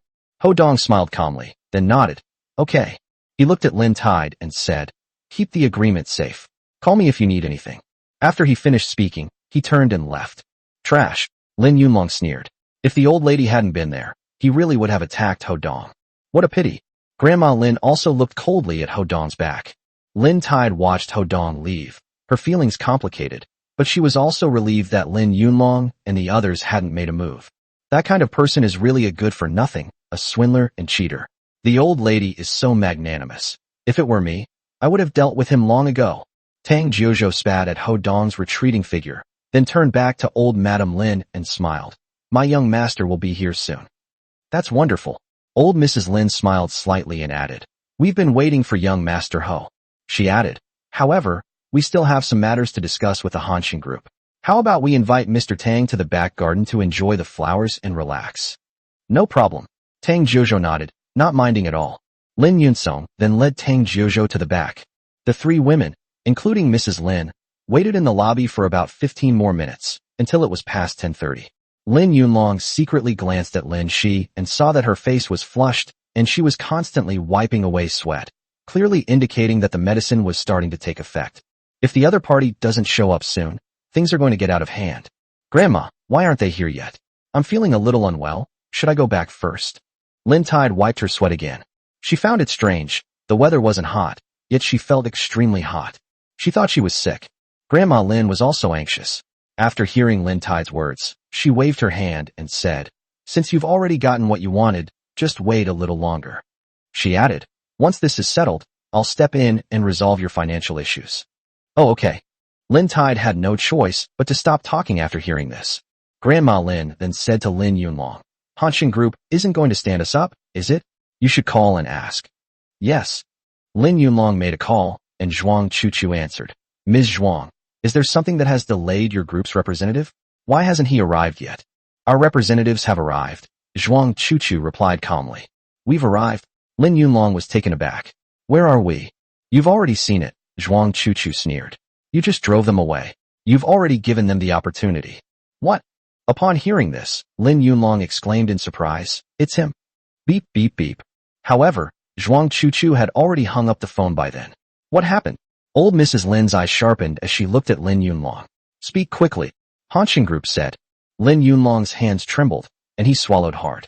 "Say, the representative has already come, but we chased him away." Boom. Grandma Lin was struck dumb. My mind went completely blank. He involuntarily took a step back and suddenly sat down in the chair. She stared blankly outside. "It's him. How could it be him? It really is him. It's all over. It's all over." The Lin family is now facing internal and external troubles, walking on thin ice, and the 3 billion from Hanshin Group is their lifeline. These past few days, she has been working tirelessly, staying up all night, trying to find a way to reach an agreement with Hanshin Group once again. It was so hard. An opportunity has fallen from the sky, but she and Lin Yunlong ruined it. Her gaze suddenly sharpened as she stared at Lin Tide. Why didn't you say it was Ho Dong earlier? What kind of act are you putting on?" "Lin Tide, if the Lin family is destroyed, I'll haunt you even as a ghost." Her tone grew increasingly fierce and sharp, inspiring both fear and disgust, as if she were a ghost. Lin Tide trembled, her eyes filled with tears, feeling extremely wronged. Just now, Ho Dong clearly introduced himself, but Lin Yunlong refused to believe it and kept pushing him away before Ho Dong finally left. Now that the truth has come out, instead of blaming Lin Yunlong, old Mrs. Lin is criticizing her. Grandma Lin Tide wanted to defend herself, but suddenly felt it was pointless. There is nowhere to appeal. Utterly helpless. "Shut up." Old Mrs. Lin's eyes were filled with resentment. Lin Yunlong quickly waved his hand. "Grandma, don't worry. Ho Dong will listen to Lin Shi. Let Lin Tide call Ho Dong." Oh. Grandma Lin was clearly confused by her anger. Upon hearing Lin Yunlong's words, she immediately realized what he meant and praised him, saying, "Yunlong is so clever." Lin Yunlong grinned. Grandma Lin looked at Lin Tide and said indifferently, "Why don't you call Ho Dong?" "I won't fight." Lin Tide felt even more aggrieved and shook her head. "Let Lin Yunlong fight." "You." Lin Yunlong roared in anger. Grandma Lin suddenly laughed and said, "Good child, Grandma misunderstood you just now. It's all Grandma's fault. Why don't you call Ho Dong?" Lin Tide's heart softened. Lin Yunlong angrily said, "Grandma has already spoken to you like this. What more do you want? Do you really want to watch the Lin family go bankrupt?" Upon hearing this, Lin Tide's anger flared up again. Grandma Lin scolded, "Yunlong, hurry up and apologize to Xiaoxi. Go get her a glass of water, quick." "Grandma," Lin Yunlong said, clearly displeased. Grandma Lin gave him a wink. Lin Yunlong suddenly realized that the old lady knew that Ho Dong was the representative of Hanshin Group and was afraid that the drug would take effect and their affair would be exposed. Therefore, she asked Lin Yunlong to use the opportunity of apologizing to give Lin Tide the antidote. "Yes, Grandma." Lin Yunlong once again admired the old lady's shrewdness and wisdom. He pretended to be dissatisfied and went to the side hall, where he quickly brought over a glass of water. Chapter 64 Apology. "Lin Tide, I'm sorry," Lin Yunlong said as he handed the water glass to Lin Tide. Lin Tide looked at Lin Yunlong, somewhat puzzled. Grandma Lin looked at Lin Tide and said, "Xiao Tide, Yunlong knows he was wrong. Please forgive him." "All right." Seeing that the old lady and Lin Shi had both said this, Lin Shi could only nod, take the cup, drink the water, and hand it back. Upon seeing this, Lin Yunlong was overjoyed and quickly retreated. Grandma Lin then said to Lin Tide, "Xiao Tide, the Lin family is in imminent danger. Only you can save our family." "Well," Although Lin Tide wanted to be heartless, she had no choice but to agree because the old lady pleaded with her.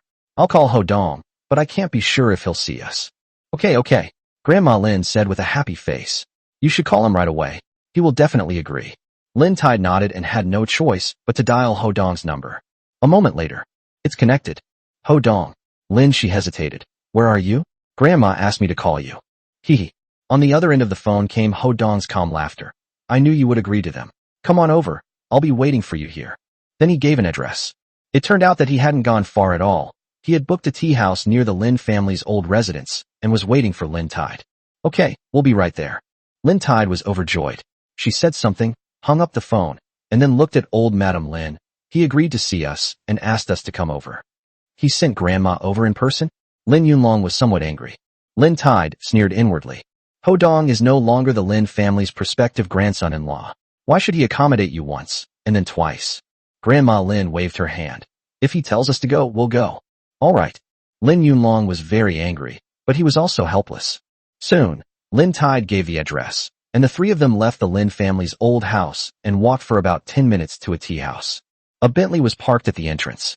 There was a person standing at the door. The old lady Lin didn't know Lin Tide, but Lin Yunlong recognized her at a glance. It was Sun Liang, Sun Minyan's assistant. This is Sun Minyan's assistant, Lin Yunlong said in a low voice to the old lady Lin. Old Mrs. Lin frowned. She hadn't expected Sun Minyan to get involved as well. Lin Yunlong said with frustration. That good-for-nothing Ho Dong has already gotten close to Sun Minyan, and the two of them are on very good terms. So that's how it is. Grandma Lin suddenly realized, and she finally understood why Ho Dong was able to become the representative of Hanshin Group. Upon hearing this, Lin Tide felt a pang of sadness, and her eyes welled up with tears. Lin Yunlong sneered. I understand now. Never mind. Grandma Lin waved her hand. No matter how he became the representative of Hanshin Group, now we are the ones who need his help. She added, Yunlong, be polite later. Okay. Lin Yunlong replied reluctantly. Mr. Sunday. Soon, they arrived at the entrance of the tea house. Old Mrs. Lin smiled and greeted Assistant Sun. Assistant Sun glanced at them indifferently, nodded, and then looked at Lin Tide with a smile. Mr. Ho and Ms. Sun are waiting for you upstairs. After he finished speaking, he turned and walked inside. The old lady sighed, suppressed her anger, and followed. Normally, people treat her with great respect. Even those with more power than the Lin family would not be so rude to her. But now, they have something to ask of them, and they have no choice but to humble themselves. The four of them quickly went upstairs. This is a high-end tea house with impressive decor. At this moment, only Ho Dong and Sun Minyan were in the entire hall. The two men sat down at a coffee table and looked over when the four of them came up. Ho Dong was still dressed in the same outfit. Sun Minyan was dressed appropriately, but when she saw them, her face was frosty and she showed no emotion. Assistant Sun walked over and bowed slightly. Mr. Ho, Miss, the Lin family has arrived. Sun Minyan nodded, and with a wave of her hand, Assistant Sun stepped back behind them. Her cold gaze swept over old Madam Lin and Lin Yunlong, then lingered on Lin Shi for a moment. She said coldly, the Lin family has such high and mighty attitudes. Her voice wasn't loud, but it startled the old lady and Lin Yunlong. Miss Sun. Just as old Mrs. Lin was about to speak, Sun Minyan waved her hand, interrupting her. Sun Minyan said calmly, Mr. Ho is fully responsible for today's events. I'm just here to watch the show, so don't try to explain yourself to me. She then smiled at Ho Dong and said, Brother Dong, come here. Ho Dong smiled slightly, nodded, and then turned his gaze to old Madam Lin. I told you like to repeat yourself, but you just don't like to hear it, haha. His words made old Mrs. Lin blush with embarrassment, wishing she could disappear into the ground. This was nothing short of a humiliation for her, and she was slapped hard across the face several times. Lin Yunlong roared, You surnamed Ho, watch your mouth. Ho Dong raised an eyebrow, glanced at Lin Yunlong, and then looked at old Madam Lin. Grandma Lin was trembling all over. She is quite old, but everyone respects her and calls her old lady. Even though Sun Minyan was dissatisfied, she didn't say anything too harsh. This Ho Dong, a mere pretty boy, has repeatedly defied her, publicly cursing her 3 times, not to mention never uttering a kind word to her. In the past, she would have already lost her temper. Unfortunately, she can only endure it now. She gritted her teeth, then shouted at Lin Yunlong. Shut up and apologize to Mr. Ho. Grandma. Lin Yunlong felt that this humiliation was unbearable, but when he looked at the old lady's almost fiery gaze, he felt helpless. He looked at Ho Dong and said, "I'm sorry." Oh. Ho Dong didn't even look at him, just waved his hand lightly, and looked at the old lady again. "If it weren't for Xiao Tai's sake, I wouldn't have given you this chance." Yes. Despite her deep-seated shrewdness, old Mrs. Lin managed to smile and nodded. "Thank you, Mr. Ho." Ho Dong waved his hand. "You too, stand over there. Xiao Tai, come and sit down." Huh. Lin Tai was taken aback. Old Mrs. Lin was humiliated once again and almost fainted. Lin Yunlong dared not speak out against his anger. They felt that Ho Dong had gone too far, actually making the grandfather and granddaughter stand as punishment in front of Sun Mannion. Utter disgrace. Utter disgrace. In this way, it would be impossible for him to pursue Sun Mannion. His hatred for Ho Dong had penetrated to the bone. He hated Ho Dong so much that he wanted to tear him to pieces. Seeing that he was trembling all over, his fists were clenched so tightly that his fingers were white from the force.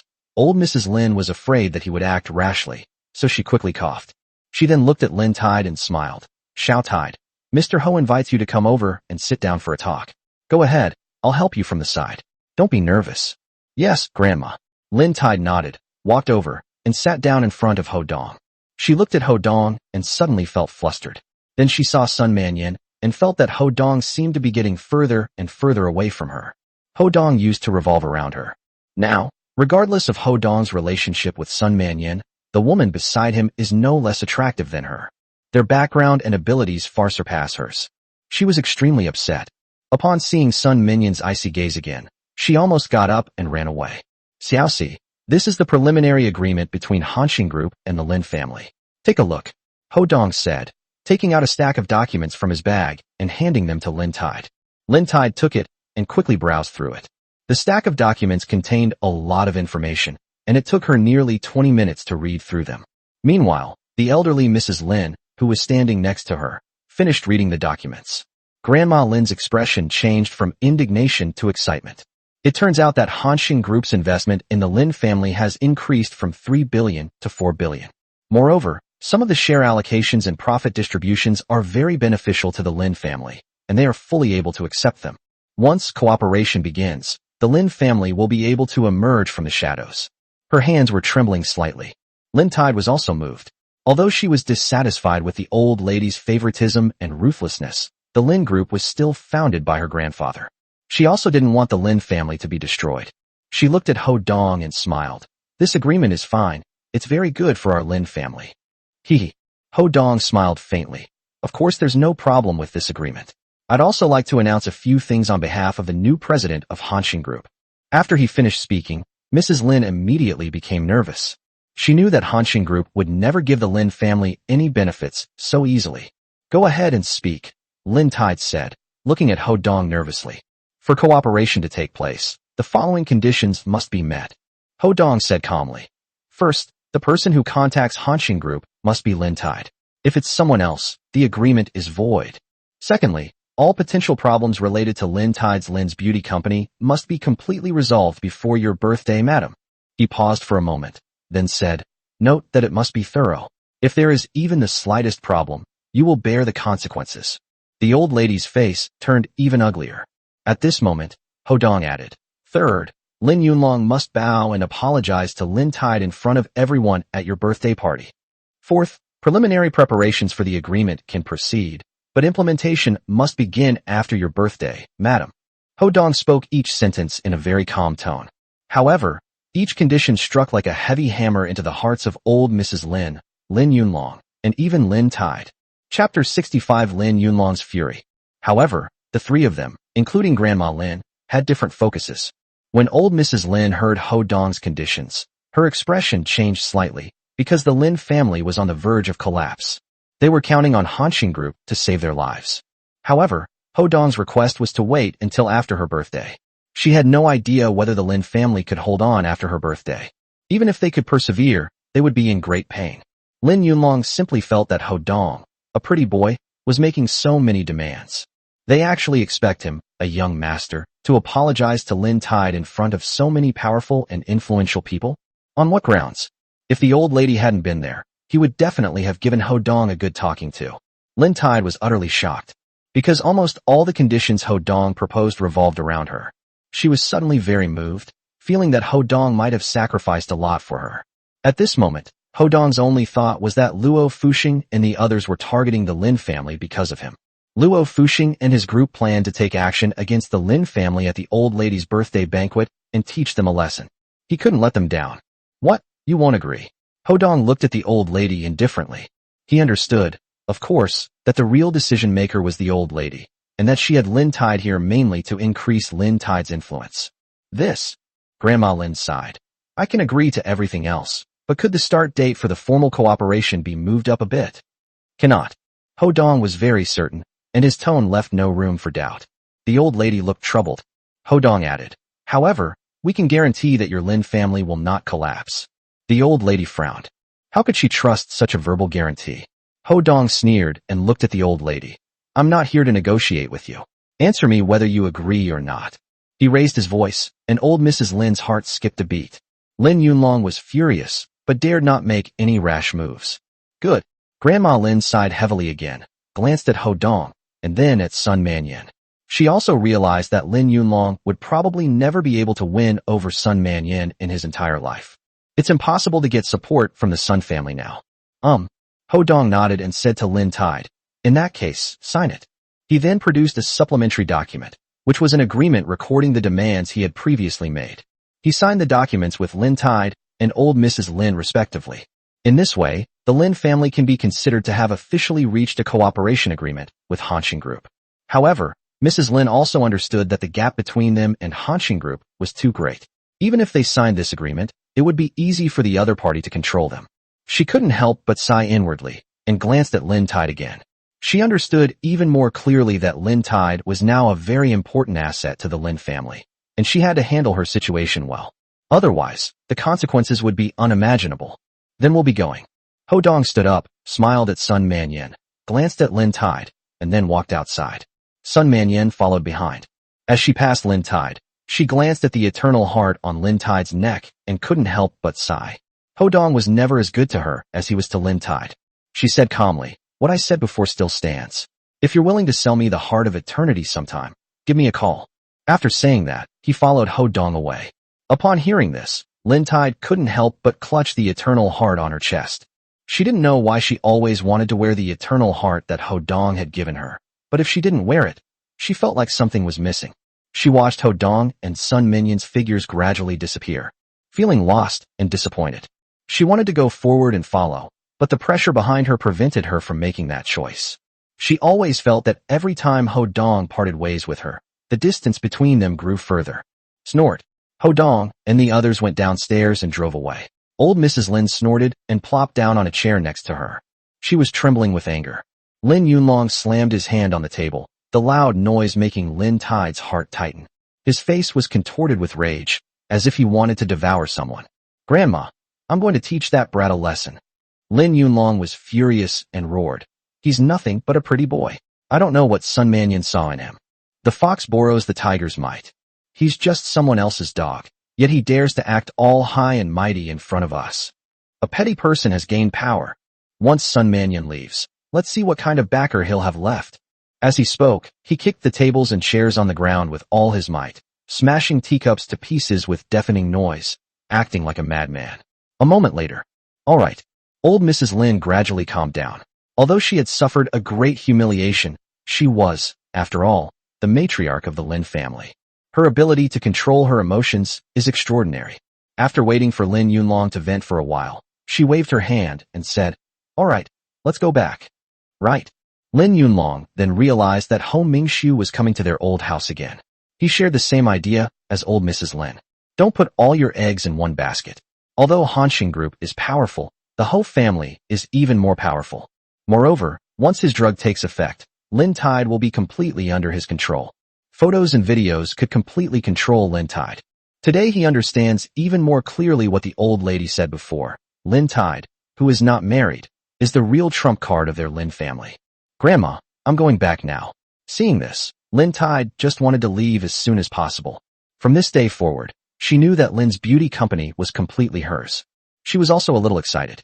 After that, all she needed to do was help the Lin family contact Hanshin Group. She didn't want to care about anything else anymore. She wanted to wait until these things were resolved before seriously considering her future with Ho Dong. It's almost noon. Let's have lunch before we leave. Grandma Lin looked at Lin Tide and smiled slightly. Even if we separate the family, you will still be my granddaughter for life. We can't become enemies, can we? But Lin Tide was becoming increasingly afraid of seeing the old lady and quickly tried to refuse.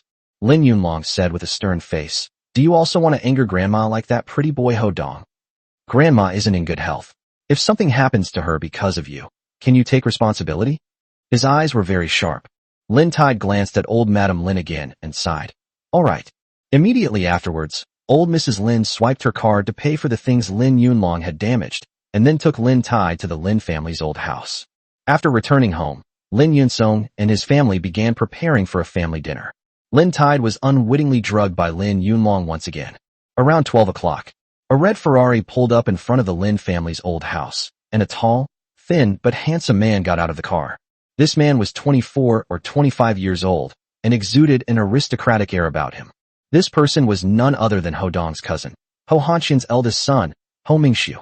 He was also one of the people who once revolved around Ho Dong, and later, after Ho Hanxian and his wife died, he was one of the most ruthless in taking advantage of Ho Dong's misfortune. He was wearing a military green high-end custom trench coat and expensive riding boots. With a smirk, he walked in. Lin Tide, the woman he longed for, lingered in his mind. He only accepted old Madam Lin's invitation because he heard that Ho Dong and Lin Tide had broken off their engagement, and that he couldn't resist his lustful thoughts towards Lin Tide. Chapter 66 Breaking Down the Door. Ho Dong and Sun Manyin parted ways shortly after leaving the tea house. One went back to the hotel, and the other went back to the company. Sun Manyin came to Hangzhou City primarily to meet Ho Dong, secondly to hold a concert, and lastly to contact the Lin family. Ho Dong has already done everything she could. She had no good impression of the Lin family, so naturally, she wouldn't give them the opportunity to cooperate with the Sun family. Finally, and most importantly, she also put her heart into organizing the concert. I just made an appointment with Ho Dong, and Ho Dong will be at the concert. Ho Dong asked Sun Manyin to appear today, but Sun Manyin did nothing and said nothing. Even after Lin Tide learned of his identity, he didn't lie to her. It was all their own idea. Therefore, he basically achieved his goal. By putting pressure on the Lin family through the Hanshin group, I figured old Madam Lin wouldn't do anything to Lin Tide. But to his utter surprise, old Madam Lin and Lin Yunlong were even more ruthless than he had imagined. He returned to the company and took care of some company-related matters.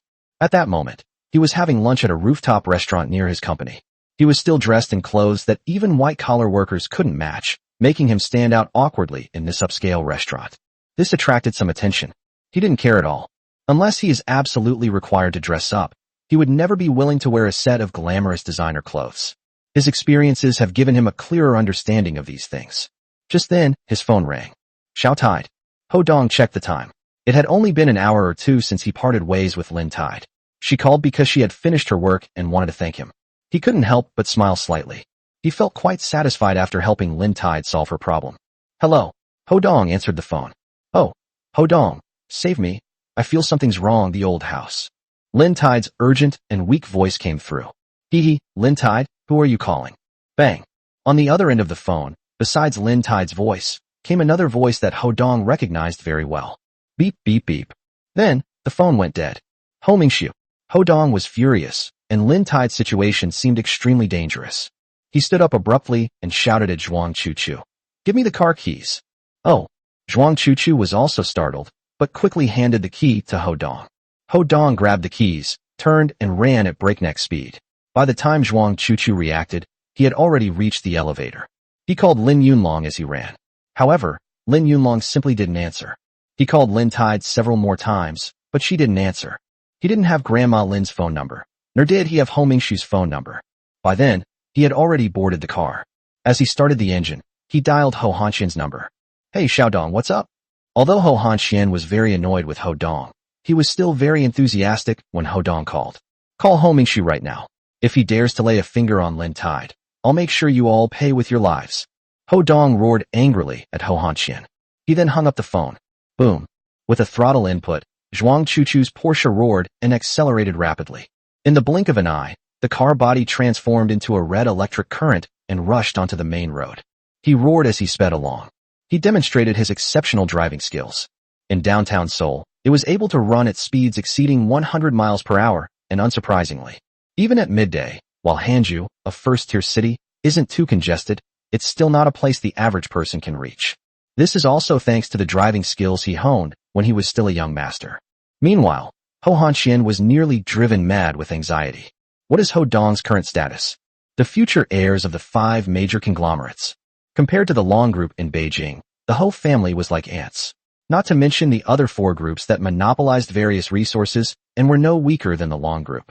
With just a word from Ho Dong, wiping out his entire family would be an easy task, as simple as turning one's hand. He could tell from Ho Dong's tone that he wasn't joking. He immediately tried to call Ho Mingxiu, but the call wouldn't go through. He then called several other people who were close to Ho Mingxiu, but none of them knew where he had gone. Finally, on his 10th call to Tang Jiuzhou, he learned everything. He immediately felt a chill run down his spine, a cold sensation rising from the soles of his feet to the top of his head. Damn it, damn it. Ho Hanxian's hands were trembling. Of course he knew Lin Tide. She was Ho Dong's fiancée, although there had been rumors recently that their engagement had been broken off. But even if the engagement is dissolved, it's not something Ho Mingxiu can do. He berated Tang Jiuzhou, who was completely bewildered and unaware of what was happening. Then he demanded, "Where are you? Where is that beast, Ho Mingxiu?" Aye. Tang Jiuzhou knew that when the head of the most powerful family in Handong province got angry, it was no ordinary matter. He quickly replied, "Young master went to the Lin family's old residence. There was something going on at the company just now, and he asked me to handle it. I'm already on the 3rd ring road." The Lin family's old residence, understood. At this moment, Ho Hanxian had no interest in dealing with Tang Jiuzhou. He hung up the phone, gathered a large group of people, and marched towards the Lin family. He was terrified. My hands and feet were shaking the whole way. Meanwhile, Tang Jiuzhou, who was on the 3rd ring road in Hanzhou City, had no idea what had happened or why Ho Hanxian was angry. Not long after, Ho Dong overtook other cars at speeds exceeding 100 km/h and ignored traffic lights, finally arriving at the Lin family's old residence in just 10 minutes. With a screeching sound, the tires whirred as the brakes came on. The car stopped outside the gate of the Lin family's old house. The gate was tightly closed. Ho Dong had figured it out along the way. It was most likely the Lin family who, in collusion with Ho Mingxiu, targeted Lin Tide. He was extremely nervous. If Lin Tide really gets into trouble, he will definitely cause a bloodbath. It was 10 times more terrifying than the night before last. Close the door. Ho Dong didn't want to waste any time, so he revved the engine, and the car's speed instantly increased. With a loud bang, the Porsche, like an enraged dragon, smashed the mahogany gate of the Lin family's old mansion to pieces. The loud noise made everyone think that an explosion had occurred. Screams echoed from the Lin family's old house. "What's wrong? What's going on? Who's so bold? Run! Is this guy crazy?" Some members of the Lin family noticed what was happening and rushed out, only to see a Porsche with a slightly deformed front end continuing to speed through the garden and heading straight for the hall. At this point, everyone felt that the lack of stairs in the old house was a terrible design. Some people had just shown their heads when they were immediately frightened back by Ho Dong's car. Boom. Another loud bang. Ho Dong's car crashed directly into the hall, smashing some old chairs and tables to pieces. The car finally stopped. Ho Dong opened the door and jumped down. Ho Dong. Lin Yunsong was the first to see Ho Dong, and he was both shocked and furious. "You bastard." Lin Yunlong also heard the commotion and rushed over. When he saw Ho Dong, he was first startled and then felt a little guilty. Then, seeing the Lin family's house in such a mess, he was furious.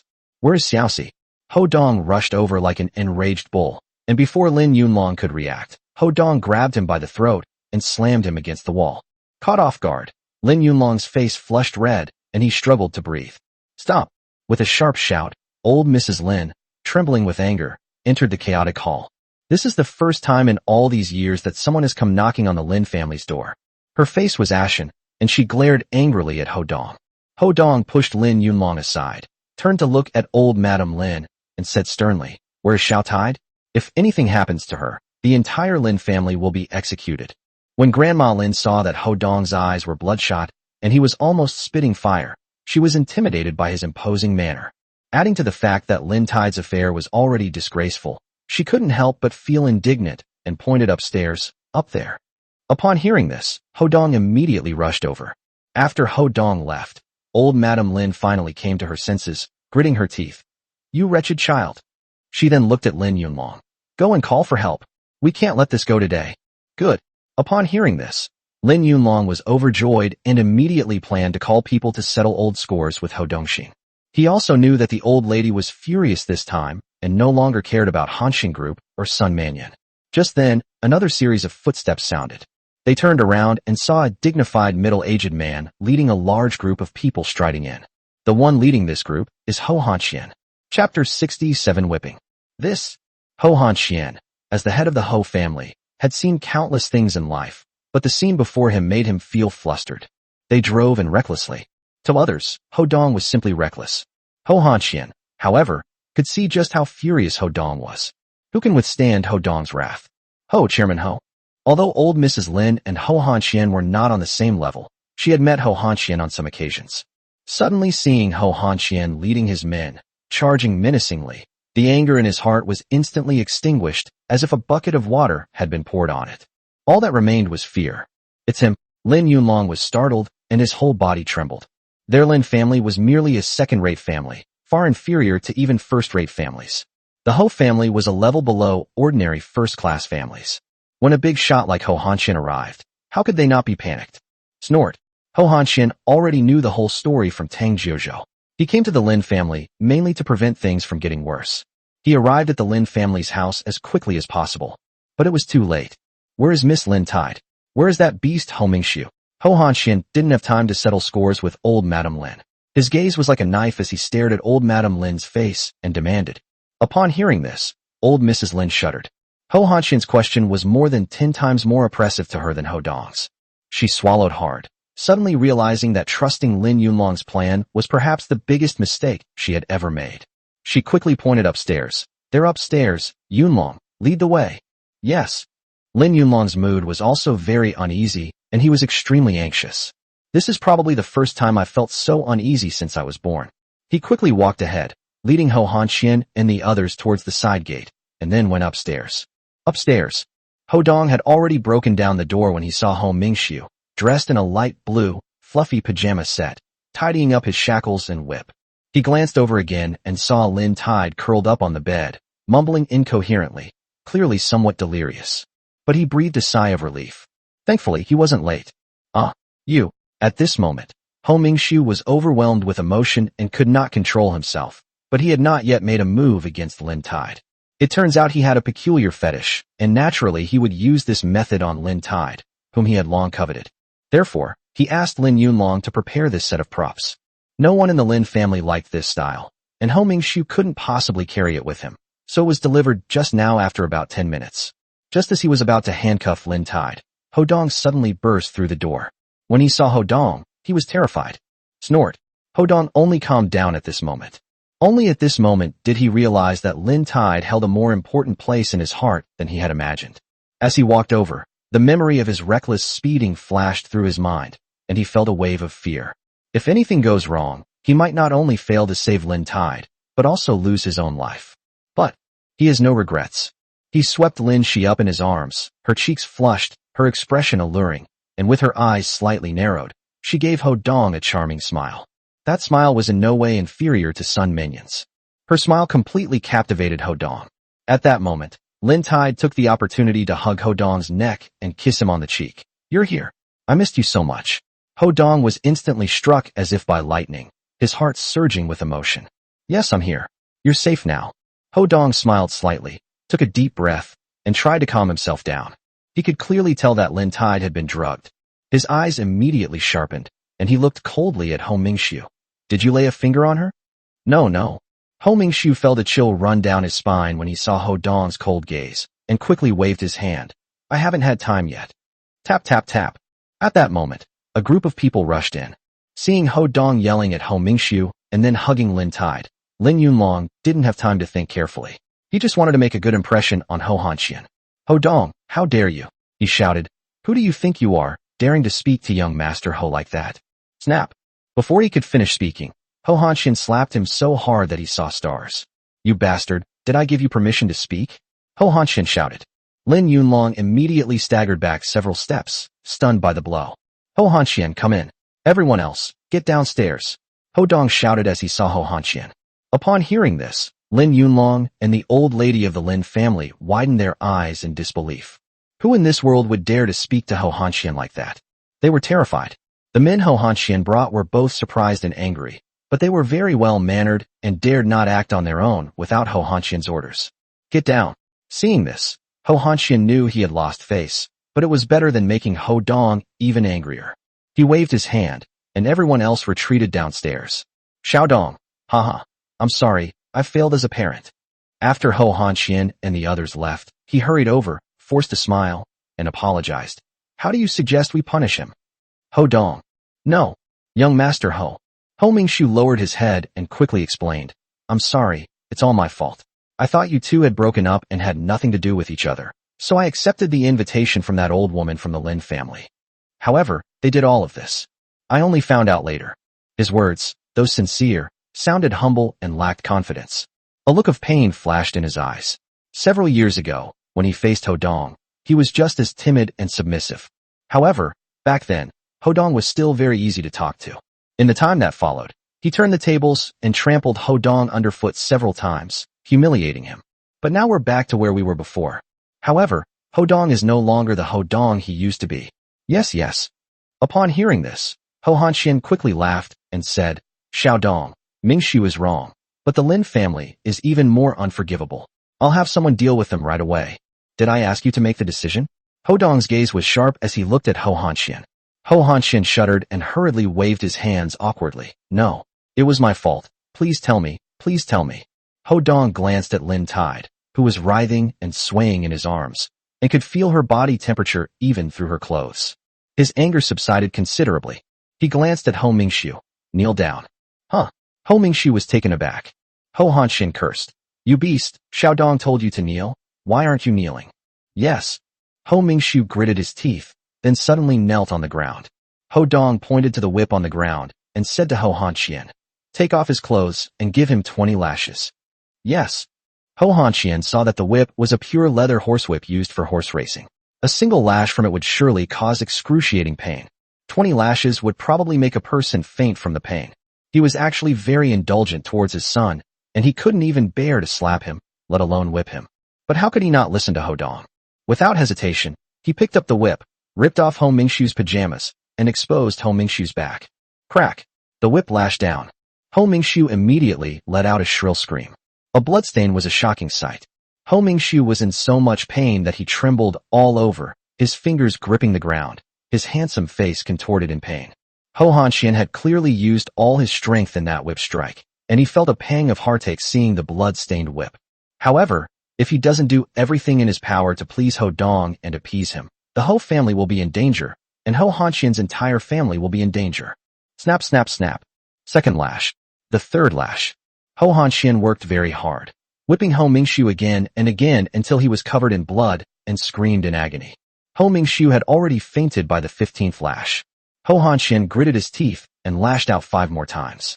After 20 lashes, Ho Hanxian was trembling all over, his limbs weak. He looked at the unconscious Ho Mingshu and felt heartbroken. But, at least it's over. Xiao Dong, the game is over. Ho Hanxian forced a smile again. This beast has committed a grave mistake. This punishment is too lenient. Thank you for showing mercy. Ho Dong looked at Ho Hanxian's obsequious smile and nodded. Well, let's just let this matter go. If there's a next time, humph. He snorted coldly, and Ho Hanxian felt a chill run down his spine. Ho Dong carried Lin Tide to the door, then turned back and said, I'll handle the Lin family myself. My identity can't be exposed. Yes. Ho Hanxian nodded again. Ho Dong went downstairs. He glanced at Ho Mingshu, gritted his teeth, and followed Ho Dong downstairs. Chapter 68 Slapping. Ho Dong, holding Lin Tide in his arms, walked down the stairs of the Lin family's old house step by step with a cold look in his eyes. The eyes of Grandma Lin and the others all focused on him. Ho Hanxian followed closely behind. Originally, everyone was standing in the stairwell, but after Ho Dong came down, they all involuntarily took a few steps back, forming an arc. Grandma Lin looked at Ho Dong, and for a moment, she didn't know what to say, because she didn't quite understand the situation. Lin Yunlong still had the 5-finger mark from Ho Hanxian on his face, and he didn't dare to say anything more at the moment. Without Ho Hanxian's orders, none of his men dared to act rashly. Whose idea was this? Ho Dong's gaze swept across the faces of old Madame Lin and Lin Yunlong, his tone cold. The two elderly women felt a chill run down their spines. Before Lin Yunlong could speak, she admitted it herself, sighing. I was confused for a moment. It's all my fault. Oh, Ho Dong sneered. Although he is fickle and despicable, you still can't come up with this idea. You. Old Mrs. Lin was once again publicly scolded by Ho Dong, and her face turned pale. However, Ho Hanxian was standing behind Ho Dong, which shows that Ho Dong is not someone to be trifled with now. Lin Yunlong's face flushed red, his whole body trembling.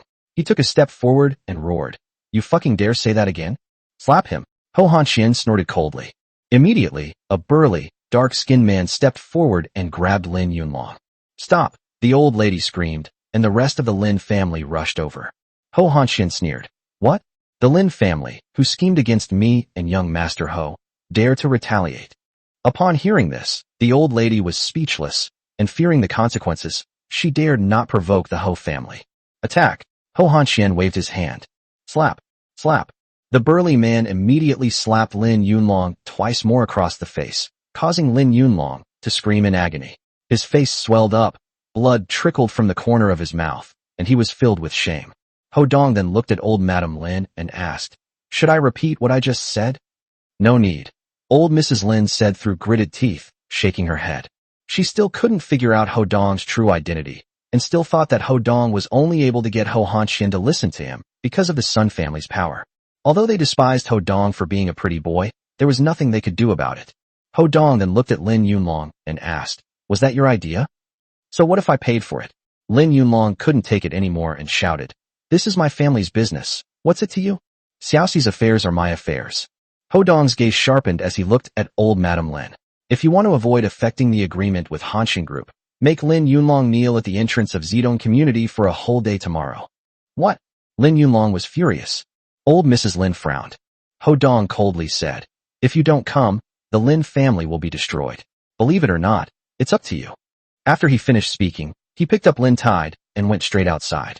The Porsche, with its side mirrors shattered, remained in the Lin family's living room.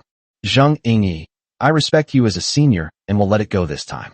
But if you come to bother our Ho family again, don't blame me for being impolite. Ho Dong had previously given instructions, and Ho Hanxian had no intention of punishing the Lin family. As for Ho Dong's identity, he didn't reveal it. He then waved his hand and said to the burly man, Go up and take the young master away.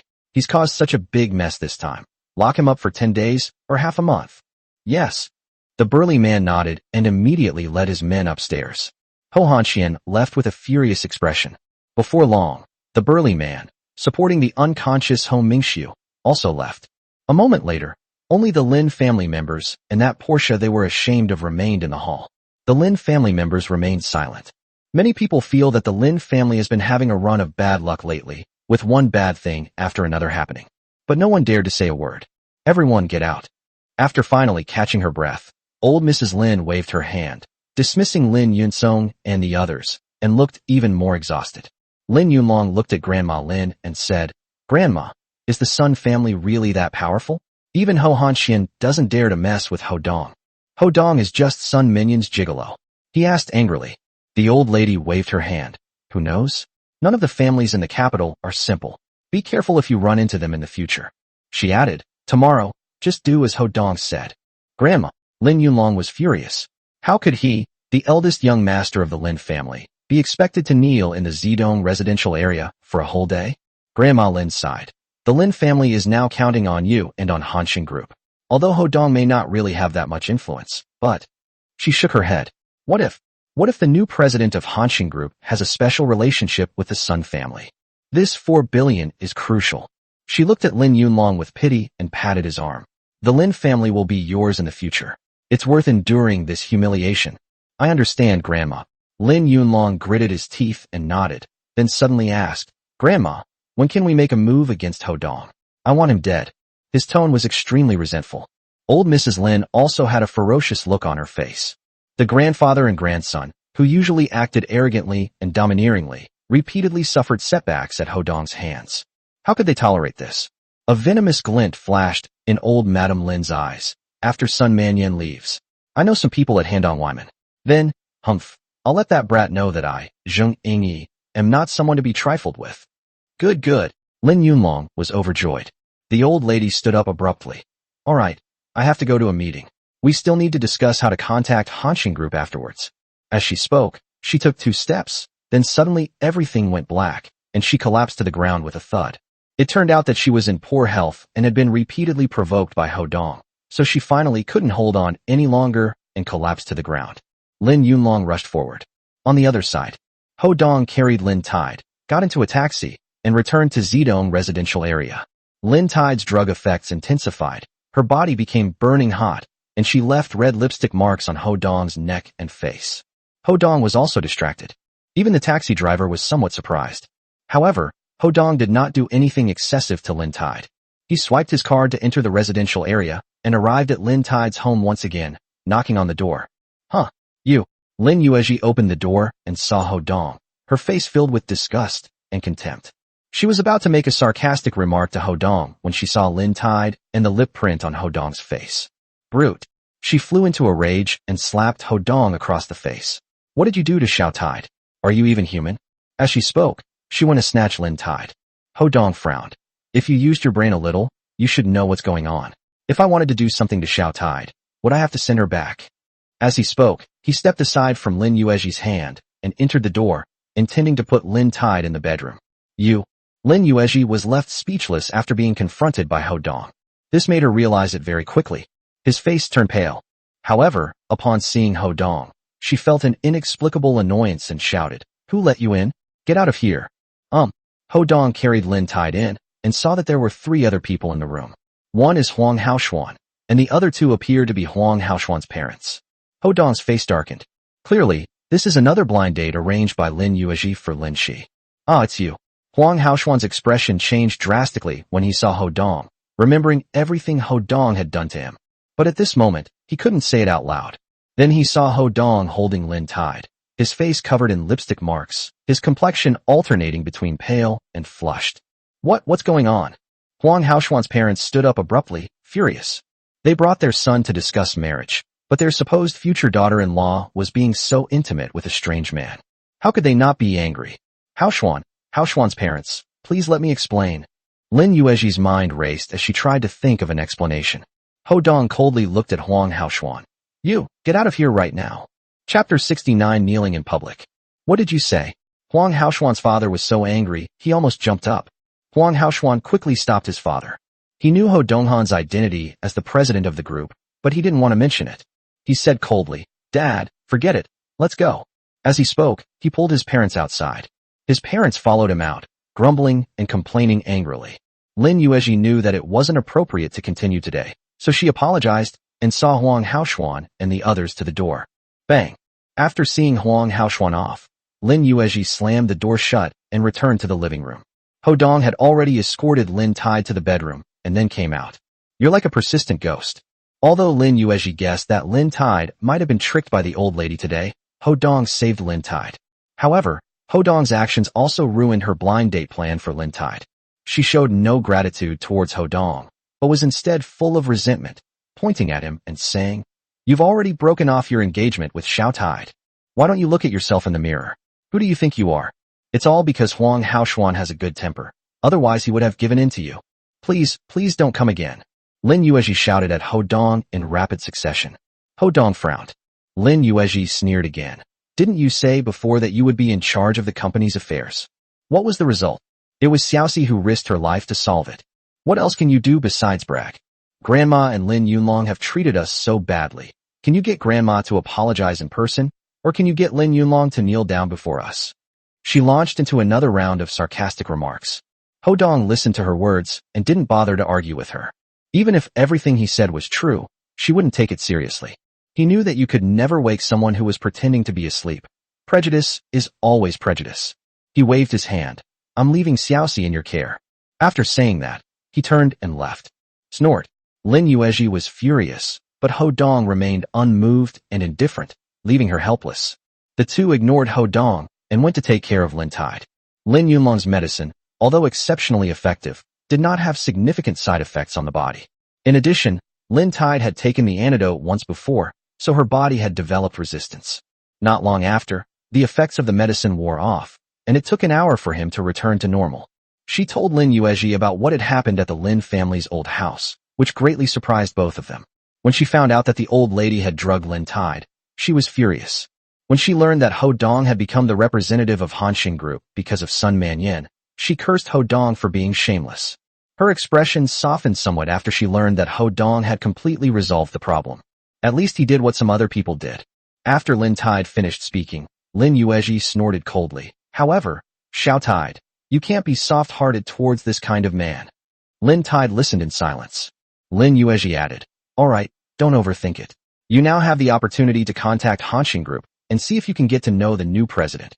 What if the other party is a highly eligible bachelor? Even if it isn't him, knowing him would be beneficial to our company.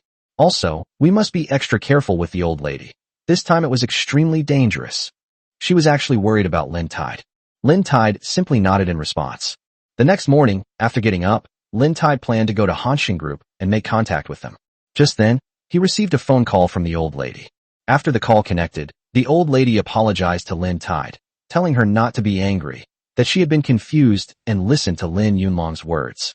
She also told her not to hold a grudge against Lin Yunlong, as Lin Yunlong was also desperate and had done so for the sake of the Lin family. She was very angry when she heard this, but didn't say anything more. Lin Yuezhi, who was standing to the side, changed her expression upon hearing this, remembering what she had said to Ho Dong yesterday.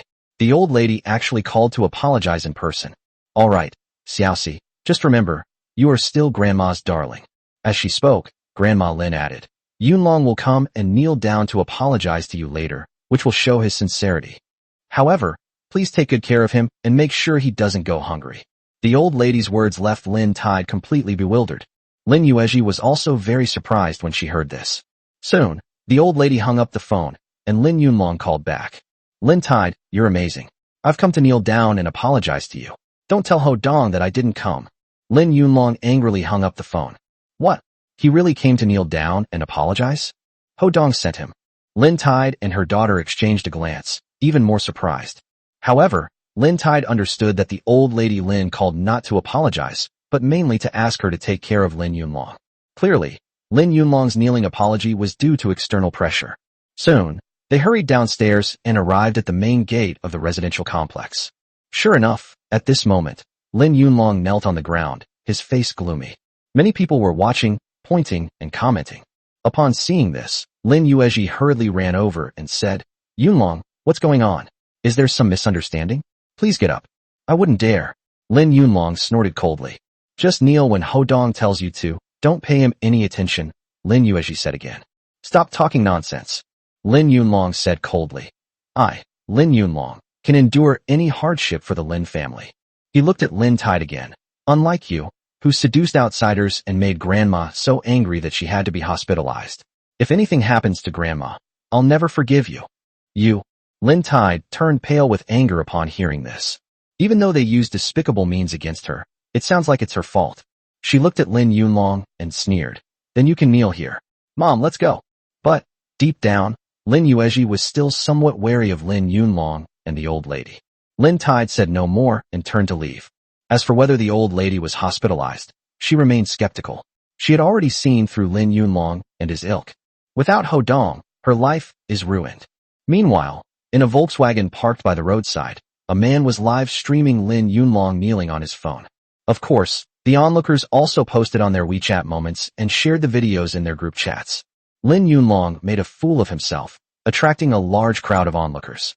Young master, Lin Yunlong is kneeling in the Zedong residential area. At this moment, at Hanshin Group, Zhuang Chuchu, watching the live broadcast, spoke to Ho Dong, who was reading documents. Ho Dong nodded. Yes, he can just kneel. He didn't take it to heart. Making Lin Yunlong kneel down was just to teach him a lesson and to vent Lin Tide's anger. He then said to Zhuang Chuchu, as for the Lin family, do as I said before. You are responsible for contacting Xiaoxi.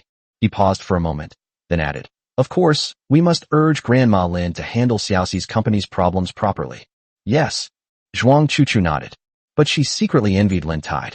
Just then, Ho Dong's phone rang. It was Luo Fuxing calling. Young master, we have slowed down our attack on the Lin family. Luo Fuxing's tone was respectful. In addition, Miss Sun has been coming and going quite frequently lately because of her concert, so we have also increased our manpower. Yes, thank you for your hard work. Ho Dong nodded. Luo Fuxing added, young master, I still have to advise you. Wei Min is probably going to get serious this time. The time should be on the day of the concert. I have already made arrangements. But I still advise you not to go. It's too dangerous. He said very sincerely. Ho Dong frowned upon hearing this and shook his head. I promised her, so I'm still going. He thought for a moment, then said, Old Luo, send me Wei Min's information. Yes. Luo Fuxing sighed and agreed to Ho Dong's request. Chapter 70 Couple turns against each other. Ho Dong glanced at Wei Min's information. As expected, Wei Min has considerable resources. If a real fight breaks out, Luo Fuxing and his group will likely pay a heavy price. This is also why Luo Fuxing didn't want him to go. But since he had promised Sun Manyin, he was going to go. Moreover, he couldn't let Luo Fuxing and the others risk their lives while he hid behind the scenes. There are still some days until the concert or Mrs. Lin's birthday party, so there's no rush. Ho Dong, however, also had time to prepare. After finishing their work in the morning, at Ho Dong's request, Zhuang Chuchu arranged for a company specializing in high-end rehabilitation meals to prepare nutritious meals for them. They were taken directly to the hospital. Ho Dong then went to the hospital where Lu Tianwei was staying. He was too busy yesterday to come see Lu Tianwei. However, he did manage to go the day before yesterday. Lu Tianwei's parents and wife rushed over immediately after being notified, and Ho Dong then ordered Luo Kai's men to withdraw. There's no need to worry about hospitalization costs, as Ho Dong had already pre-deposited 50,000 yuan. However, Lu Tianwei's family did not know that he had saved the money. They assumed it was saved by the person who assaulted him. When Ho Dong arrived at the hospital, he found Lu Tianwei alone, lying on the hospital bed. There was no one to take care of him. He frowned, walked over, and smiled. Tianwei, how are you? Feeling better? Much better. Lu Tianwei was in low spirits. When he saw Ho Dong, he forced a smile. I was still a little dizzy yesterday, but my head doesn't hurt as much today. What did the doctor say? Ho Dong asked again. I'm lucky. I only suffered a mild concussion after such a heavy blow. I just need to rest for a couple of days. Lu Tianwei said casually. What's wrong? Something on your mind? Ho Dong asked Lu Tianwei. Lu Tianwei shook his head. No, it's nothing. Did you have a fight with your sister-in-law? Ho Dong asked apologetically. It's my fault. If it weren't for me, you wouldn't be.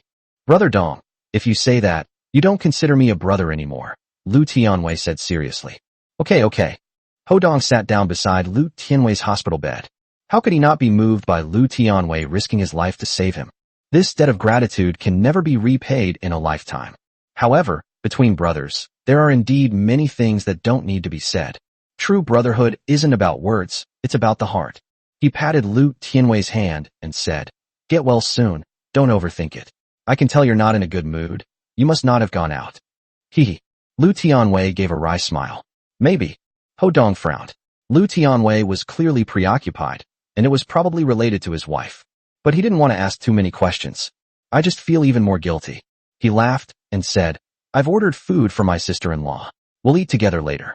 She's probably angry because you got hurt, so I'll apologize to her. Apologize? Lu Tianwei raised his voice. Why should I apologize to her? Ho Dong was taken aback again. Lu Tianwei is actually very good to his wife. He seems a bit henpecked. During their last wedding, Lu Tianwei almost argued with his wife because of Ho Dong, but they didn't end up arguing. Ho Dong asked, Tianwei, what really happened? Don't keep it to yourself. Oh. Just then, Lu Tianwei's wife, Luo Dan, appeared at the door of the ward with a sullen face. Standing next to him was a tall man who looked to be around 30 years old. He was well dressed, like a successful person. The two were standing very close together, suggesting a close relationship. Ho Dong glanced at it, and immediately guessed what was going on, his face darkening. Luo Dan walked to the bedside, glanced at Ho Dong disdainfully, and said, I'll tell you what happened. He wants a divorce. Ho Dong looked puzzled. He guessed that Luo Dan wanted to divorce Lu Tianwei, but how did it turn out the other way around? Lu Tianwei exclaimed excitedly, I want a divorce. Don't get agitated. Ho Dong quickly pressed Lu Tianwei's shoulder. He had a head injury and couldn't be rushed. Fine, let's get a divorce then. I'm not afraid of you. Luo Dan sneered. What good did I get from marrying you? I have no money. A dilapidated house, only 80 square meters. Is that even habitable? Do I have to take the bus and subway to get to work? Is this the kind of life a human being should live? Her voice grew louder and louder, even becoming somewhat shrill, clearly an expression of her inner dissatisfaction. Lu Tianwei trembled with anger. Didn't you know my situation before you married me? And now you're saying this. If you despise me, why did you marry me? It's all because. Because. He couldn't finish his sentence and angrily pounded the bed. Why? Luo Dan said with a sneer. You can't say it in front of your poor, pathetic brother, huh? Haha, I'll say it for you. Shut up, Lu Tianwei said, his face contorted in pain. Luo Dan sneered. I'm going to say it anyway. She looked at Ho Dong and said, I married this good-for-nothing so that he would be my backup plan, my sucker, and help me raise the son I had with someone else. You. Lu Tianwei was so angry that his face turned red, and he felt a sharp pain in his head. Tianwei. Ho Dong's face was already very ugly. He hurriedly comforted Lu Tianwei and then looked at Luo Dan. He originally thought that Luo Dan was just a snob who looked down on people. I never expected it to be so disgusting and shameless. He shouted, shut up. Whatever it is, we'll talk about it after Tianwei recovers. Who do you think you are? At this moment, the man next to Luo Dan looked at Ho Dong with an unfriendly gaze. How dare you speak to Dan like that? Ho Dong's eyes sharpened, but after glancing at Lu Tianwei, he asked, have you decided to get a divorce? Can we not divorce? Lu Tianwei asked, his face contorted in pain. I only just found out myself. Otherwise, how could I? All right. Ho Dong patted Lu Tianwei on the shoulder. You need to calm down. I'll help you solve this. Lu Tianwei took a deep breath, calming himself down a bit. This is something that's hard to talk about. But after Luo Dan spoke up, and since Ho Dong was his good brother, he felt more relaxed with Ho Dong by his side. Ho Dong turned to look at Luo Dan. His eyes were filled with anger. Originally, this was a matter between Lu Tianwei and his wife, and as an outsider, it was inappropriate for him to interfere. But Luo Dan went too far. Even if they want a divorce, they should wait until Lu Tianwei recovers from his illness and resolve it privately. Instead of doing so, she brought a man of dubious background to the meeting and, in front of Ho Dong, brought up these embarrassing matters. This was meant to provoke Lu Tianwei. Lu Tianwei suffered a severe head injury, and his condition worsened due to emotional distress, potentially leaving him in a vegetative state. Even death. She's murdering her husband. If Ho Dong doesn't intervene, Lu Tianwei is likely to get into serious trouble. You want to solve this? What right do you have to solve this? Who do you think you are? Luo Dan sneered in a sharp voice when she heard Ho Dong's words. Ho Dong coldly replied, whether you get a divorce or not is your business. It's not appropriate to talk about these things while Tianwei is injured. I'm going to talk to you properly now. Don't force me. He's already angry. If Luo Dan had seen Ho Dong that night in the Imperial Song City, she would know that she could no longer provoke him. Or perhaps Lu Tianwei told her about Ho Dong's situation. She will also restrain herself. Unfortunately, she didn't see it, and Lu Tianwei didn't tell her either. So what if I force you? Luo Dan looked at Ho Dong and said, if you hadn't caused that good-for-nothing Lu Tianwei to get beaten up and hospitalized, would he have found out about my affair with Asu? Hee. Asu gave a lewd laugh. Luo Dan looked at Asu again. What are you laughing at? I told you not to mess around here, but you wouldn't listen. You said this piece of trash is still not awake. Snort. As it turned out, he found out. Luckily you and your wife are getting a divorce too. Otherwise I would have lost out big time. As she spoke, she actually started interacting with Asu. Upon seeing this, Lu Tianwei became so angry that he gasped for breath and gripped the quilt tightly. Ho Dong was furious when he heard this. He could imagine what they were talking about. This couple is utterly shameless. You bitch. Snap. Ho Dong could no longer hold back and immediately slapped Luo Dan hard across the face, knocking her to the ground. Chapter 71 Heartless and Unfeeling. The slap made Luo Dan scream in pain. What you do? Asu roared and kicked Ho Dong. Ho Dong dodged, lunged forward, grabbed Asu by the collar, and slapped him several times. Asu was beaten so badly that he screamed repeatedly, his eyes blazing with fury. Bang! Ho Dong pushed hard, and Asu fell directly to the ground. He hasn't been in a fight in a long time, but these past few days he's rediscovered some of the feeling from back then. Asu, are you alright? Luo Dan looked distressed and ran over to help Asu up. Lu Tianwei watched with a heavy heart. Luo Dan had never been so nervous about him before. He realized even more clearly that this woman had never liked him. You dare hit me? Fine. Asu was helped up by Luo Dan. He glared fiercely at Ho Dong and nodded. You just wait and see. If I don't kill you today, I'm not a Wong. You poor wretch. Do you think you're some kind of rich young master? Luo Dan was trembling with anger, pointing her finger at Ho Dong's nose. How much do you earn in a month? Our Asu earns hundreds of thousands a month. He owns 2 companies. Moreover, his boss is the eldest young master of the Wei family, who is the real young master. She retorted. You're not even worthy to carry his shoes. Who do you think you are, interfering in our affairs? It's none of your business. Xiaodan, stop wasting your breath on him. It turns out that this Ah Su is a follower of the young master Weimin, named Wang Su. He doesn't have much real power in the Yimin, but he has some connections because he's close to the young master. He used this connection to make a lot of money in business. Luo Dan had known him before and became his mistress. Later, Wang Su's wife came looking for her and caused a huge scene. Luo Dan became frightened and temporarily cut off contact with Wang Su. Later, she discovered she was pregnant. She couldn't bear to abort, so she married Lu Tianwei, who had pursued her before. On the night of the wedding, Wang Su came over, and Lu Tianwei even drank with him, saying that he was a distant cousin. Actually, that night, Lu Tianwei had drunk too much, and Wang Su and Luo Dan had already made love once in the new house. Yesterday afternoon, Lu Tianwei was half asleep when he heard a noise and saw Wang Su and Luo Dan messing around next to him. She was so angry that she fainted on the spot. Later, Luo Dan confronted him about it. Lu Tianwei angrily said he wanted a divorce, and Luo Dan readily agreed. It turns out that Wang Su's wife had also found a new lover, and the two had divorced a week ago. Wang Su waved his hand and said to Luo Dan, "Give him the divorce agreement, sign it, and then go to the Civil Affairs Bureau to complete the formalities." He glanced at Ho Dong again. "As for him, we'll settle accounts with him later." "Good." Upon hearing this, Luo Dan agreed, emphasizing the importance of important matters. "This Ho Dong is pretty good at fighting, so let's ignore him for now. If we call in more people, what can he possibly do to us?" Thinking of this, she immediately took out the divorce agreement from her bag, placed it next to Lu Tianwei, and then took a pen. She patted the divorce papers, looking very impatient, and said, "Sign it now." Snort. Lu Tianwei had given up hope and had no lingering feelings for Luo Dan. He picked up the pen, glanced at the divorce agreement again, and raised an eyebrow. "Luo Dan, you still want a share of my house. Isn't that obvious?" Luo Dan sneered. "If I marry you and then divorce you, it will be my second marriage. I'll give you half a house, which is already a bargain. Otherwise, how could you possibly touch my body?" She looked at her with disdain. At this moment, Wang Su also said with a stern face, "Sign the agreement immediately. I am a very fair person. Your house is 80 square meters and worth 1.7 million. I'll give you 900,000.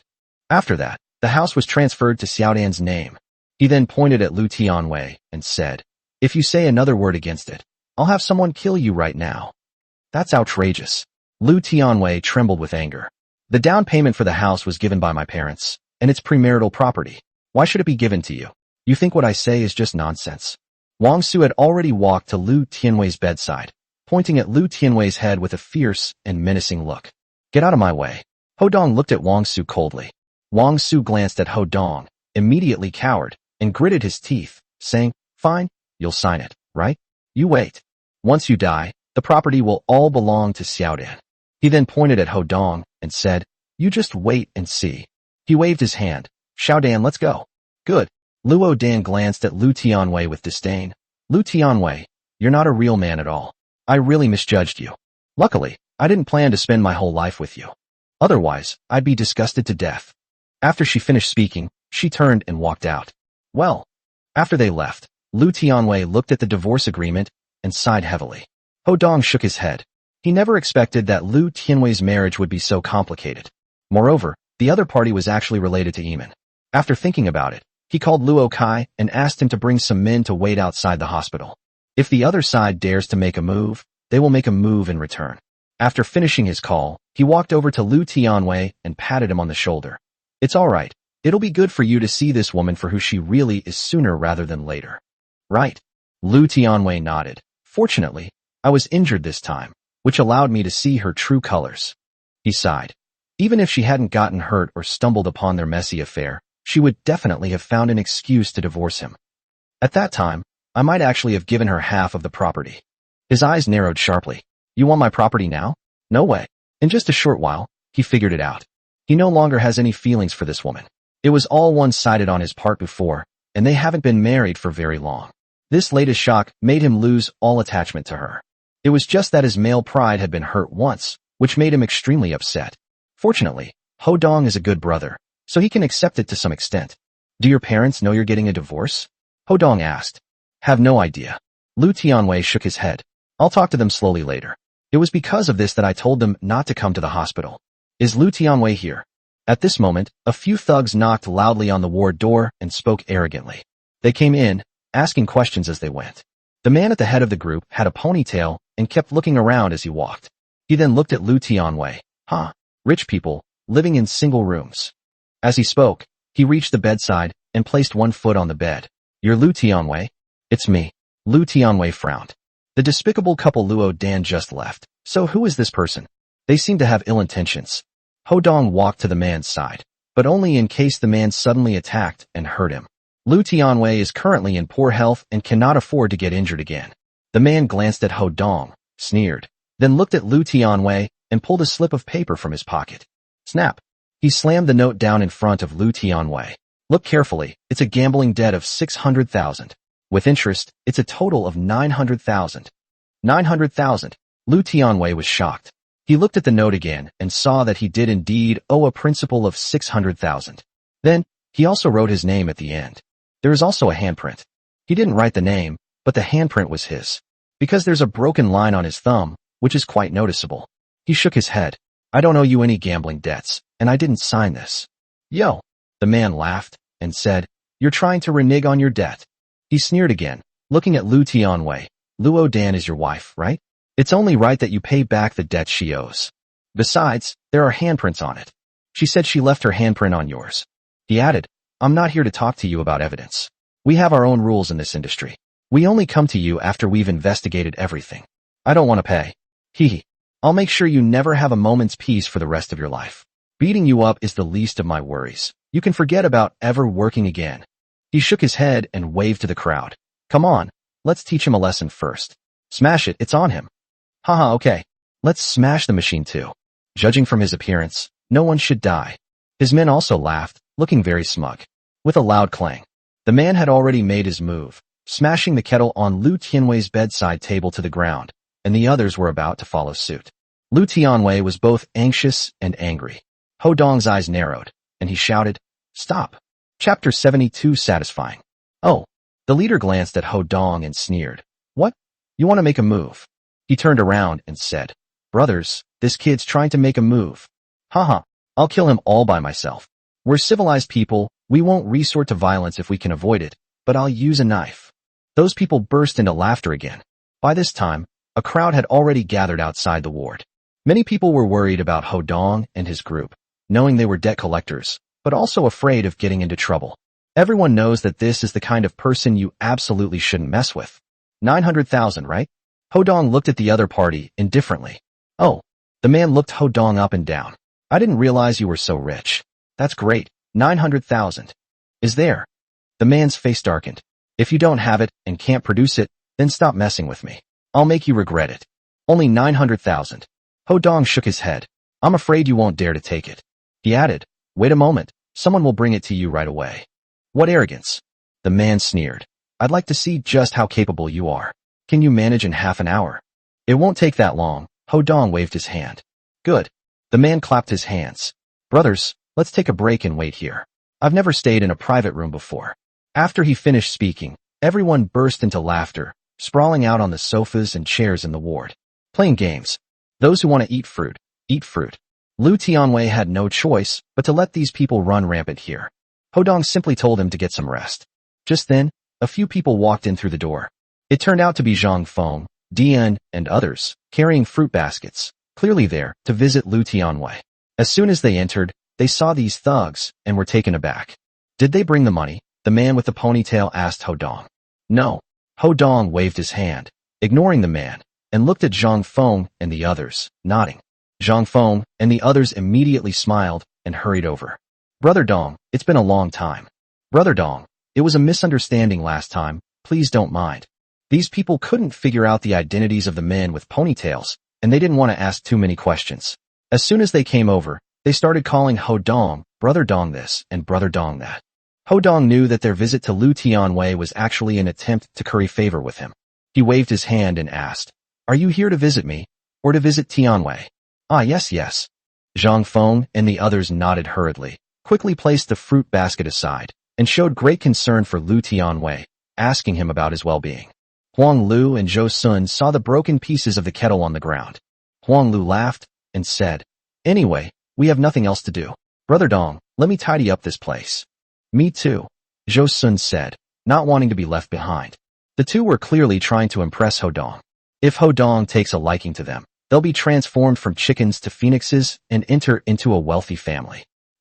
Ho Dong didn't seem to mind. The two immediately went over to tidy up. Splash, splash. Soon, the glass shards were swept into the trash can. Wow, those are pretty perky. A snap. The man with the ponytail slapped Huang Lu's buttocks and then let out a lewd laugh. The others laughed along with them. What are you doing? Huang Lu was startled, then glanced at the ponytail-wearing man with disgust. In her eyes, how could a loser like the ponytail guy possibly offend her? Oh, the man with the ponytail stood up abruptly, and his henchmen came over and surrounded Huang Lu. The man with the ponytail lifted Huang Lu's chin. You're not just someone to be touched, are you? You're not just someone to be looked at, are you? Huh. The others laughed along. Shameless, Huang Lu cursed. Oh, the man with the ponytail smugly said. I'm shameless, but I can be even more shameless, you believe me? Hey little girl, my boss has his eye on you. You can't escape now. Look how handsome my boss is, you're getting a good deal. His underlings also started laughing. Upon seeing this, Zhou Sun remained calm and distanced herself from them. Zhang Feng frowned. Brother Dong, who are they? Lu Tianwei said. They're here to collect debts. Huh. Zhang Feng and the others were shocked. They can even step in to help ordinary petty thugs. These debt collectors are different. Once you get involved with them, they're like a stubborn plaster, hard to get rid of. Moreover, these people stop at nothing and have a great influence on people. You get away from me. At this moment, the man with the ponytail began to grope Huang Lu. The more Huang Lu resisted, the happier he became, and he was also very excited. Huang Lu was terrified. He hurriedly looked to Ho Dong for help. Huang Lu, come here. Ho Dong shook his head, walked over, pulled Huang Lu over, and stood in front of her. He looked at the man with the ponytail and asked coldly, do you still want your money? Oh, the man with the ponytail's mood was ruined, and his face darkened. He looked at Ho Dong and said, it's none of your business if I'm having fun with this girl. Don't make me angry, and get out of here right now. Kid, are you tired of living? Are you looking for death? Those people also roared fiercely. Huang Lu was so frightened that she trembled. Ho Dong sneered, you're not worthy. What do you mean, unworthy? The man with the ponytail chuckled, already somewhat angry. You are not qualified to say that to me. Ho Dong shook his head. Brothers, did you hear that? The man with the ponytail's face darkened, and he pointed at Ho Dong. This kid looks down on us, so let's do something to make him respect us. As he spoke, he waved his hand and shouted, beat them. Ho Dong's eyes sharpened as he looked at the fruit knife beside the bed. He understood a principle deeply. Once you've taken action, you can't be soft-hearted. If you are, you'll be the one who suffers. Therefore, he usually hits quite hard. Who the hell dares to lay a hand on me? Just then, a roar came from behind, and Luo Kai walked over with 3 of his underlings. His shout startled everyone. Ah, it's Brother Kai.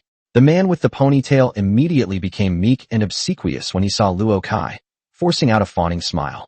Luo Kai glanced at him, then said to Ho Dong, young master, are you talking about them? No. Ho Dong shook his head.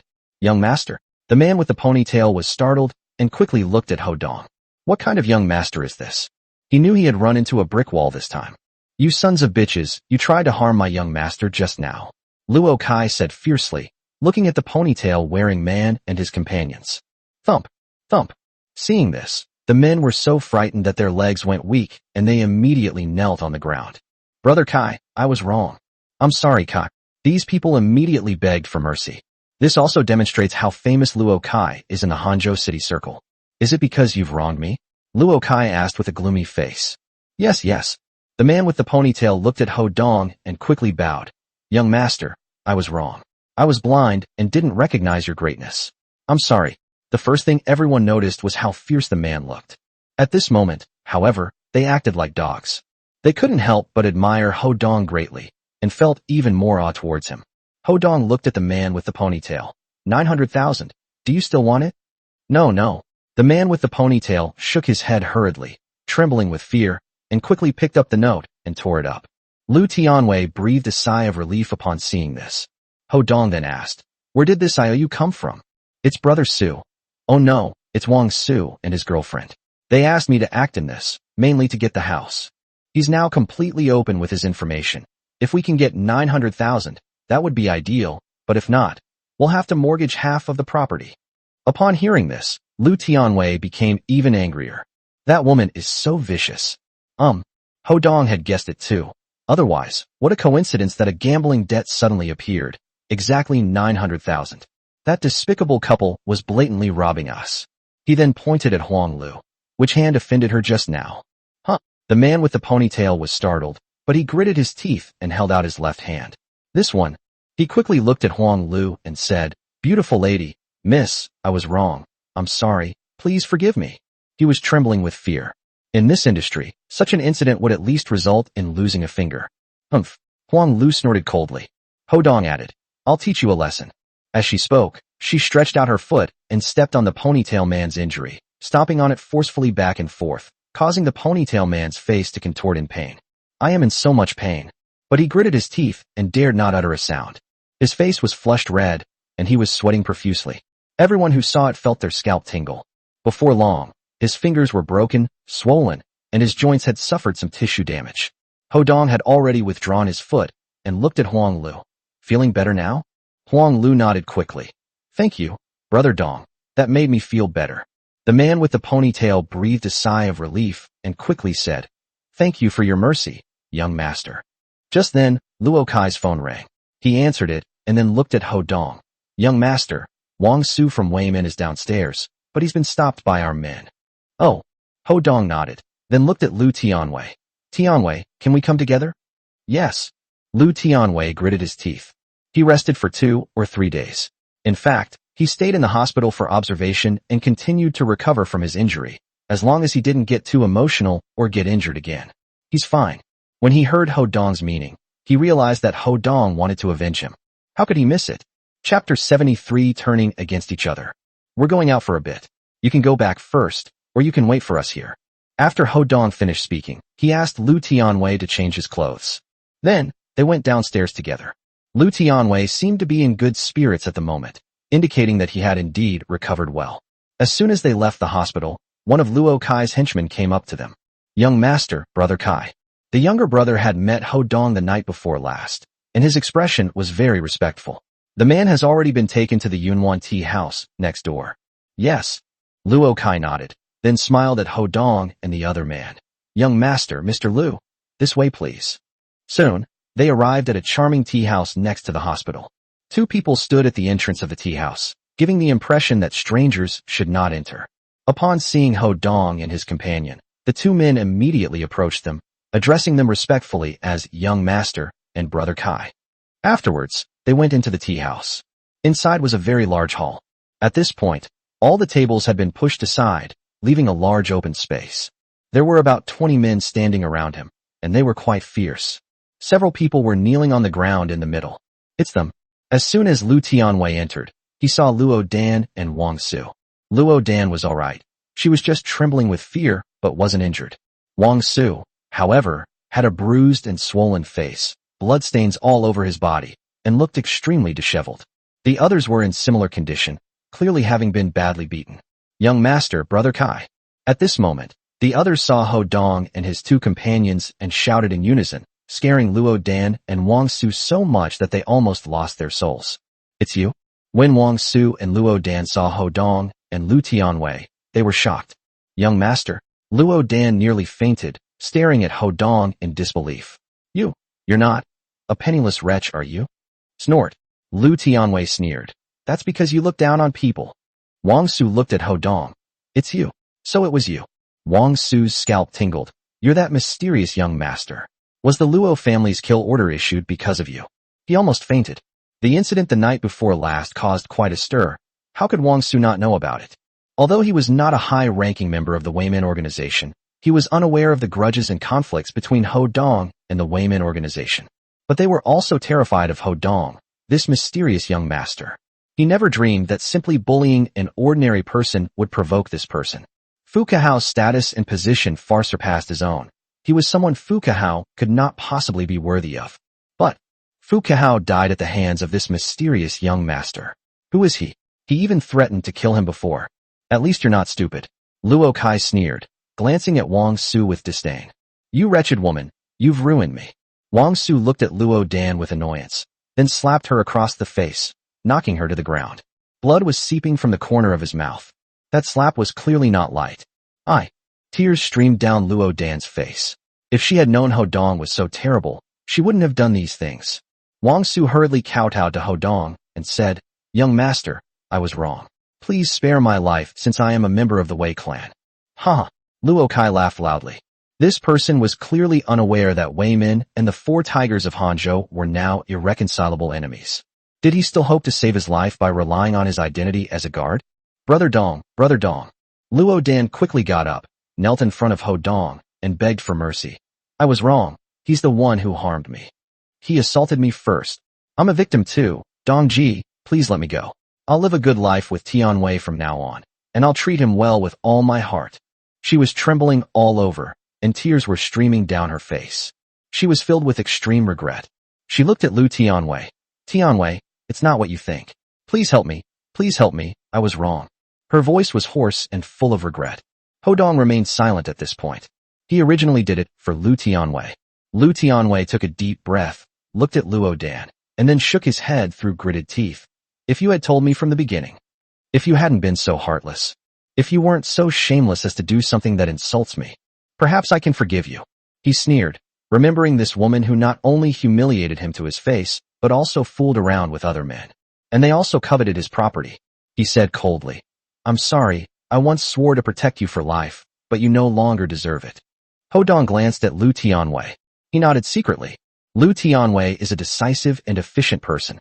"No, listen to me, listen to me." Luo Dan trembled even more violently, tears streaming down her face. She was scared. His voice was a little hoarse. Wang Su cursed.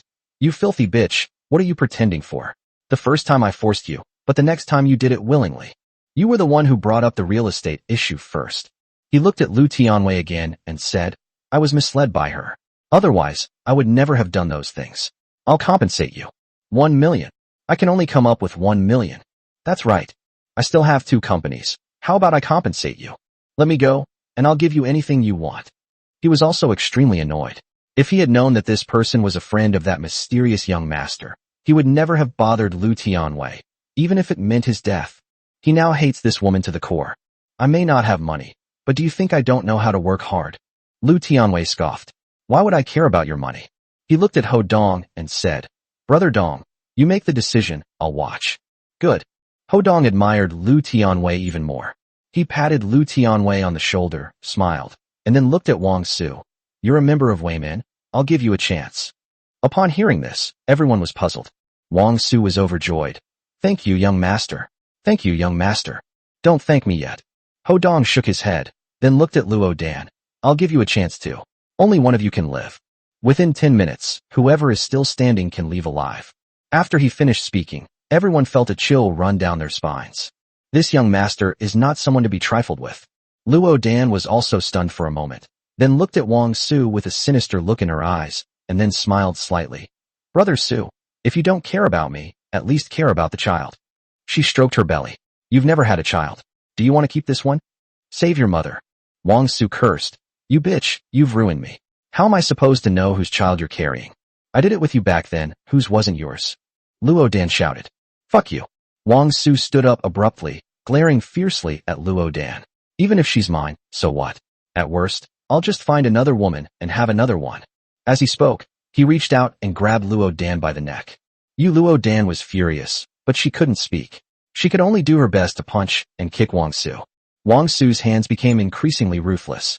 Luo Dan's eyes bulged outwards, and it was clear that she was taking in little air but exhaling a lot. Lu Tianwei couldn't bear to look, sighed, and opened his mouth, wanting to plead for leniency, but he had previously said that Ho Dong should handle it. They were afraid that Ho Dong would exert his authority over his subordinates. Ho Dong, however, had already seen Lu Tianwei's expression and knew what he meant.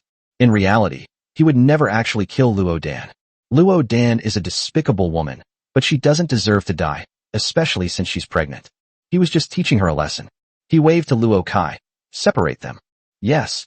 Luo Kai understood, stepped forward, gathered his strength, and kicked Wang Su away with a bang. Luo Dan was also knocked to the ground by the kick. Whoosh whoosh whoosh. Instantly, the entire hall was filled with Luo Dan's rapid breathing and Wang Su's cries of pain. Yu. Wang Su clutched the spot where Luo Kai had kicked him, enduring the pain as he stood up, glaring angrily at Ho Dong. You broke your promise. Do I need to keep my word with a beast like you? Ho Dong snorted coldly, showing utter contempt for Wang Su. In fact, if Wang Su had even a shred of conscience, he would have been willing to sacrifice himself for Luo Dan and her son. Ho Dong will then let them go. Unfortunately, Wang Su behaved like a complete beast. He looked at Luo Dan and said, "Now you understand, right? You know the lesson, don't you?" "I understand." Luo Dan nodded, still trembling with fear. Just now, she had experienced the terror of being on the verge of life and death. "I also realized how wrong my previous actions were."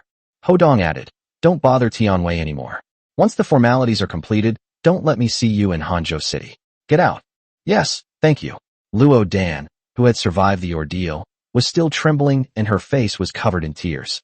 She swayed as she got up, ready to leave.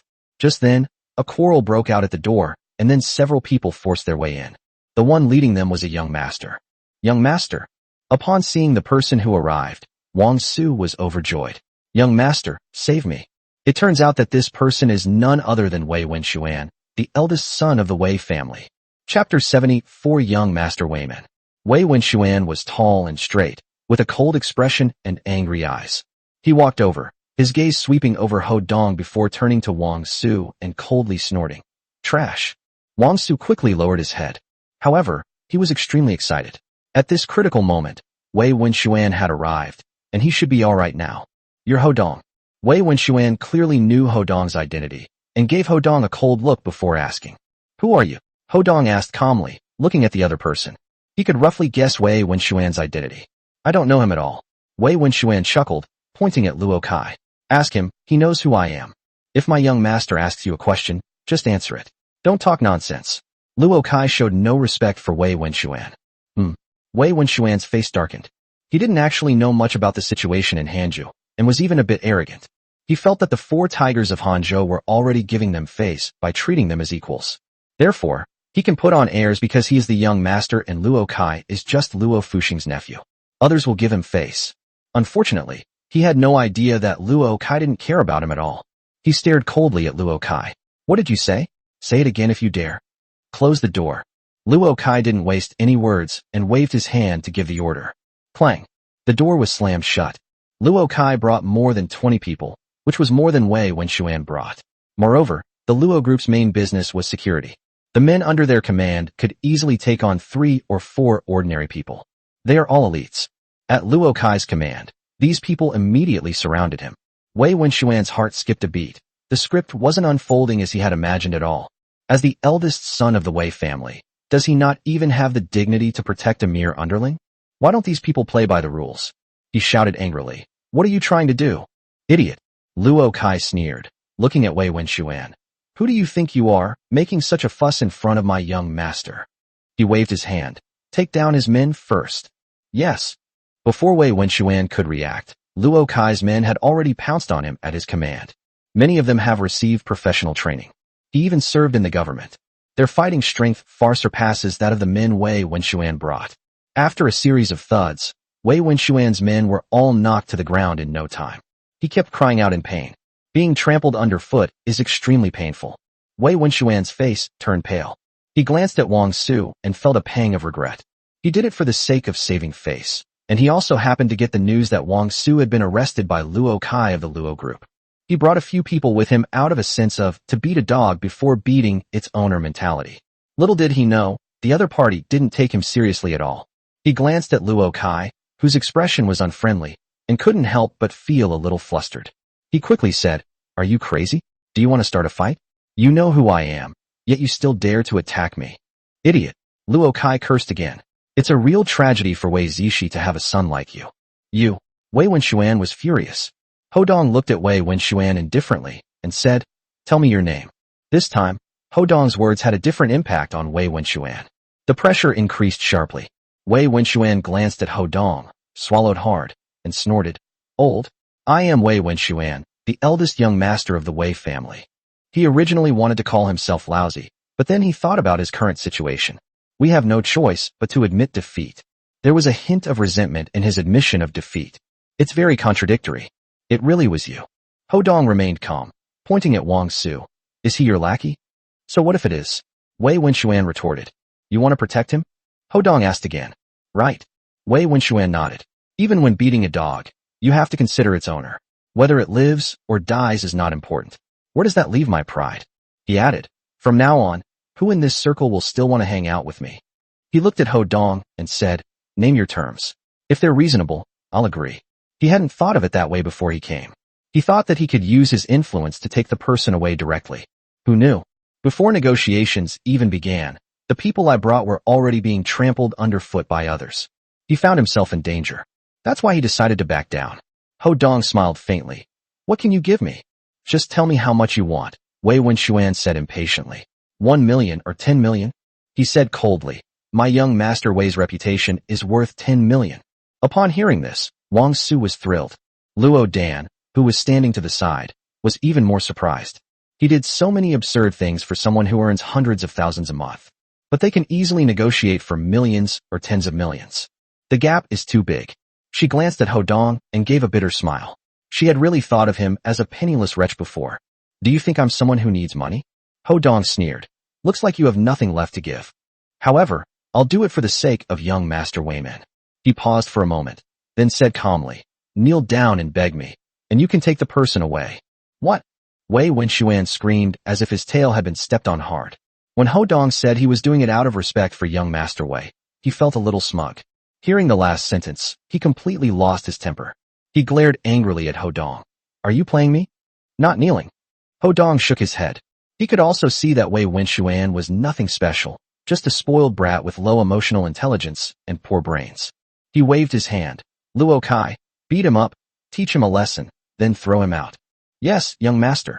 Upon hearing this, Luo Kai immediately nodded, rolled up his sleeves, and prepared to take action. You dare. Wei Wenxuan took a step back in fright, glaring fiercely at Hodong. He couldn't understand how these people could be so bold. Does Eamon's reputation have no effect?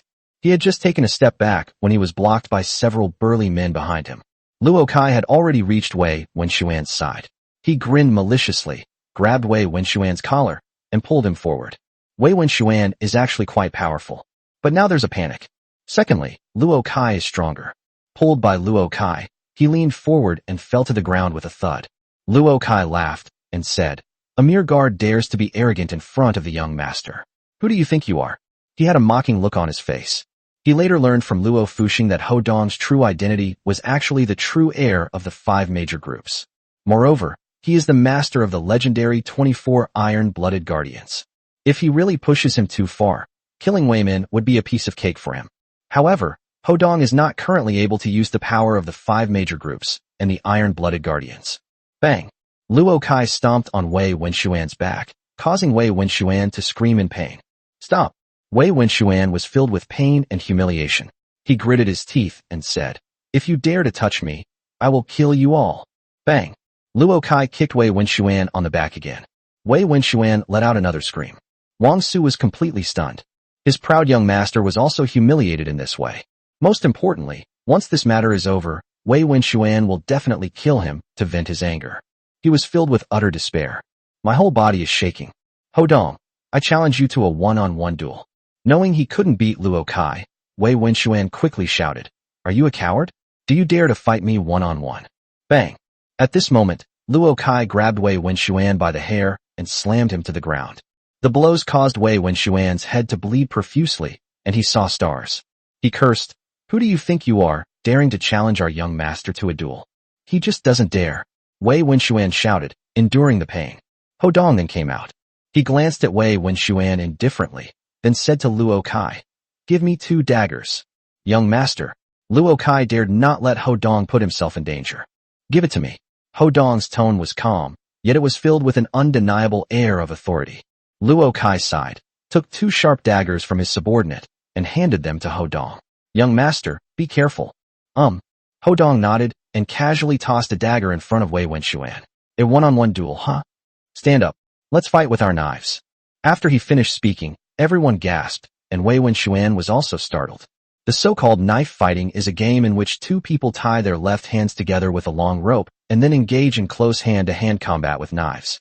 The process was extremely dangerous. It's a fight to the death. Luo Kai was also terrified, his face turning ashen, as he tried to persuade Ho Dong to abandon this dangerous idea. He felt that Ho Dong, with his considerable wealth, had absolutely no need to take risks with someone like Wei Wenxuan. However, looking at Ho Dong's expression, he couldn't deny it and was in a very difficult position. Wei Wenxuan knew the rules, his face turning pale and then red. Ho Dong looked at him coldly. Dare you? Chapter 75 Admitting Defeat. Wei Wenxuan glanced at Ho Dong and saw that Ho Dong's eyes were so cold that they chilled him to the bone. He then looked at the dagger on the ground. The sharp edge of the dagger made him tremble even more. However, he took a deep breath, grabbed the dagger, stood up, looked at Ho Dong, and gritted his teeth. Bring it on. Although he agreed, his hands were trembling. Do you have a rope? Ho Dong asked Luo Kai. Luo Kai opened his mouth, but didn't try to persuade him. He just nodded and asked someone to find a rope that was usually used to tie up goods in the tea house. I cut off a section that was about 2 meters long and brought it over. Tie it up. Ho Dong raised his left hand, holding a dagger, and walked to Wei Wenxuan's side, his gaze still cold. Wei Wenxuan trembled even more violently. Luo Kai breathed a sigh of relief upon seeing this. Compared to Ho Dong's composure, Wei Wenxuan, in this state, would probably get stabbed several times right from the start if they really went to fight with knives. Lu Tianwei practically held his breath. He didn't dare to speak. He never expected things to escalate to this point. At this moment, Wang Su and Luo Dan felt as if Mount Tai was pressing down on them, and their fear intensified. They knew that the young master of either side had gotten into serious trouble because of their affair. Their fates will likely be dire. But at this point, it was no longer their place to interrupt. You're serious? Wei Wenxuan's hands were shaking, and even his legs were trembling. He stared blankly at Ho Dong. Ho Dongtai remained calm. His calmness frightened him. Ho Dong glanced at him indifferently. You think I'm playing games with you? As he spoke, Luo Kai had already taken a piece of rope and started to tie Wei Wenxuan's left hand. Don't come any closer. Terrified, Wei Wenxuan grabbed a dagger and pointed it at Luo Kai, yelling, I'm not fighting anymore. I'm not fighting anymore. You're all lunatics. You're all fucking lunatics. He shouted as he backed away. He agreed to Ho Dong's request because he thought Ho Dong was playing mind games with him. It was only at this point that he realized Ho Dong was serious. Snort. Luo Kai sneered, showing his extreme audacity. Wei Wenxuan brandished his dagger wildly, and Luo Kai stepped forward and kicked him. Wei Wenxuan had no idea and had no time to react. With a thud, he was kicked to the ground. The dagger clattered as it slipped from his hand and landed to the side. Luo Kai waved his hand, and 2 of his men stepped forward, grabbed Wei Wenxuan, and dragged him in front of Ho Dong. Given up. Ho Dong looked at Wei Wenxuan. Wei Wenxuan trembled inwardly. He looked at Ho Dong and nodded. I can't afford to offend you, right? Snap, snap, snap. Ho Dong casually patted Wei Wenxuan's cheek.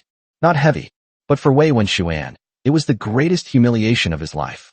Ho Dong said coldly, I'll let you go this time, but you won't be so lucky next time. Wei Wenxuan dared not speak at this moment. Ho Dong then asked, by the way, what grudge do you have against Miss Sun? Miss Sun. Wei Wenxuan was taken aback. Sun Manyan, Ho Dong said. Wei Wenxuan quickly said, it's my younger brother, Wei Wenzhou.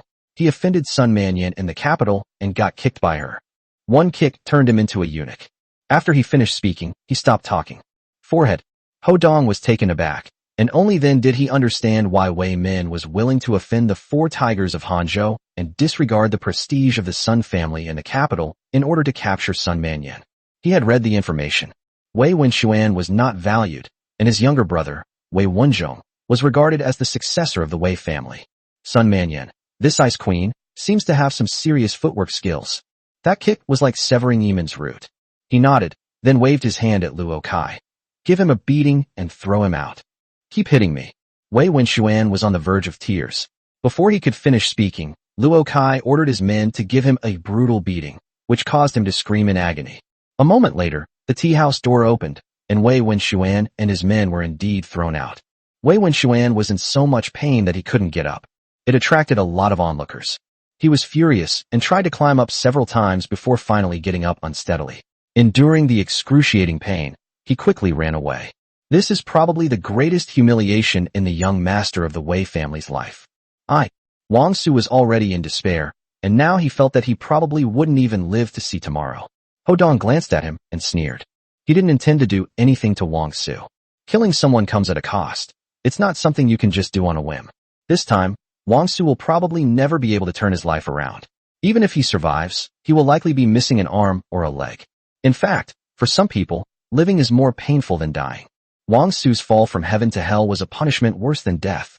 He waved his hand and looked at Lu Tianwei. Tianwei, how are you? Are you calm now? It's gone. Lu Tianwei smiled. He feels much better now.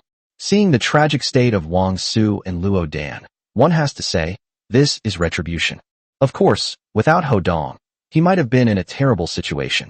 He admired Ho Dong even more. However, between good brothers, he didn't say a word of thanks, just as he would step forward to save someone in a critical moment without saying a word. Then let's go. Ho Dong smiled, told Luo Kai, and then left with Lu Tianwei. Luo Dan was in great distress. It was also very tragic. Unfortunately, she caused all of this herself. At that moment, when Lu Tianwei left without even glancing at her, she understood that she had lost the best thing in the world. That good man who once cherished and loved her. Luo Kai and the others left quickly, and Wang Su had already fled. The people in the tea house also came out to clean up. They couldn't very well send Luo Dan away since she was standing there in a daze. Finally, Luo Dan also left with heavy steps. When Ho Dong and Lu Tianwei returned to the hospital, Zhang Feng and the others were still waiting, hoping to treat Ho Dong to dinner that evening. They were also uneasy, especially Dian and his group, who not only helped Zhang Feng humiliate Ho Dong at Lu Tianwei's wedding. The night before last, he spared no effort in helping Tao Huaran humiliate Ho Dong. Seeing that Ho Dong was once again an unattainable young master for them, even seemingly more distinguished than before, they hoped to gain Ho Dong's forgiveness. However, Ho Dong refused. He didn't intend to pay any attention to these people, whether they were like the clowns before or the sycophants now. In fact, none of them were qualified to be remembered by Ho Dong, not to mention plotting revenge against them. Everyone, including Zhang Feng, was extremely disappointed but helpless, and they left dejectedly. Ho Dong then accompanied Lu Tianwei to the hospital for a meal, and waited for his parents to arrive before telling Lu Tianwei to rest well. As for work, in fact, Ho Dong didn't even need to give any instructions. The day after the incident, Zhuo Zixuan brought people to visit Lu Tianwei. He also said that company matters should not be concerned. Taking good care of your injury is the best course of action. Zhuo Zixuan had already realized that he had no chance to curry favor with Ho Dong. It would be better to cultivate a good relationship with Lu Tianwei. This way, he would also have the opportunity to interact with Ho Dong and make friends with such an important figure as Ho Dong. Not long after, Ho Dong returned to the company. It's time to find a house. He glanced at the office. Although it wasn't bad to live in, it always felt like something was missing. He thought for a moment, then took out his phone and called Zhuang Chuchu, asking her to help him find an apartment. Zhuang Chuchu readily agreed and immediately set to do it. After hanging up, he was about to put his phone away when he saw Lin Xian calling. A party. Ho Dong raised an eyebrow upon hearing Lin Xian's words, but Lin Xian pleaded with him to come, so he smiled and said, "Okay, wait for me." Chapter 76 Being Mocked. Lin Xian is also a graduate student majoring in history and archaeology at Hanja University. Most people who choose this path do so because of their interests and hobbies. But she did it simply to obtain a postgraduate degree. Tonight's party is a party for their history department, and it's also to raise funds for the department's research fund. Because history and archaeology has never been a popular field, there is a greater need for funding to attract students. Some projects also require a lot of funding. Therefore, the college holds this gala every year, hoping to gain the support of successful students and enthusiastic members of the community. Some students also use their personal connections to invite celebrities to the party.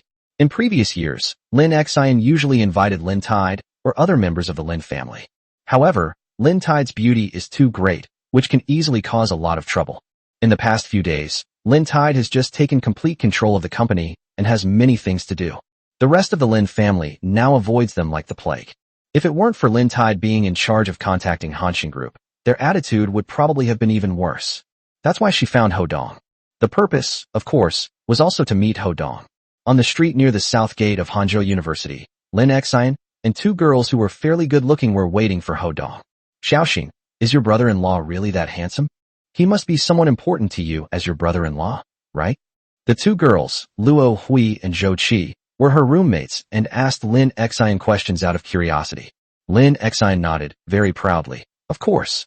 My brother-in-law is not only handsome, but he's also incredibly cool when he's doing things." She was referring to the times when Ho Dong beat people, fought, and punished them. She exudes a powerful aura. It's fascinating. Really? I want to see. Zhou Qi and the other person immediately started chattering away. Zhou Qi and Luo Hui are not actually studying history and archaeology, but they are both graduate students at Hanji University. Once these girls start talking about who's handsome or cool, they're full of energy and have endless topics to discuss. Why aren't they here yet? Zhou Qi waited for a while, looked at the street, and asked again. Xiao Xian, you're engaged. Aren't you afraid something will happen if you're so concerned about your brother-in-law? Giggle. Luo Hui covered her mouth and teased. What if things get out of hand? How about we give you your brother-in-law? That's obviously a joke. Lin Xian felt a chill run down her spine, and a sense of unease stirred within her. But when she thought of Ho Dong's feelings for Lin Tide, she sighed again. She waved her hand and said, Don't talk nonsense. Luo Hui and the other two women laughed again. Just then, a taxi stopped by the roadside, and the three of them quickly looked over. Xiaoxin, did your brother-in-law come by taxi? So low-key. Luo Hui and the other person said it with smiles, which was unintentional and not in a mocking or disdainful manner. Lin Xian shrugged. Besides being handsome, my brother-in-law's biggest characteristic is that he's low-key. As they were talking, Ho Dong got out of the taxi, saw Lin Xian and the other two, and waved to them. Wow, he's really handsome. You have such a great figure.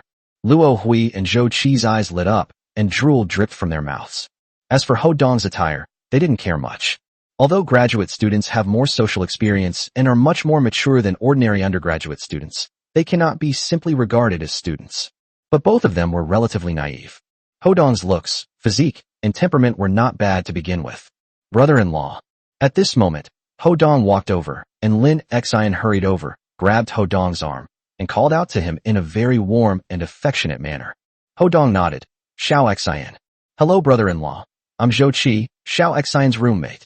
Zhou Qi ran over with a smile and took the initiative to greet Ho Dong and shake hands. Hello. Ho Dong nodded and shook hands with Zhou Qi. Hello, brother-in-law. I'm Luo Hui, and also Xiao Xian's roommate. Please take care of me. Luo Hui smiled and shook hands with Ho Dong. Ho Dong nodded to her and shook her hand. Luo Hui and Zhou Qi exchanged a smile when they saw Lin Xian holding Ho Dong's arm. Oh, this is your brother-in-law, Lin Xian.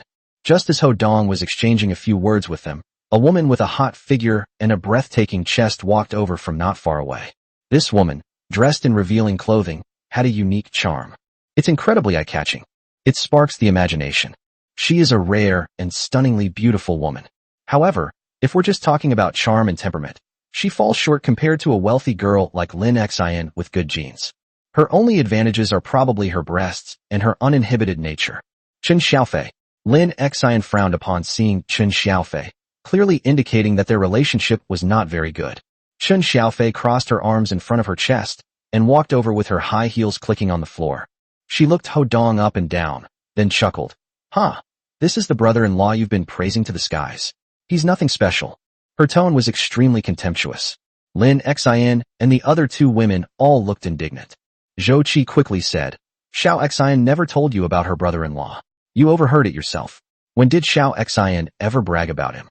Exactly, she's always comparing herself to Xiaoxin, Luo Hui said, equally dissatisfied. Oh, Chen Xiaofei sneered. The person in question hasn't even spoken yet, and you two eunuchs are already so impatient, just because he's a rich second generation? You, Zhou Qi and Luo Hui were furious. Chen Xiaofei, watch your words. Lin Xian raised her voice. Chen Xiaofei pouted and said, just because you're a rich kid doesn't mean I should always give in to you. Oh, I'm not asking you to find me a job, nor am I asking you to give me a single penny, so why should I give in to you? She looked at Ho Dong again. I suspect you're some rich kid who fell down. Brother-in-law? Such a shabby brother-in-law, yet so affectionate. Makes me want to throw up. Do you expect me to give in to you? Lin Xian was speechless. Never mind. Chen Xiaofei, seeking to make her presence known, waved her hand and said, I'm not talking to you guys anymore. Your brother-in-law, He's just so-so. Oh, my brother's here. As she spoke, she pointed to a Mercedes-Benz G-Class that was parked not far away, looking very impressive, in a roadside parking space. Then, a man who wasn't particularly handsome, but was dressed appropriately, got out of the car. Did you see that? Chen Xiaofei glanced at Ho Dong and then said, This is my brother. We're not rich kids, but my brother got a sales manager position at Lu's Real Estate Group through his own abilities. He earns about 4 or 5 million a year. She said this with great pride. Zhou Qi and Luo Hui couldn't help but feel a little envious. Upon hearing this, Ho Dong thought, Lu's real estate group? Isn't that Lu Ye's company, one of the four tigers of Hangzhou? Lu's real estate group is indeed a first-class conglomerate in Handong province, no less than a first-class aristocratic family. However, Lu Yi had to address him as young master when he saw him. Is Chun Xiaofei's brother, who is a sales manager at Lu's real estate group, really this arrogant? He smiled slightly. Upon seeing this, Chun Xiaofei frowned and said, What do you mean? What are you pretending for? Tell me how much your annual salary is. What's wrong? At this moment, Chun Xiaofei's brother, Chun Xiaolong, walked over with a smile, greeted his sister first, and then looked at Chun Xiaofei and asked.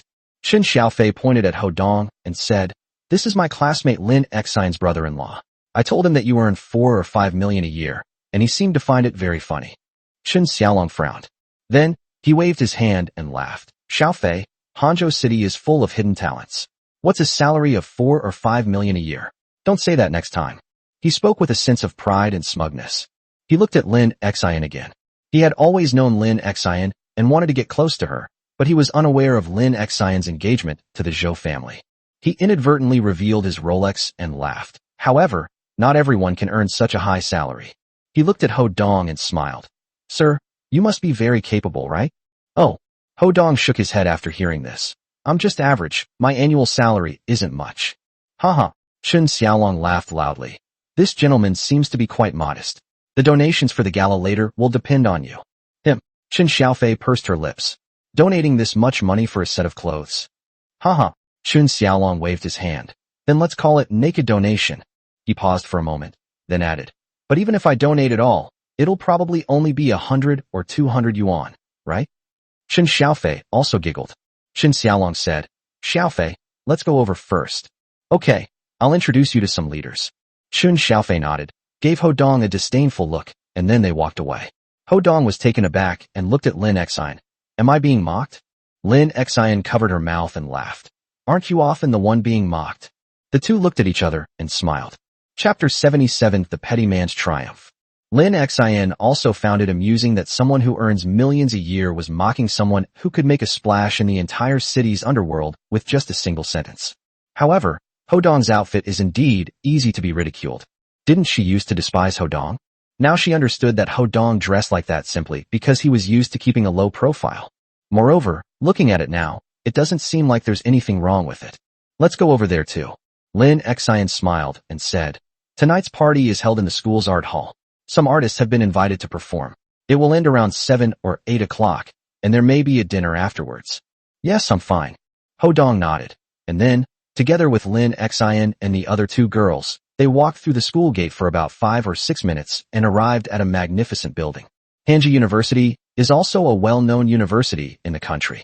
This building, called Luo Yong Building, was built with funds from Luo Yong, a piano artist who graduated from Hangzhou University.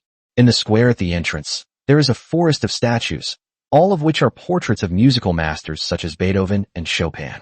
The building is predominantly made of glass, and under the lighting effects, it exudes a unique and distinctive aura. At the entrance of the building, there is a musical fountain, beneath which is a tiered waterway with the sound of flowing water intertwining with the music. Walking on the stairs gives you a relaxing and comfortable feeling. The main gate was an automatic door, and two elderly men with gray hair, wearing glasses and exuding a scholarly air, stood at the entrance. Welcome, welcome. One of the elderly men, named Fan Zishian, was a renowned professor in the Department of Archaeology who had participated in the archaeological excavation of the Qin Emperor's mausoleum in Xi'an. Now, he sometimes takes his students there to work. Fan Zishian is also Lin Xian's mentor. He looked at Ho Dong with a smile, showing no sign of looking down on him. Brother-in-law, this is my mentor, Professor Fan. Lin Xian quickly introduced them, then pointed to Ho Dong. Professor, this is my brother-in-law, Ho Dong. He is. Hello, Professor. Ho Dong waved his hand, interrupting Lin Xian, and extended both hands to shake hands with the scholar. Fan Zishin quickly smiled and said, Hello, Mr. Ho. Thank you for coming. Professor, you're too kind. Ho Dong smiled slightly. Lin Xian then quickly introduced another Professor Zhong Yongda, who is also a professor in the Department of History and Archaeology. Ho Dong also shook hands with Zhong Yongda politely. After exchanging a few pleasantries, we went inside. Hee, this is interesting. After Ho Dong left, Fan Zixin smiled and said, "This Mr. Ho's background is probably not simple. Compared to Manager Chen from before, this Mr. Ho does seem more unassuming." Zhong Yongda nodded in agreement. Fan Zixin waved his hand. "Who cares? It's already good enough that they came. Our archaeology department is getting harder and harder. If it weren't for the generous support from Mr. Zhu Long of Ping Lezhugo, I'm afraid." He. Zhong Yongda smiled helplessly. "Zhu Long is probably the friendliest person to us archaeologists in that field." "Indeed." Fan Zixin nodded. "I don't know if he can come today. He is very knowledgeable, and there are some things I would like to ask him for advice on." "Yes." Zhong Yongda smiled. "Me too." At this moment, Ho Dong and his group arrived at the lobby, found a concert hall for tonight's event, and went inside. There were quite a few people inside. In addition to archaeology students, the party also included some well-known figures and people invited by the students. Since these people are here, they must be here to donate. Therefore, they sat relatively close to the front. The first 2 rows were naturally occupied by the college's leaders and local celebrities. The 2 rows behind are the invited guests. Behind them were the archaeology students. "See you later, brother-in-law." Zhou Qi and Luo Hui did not invite any guests, and the invited guests could only be accompanied by 1 student at most. So, the 2 of them greeted each other and went to sit in the back. Ho Dong and Lin Xian sat in the 3rd row. Since there were already quite a few people there, they had to sit next to Qin Xiaofei and her brother. "I wonder where Mr. Ho works." At this moment, Qin Xiaolong already knew Ho Dong's name and asked with a hint of smugness. "Just an ordinary company," Ho Dong said casually. "It seems he must be a senior executive of the company?" Qin Xiaolong asked again. His sense of superiority was even stronger. He often heard Qin Xiaofei speak ill of Lin Xian, and he also wanted to save face for his sister. Of course, it's also for that kind of exhilarating feeling. That sense of superiority from being better than others. Isn't the point of working hard to earn money and climbing the social ladder to achieve these things? Therefore, he spared no effort in disgusting Ho Dong. Ho Dong glanced at him, thought for a moment, and shook his head, saying, "I wouldn't call him a senior executive. He is the boss himself, so he doesn't consider himself a senior executive." Hee. "Bro, do you think he looks like a high-level executive?" Qin Xiaofei pursed her lips and glanced at Lin Xian again. "Lin Xian, I'm starting to doubt whether he's really your brother-in-law. Isn't your family a wealthy family? Don't I often see your WeChat moments? All those posts about going out to play here and there, attending this banquet and that banquet? Are you faking it?" she said with a cold, mocking tone. In fact, Lin Xian rarely talked about her family situation, especially since her family was quite unique. Therefore, she only posts on her WeChat moments occasionally. Few people know her true identity. Qin Xiaofei has always been envious of Lin Xian, even extremely jealous. Now that she has finally caught Lin Xian red-handed, how could she let it go? Lin Xian glanced at Qin Xiaofei. The truth will out, and the lie will become the truth. I don't know about wealthy families, but some kinds of temperament can't be learned or faked. She shook her head. You could never fake it in your entire life. You. Qin Xiaofei trembled with anger. She comes from an ordinary family and is indeed lacking in temperament, but it hurts a lot when people say that. Qin Xiaolong glanced at Lin Xian and sneered. A wealthy family? No matter how wealthy they are, can they be more wealthy than the Su family of Hangzhou? He added, Little concubine, aren't you dating Su Feng, the young master of the Su family? What are you afraid of? Sooner or later, you'll be part of a wealthy family too. Qin Xiaofei smiled and nodded. That's true. She looked at Lin Xian again. Have you heard of the Su family? They're a top-tier family in Handong province, a true elite family. I'll introduce you to Su Feng from our family sometime. She had a smug look on her face, like someone who had gotten their way. The Su family is one of the top 10 families in Handong province, making them an extraordinary and powerful family. This is also her asset. She shrugged again. It's a pity, Brother Feng had something to do today, otherwise he would have come in person. Oh, by the way, he asked me to donate 5 million to the Academy's fund on his behalf. Mr. Ho, what about you? 5 million. Lin Xian exclaimed in surprise. If that were true, it would probably be the largest donation ever. In this way, Qin Xiaofei will become the most dazzling protagonist of this party. Her name is Ho Donglai, and she actually harbored some comparisons and a desire to show off. She was stunned again. The Su family? Qin Xiaofei was quite surprised that she could be with Su Feng from the Su family. At least, he's better than Zhou Shua, because the Su family is indeed a level above the Lin and Zhou families. Seeing Lin Xian's expression, Qin Xiaofei became even more smug, feeling that she had outshone Lin Xian. She pressed on. Mr. Ho, I'm asking you a question. Ho Dong smiled faintly. We'll see when the time comes. Hee. Chen Xiaofei chuckled. If you don't have much money, don't be embarrassed to say so, right? Don't pretend to be rich. Don't make yourself suffer. No matter how much you pretend, you can't possibly donate 5 million. She added, my brother is also planning to donate 100,000 yuan, which is quite a lot. I wonder if you could donate 10,000 yuan. Ho Dong glanced at Chen Xiaofei indifferently. What I mean is, whatever amount was raised today, I'll double it. What? Chen Xiaofei's expression changed upon hearing this. Then she burst into laughter. Ha! I told you not to pretend, but you've only gotten better at it. Chen Xiaolong laughed and gave a thumbs up. Brother, I can't beat you at bragging. You're number one. What's wrong? Someone familiar with Chen Xiaofei asked curiously upon hearing the commotion. Chen Xiaofei pointed at Ho Dong.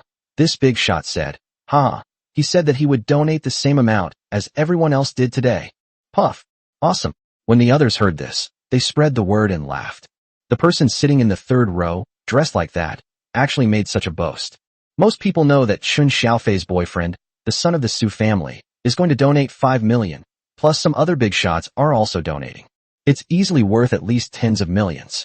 Is this person capable of donating 10 million? Think about it. For someone like Chen Xiaolong who earns 4 or 5 million a year, donating 100,000 is actually quite a lot. Ho Dong doesn't seem like the kind of person who could donate tens of millions. Soon, Ho Dong and Lin Xin became a laughingstock. Hey, Brother Dong. Just then, a person walked up to Ho Dong, took a closer look, recognized Ho Dong, and said with a big smile, Brother Dong, you're here too. Ho Dong looked over and saw that it was Zhang Feng. Chapter 78. Having Status and Position. Oh, you're here too. Ho Dong smiled slightly when he saw Zhang Feng. Zhang Feng nodded and said, my company has some connection with history and archaeology, so I was fortunate to be invited. Mr. Zhang. Hello, Mr. Zhang. At this moment, some people recognized Zhang Feng and quickly greeted him, to which Zhang Feng responded politely. Chen Xiaofei looked at Zhang Feng and paused for a moment. Mr. Zhang, you two know each other? Yes, Dong Ji is my classmate, Zhang Feng said with a smile. Chen Xiaofei frowned, but then she thought about it. It was common for classmates to call each other brother. It was just a form of address. She nodded. I see. She added with a smile. Mr. Ho just said that no matter how much others donate this time, he will donate double. Upon hearing this, Zhang Feng laughed and said, Brother Dong is so generous. You go ahead first. We can talk again later over dinner, Ho Dong said with a smile. Someone's coming from behind. Okay, see you later. Zhang Feng nodded, then nodded to Lin Xin, Chen Xiaofei, and the others before heading to the front row. As a special guest, he naturally sat in the front row. Mr. Ho, you're really putting on airs. Mr. Zhang is being polite to you because he treats you like a classmate. Aren't you afraid of offending people by treating him like this? Chen Xiaofei said with a cold laugh. Chen Xiaolong laughed and said, the friendship between classmates is mostly related to their status. Over time, people won't be so polite anymore. They assumed that Zhang Feng was being polite to Ho Dong because they were classmates. Ho Dong smiled faintly and said nothing. Lin Xin asked in a low voice, Brother-in-law, are you really planning to donate this much? Tens of millions is no small sum. If she donates it, she will naturally feel very proud. However, if you boast, it will become the biggest joke. Ho Dong nodded. Don't worry. Okay. Lin Xin breathed a sigh of relief. Chen Xiaofei heard this too and chuckled. Lin Xin, do you even know how much 10 million is? You actually believe that? My brother-in-law said he would donate this much, and he definitely will. Lin Xin snorted coldly. Then let us broaden our horizons. Chen Xiaolong chuckled and said, Mr. Ho, I sell villas. Since you're so rich, why don't you buy one in our development? Giggle. Chen Xiaofei covered her mouth and laughed wildly. Brother, the cheapest unit in the Yixiang Qinshi villa community that you manage now costs 10 or 20 million. She glanced at Ho Dong sideways. Does he even have the ability to afford it? Oh. Upon hearing this, Ho Dong asked, where is this villa of yours? Is it nice? Haha. Chen Xiaolong didn't expect Ho Dong to actually ask, and he seemed very serious about it. But he said that on purpose only to tease Ho Dong. Unexpectedly, Ho Dong was still putting on airs, acting as if he could afford it. He laughed and said, it's right at the foot of Qinxiang Mountain, with mountains and water. If you take the highway, you can get into the city in half an hour. He smirked. Can you afford it?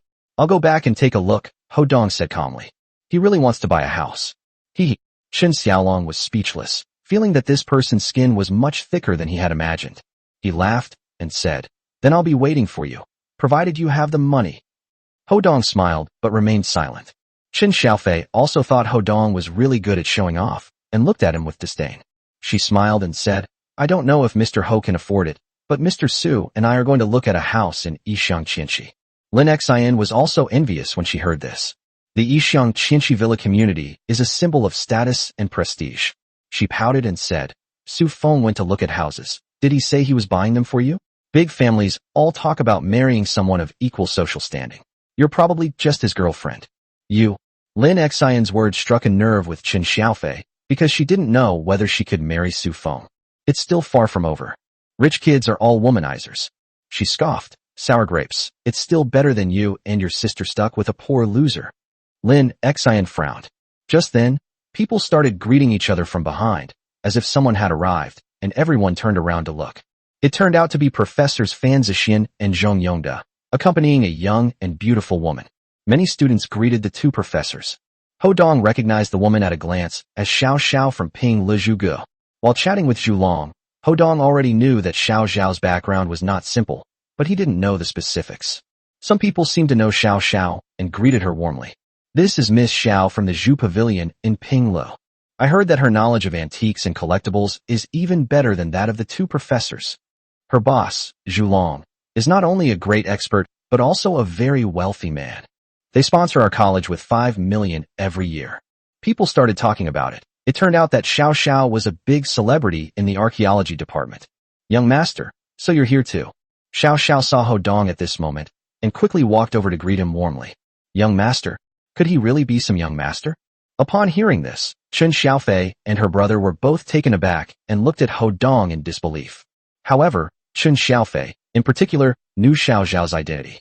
The fact that she calls Ho Dong young master means that Ho Dong is truly important. Miss Xiao, hello. Ho Dong smiled and nodded. You're here too. Lin Xian quickly introduced. Brother-in-law, Miss Xiao is a representative of Zhu Ge Group. Zhu Ge Group sponsors us with 5 million yuan every year as an educational fund. I see. Ho Dong nodded. That's not bad. Xiao Xiao smiled and said, the boss will be very happy to hear the young master's praise. I'll tell him in person next time. Ho Dong smiled slightly, nodded to the two professors, and then said to Xiao Xiao, go and sit down first, we'll talk later.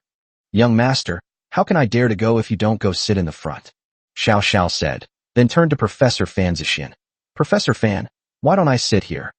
Fan Zixin had considered that Ho Dong had some background. I never expected him to be so important. For a moment, there was an awkward situation because Ho Dong had not been properly accommodated. Ho Dong waved his hand and said, don't worry about that. Miss Xiao, please sit in front of us. Xiao Xian and I will sit in the back, it's the same. He then said to Fan Zixin, Professor, it's all right. This put both Fan Zixin and Xiao Xiao in a difficult position. Lin Xian smiled and said, Professor, Miss Xiao, my brother-in-law is used to being low-key and doesn't want to sit in the front. You can go ahead, I'll take good care of him. Yes. Ho Dong nodded. Oh well. Seeing this, Xiao Xiao had no choice but to agree. The two professors smiled at Ho Dong again before accompanying Xiao Xiao upstairs. As soon as they left, many eyes fell on Ho Dong. They used to think Ho Dong was showing off and bragging, but now it's clear that Ho Dong is also a wealthy man. He has status. Even the bigwigs of Lianping Lezhu Pavilion treated him with great respect and were pleased to hear his praise. Qin Xiaofei and Qin Xiaolong felt awkward, uncomfortable, and somewhat angry.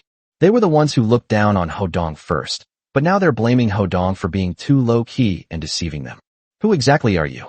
Qin Xiaolong frowned, somewhat angrily asking, are you enjoying our fun? Ho Dong glanced at him. Did I teach you to look down on people? You? Qin Xiaolong was furious after being scolded. Lin Xian chuckled. Qin Xiaofei was even more upset and angrily said, so what if you're some young master? Do we beg you to eat? She sneered again. No matter how capable you are, my Su Feng is no less so. Ho Dong glanced at her indifferently. First, I don't care about the Su family. Second, you and Su Feng are still far from settled, so don't overestimate yourself. You. Qin Xiaofei was furious. Lin Xian was overjoyed and glanced at Qin Xiaofei with a triumphant smile. Qin Xiaofei is about to explode. She scoffed, let's see how much you can donate today. This was her last act of defiance. Chapter 79, donating 25 million annually. You'll see. Ho Dong waved his hand dismissively, and said nothing more. Chen Xiaolong and Chen Xiaofei had dark faces and wished they could leave immediately. Just now, because of them, Ho Dong became the laughingstock of everyone. But now, they have become a laughingstock.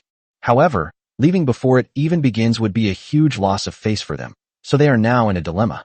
Fortunately, Professor Fan Zixin then took the stage to give a speech, thanking everyone for coming and discussing the current difficulties in archaeology. Then, the performance began. This performance was arranged by well-known external teams. Some outstanding students also went on stage. One program after another, the passing of each program immerses us in the realm of music. After the 10 art performances concluded, several professors and students took to the stage to share their experiences and stories related to archaeology.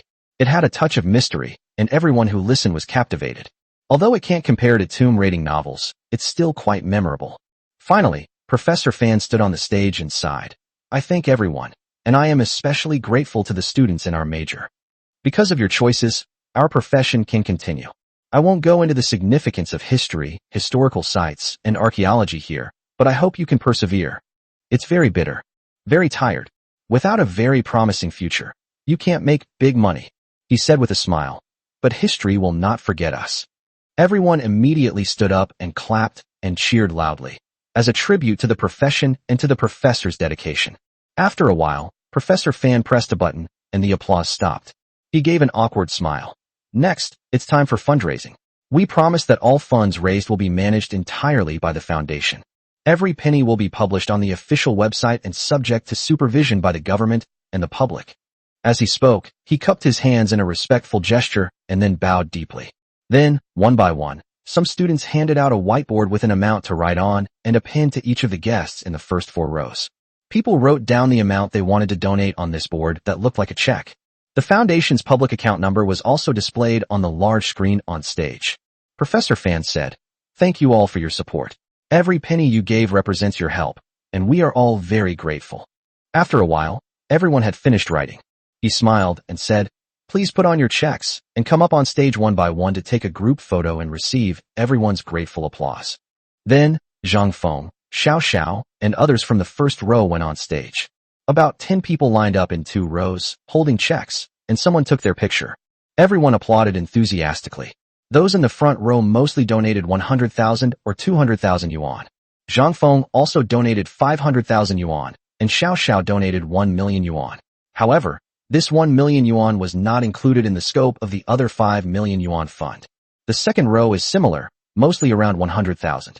When they reached the third row, Ho Dong did not go on stage, but Chen Xiaofei and Chen Xiaolong couldn't wait to go up. On behalf of Su Feng, Chen Xiaofei donated 5 million. Chen Xiaolong donated 100,000 yuan. The third row had a relatively large number of people, as most of them were students who had been invited to come and just wanted to show their support. They ranged from several thousand to 10,000 or 20,000. Chen Xiaofei's 5 million clearly caused a stir among the crowd, and she was as proud as a rooster, holding her head high the whole time. Very proud. He stole the show. Even when taking photos, stand at the very front. She looked at Ho Dong with a very provocative expression. Ho Dong did not go up, which surprised everyone. Many people looked at him, but they knew that he was no ordinary person, so no one said anything. Before long, Chen Xiaofei and the others stepped off the stage.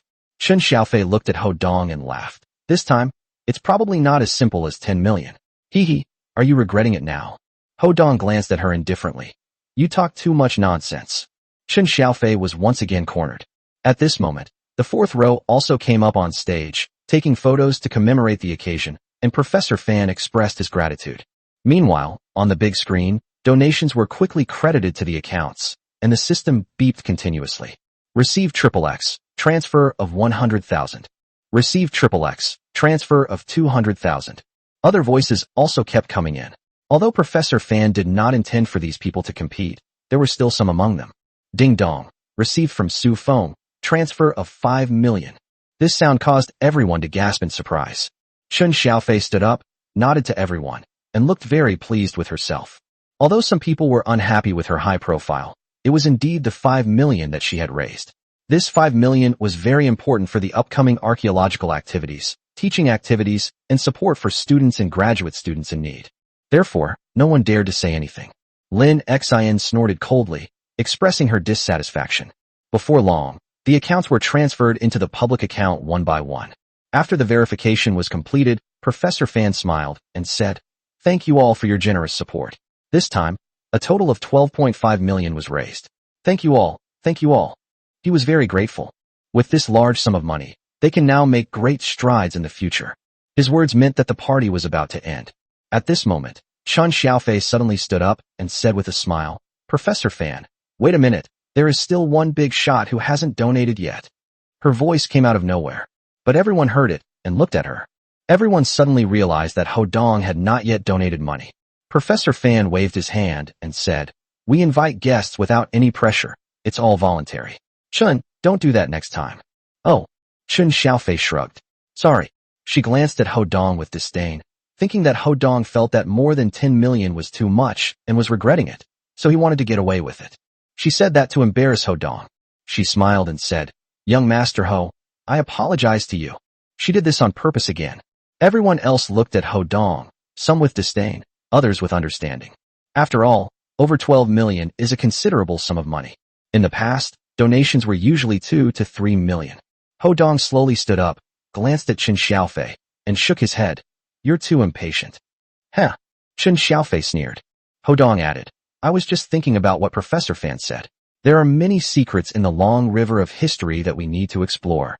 But, in this industry, when cultural relics are found, they belong to the country. And government subsidies are also limited. Furthermore, training professional talent requires a lot of money. If we raise funds like this every year, it makes it seem like we're forcing scholars like Professor Fan to do things they don't want to do for the sake of reality and money." He smiled and said, "I originally planned to donate the sum of all of your donations, but this amount is not enough, and I would be letting Professor Fan down." Everyone was puzzled upon hearing this. Fan Zixin was deeply moved. He explained that he organized the party for the sake of his profession, but in reality, it was just a way to ask people for money. This is actually a very uncivilized thing to do. He looked at Professor Fan and said, "Professor, I see perseverance and dedication in you.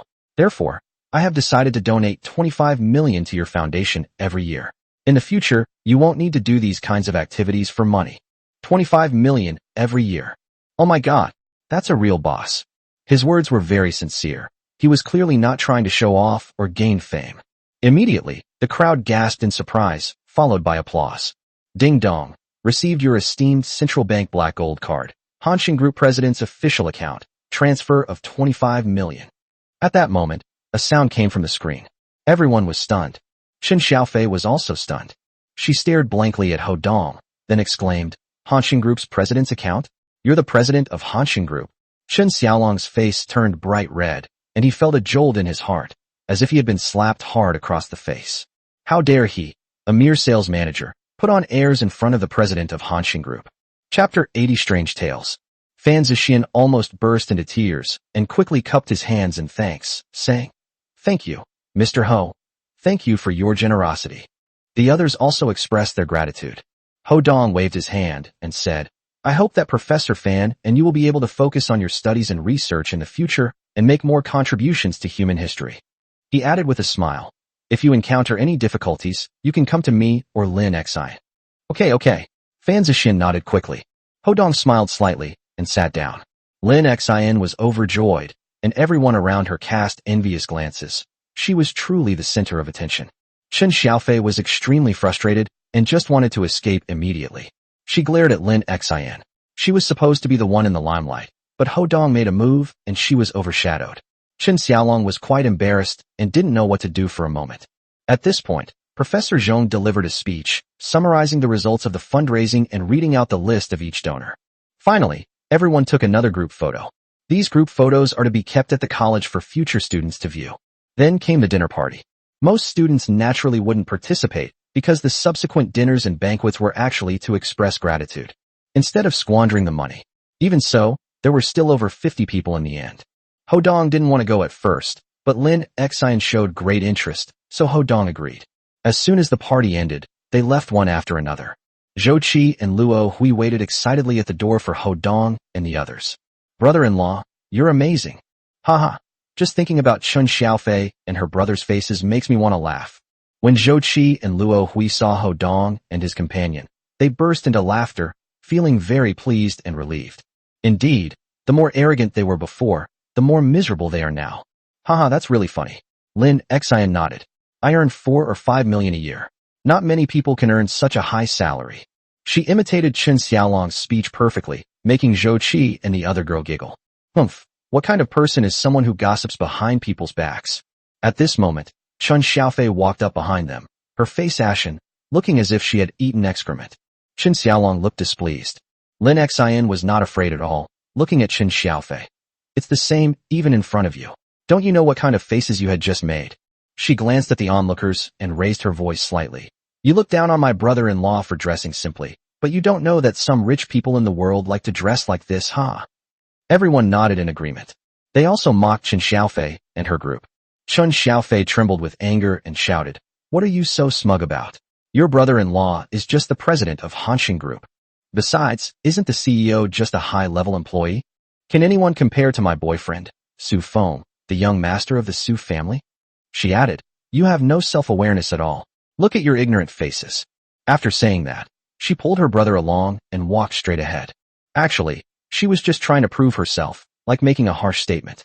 Regardless of whether what she said was right or wrong, she was expressing the same idea. It's like saying, whether you can win or not is another matter, but you can't lose face. Stop talking big. Zhou Qi spat. Luo Hui also said angrily, She's just a rich young master's girlfriend. Even the nation's husband has many XXXX girlfriends. Lin Xian waved her hand and said, Forget it. It's not worth getting angry with her. When the crowd saw this, they all whispered among themselves. At this moment, Zhang Feng, Xiao Xiao, and the two professors also came up and started chatting with Ho Dong.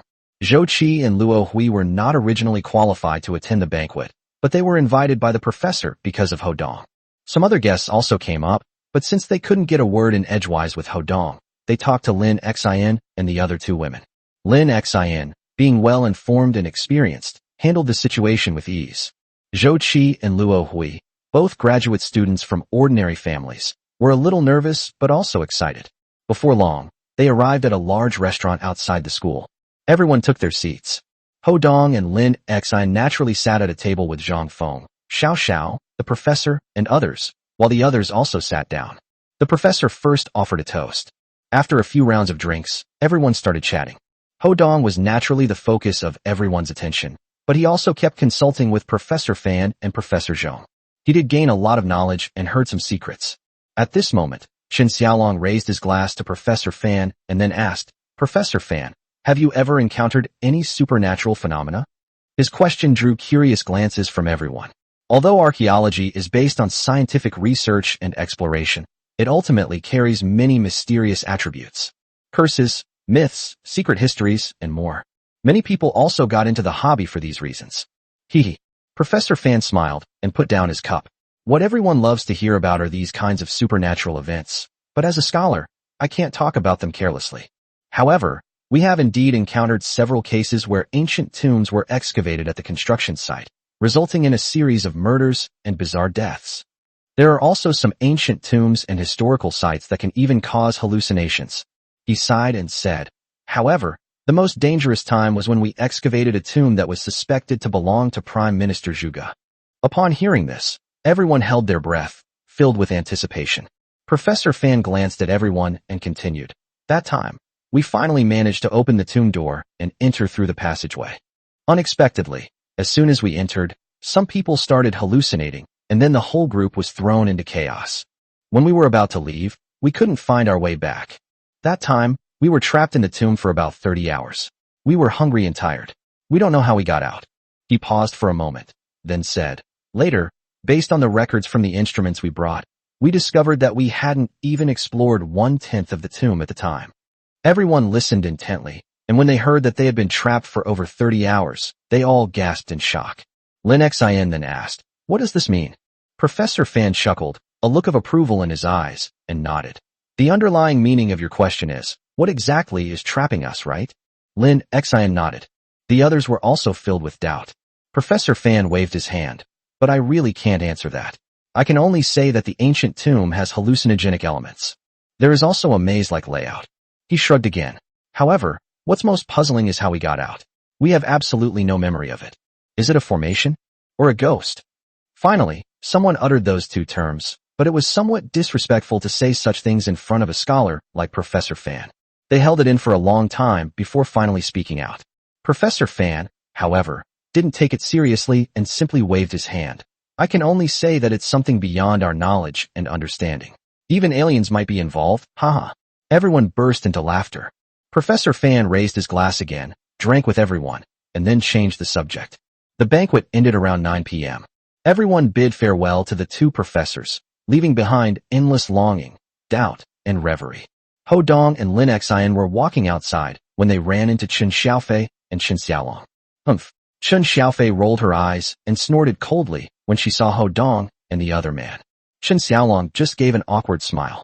Ho Dong looked at Chen Xiaolong and said, "If I have the chance, I'll go to Yixiang Qianxi, which you mentioned, to take a look at the houses."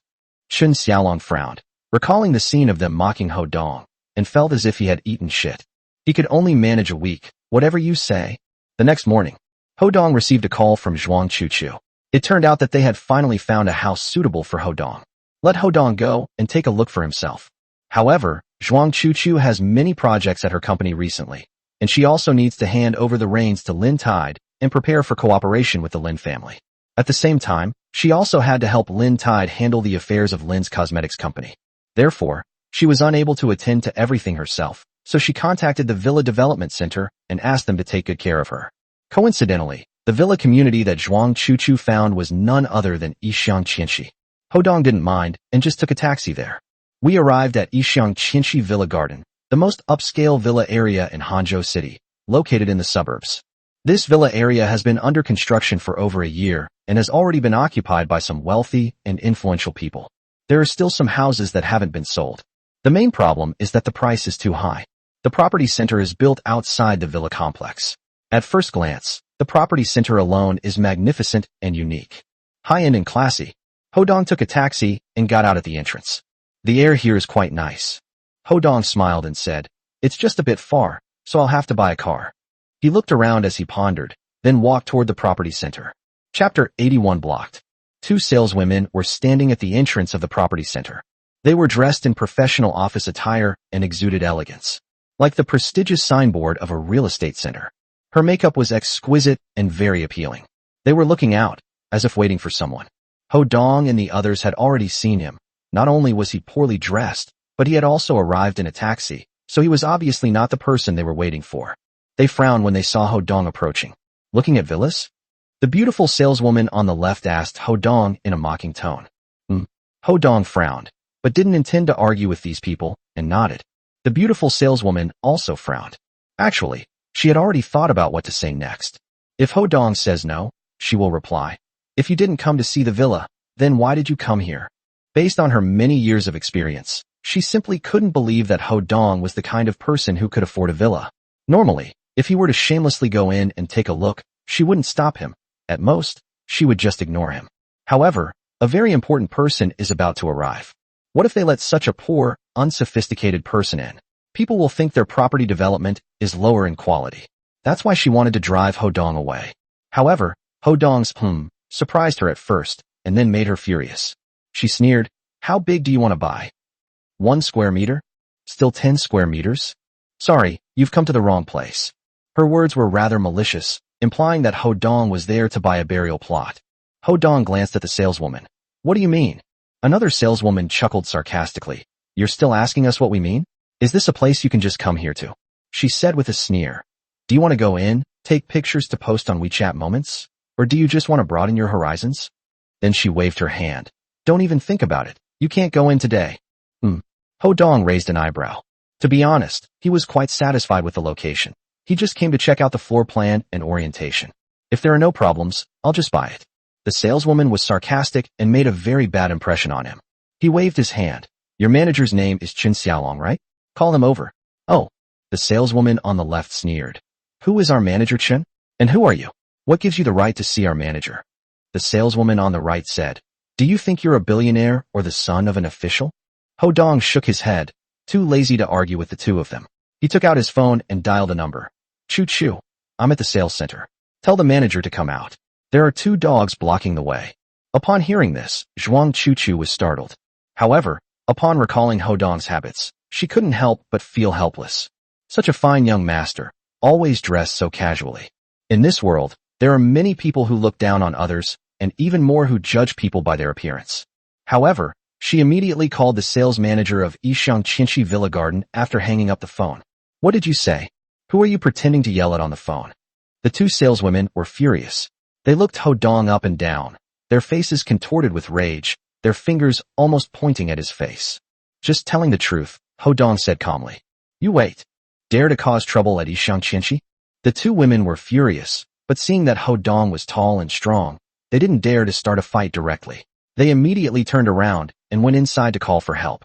What are you doing here? At this moment, Lin Yuezhi's voice came from behind Ho Dong. Ho Dong turned around and saw Lin Yuezhi, but he didn't want to pay any attention to her. But she will always be Lin Tide's mother. We'll have to deal with each other eventually, he said casually, looking at houses. Haha, Lin Yuezhi almost doubled over with laughter. You're here looking at houses? Do you even know that the cheapest house here costs over 10 million? Ho Dong did not intend to explain. Yuezhi, is this the good-for-nothing you were talking about? Next to Lin Yuezhi was a well-dressed middle-aged woman. She was about the same age as Lin Yuezhi. However, she never maintained her appearance as well as Lin Yuezhi. Yes. Lin Yuezhi nodded, then glanced at Ho Dong with disdain. He's just a pretty boy who's gotten arrogant after living off women for a few days. She was referring to living off Sun Manyan. She shook her head. Ignore him, let's go inside. The woman smiled, then glanced at Ho Dong with disdain, and said to Lin Yuezhi, You're really lucky. Not only does her daughter run a large company, he even signed that contract and made tens of millions. Being able to look at apartments in Yishang Qinshi is really impressive. When will you introduce me to one? As the woman spoke, her voice faded into the distance as Lin Yuezhi entered the property center. Ho Dong was taken aback upon hearing this. Watching Lin Yuezhi's departing figure, I recalled her proud and smug expression from just now. He suddenly realized that the Lin sisters probably hadn't told her about being scammed by Fu Kahao. Does she still believe that she made tens of millions from a single contract? However, thinking about it, it's not a big deal. At worst, it'll just make people dislike you and embarrass you. This can be considered as teaching her a lesson. He then walked over and sat down on a chair next to the property center. Shortly after, 4 people came out of the property center. The 2 saleswomen from before were also among them, and the one in charge was none other than Chen Xiaolong. Manager, is that person really the one we're waiting for? But isn't it too shabby? The 2 saleswomen followed Chen Xiaolong, asking anxiously. Chen Xiaolong was so angry that his liver hurt. Upon hearing that these people were dressed shabbily, and seeing that their secretary had called, they knew it was Ho Dong who had arrived. Wasn't Ho Dong behaving like this yesterday? He and Ho Dong didn't get along to begin with, and now these 2 idiots have offended others. How could he not be anxious? He said with a stern face, She just likes this outfit. What's it to you? He added, You need to understand, what they're eyeing is the most expensive building here, a deal worth hundreds of millions. If we ruin it, humph. His expression had already turned somewhat unpleasant.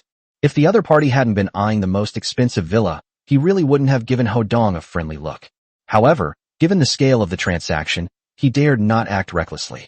Once his superiors find out, he'll probably be finished. Moreover, there are also very high commissions. It smells so good. The 2 saleswomen shuddered at Chen Xiaolong's expression, a chill running down their spines. Manager, you have to help us. Once you get through this, how about the 2 of us treat you to dinner together and give you a massage? Their words already contained a hidden meaning. They were genuinely terrified.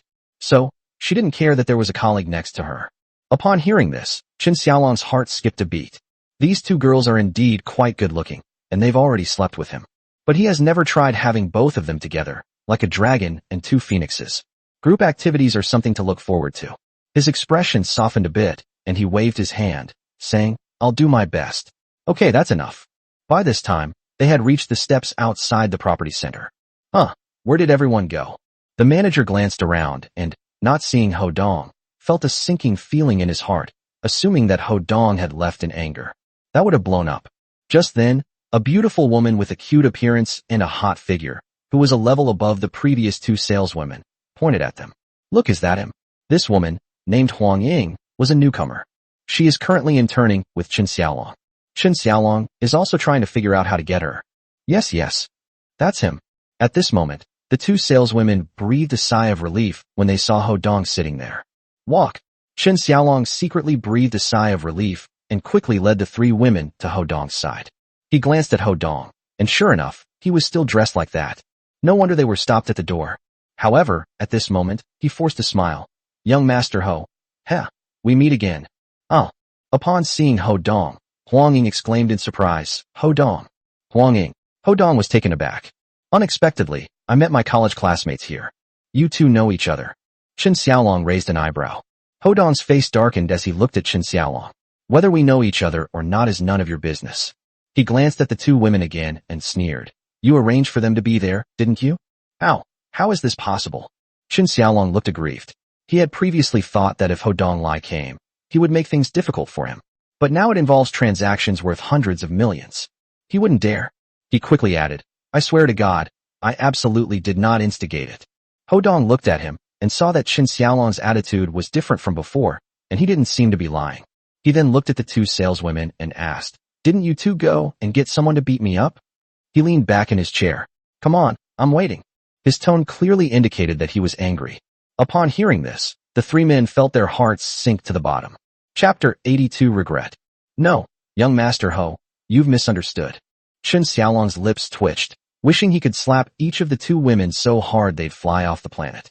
He quickly laughed and said, It's all our fault. Xiaoli, Xiaorong, quickly apologized to young Master Ho. Young Master Ho, I'm so sorry, it was my fault. It was all my fault before, young Master Ho. You are a magnanimous person, please forgive me. The two quickly forced smiles and apologized to Ho Dong. Arrogant at first, then obsequious. I regret it immensely. Ho Dong glanced at them indifferently and said nothing.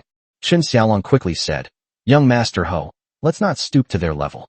Come on, let's go inside and have a cup of tea, and take a look at the luxury mansion that Miss Zhuang has reserved. I guarantee you'll be satisfied. Ho Dong stood up. Chen Xiaolong breathed a sigh of relief. At this moment, Ho Dong walked in the opposite direction from the property center. It turns out he had already called a taxi using his phone. He's not planning to buy it. Does having money mean you can't buy a nice villa? He just wanted to see what Chen Xiaolong was up to and whether he would fight him. Since they had backed down, he was too lazy to get entangled with them. Chen Xiaolong is actually just a nobody. He wouldn't take it too seriously. Young Master Ho, don't go. Let's have a proper talk. Chen Xiaolong said anxiously, his face turning red. Once Ho Dong leaves, he's probably completely finished. He's just a sales manager. Compared to a deal worth over 100 million, he's practically insignificant. There's nothing to talk about. Ho Dong stopped, shook his head, and looked at Huang Ying again. Let's get together sometime. I'm leaving now. Oh, Huang Ying could only nod. Upon seeing this, Chen Xiaolong became even more anxious and rushed to Ho Dong, saying, Young Master Ho, we know we were wrong. Please give us a chance. Yes, young master. You can do whatever you want, just please don't leave. Xiaoli and Xiaorong also got anxious and unleashed their killer moves. Unfortunately, while they were considered beauties by Manager Chun, they weren't that attractive to Ho Dong. You could even say that. Because of what happened before, he had no interest in them whatsoever. Ho Dong stopped and looked at them coldly. What? You're not letting me leave? No, that's not what I meant. Chen Xiaolong quickly waved his hand. Xiaoli quickly said, Didn't you tell us to call the manager? Didn't Manager Chen come? Oh. Ho Dong sneered, glanced at Chen Xiaolong and the other two, and shouted, Stop following me. His shout frightened the three men so much that they dared not pursue him any further. Before long, Ho Dong had reached the roadside. After waiting a while, a taxi stopped by the roadside, and he got in and drove away. Chen Xiaolong looked pained. How could he have known things would turn out this way? Because he had a grudge against Ho Dong, he assigned Xiao Li and Xiao Rong, two employees he considered reliable and skilled at winning over wealthy people, to greet customers at the door. I wanted to give Ho Dong a break. Little did he know that he would cause such a mess. The three men looked ashen-faced. At this moment, Huang Ying suddenly asked, What should we do now? That Chen Xiaolong suddenly looked at Huang Ying, as if he had met a savior. Xiao Huang, are you and Ho Dong classmates? Yes. Huang Ying nodded. Can you help me? Chen Xiaolong said hurriedly. How can I help? Huang Ying asked helplessly. I haven't seen him in a long time. Please help me arrange a meeting with him, preferably tonight, so we can apologize to him. Chen Xiaolong was impatient, and his tone was already somewhat pleading. If you can do it, I will not only make you a full-time employee and the head of the sales team, but I will also give you 200,000 yuan. Huh? Huang Ying was stunned and at a loss for what to do. She graduated a few years ago. However, she was fired from her previous job because she offended her boss. Later, through an introduction, I came to Lu's real estate group and became an intern salesperson at the Yishang Chinchi sales office. Forget about promotions like becoming a full-time employee or a team leader. Even 200,000 yuan is a huge sum of money for her. Qin Xiaolong quickly added, "Please help me, as long as I can get you to come out." How could he not be anxious? Once the higher-ups start investigating, he's doomed. You should know that Miss Zhuang said that as long as the young master thinks there is no problem, they should proceed with the formalities immediately. She demanded that she move in immediately, either tonight or tomorrow at the latest. This shows the other party's sincerity in buying the house. This house has been sitting unsold for over a year. If it can be sold, Qin Xiaolong will reap huge benefits and a substantial commission. However, Ho Dong simply left. Then I'll give it a try. Huang Ying sighed, then realized that she didn't have Ho Dong's phone number, but luckily, she had added him on WeChat. She quickly said, "I'll send him a message." "Thank you so much." Qin Xiaolong was overjoyed, then looked at Xiaoli and Xiaorong. "You too, from today onwards, don't come to work. Furthermore, if this deal falls through, you'll see how I deal with you." He chuckled and said, "I love taking pictures." Upon hearing this, Xiaoli and Xiaorong's expressions immediately turned extremely grim, and they stared blankly at Qin Xiaolong. I was extremely annoyed. I regret it to the extreme. At this moment, Lin Yuezhi and her classmate, led by a real estate agent, came out to look at houses. Huh. Her classmate looked around and said, "Why didn't I see that person come in to look at the house? I wanted to see him. What kind of house is he planning to look at?" She originally wanted to say son-in-law, but then felt it was inappropriate, so she changed her address. Huh. Lin Yuezhi sneered. "Look at his shabby appearance. Most places probably won't even let him in." She waved her hand. "Don't mention him. Come with me to see that house. I think it's quite nice." She was somewhat smug, saying, "Now that my daughter's company problem is solved and I've made this much money, I can buy a house and then just wait to retire." "I really envy you," Lin Yuezhi's classmate said with a look of envy.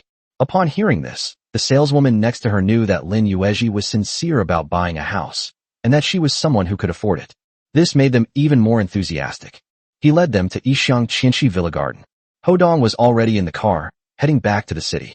He received a WeChat message from Huang Ying and raised an eyebrow. But it's not surprising. He thought for a moment and replied, "If it's about the house, then there's no need to say more."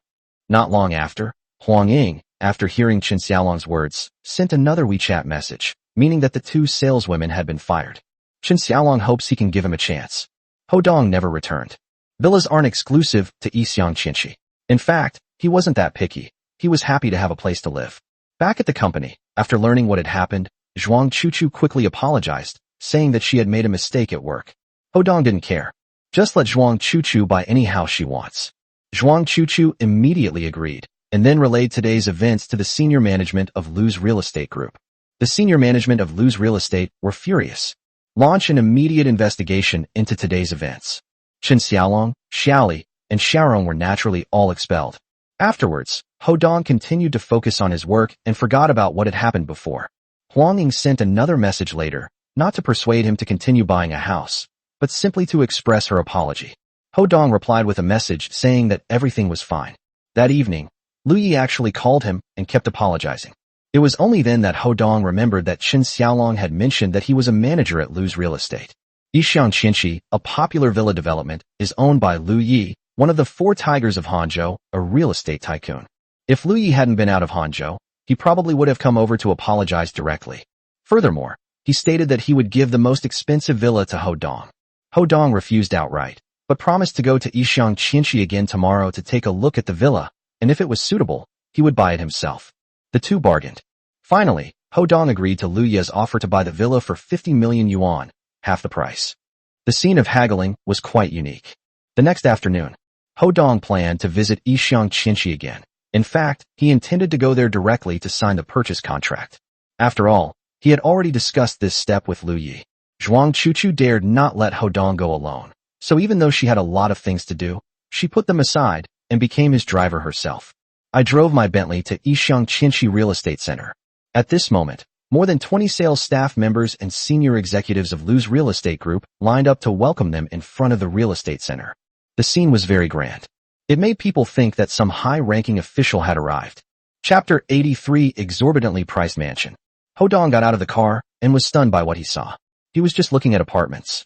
Soon, they got out of the car and came to the front of the crowd. "Welcome, young Master Ho." As soon as I walked over, these people bowed in unison, their voices perfectly synchronized, as if they had rehearsed beforehand. Ho Dong's lips twitched, but he waved his hand and said, "You're too kind." Of course, of course." At this moment, a chubby middle-aged man walked over with a friendly smile. He looked at Ho Dong and said, "Young Master Ho, hello. I am the vice president of the group. You can call me Lao Chi." It turns out that this is Zhou Chuanfa, the famous seventh son of Lu's real estate group. However, there are very few people who can truly call him seventh brother. He added, "President Lu and President Luo are out on business and cannot come to receive you in person, so they instructed me to make sure you are well taken care of." "You're too kind, Lao Lu," Ho Dong said with a smile. Zhou Chuanfa added, "Manager Chen from yesterday, along with the 2 employees who didn't recognize our importance, have already been fired." He waved his hand. At this moment, Huang Ying walked over and called out to Ho Dong, "Young Master Ho. Don't be so polite, we're classmates." Ho Dong waved his hand. Huang Ying nodded, but she was very envious of Ho Dong. Over the past few years, she has struggled and experienced the hardships of society. People like Ho Dong, who buy houses, are greeted with a line of people and personally received by the group's top executives. Those are the true winners in life. Zhou Chuanfa laughed and said, "Xiao Huang, you and young Master Ho are classmates. When you come with us later, you must not be careless in introducing young Master Ho to the places we need to introduce him to."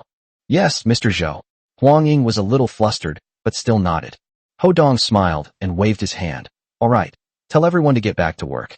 Let's go look at the apartment first, and then we'll sign the contract." Okay. Zhou Chuanfa nodded quickly. Now, they are no longer hoping to sell the house for a high price, but to satisfy Ho Dong and make him like it. This was something Lu Yi specifically instructed him to do. Any dissatisfaction they have is addressed immediately. If the house type is not satisfactory, we will choose other villas first. If we are still not satisfied, we will build a suitable one for Ho Dong. This time, Ho Dong didn't even go into the property center. He went straight to Yishang Qianxi Villa Garden. Just then, Lin Yuezhi and her companion got out of the car and saw Ho Dong being surrounded by a group of people as he headed into the villa complex. However, she didn't see him clearly and didn't recognize Ho Dong. She sighed, "Look, this is what a big shot is like." Her classmate, Zhang Mulan, nodded in agreement. "That's right, I wish I had a son-in-law like that." Sigh. Lin Yuezhi sighed again. Zhang Mulan quickly said, "Aji, don't worry. With Xiao Tide's qualifications, she will definitely be able to find such a big shot." Lin Yuezhi smiled and said, "That's true. But in reality,